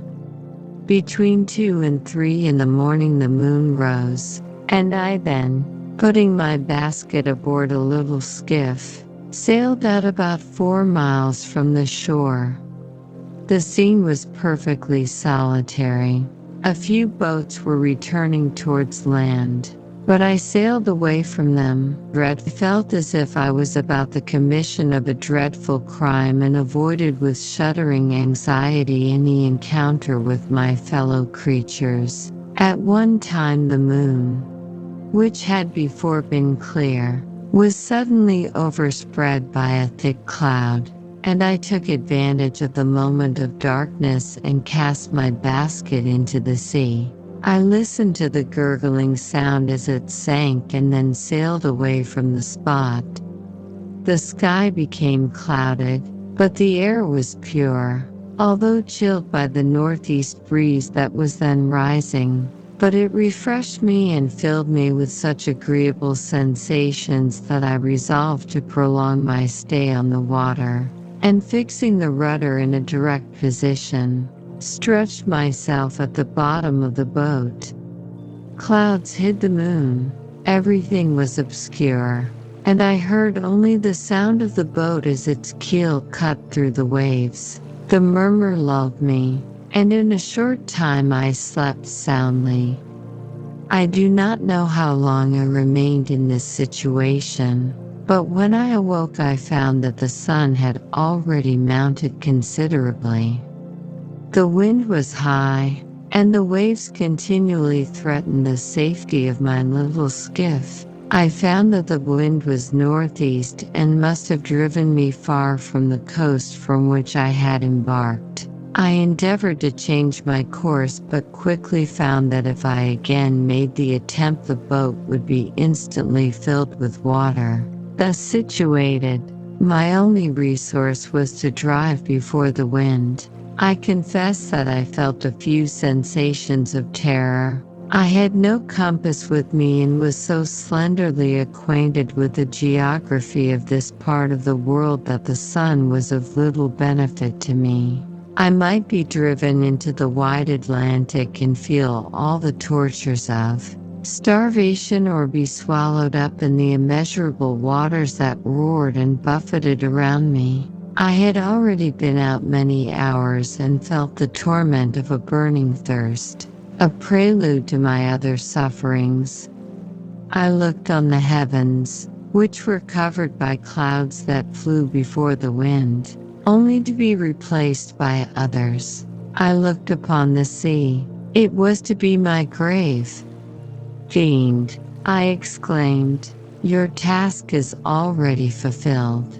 I thought of Elizabeth, of my father, and of Clerval, all left behind, on whom the monster might satisfy his sanguinary and merciless passions. This idea plunged me into a reverie so despairing and frightful that even now, when the scene is on the point of closing before me forever, I shudder to reflect on it. Some hours passed thus, but by degrees, as the sun declined towards the horizon, the wind died away into a gentle breeze and the sea became free from breakers. But these gave place to a heavy swell. I felt sick and hardly able to hold the rudder, when suddenly I saw a line of high land towards the south, almost spent, as I was, by fatigue and the dreadful suspense I endured for several hours. This sudden certainty of life rushed like a flood of warm joy to my heart, and tears gushed from my eyes. How mutable are our feelings, and how strange is that clinging love we have of life even in the excess of misery. I constructed another sail with a part of my dress and eagerly steered my course towards the land. It had a wild and rocky appearance, but as I approached nearer I easily perceived the traces of cultivation. I saw vessels near the shore and found myself suddenly transported back to the neighborhood of civilized man. I carefully traced the windings of the land and hailed a steeple which I at length saw issuing from behind a small promontory. As I was in a state of extreme debility, I resolved to sail directly towards the town, as a place where I could most easily procure nourishment. Fortunately, I had money with me. As I turned the promontory, I perceived a small neat town and a good harbor, which I entered, my heart bounding with joy at my unexpected escape. As I was occupied in fixing the boat and arranging the sails, several people crowded towards the spot. They seemed much surprised at my appearance, but instead of offering me any assistance, whispered together with gestures that at any other time might have produced in me a slight sensation of alarm. As it was, I merely remarked that they spoke English, and I therefore addressed them in that language. "My good friends," said I, "will you be so kind as to tell me the name of this town and inform me where I am?" "You will know that soon enough," replied a man with a hoarse voice. "Maybe you are come to a place that will not prove much to your taste, but you will not be consulted as to your quarters, I promise you." I was exceedingly surprised on receiving so rude an answer from a stranger, and I was also disconcerted on perceiving the frowning and angry countenances of his companions. "Why do you answer me so roughly?" I replied. "Surely it is not the custom of Englishmen to receive strangers so inhospitably." "I do not know," said the man, "what the custom of the English may be, but it is the custom of the Irish to hate villains." While this strange dialogue continued, I perceived the crowd rapidly increase. Their faces expressed a mixture of curiosity and anger, which annoyed and in some degree alarmed me. I inquired the way to the inn, but no one replied. I then moved forward, and a murmuring sound arose from the crowd as they followed and surrounded me, when an ill-looking man approaching tapped me on the shoulder and said, "Come, sir, you must follow me to Mr. Kerwin's to give an account of yourself." "Who is Mr. Kerwin? Why am I to give an account of myself? Is not this a free country?" Sir, free enough for honest folks." "Mr. Kerwin is a magistrate, and you are to give an account of the death of a gentleman who was found murdered here last night." This answer startled me, but I presently recovered myself. I was innocent. That could easily be proved. Accordingly, I followed my conductor in silence and was led to one of the best houses in the town. I was ready to sink from fatigue and hunger, but being surrounded by a crowd, I thought it politic to rouse all my strength, that no physical debility might be construed into apprehension or conscious guilt. Little did I then expect the calamity that was in a few moments to overwhelm me and extinguish in horror and despair all fear of ignominy or death. I must pause here, for it requires all my fortitude to recall the memory of the frightful events which I am about to relate, in proper detail, to my recollection. Chapter 21. I was soon introduced into the presence of the magistrate, an old benevolent man with calm and mild manners. He looked upon me, however, with some degree of severity, and then, turning towards my conductors, he asked who appeared as witnesses on this occasion. About half a dozen men came forward, and, one being selected by the magistrate, he deposed that he had been out fishing the night before with his son and brother-in-law, Daniel Nugent, when, about 10 o'clock, they observed a strong northerly blast rising, and they accordingly put in for port.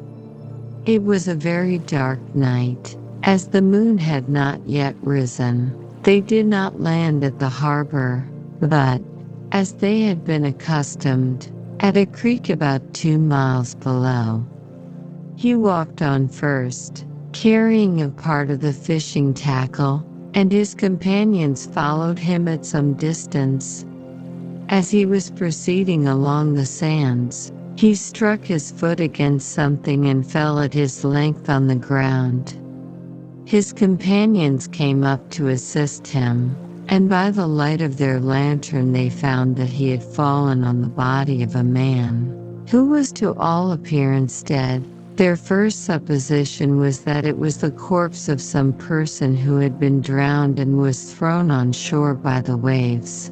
But on examination they found that the clothes were not wet and even that the body was not then cold. They instantly carried it to the cottage of an old woman near the spot and endeavored, but in vain, to restore it to life. It appeared to be a handsome young man, about 25 years of age. He had apparently been strangled, for there was no sign of any violence except the black mark of fingers on his neck. The first part of this deposition did not in the least interest me, but when the mark of the fingers was mentioned I remembered the murder of my brother and felt myself extremely agitated. My limbs trembled, and a mist came over my eyes, which obliged me to lean on a chair for support. The magistrate observed me with a keen eye and of course drew an unfavorable augury from my manner. The son confirmed his father's account, but when Daniel Nugent was called he swore positively that just before the fall of his companion, he saw a boat, with a single man in it, at a short distance from the shore, and as far as he could judge by the light of a few stars, it was the same boat in which I had just landed. A woman deposed that she lived near the beach and was standing at the door of her cottage, waiting for the return of the fisherman, about an hour before she heard of the discovery of the body, when she saw a boat with only one man in it push off from that part of the shore where the corpse was afterwards found. Another woman confirmed the account of the fisherman having brought the body into her house. It was not cold. They put it into a bed and rubbed it, and Daniel went to the town for an apothecary, but life was quite gone. Several other men were examined concerning my landing, and they agreed that, with the strong north wind that had arisen during the night, it was very probable that I had beaten about for many hours, and had been obliged to return nearly to the same spot from which I had departed. Besides, they observed that it appeared that I had brought the body from another place, and it was likely that as I did not appear to know the shore, I might have put into the harbor ignorant of the distance of the town of Dash from the place where I had deposited the corpse. Mr. Kerwin, on hearing this evidence, desired that I should be taken into the room where the body lay for interment, that it might be observed what effect the sight of it would produce upon me. This idea was probably suggested by the extreme agitation I had exhibited when the mode of the murder had been described. I was accordingly conducted, by the magistrate and several other persons, to the inn. I could not help being struck by the strange coincidences that had taken place during this eventful night, but, knowing that I had been conversing with several persons in the island I had inhabited about the time that the body had been found, I was perfectly tranquil as to the consequences of the affair. I entered the room where the corpse lay and was led up to the coffin. How can I describe my sensations on beholding it? I feel yet parched with horror, nor can I reflect on that terrible moment without shuddering in agony. The examination, the presence of the magistrate and witnesses, passed like a dream from my memory when I saw the lifeless form of Henry Clerval stretched before me. I gasped for breath, and throwing myself on the body, I exclaimed, Have my murderous machinations deprived you also, my dearest Henry, of life? 2 I have already destroyed. Other victims await their destiny. But you, Clerval, my friend, my benefactor, the human frame could no longer support the agonies that I endured, and I was carried out of the room in strong convulsions. A fever succeeded to this. I lay for 2 months on the point of death. My ravings, as I afterwards heard, were frightful. I called myself the murderer of William, of Justine, and of Clerval. Sometimes I entreated my attendants to assist me in the destruction of the fiend by whom I was tormented, and at others I felt the fingers of the monster already grasping my neck, and screamed aloud with agony and terror. Fortunately, as I spoke my native language, Mr. Kerwin alone understood me, but my gestures and bitter cries were sufficient to affright the other witnesses. Why did I not die, more miserable than man ever was before? Why did I not sink into forgetfulness and rest? Death snatches away many blooming children, the only hopes of their doting parents. How many brides and youthful lovers have been one day in the bloom of health and hope, and the next a prey for worms and the decay of the tomb? Of what materials was I made that I could thus resist so many shocks, which, like the turning of the wheel, continually renewed the torture? But I was doomed to live, and in 2 months found myself as awaking from a dream, in a prison, stretched on a wretched bed, surrounded by jailers, turnkeys, bolts, and all the miserable apparatus of the dungeon. It was morning, I remember, when I thus awoke to understanding. I had forgotten the particulars of what had happened and only felt as if some great misfortune had suddenly overwhelmed me. But when I looked around and saw the barred windows and the squalidness of the room in which I was, all flashed across my memory, and I groaned bitterly. This sound disturbed an old woman who was sleeping in a chair beside me. She was a hired nurse, the wife of one of the turnkeys, and her countenance expressed all those bad qualities which often characterize that class. The lines of her face were hard and rude, like that of persons accustomed to see without sympathizing in sights of misery. Her tone expressed her entire indifference. She addressed me in English, and the voice struck me as one that I had heard during my sufferings. "Are you better now, sir?" said she. I replied in the same language, with a feeble voice, "I believe I am, but if it be all true, if indeed I did not dream, I am sorry that I am still alive to feel this misery and horror." "For that matter," replied the old woman, "if you mean about the gentleman you murdered, I believe that it were better for you if you were dead, for I fancy it will go hard with you. However, that's none of my business. I am sent to nurse you and get you well. I do my duty with a safe conscience. It were well if everybody did the same." I turned with loathing from the woman who could utter so unfeeling a speech to a person just saved, on the very edge of death, but I felt languid and unable to reflect on all that had passed. The whole series of my life appeared to me as a dream. I sometimes doubted if indeed it were all true, for it never presented itself to my mind with the force of reality. As the images that floated before me became more distinct, I grew feverish.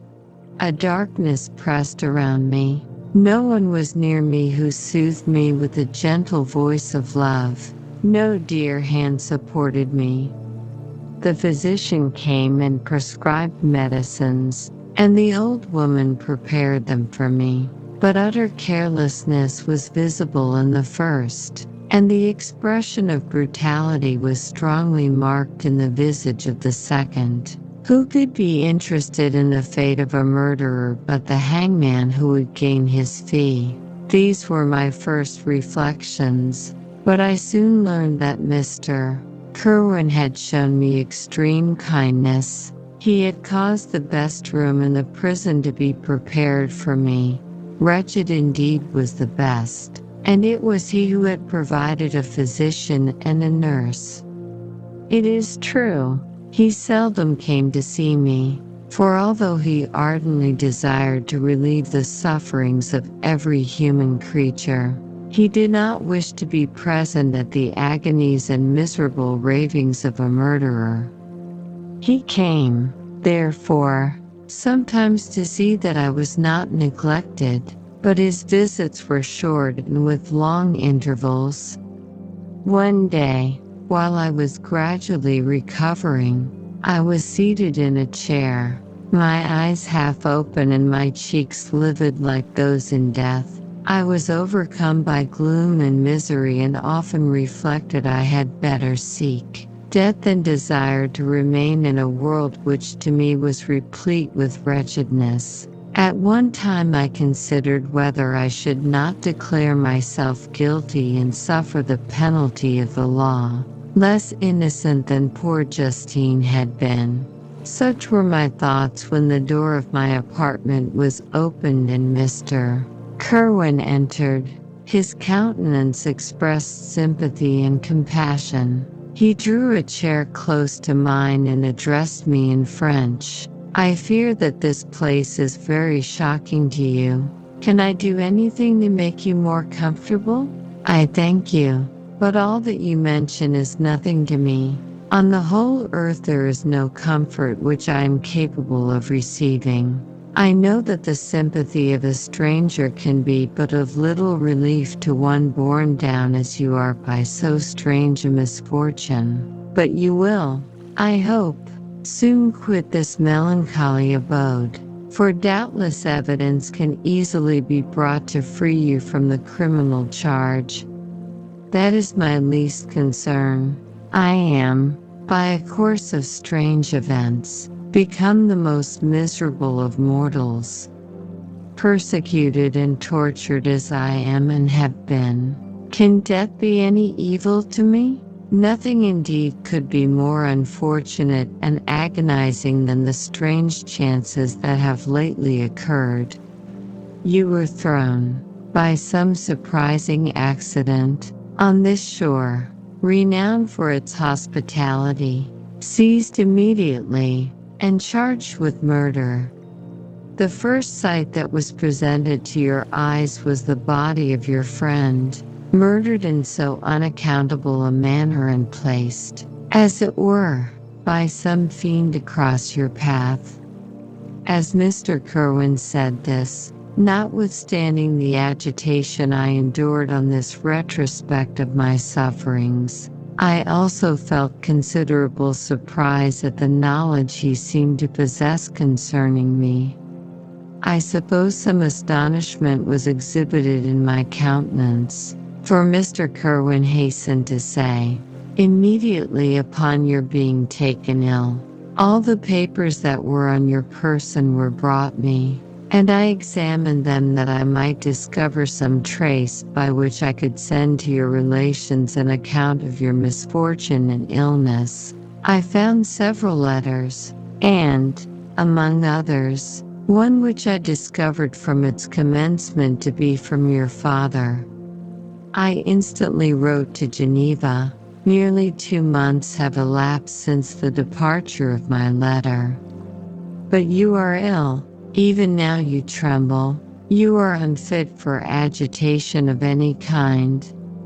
This suspense is 1,000 times worse than the most horrible event. Tell me what new scene of death has been acted, and whose murder I am now to lament. Your family is perfectly well. said Mr. Kerwin with gentleness, and someone, a friend, is come to visit you. I know not by what chain of thought the idea presented itself, but it instantly darted into my mind that the murderer had come to mock at my misery and taunt me with the death of Clerval, as a new incitement for me to comply with his hellish desires. I put my hand before my eyes, and cried out in agony, "Oh, take him away. I cannot see him. For God's sake, do not let him enter." Mr. Kerwin regarded me with a troubled countenance. He could not help regarding my exclamation as a presumption of my guilt and said in rather a severe tone, "I should have thought, young man, that the presence of your father would have been welcome instead of inspiring such violent repugnance." "My father," cried I, while every feature and every muscle was relaxed from anguish to pleasure. "Is my father indeed come? How kind, how very kind! But where is he? Why does he not hasten to me?" My change of manner surprised and pleased the magistrate. Perhaps he thought that my former exclamation was a momentary return of delirium, and now he instantly resumed his former benevolence.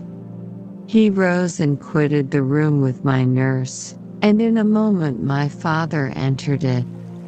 Nothing, at this moment, could have given me greater pleasure than the arrival of my father. I stretched out my hand to him and cried, "Are you then safe, and Elizabeth and Ernest?" My father calmed me with assurances of their welfare and endeavored, by dwelling on these subjects so interesting to my heart, to raise my desponding spirits. But he soon felt that a prison cannot be the abode of cheerfulness. "What a place is this that you inhabit, my son?" said he, looking mournfully at the barred windows and wretched appearance of the room.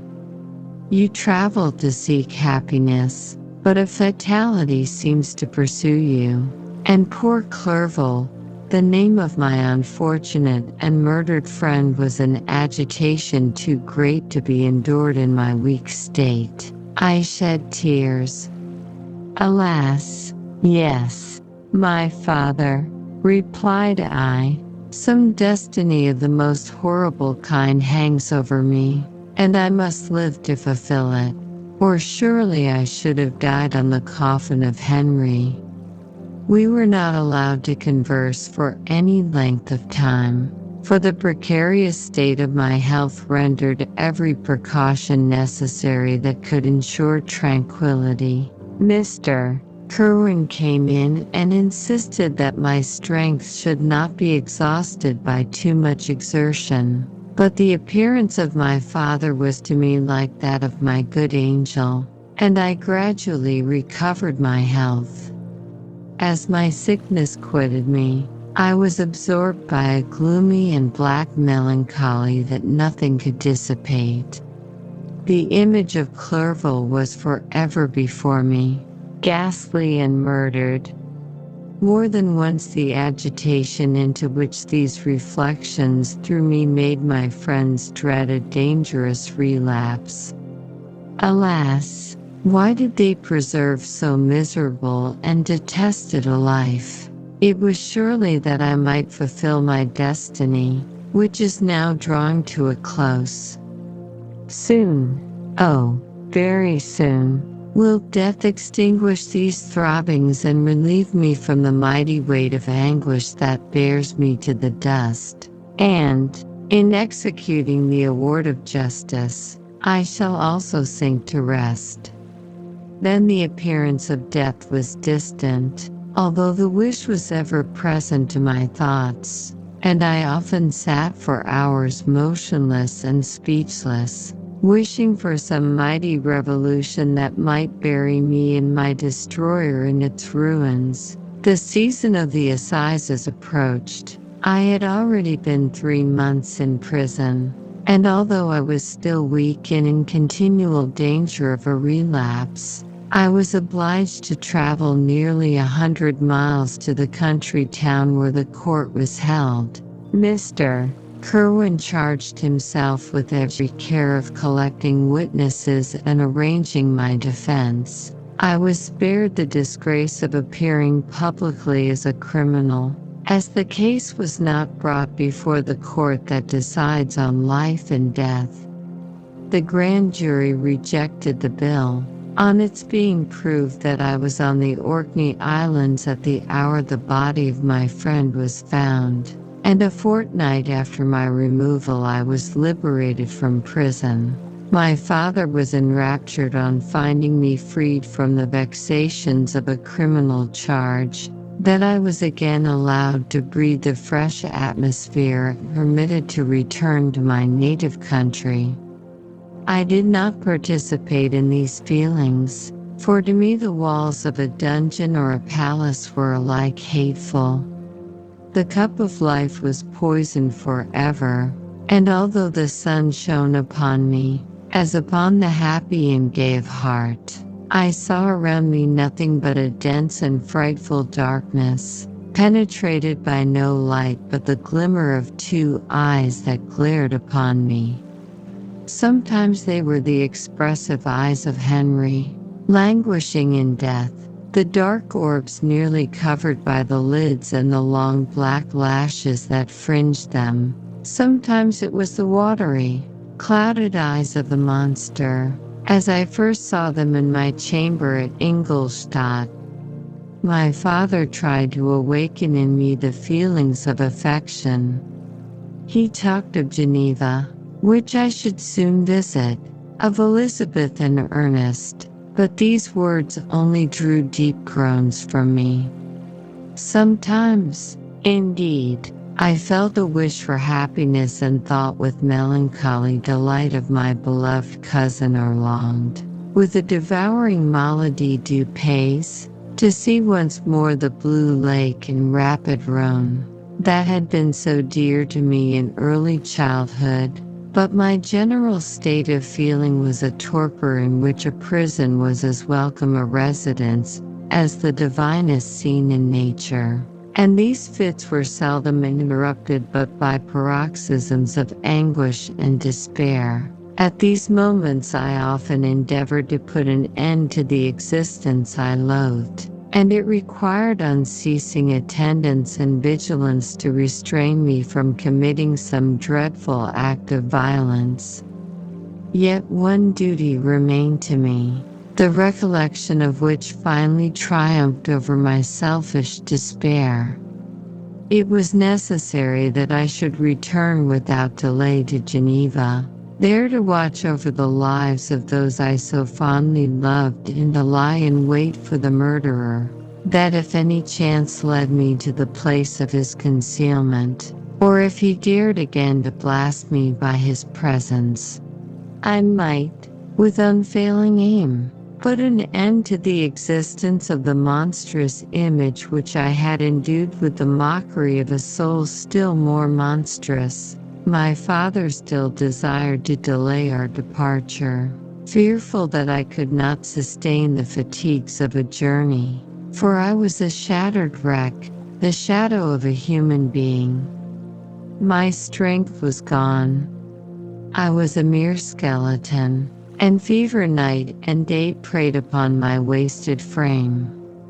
Still, as I urged our leaving Ireland with such inquietude and impatience, my father thought it best to yield. We took our passage on board a vessel bound for Havre de Grace and sailed with a fair wind from the Irish shores. It was midnight. I lay on the deck looking away at the stars and listening to the dashing of the waves. I hailed the darkness that shut Ireland from my sight, and my pulse beat with a feverish joy when I reflected that I should soon see Geneva.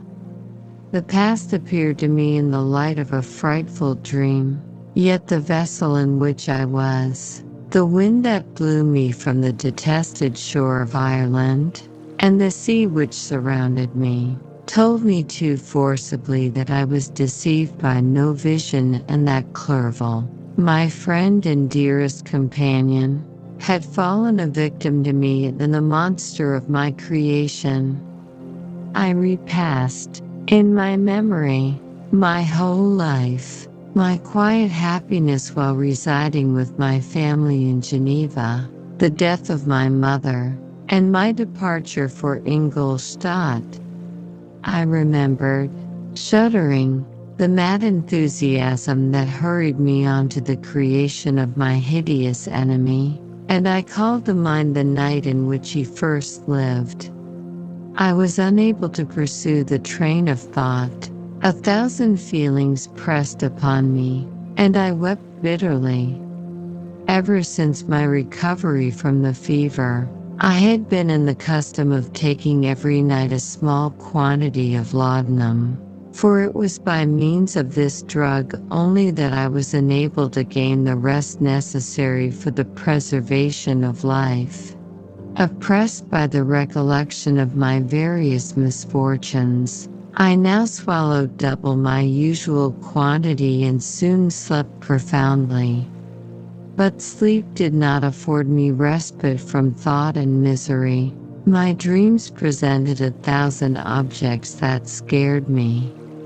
Towards morning I was possessed by a kind of nightmare.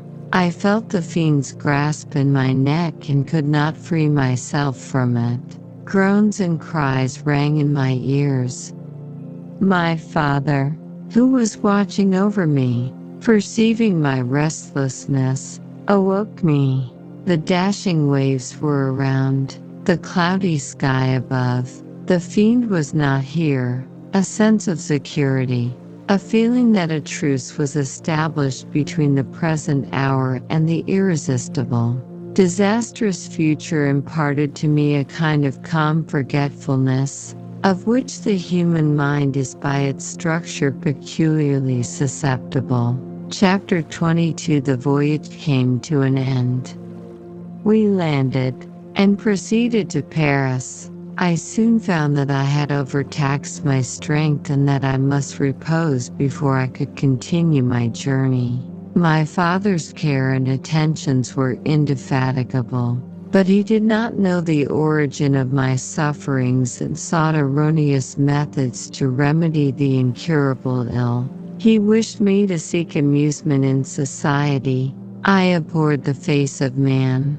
Oh, not abhorred. They were my brethren, my fellow beings, and I felt attracted even to the most repulsive among them. As to creatures of an angelic nature and celestial mechanism, but I felt that I had no right to share their intercourse. I had unchained an enemy among them whose joy it was to shed their blood and to revel in their groans. How they would, each and all, abhor me and hunt me from the world, did they know my unhallowed acts and the crimes which had their source in me. My father yielded at length to my desire to avoid society and strove by various arguments to banish my despair. Sometimes he thought that I felt deeply the degradation of being obliged to answer a charge of murder, and he endeavored to prove to me the futility of pride. Alas, my father, said I, how little do you know me? Human beings, their feelings and passions, would indeed be degraded if such a wretch as I felt pride. Justine, poor unhappy Justine, was as innocent as I, and she suffered the same charge. She died for it, and I am the cause of this. I murdered her. William, Justine, and Henry, they all died by my hands. My father had often, during my imprisonment, heard me make the same assertion. When I thus accused myself, he sometimes seemed to desire an explanation, and at others he appeared to consider it as the offspring of delirium, and that, during my illness, some idea of this kind had presented itself to my imagination. the remembrance of which I preserved in my convalescence. I avoided explanation and maintained a continual silence concerning the wretch I had created. I had a persuasion that I should be supposed mad, and this in itself would forever have chained my tongue. But, besides, I could not bring myself to disclose a secret which would fill my hearer with consternation and make fear and unnatural horror the inmates of his breast. I checked, therefore, my impatient thirst for sympathy and was silent when I would have given the world to have confided the fatal secret. Yet, still, words like those I have recorded would burst uncontrollably from me. I could offer no explanation of them, but their truth in part relieved the burden of my mysterious woe. Upon this occasion my father said, with an expression of unbounded wonder, "My dearest Victor, what infatuation is this? My dear son, I entreat you never to make such an assertion again." "I am not mad," I cried energetically. "The sun and the heavens, who have viewed my operations, can bear witness of my truth.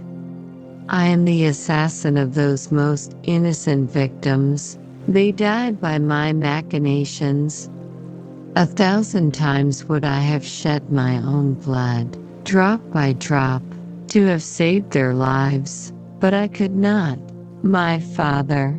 Indeed, I could not sacrifice the whole human race." The conclusion of this speech convinced my father that my ideas were deranged, and he instantly changed the subject of our conversation and endeavored to alter the course of my thoughts. He wished as much as possible to obliterate the memory of the scenes that had taken place in Ireland and never alluded to them or suffered me to speak of my misfortunes. As time passed away, I became more calm. Misery had her dwelling in my heart, but I no longer talked in the same incoherent manner of my own crimes. Sufficient for me was the consciousness of them. By the utmost self-violence I curbed the imperious voice of wretchedness, which sometimes desired to declare itself to the whole world, and my manners were calmer and more composed than they had ever been since my journey to the Sea of Ice. A few days before we left Paris on our way to Switzerland, I received the following letter from Elizabeth. "My dear friend, it gave me the greatest pleasure to receive a letter from my uncle dated at Paris. You are no longer at a formidable distance, and I may hope to see you in less than a fortnight. My poor cousin, how much you must have suffered. I expect to see you looking even more ill than when you quitted Geneva. This winter has been passed most miserably, tortured as I have been by anxious suspense. Yet I hope to see peace in your countenance and to find that your heart is not totally void of comfort and tranquility. Yet I fear that the same feelings now exist that made you so miserable a year ago, even perhaps augmented by time. I would not disturb you at this period, when so many misfortunes weigh upon you. But a conversation that I had with my uncle previous to his departure renders some explanation necessary before we meet." Explanation, you may possibly say. What can Elizabeth have to explain? If you really say this, my questions are answered and all my doubts satisfied. But you are distant from me, and it is possible that you may dread and yet be pleased with this explanation. And in a probability of this being the case, I dare not any longer postpone writing what, during your absence, I have often wished to express to you but have never had the courage to begin. You well know, Victor, that our union had been the favorite plan of your parents ever since our infancy. We were told this when young, and taught to look forward to it as an event that would certainly take place. We were affectionate playfellows during childhood, and, I believe, dear and valued friends to one another as we grew older. But as brother and sister often entertain a lively affection towards each other without desiring a more intimate union, may not such also be our case? Tell me, dearest Victor.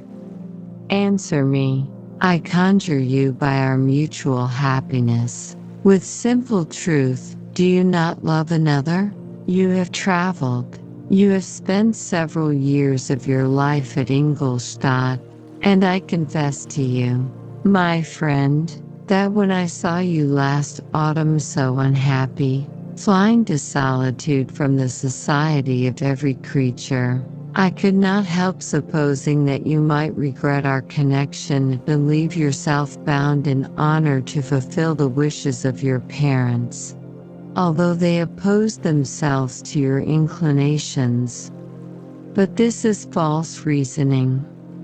I confess to you, my friend, that I love you and that in my airy dreams of futurity you have been my constant friend and companion. But it is your happiness I desire as well as my own when I declare to you that our marriage would render me eternally miserable unless it were the dictate of your own free choice. Even now I weep to think that, borne down as you are by the cruelest misfortunes, you may stifle, by the word honor, all hope of that love and happiness which would alone restore you to yourself. I, who have so disinterested an affection for you, may increase your miseries tenfold by being an obstacle to your wishes. Ah, Victor, be assured that your cousin and playmate has too sincere a love for you not to be made miserable by this supposition. Be happy, my friend, and if you obey me in this one request, remain satisfied that nothing on earth will have the power to interrupt my tranquility. Do not let this letter disturb you. Do not answer tomorrow, or the next day, or even until you come, if it will give you pain. My uncle will send me news of your health, and if I see but one smile on your lips when we meet, occasioned by this or any other exertion of mine, I shall need no other happiness. Elizabeth Lavenza, Geneva, May 18th. 17. This letter revived in my memory what I had before forgotten. The threat of the fiend, I will be with you on your wedding night. Such was my sentence, and on that night would the demon employ every art to destroy me and tear me from the glimpse of happiness which promised partly to console my sufferings. On that night he had determined to consummate his crimes by my death. Well, be it so. A deadly struggle would then assuredly take place, in which if he were victorious I should be at peace and his power over me be at an end. If he were vanquished, I should be a free man. Alas, what freedom! Such as the peasant enjoys when his family have been massacred before his eyes, his cottage burnt, his lands laid waste, and he is turned adrift, homeless, penniless, and alone, but free. Such would be my liberty except that in my Elizabeth the first possessed a treasure, alas, balanced by those horrors of remorse and guilt which would pursue me until death. Sweet and beloved Elizabeth, I read and reread her letter, and some softened feeling stole into my heart and dared to whisper paradisiacal dreams of love and joy. But the apple was already eaten, and the angel's arm bared to drive me from all hope. yet I would die to make her happy. If the monster executed his threat, death was inevitable. Yet, again, I considered whether my marriage would hasten my fate. My destruction might indeed arrive a few months sooner, but if my torturer should suspect that I postponed it, influenced by his menaces, he would surely find other and perhaps more dreadful means of revenge. He had vowed to be with me on my wedding night, yet he did not consider that threat as binding him to peace in the meantime. For as if to show me that he was not yet satiated with blood, he had murdered Clerval immediately after the enunciation of his threats. I resolved, therefore, that if my immediate union with my cousin would conduce either to hers or my father's happiness, my adversary's designs against my life should not retard it a single hour. In this state of mind I wrote to Elizabeth. My letter was calm and affectionate. "I fear, my beloved girl," I said, "little happiness remains for us on earth, yet all that I may one day enjoy is centered in you. Chase away your idle fears. To you alone do I consecrate my life and my endeavors for contentment. I have one secret, Elizabeth, a dreadful one. When revealed to you, it will chill your frame with horror, and then, far from being surprised at my misery, you will only wonder that I survive what I have endured. I will confide this tale of misery and terror to you the day after our marriage shall take place. For, my sweet cousin, there must be perfect confidence between us.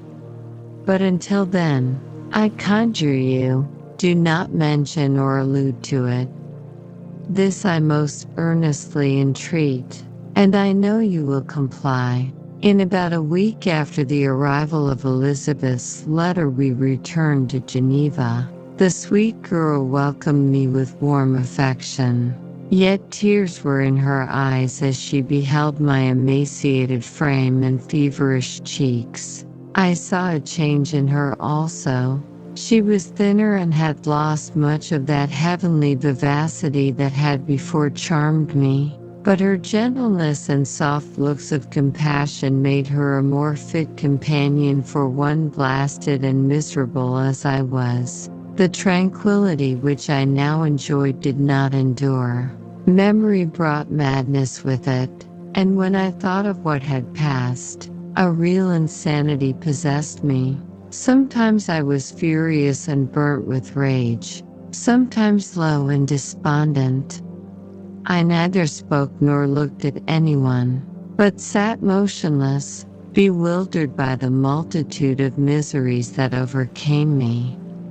Elizabeth alone had the power to draw me from these fits. Her gentle voice would soothe me when transported by passion and inspire me with human feelings when sunk in torpor. She wept with me and for me. When reason returned, she would remonstrate and endeavor to inspire me with resignation.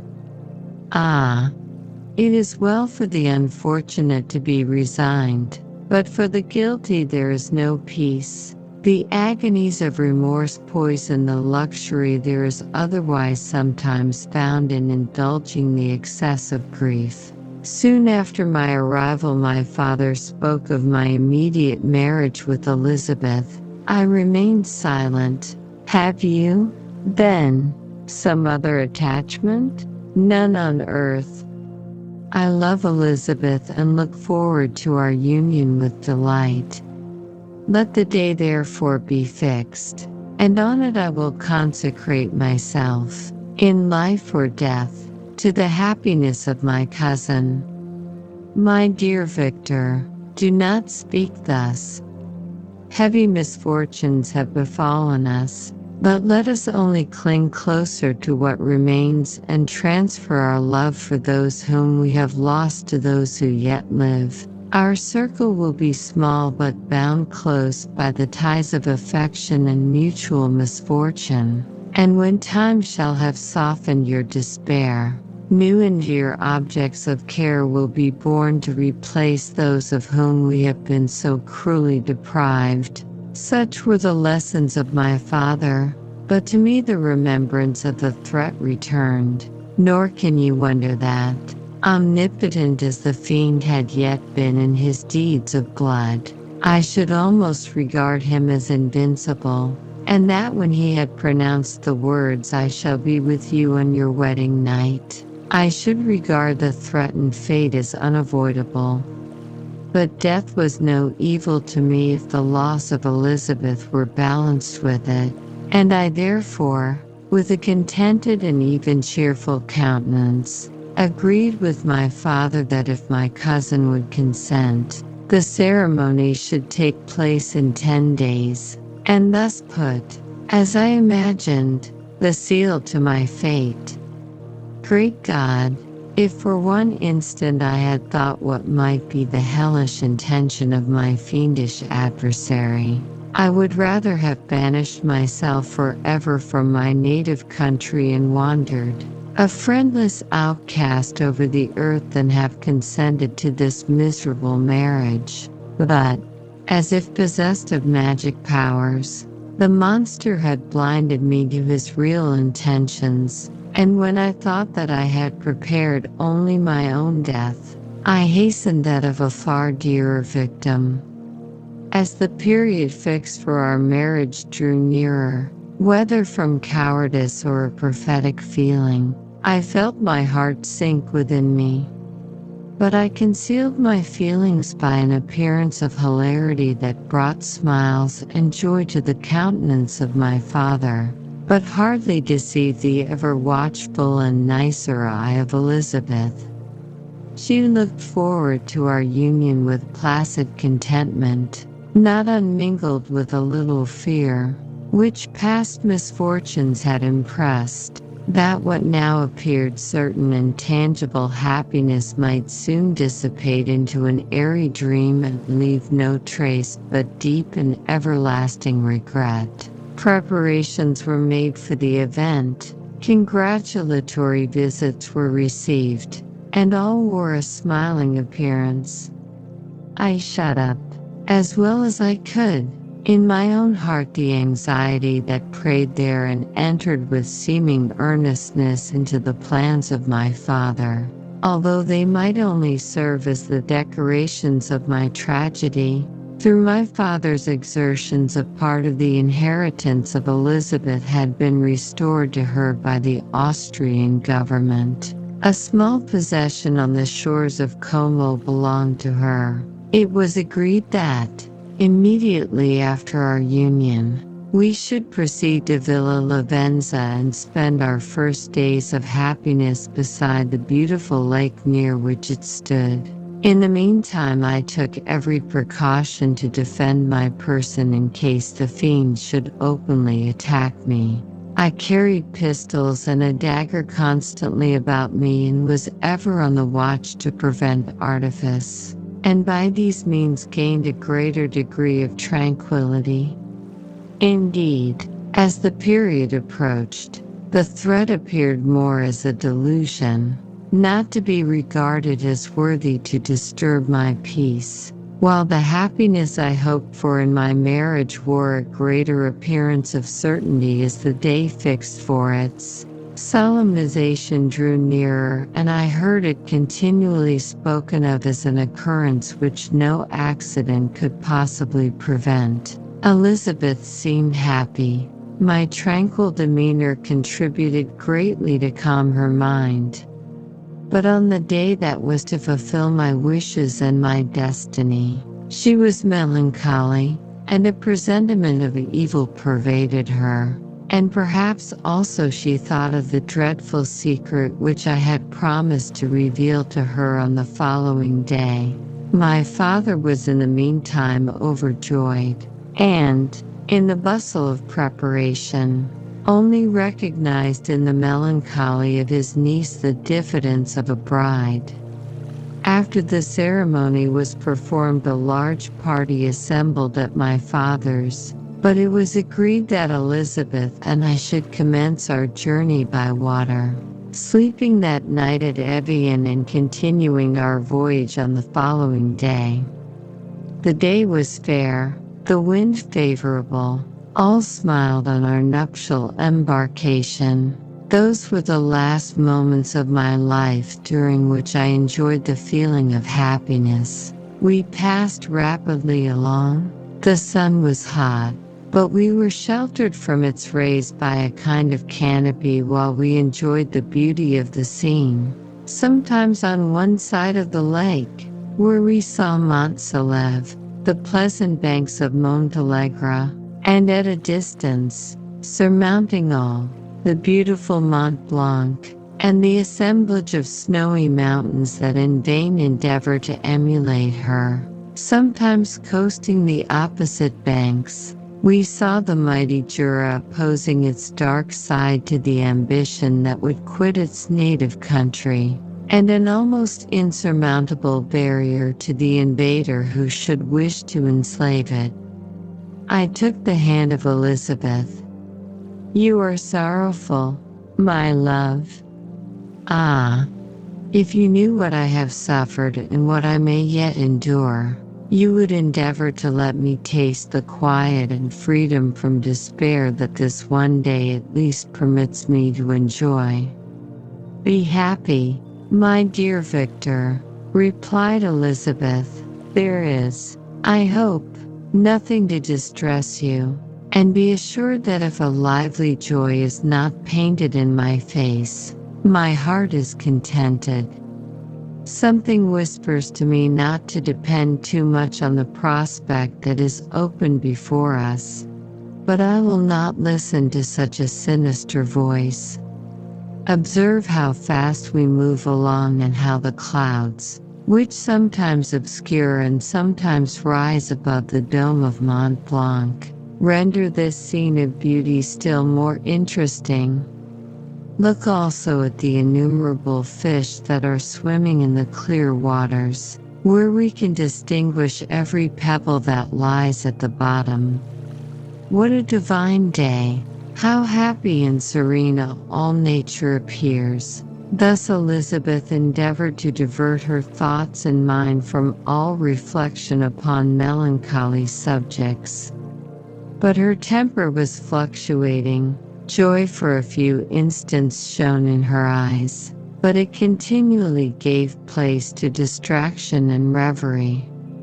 The sun sank lower in the heavens. We passed the river Drance and observed its path through the chasms of the higher and then the glens of the lower hills. The Alps here come closer to the lake, and we approached the amphitheater of mountains which forms its eastern boundary. The spire of Evian shone under the woods that surrounded it and the range of mountain above mountain by which it was overhung. The wind, which had hitherto carried us along with amazing rapidity, sank at sunset to a light breeze. The soft air just ruffled the water and caused a pleasant motion among the trees as we approached the shore, from which it wafted the most delightful scent of flowers and hay.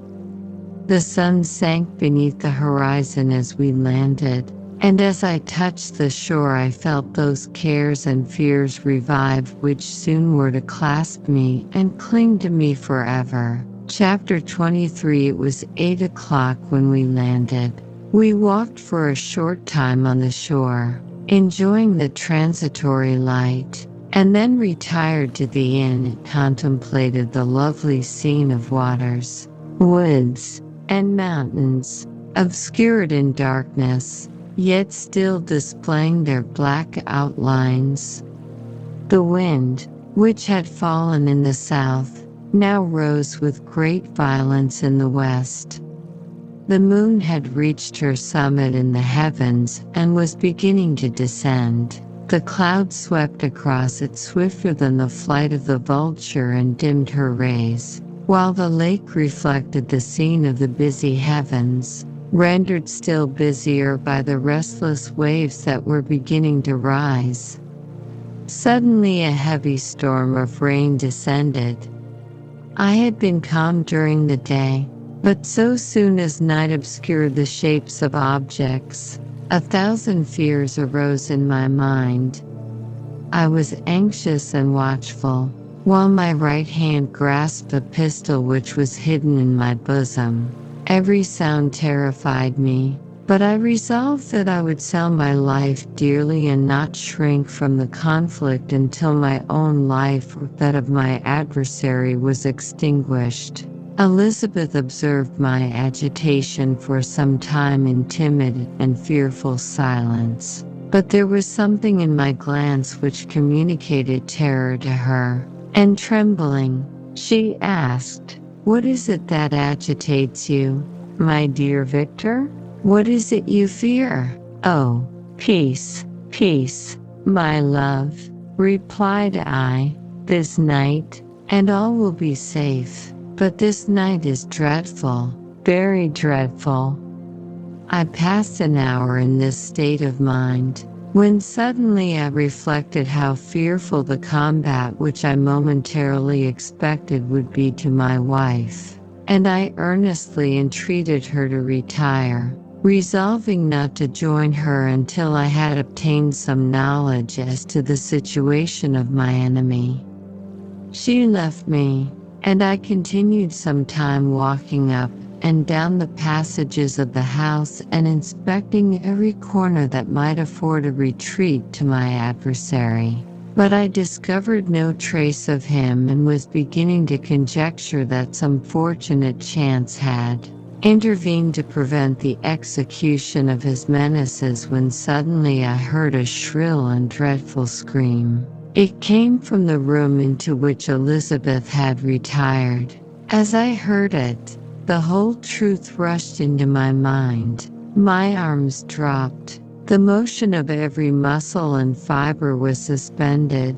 I could feel the blood trickling in my veins and tingling in the extremities of my limbs.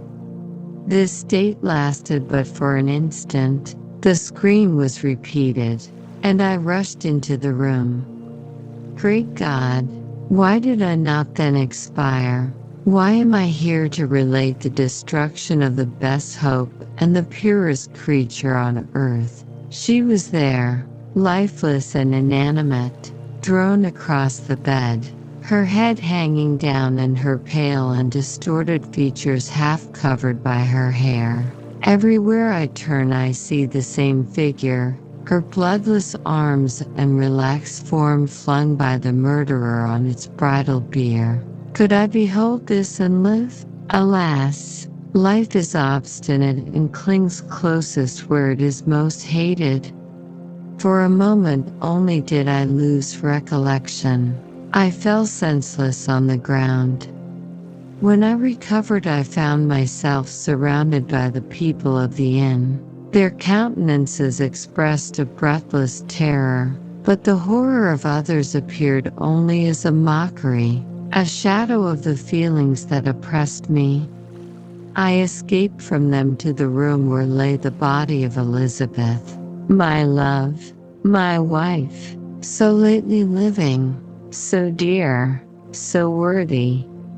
She had been moved from the posture in which I had first beheld her, and now, as she lay, her head upon her arm and a handkerchief thrown across her face and neck, I might have supposed her asleep. I rushed towards her and embraced her with ardor, but the deadly languor and coldness of the limbs told me that what I now held in my arms had ceased to be the Elizabeth whom I had loved and cherished. The murderous mark of the fiend's grasp was on her neck, and the breath had ceased to issue from her lips. While I still hung over her in the agony of despair, I happened to look up. The windows of the room had before been darkened, and I felt a kind of panic on seeing the pale yellow light of the moon illuminate the chamber. The shutters had been thrown back, and with a sensation of horror not to be described, I saw at the open window a figure the most hideous and abhorred. A grin was on the face of the monster. He seemed to jeer, as with his fiendish finger he pointed towards the corpse of my wife. I rushed towards the window, and drawing a pistol from my bosom, fired, but he eluded me, leapt from his station, and running with the swiftness of lightning, plunged into the lake. The report of the pistol brought a crowd into the room.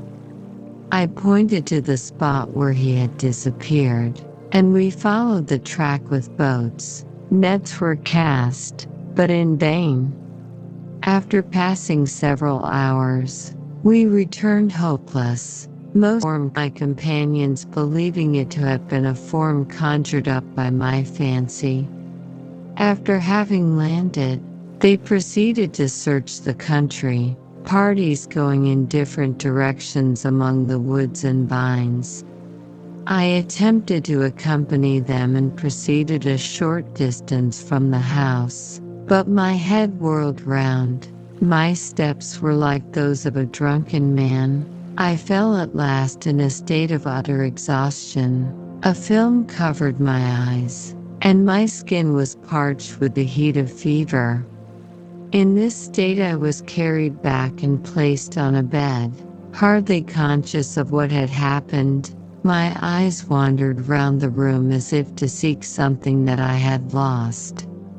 After an interval I arose, and as if by instinct, crawled into the room where the corpse of my beloved lay. There were women weeping around. I hung over it and joined my sad tears to theirs. All this time no distinct idea presented itself to my mind, but my thoughts rambled to various subjects, reflecting confusedly on my misfortunes and their cause. I was bewildered, in a cloud of wonder and horror. The death of William, the execution of Justine, the murder of Clerval, and lastly of my wife. Even at that moment I knew not that my only remaining friends were safe from the malignity of the fiend. My father even now might be writhing under his grasp, and Ernest might be dead at his feet. This idea made me shudder and recalled me to action. I started up and resolved to return to Geneva with all possible speed.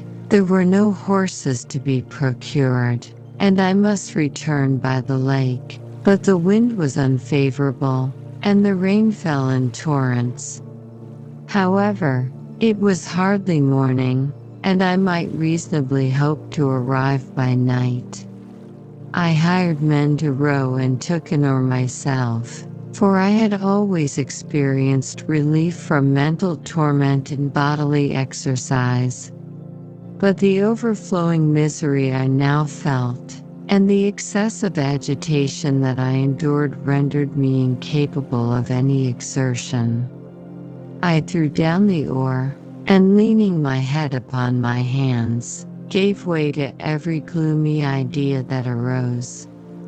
If I looked up, I saw scenes which were familiar to me in my happier time and which I had contemplated but the day before in the company of her who was now but a shadow and a recollection. Tears streamed from my eyes. The rain had ceased for a moment, and I saw the fish play in the waters as they had done a few hours before.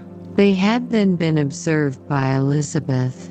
Nothing is so painful to the human mind as a great and sudden change. The sun might shine or the clouds might lower, but nothing could appear to me as it had done the day before. A fiend had snatched from me every hope of future happiness. No creature had ever been so miserable as I was. So frightful an event is single in the history of man. But why should I dwell upon the incidents that followed this last overwhelming event? Mine has been a tale of horrors. I have reached their acme. and what I must now relate can but be tedious to you. Know that, one by one, my friends were snatched away. I was left desolate. My own strength is exhausted, and I must tell, in a few words, what remains of my hideous narration. I arrived at Geneva. My father and Ernest yet lived, but the former sunk under the tidings that I bore. I see him now, excellent and venerable old man. His eyes wandered in vacancy, for they had lost their charm and their delight. His Elizabeth, his more than daughter, whom he doted on with all that affection which a man feels, who in the decline of life, having few affections, clings more earnestly to those that remain. Cursed be the fiend that brought misery on his gray hairs and doomed him to waste in wretchedness. He could not live under the horrors that were accumulated around him. The springs of existence suddenly gave way. He was unable to rise from his bed, and in a few days he died in my arms. What then became of me? I know not.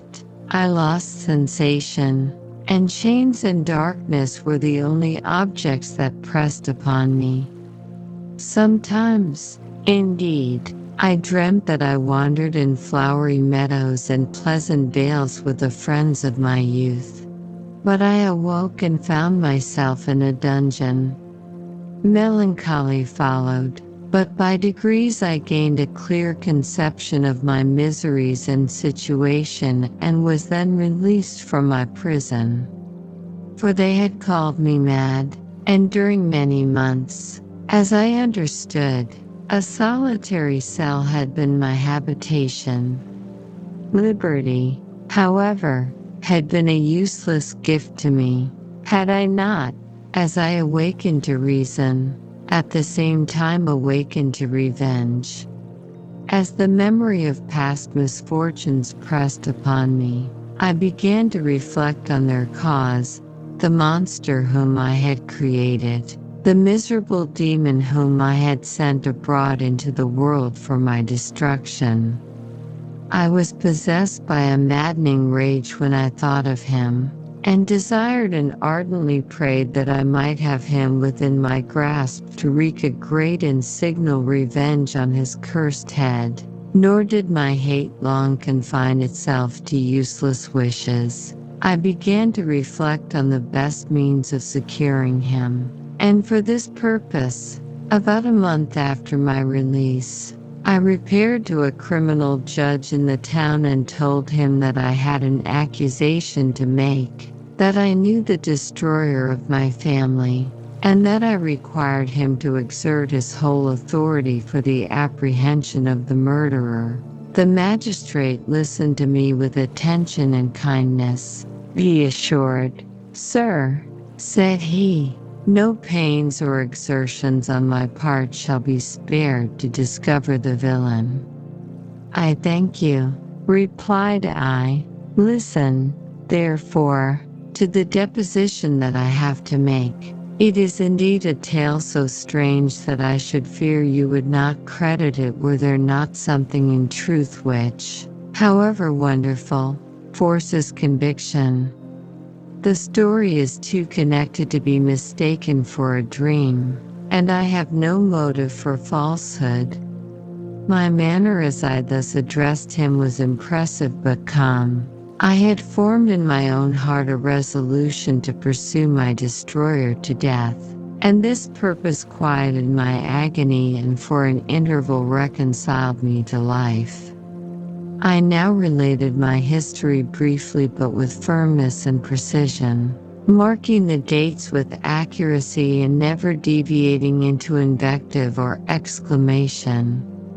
The magistrate appeared at first perfectly incredulous, but as I continued he became more attentive and interested. I saw him sometimes shudder with horror, at others a lively surprise, unmingled with disbelief, was painted on his countenance. When I had concluded my narration, I said, "This is the being whom I accuse and for whose seizure and punishment I call upon you to exert your whole power. It is your duty as a magistrate, and I believe and hope that your feelings as a man will not revolt from the execution of those functions on this occasion." This address caused a considerable change in the physiognomy of my own auditor. He had heard my story with that half kind of belief that is given to a tale of spirits and supernatural events. But when he was called upon to act officially in consequence, the whole tide of his incredulity returned. He, however, answered mildly, "I would willingly afford you every aid in your pursuit, but the creature of whom you speak appears to have powers which would put all my exertions to defiance. Who can follow an animal which can traverse the sea of ice and inhabit caves and dens where no man would venture to intrude? Besides, some months have elapsed since the commission of his crimes, and no one can conjecture to what place he has wandered or what region he may now inhabit. I do not doubt that he hovers near the spot which I inhabit, and if he has indeed taken refuge in the Alps, he may be hunted like the chamois and destroyed as a beast of prey. But I perceive your thoughts. You do not credit my narrative and do not intend to pursue my enemy with the punishment which is his desert." As I spoke, rage sparkled in my eyes. The magistrate was intimidated. "You are mistaken," said he. "I will exert myself, and if it is in my power to seize the monster, be assured that he shall suffer punishment proportionate to his crimes. But I fear, from what you have yourself described to be his properties, that this will prove impracticable, and thus, while every proper measure is pursued, you should make up your mind to disappointment. That cannot be, but all that I can say will be of little avail. My revenge is of no moment to you. Yet, while I allow it to be a vice, I confess that it is the devouring and only passion of my soul. My rage is unspeakable when I reflect that the murderer, whom I have turned loose upon society, still exists. You refuse my just demand. I have but one resource, and I devote myself, either in my life or death, to his destruction." I trembled with excessive agitation as I said this. There was a frenzy in my manner, and something, I doubt not, of that haughty fierceness which the martyrs of old are said to have possessed. But to a Genevan magistrate, whose mind was occupied by far other ideas than those of devotion and heroism, this elevation of mind had much the appearance of madness. He endeavored to soothe me as a nurse does a child and reverted to my tale as the effects of delirium. "Man," I cried, "how ignorant art thou in thy pride of wisdom! Cease, you know not what it is you say." I broke from the house angry and disturbed and retired to meditate on some other mode of action. Chapter 24. My present situation was one in which all voluntary thought was swallowed up and lost. I was hurried away by fury. Revenge alone endowed me with strength and composure. It molded my feelings and allowed me to be calculating in calm at periods when otherwise delirium or death would have been my portion. My first resolution was to quit Geneva forever, my country, which, when I was happy and beloved, was dear to me, now, in my adversity, became hateful. I provided myself with a sum of money, together with a few jewels which had belonged to my mother, and departed. And now my wanderings began, which are to cease but with life. I have traversed a vast portion of the earth and have endured all the hardships which travelers in deserts and barbarous countries are wont to meet. How I have lived I hardly know. Many times have I stretched my failing limbs upon the sandy plain and prayed for death. But revenge kept me alive. I dared not die and leave my adversary in being. When I quitted Geneva, my first labor was to gain some clue by which I might trace the steps of my fiendish enemy. But my plan was unsettled, and I wandered many hours round the confines of the town, uncertain what path I should pursue. As night approached, I found myself at the entrance of the cemetery where William, Elizabeth, and my father reposed. I entered it and approached the tomb which marked their graves. Everything was silent except the leaves of the trees, which were gently agitated by the wind. The night was nearly dark, and the scene would have been solemn and affecting even to an uninterested observer. The spirits of the departed seemed to flit around and to cast a shadow, which was felt but not seen, around the head of the mourner. The deep grief which this scene had at first excited quickly gave way to rage and despair. They were dead, and I lived. Their murderer also lived, and to destroy him I must drag out my weary existence. I knelt on the grass and kissed the earth, and with quivering lips exclaimed, "By the sacred earth on which I kneel, by the shades that wander near me, by the deep and eternal grief that I feel, I swear, and by thee, O night, and the spirits that preside over thee, to pursue the demon who caused this misery, until he or I shall perish in mortal conflict.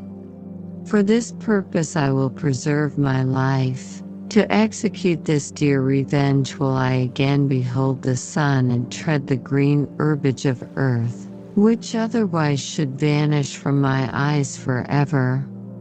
And I call on you, spirits of the dead, and on you, wandering ministers of vengeance, to aid and conduct me in my work. Let the cursed and hellish monster drink deep of agony. Let him feel the despair that now torments me.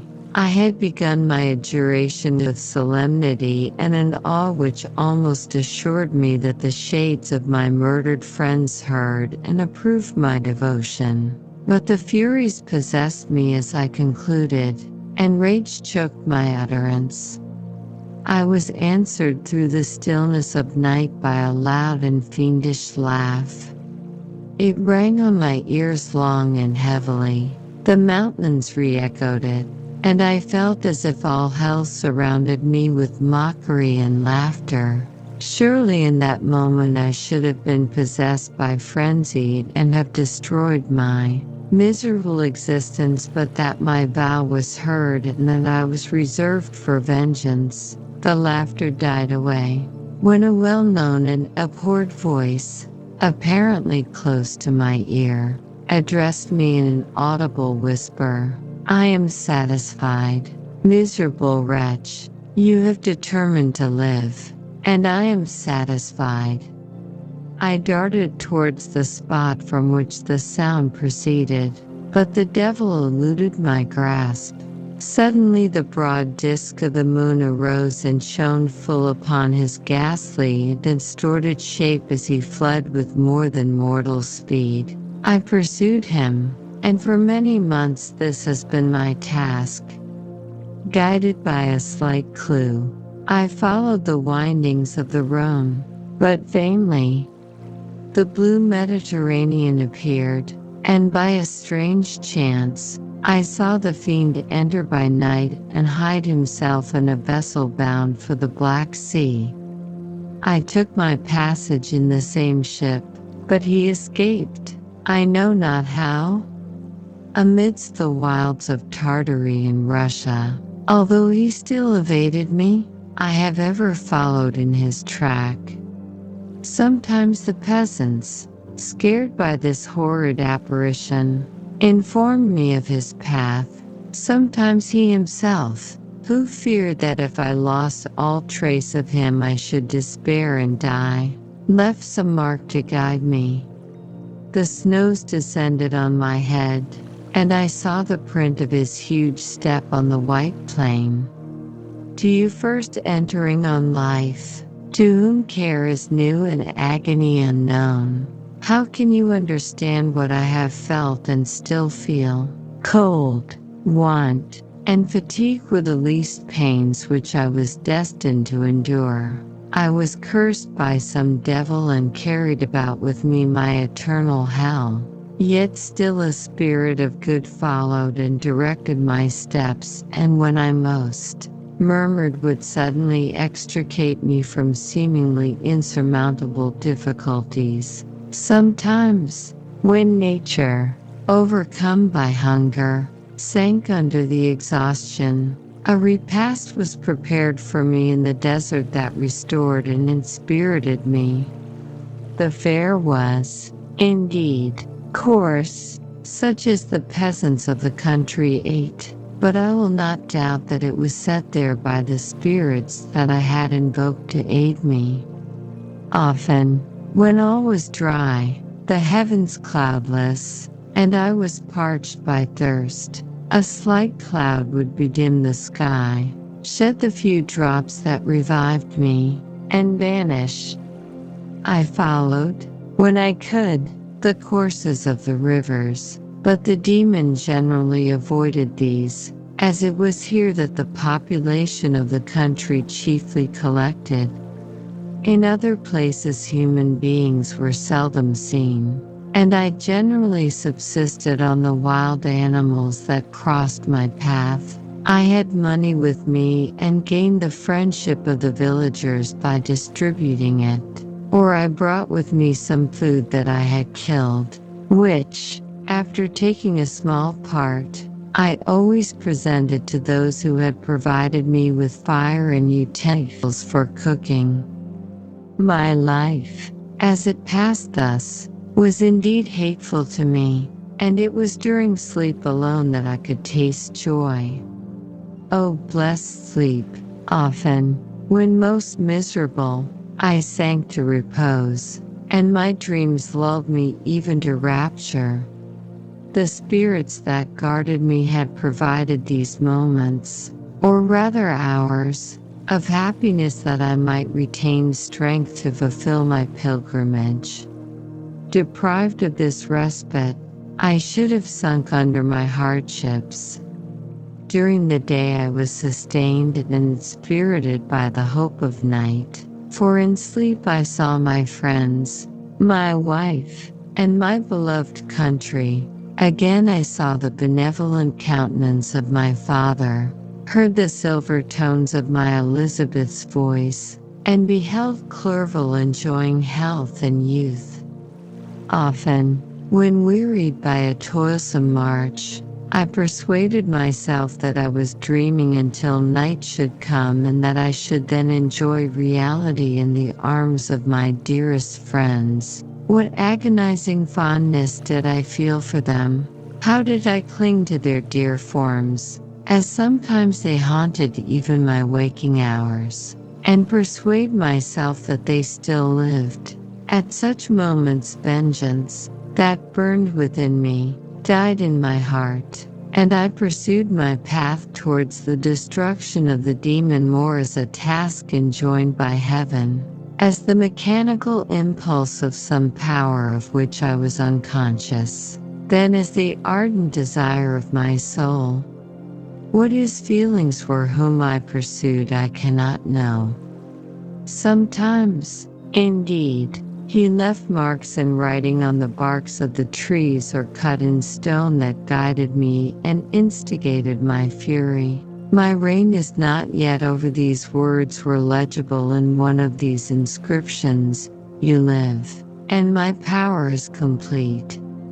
Follow me, I seek the everlasting ices of the north, where you will feel the misery of cold and frost, to which I am impassive. You will find near this place, if you follow not too tardily, a dead hare. Eat and be refreshed. Come on, my enemy. We have yet to wrestle for our lives, but many hard and miserable hours must you endure until that period shall arrive. Scoffing devil, again do I vow vengeance, again do I devote thee, miserable fiend, to torture and death. Never will I give up my search until he or I perish. And then with what ecstasy shall I join my Elizabeth and my departed friends, who even now prepare for me the reward of my tedious as I toil and horrible pilgrimage. As I still pursued my journey to the northward, the snows thickened and the cold increased in a degree almost too severe to support.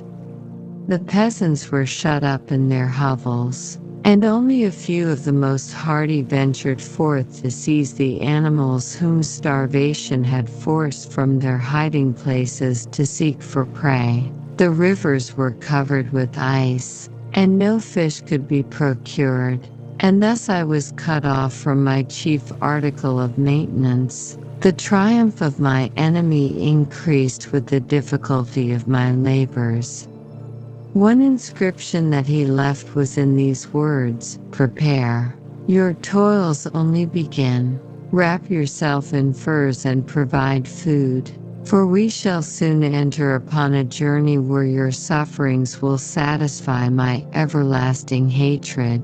My courage and perseverance were invigorated by these scoffing words. I resolved not to fail in my purpose, and calling on heaven to support me, I continued with unabated fervor to traverse immense deserts, until the ocean appeared at a distance and formed the utmost boundary of the horizon. Oh, how unlike it was to the blue seasons of the south, covered with ice. It was only to be distinguished from land by its superior wildness and ruggedness. The Greeks wept for joy when they beheld the Mediterranean from the hills of Asia, and hailed with rapture the boundary of their toils. I did not weep, but I knelt down and with a full heart thanked my guiding spirit for conducting me in safety to the place where I hoped, notwithstanding my adversary's jibe, to meet and grapple with him. Some weeks before this period I had procured a sledge and dogs and thus traversed the snows with inconceivable speed. I know not whether the fiend possessed the same advantages, but I found that, as before I had daily lost ground in the pursuit, I now gained on him. So much so that when I first saw the ocean he was but one day's journey in advance, and I hoped to intercept him before he should reach the beach. With new courage, therefore, I pressed on, and in 2 days arrived at a wretched hamlet on the seashore. I inquired of the inhabitants concerning the fiend and gained accurate information. A gigantic monster, they said, had arrived the night before, armed with a gun and many pistols, putting to flight the inhabitants of a solitary cottage through fear of his terrific appearance. He had carried off their store of winter food, and placing it in a sledge, to draw which he had seized on a numerous drove of trained dogs, he had harnessed them, and the same night, to the joy of the horror-struck villagers, had pursued his journey across the sea in a direction that led to no land, and they conjectured that he must speedily be destroyed by the breaking of the ice or frozen by the eternal frosts. On hearing this information I suffered a temporary access of despair. He had escaped me, and I must commence a destructive and almost endless journey across the mountainous ices of the ocean. amidst cold that few of the inhabitants could long endure, and which I, the native of a genial and sunny climate, could not hope to survive. Yet at the idea that the fiend should live and be triumphant, my rage and vengeance returned, and like a mighty tide, overwhelmed every other feeling. After a slight repose, during which the spirits of the dead hovered round and instigated me to toil and revenge, I prepared for my journey. I exchanged my land sledge for one fashioned for the inequalities of the frozen ocean, and purchasing a plentiful stock of provisions, I departed from land. I cannot guess how many days have passed since then, but I have endured misery which nothing but the eternal sentiment of a just retribution burning within my heart could have enabled me to support. Immense and rugged mountains of ice often barred up my passage, and I often heard the thunder of the ground sea, which threatened my destruction. But again the frost came and made the paths of the sea secure. By the quantity of provision which I had consumed, I should guess that I had passed 3 weeks in this journey, and the continual protraction of hope, returning back upon the heart, often wrung bitter drops of despondency and grief from my eyes. Despair had indeed almost secured her prey, and I should soon have sunk beneath this misery. Once, after the poor animals that conveyed me had with incredible toil gained the summit of a sloping ice mountain, and one, sinking under his fatigue, died, I viewed the expanse before me with anguish, when suddenly my eye caught a dark speck upon the dusky plain. I strained my sight to discover what it could be and uttered a wild cry of ecstasy, when I distinguished a sledge and the distorted proportions of a well-known form within. Oh, with what a burning gush did hope revisit my heart! Warm tears filled my eyes, which I hastily wiped away, that they might not intercept the view I had of the demon. But still my sight was dimmed by the burning drops, until, giving way to the emotions that oppressed me, I wept aloud. But this was not the time for delay. I disencumbered the dogs of their dead companion, gave them a plentiful portion of food, and after an hour's rest, which was absolutely necessary, and yet which was bitterly irksome to me, I continued my route.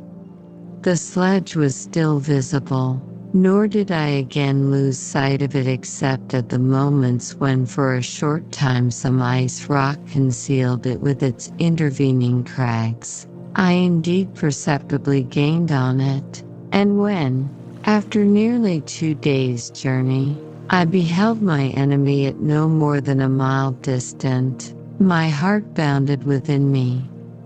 But now, when I appeared almost within grasp of my foe, my hopes were suddenly extinguished, and I lost all trace of him more utterly than I had ever done before.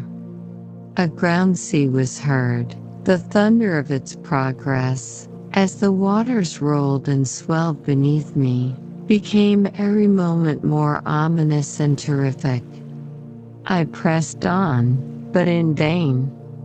The wind arose, the sea roared, and, as with the mighty shock of an earthquake, it split and cracked with a tremendous and overwhelming sound. The work was soon finished. In a few minutes a tumultuous sea rolled between me and my enemy, and I was left drifting on a scattered piece of ice that was continually lessening and thus preparing for me a hideous death. In this manner many appalling hours passed. Several of my dogs died, and I myself was about to sink under the accumulation of distress when I saw your vessel riding at anchor and holding forth to me hopes of succor and life. I had no conception that vessels ever came so far north and was astounded at the sight.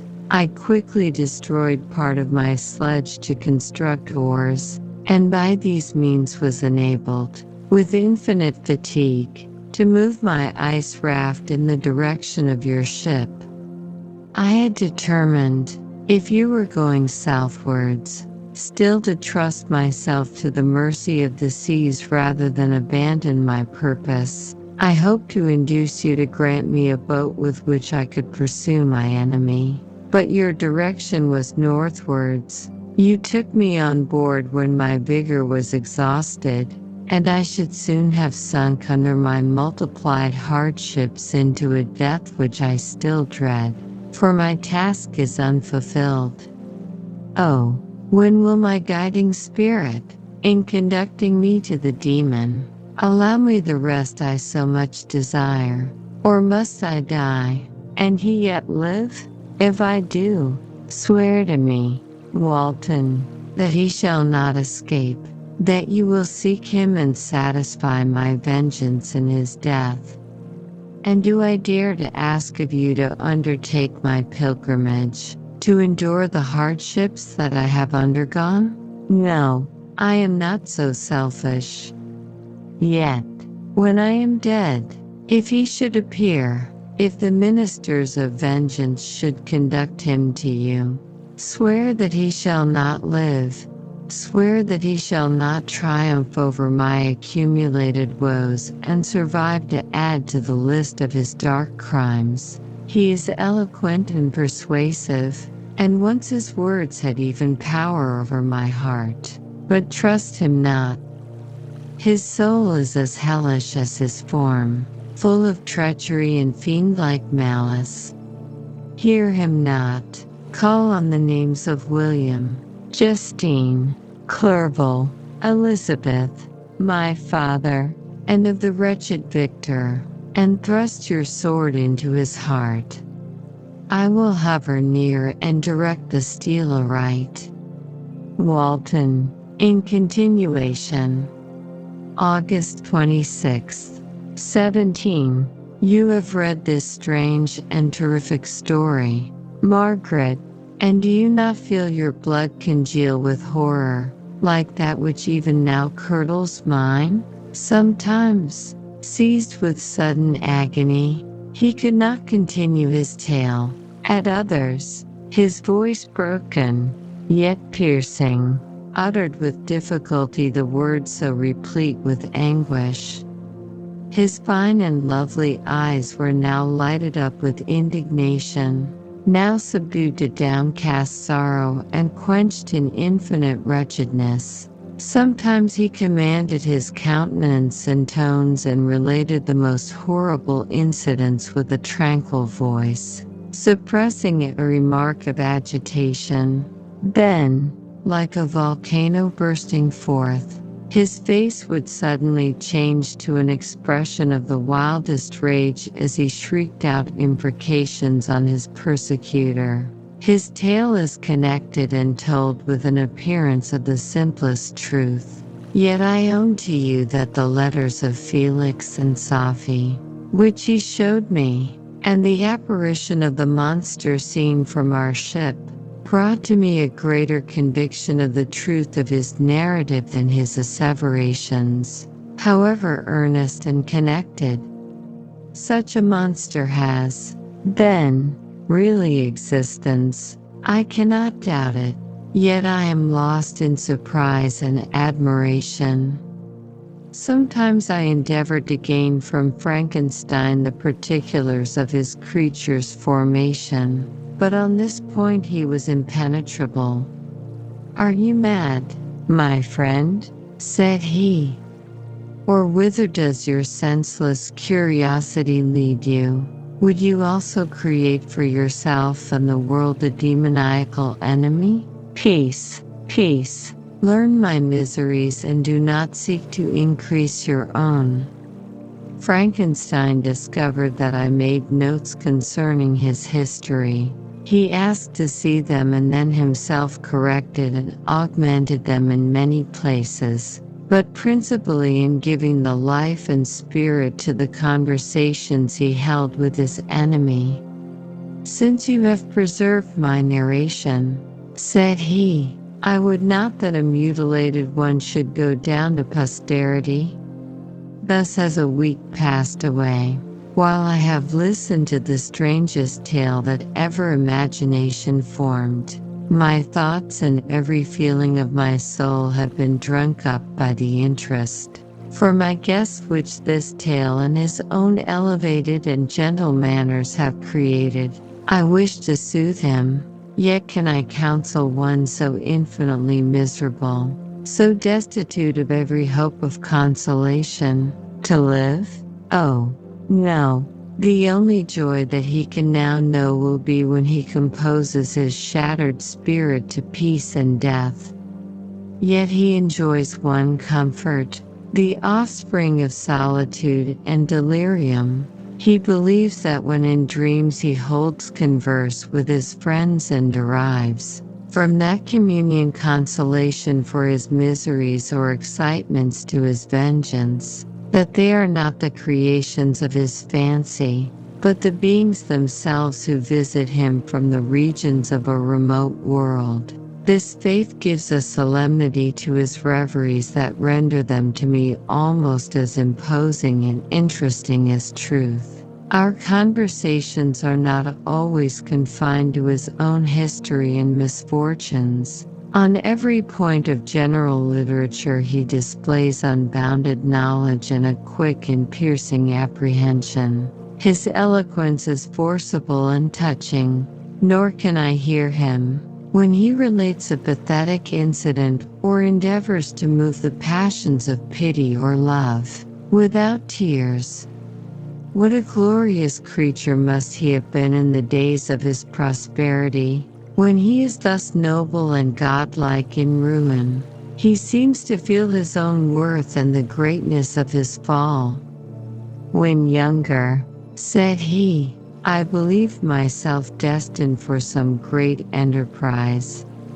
My feelings are profound, but I possessed a coolness of judgment that fitted me for illustrious achievements. This sentiment of the worth of my nature supported me when others would have been oppressed, for I deemed it criminal to throw away in useless grief those talents that might be useful to my fellow creatures. When I reflected on the work I had completed, no less a one than the creation of a sensitive and rational animal, I could not rank myself with a herd of common projectors. But this thought, which supported me in the commencement of my career, now serves only to plunge me lower in the dust. All my speculations and hopes are as nothing, and like the archangel who aspired to omnipotence, I am chained in an eternal hell. My imagination was vivid, yet my powers of analysis and application were intense. By the union of these qualities I conceived the idea and executed the creation of a man. Even now I cannot recollect without passion my reveries while the work was incomplete. I trod heaven in my thoughts, now exulting in my powers, now burning with the idea of their effects. From my infancy I was imbued with high hopes and a lofty ambition. But how am I sunk? Oh, my friend, if you had known me as I once was, you would not recognize me in this state of degradation. Despondency rarely visited my heart. A high destiny seemed to bear me on, until I fell, never, never again to rise. Must I then lose this admirable being? I have longed for a friend. I have sought one who would sympathize with and love me. Behold, on these desert seas I have found such a one, but I fear I have gained him only to know his value and lose him. I would reconcile him to life, but he repulses the idea. "I thank you, Walton," he said, for your kind intentions towards so miserable a wretch. But when you speak of new ties and fresh affections, think you that any can replace those who are gone? Can any man be to me as Clerval was, or any woman another Elizabeth? Even where the affections are not strongly moved by any superior excellence, the companions of our childhood always possess a certain power over our minds which hardly any later friend can obtain. They know our infantine dispositions, which, however they may be afterwards modified, are never eradicated, and they can judge of our actions with more certain conclusions as to the integrity of our motives.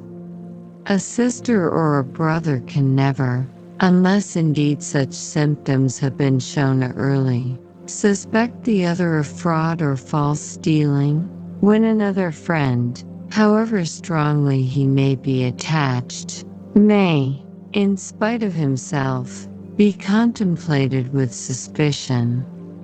But I enjoyed friends, dear not only through habit and association, but from their own merits, and wherever I am, the soothing voice of my Elizabeth and the conversation of Clerval will be ever whispered in my ear. They are dead, and but one feeling in such a solitude can persuade me to preserve my life. If I were engaged in any high undertaking or design, fraught with extensive utility to my fellow creatures, then could I live to fulfill it. But such is not my destiny. I must pursue and destroy the being to whom I gave existence. Then my lot on earth will be fulfilled and I may die. My beloved sister, September 2d. I write to you, encompassed by peril and ignorant whether I am ever doomed to see again dear England and the dearer friends that inhabit it. I am surrounded by mountains of ice which admit of no escape and threaten every moment to crush my vessel.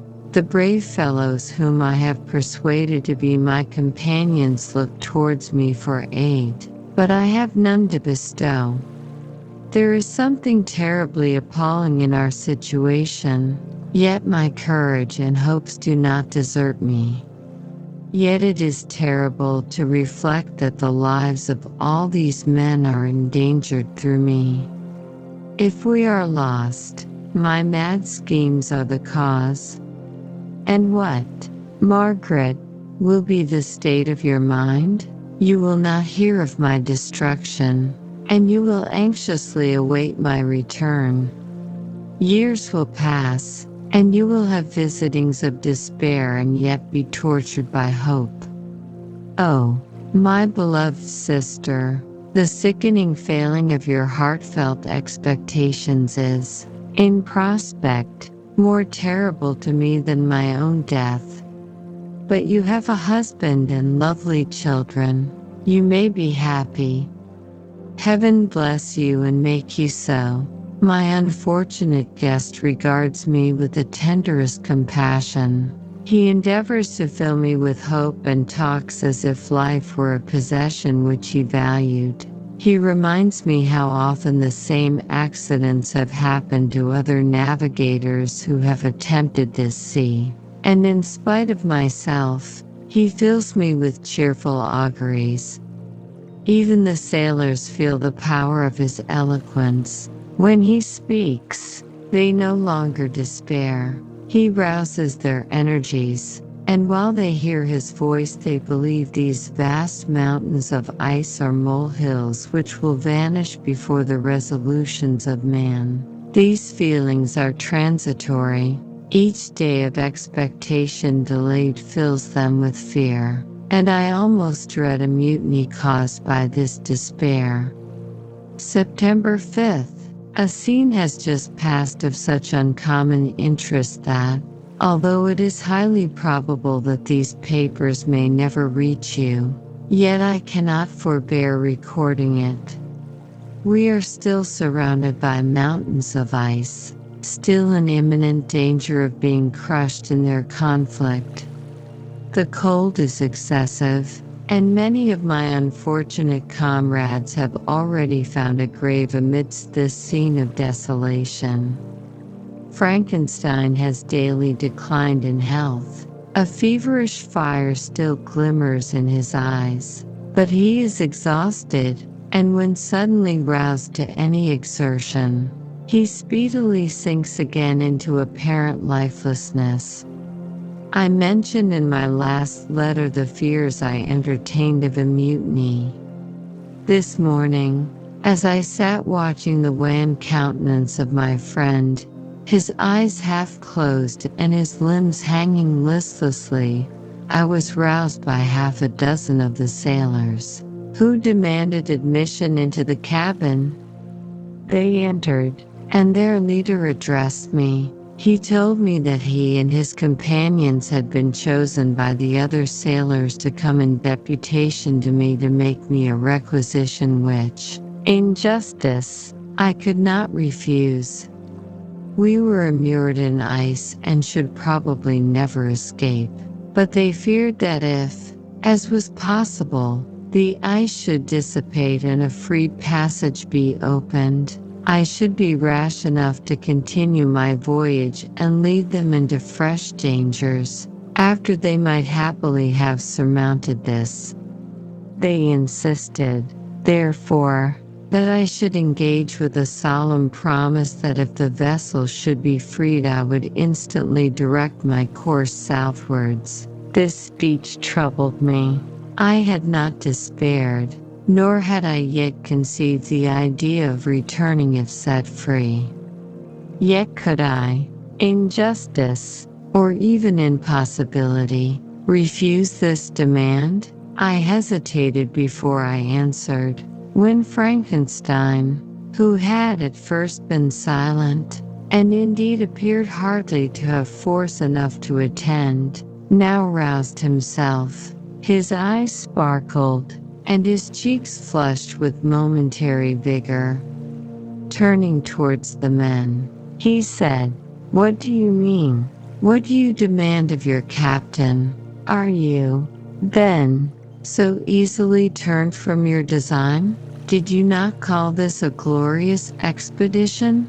And wherefore was it glorious? Not because the way was smooth and placid as a southern sea, but because it was full of dangers and terror, because at every new incident your fortitude was to be called forth and your courage exhibited, because danger and death surrounded it, and these you were to brave and overcome.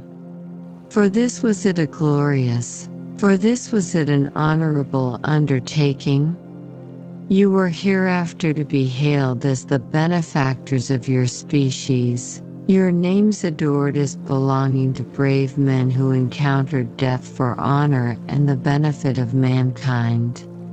And now, behold, with the first imagination of danger, or, if you will, the first mighty and terrific trial of your courage, you shrink away and are content to be handed down as men who had not strength enough to endure cold and peril.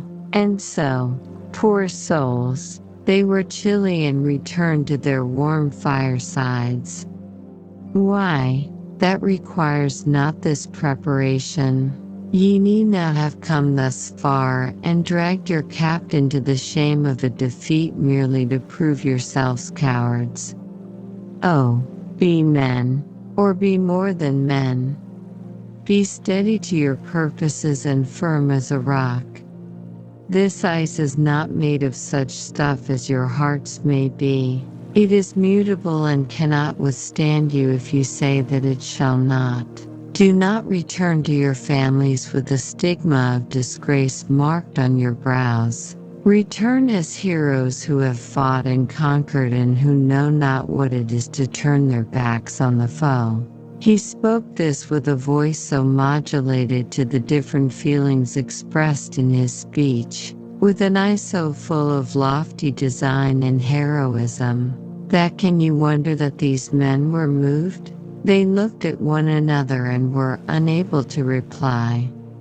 I spoke. I told them to retire and consider of what had been said, that I would not lead them farther north if they strenuously desired the contrary, but that I hoped that, with reflection, their courage would return.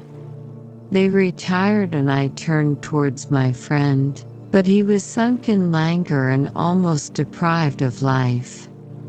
How all this will terminate, I know not, but I had rather die than return shamefully, my purpose unfulfilled.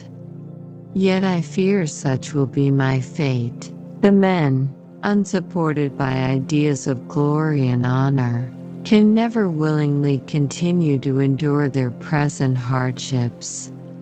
September 7th. The die is cast. I have consented to return if we are not destroyed. Thus are my hopes blasted by cowardice and indecision. I come back ignorant and disappointed. It requires more philosophy than I possess to bear this injustice with patience. September 12th. It is past. I am returning to England. I have lost my hopes of utility and glory. I have lost my friend. But I will endeavor to detail these bitter circumstances to you, my dear sister, and while I am wafted towards England and towards you, I will not despond. September 9th, the ice began to move, and things like thunder were heard at a distance as the island split and cracked in every direction.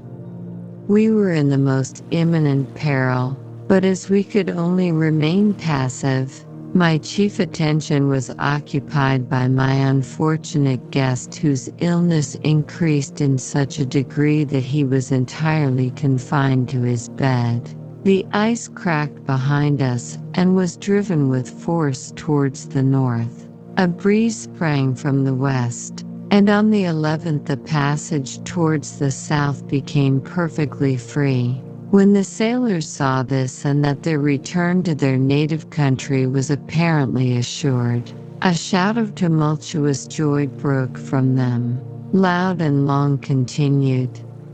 Frankenstein, who was dozing, awoke and asked the cause of the tumult.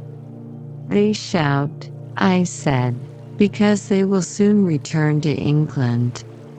Do you, then, really return? Alas, yes. I cannot withstand their demands. I cannot lead them unwillingly to danger, and I must return.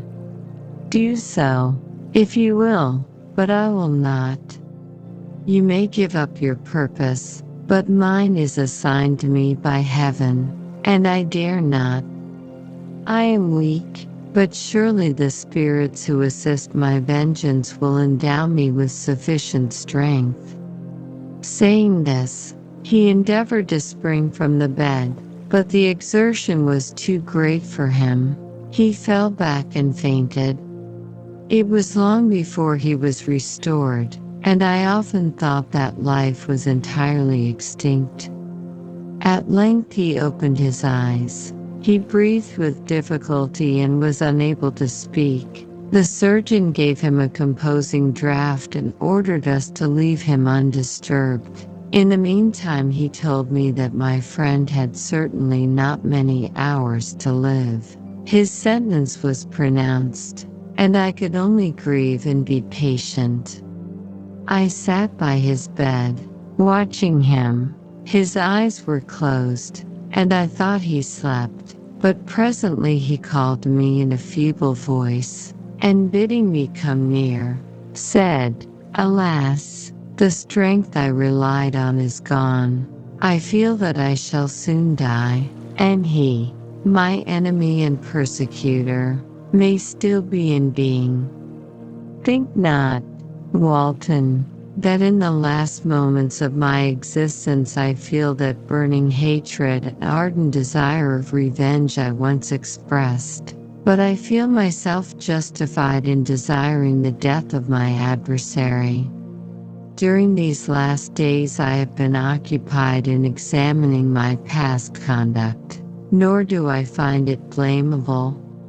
In a fit of enthusiastic madness I created a rational creature and was bound towards him to assure, as far as was in my power, his happiness and well-being. This was my duty, but there was another still paramount to that. My duties towards the beings of my own species had greater claims to my attention because they included a greater proportion of happiness or misery. Urged by this view, I refused, and I did right in refusing, to create a companion for the first creature. He showed unparalleled malignity and selfishness in evil. He destroyed my friends. He devoted to destruction beings who possessed exquisite sensations, happiness, and wisdom. Nor do I know where this thirst for vengeance may end.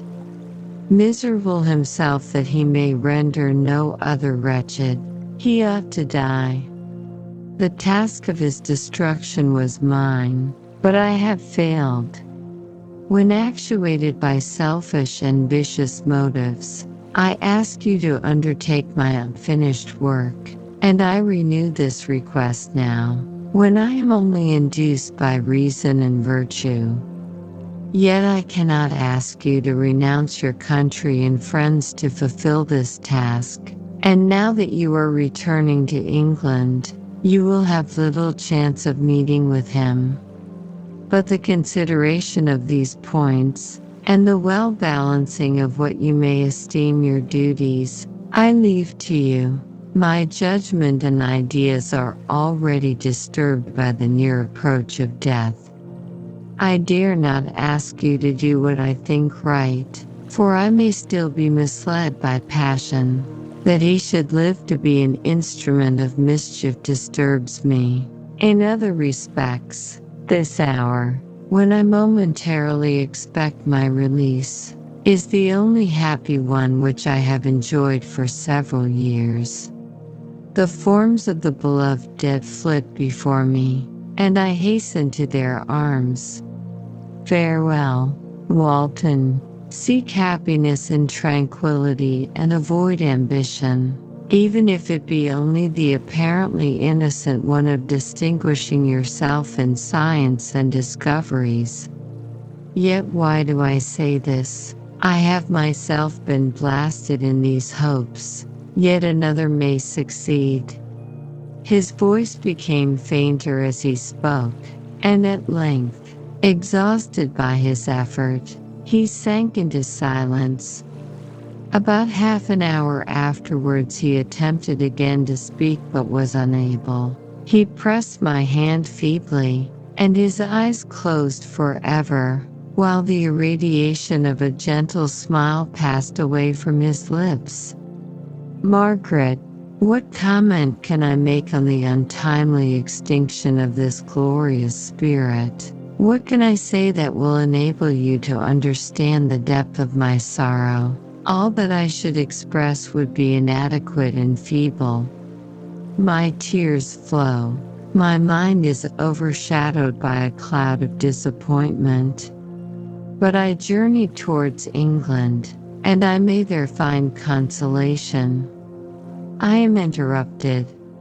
What do these sounds portend? It is midnight. The breeze blows fairly, and the watch on deck scarcely stir.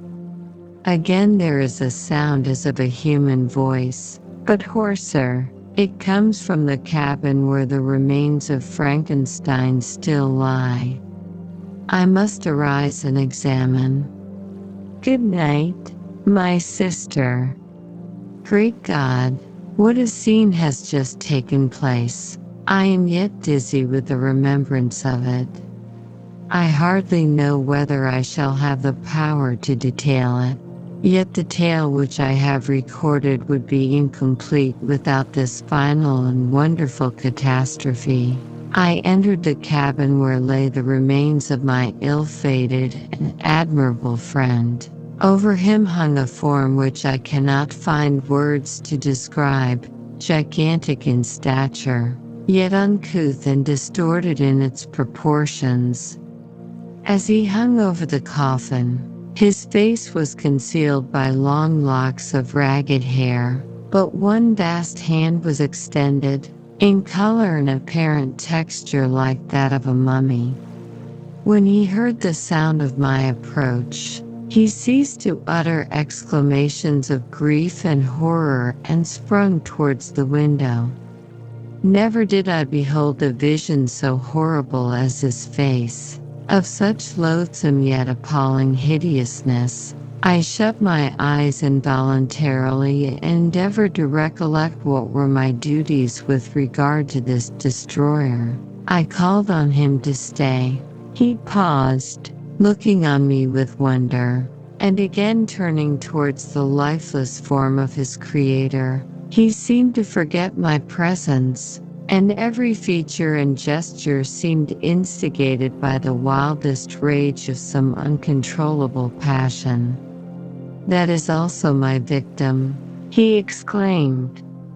"In his murder my crimes are consummated. The miserable series of my being is wound to its close. Oh, Frankenstein, generous and self-devoted being, what does it avail that I now ask thee to pardon me? I, who irretrievably destroyed thee by destroying all thou lovedst. Alas, he is cold. He cannot answer me."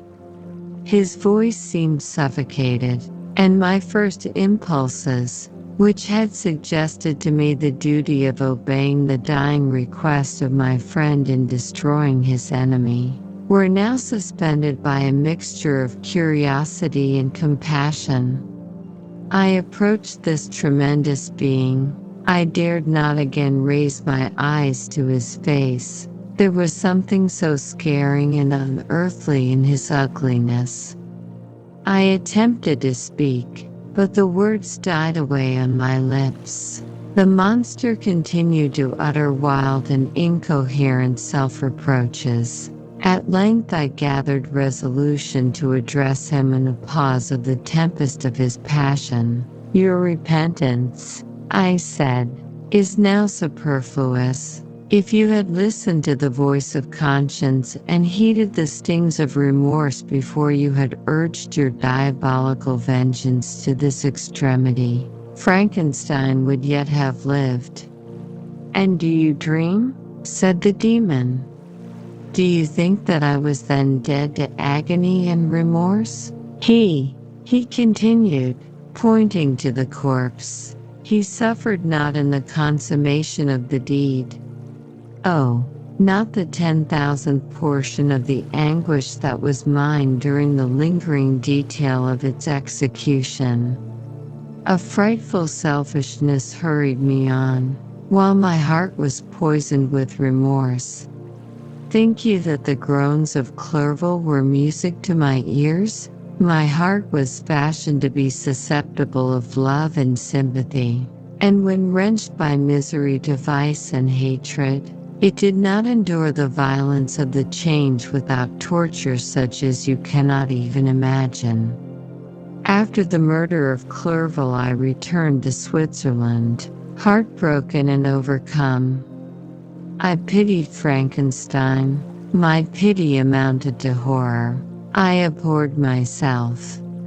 But when I discovered that he, the author at once of my existence and of its unspeakable torments, dared to hope for happiness, that while he accumulated wretchedness and despair upon me he sought his own enjoyment in feelings and passions from the indulgence of which I was forever barred, then impotent envy and bitter indignation filled me with an insatiable thirst for vengeance. I recollected my threat and resolved that it should be accomplished.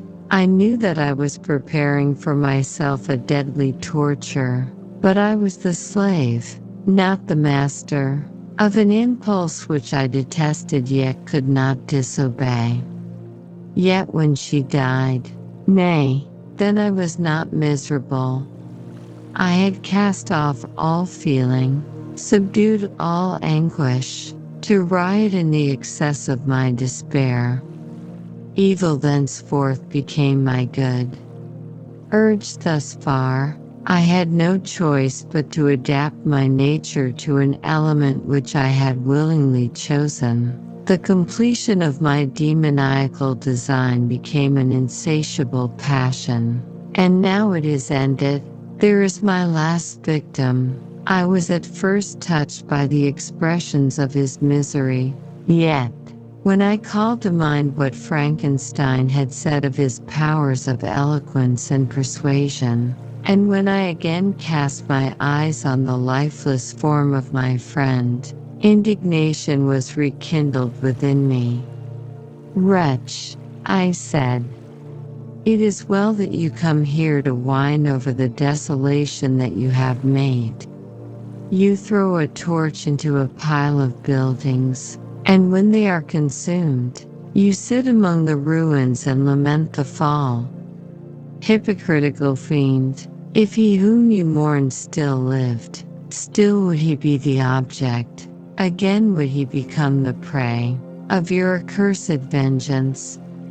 It is not pity that you feel, you lament only because the victim of your malignity is withdrawn from your power." "Oh, it is not thus, interrupted the being, "yet such must be the impression conveyed to you by what appears to be the purport of my actions. Yet I seek not a fellow feeling in my misery, no sympathy may I ever find. When I first sought it, it was the love of virtue, the feelings of happiness and affection with which my whole being overflowed, that I wished to be participated. But now that virtue has become to me a shadow, and that happiness and affection are turned into bitter and loathing despair, in what should I seek for sympathy? I am content to suffer alone while my sufferings shall endure. When I die, I am well satisfied that abhorrence and opprobrium should load my memory. Once my fancy was soothed with dreams of virtue, of fame, and of enjoyment.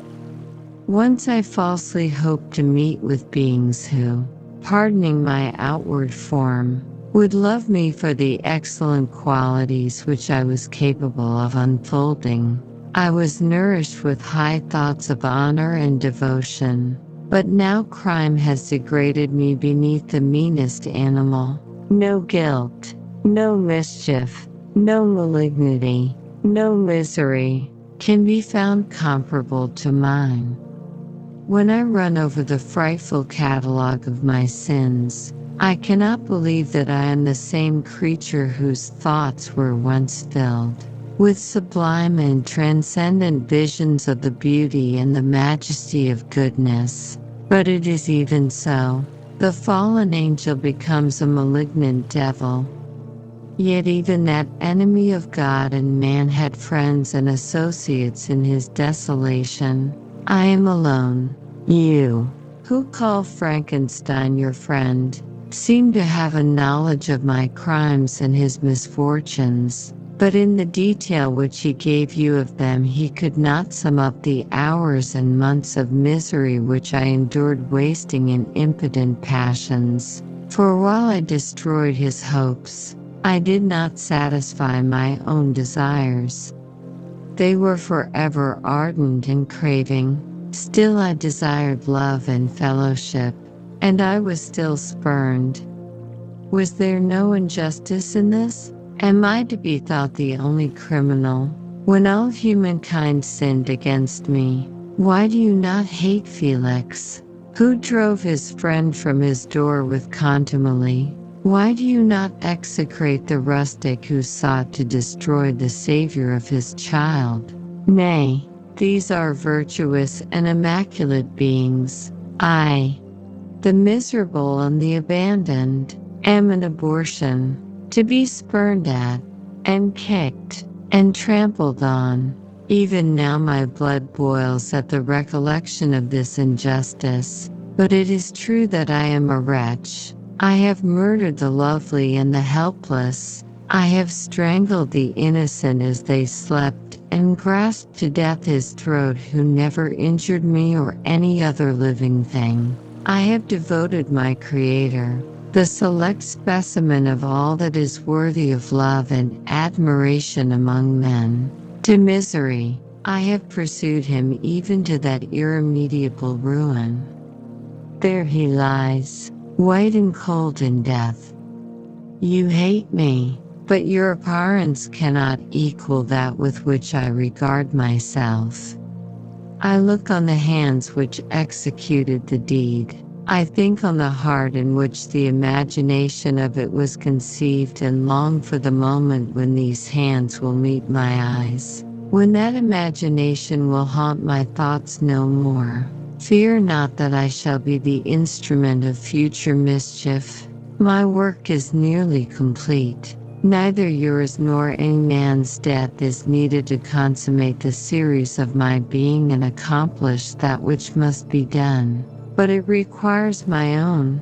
Do not think that I shall be slow to perform this sacrifice. I shall quit your vessel on the ice raft which brought me thither, and shall seek the most northern extremity of the globe. I shall collect my funeral pile and consume to ashes this miserable frame, that its remains may afford no light to any curious and unhallowed wretch who would create such another as I have been.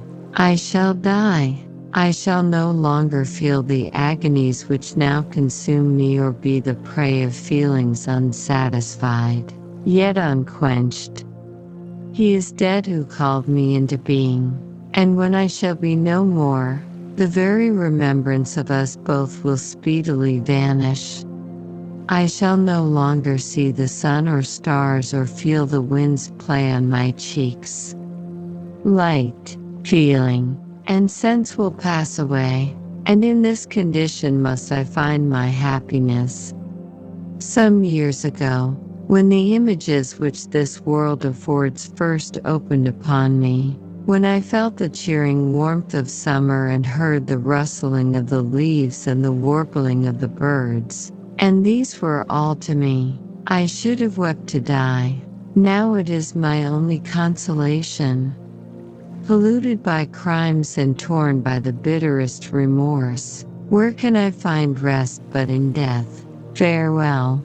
I leave you, and in you the last of humankind whom these eyes will ever behold. Farewell, Frankenstein. If thou wert yet alive and yet cherished a desire of revenge against me, it would be better satiated in my life than in my destruction. But it was not so. Thou didst seek my extinction, that I might not cause greater wretchedness. And if yet, in some mode unknown to me, thou hadst not ceased to think and feel, thou wouldst not desire against me a vengeance greater than that which I feel. Blasted as thou wert, my agony was still superior to thine, for the bitter sting of remorse will not cease to rankle in my wounds until death shall close them forever. But soon, he cried with sad and solemn enthusiasm, I shall die, and what I now feel be no longer felt. Soon these burning miseries will be extinct. I shall ascend my funeral pile triumphantly and exult in the agony of the torturing flames. The light of that conflagration will fade away. My ashes will be swept into the sea by the winds.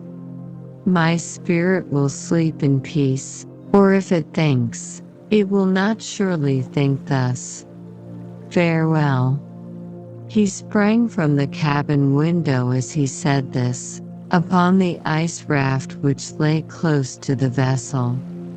He was soon borne away by the waves and lost in darkness and distance.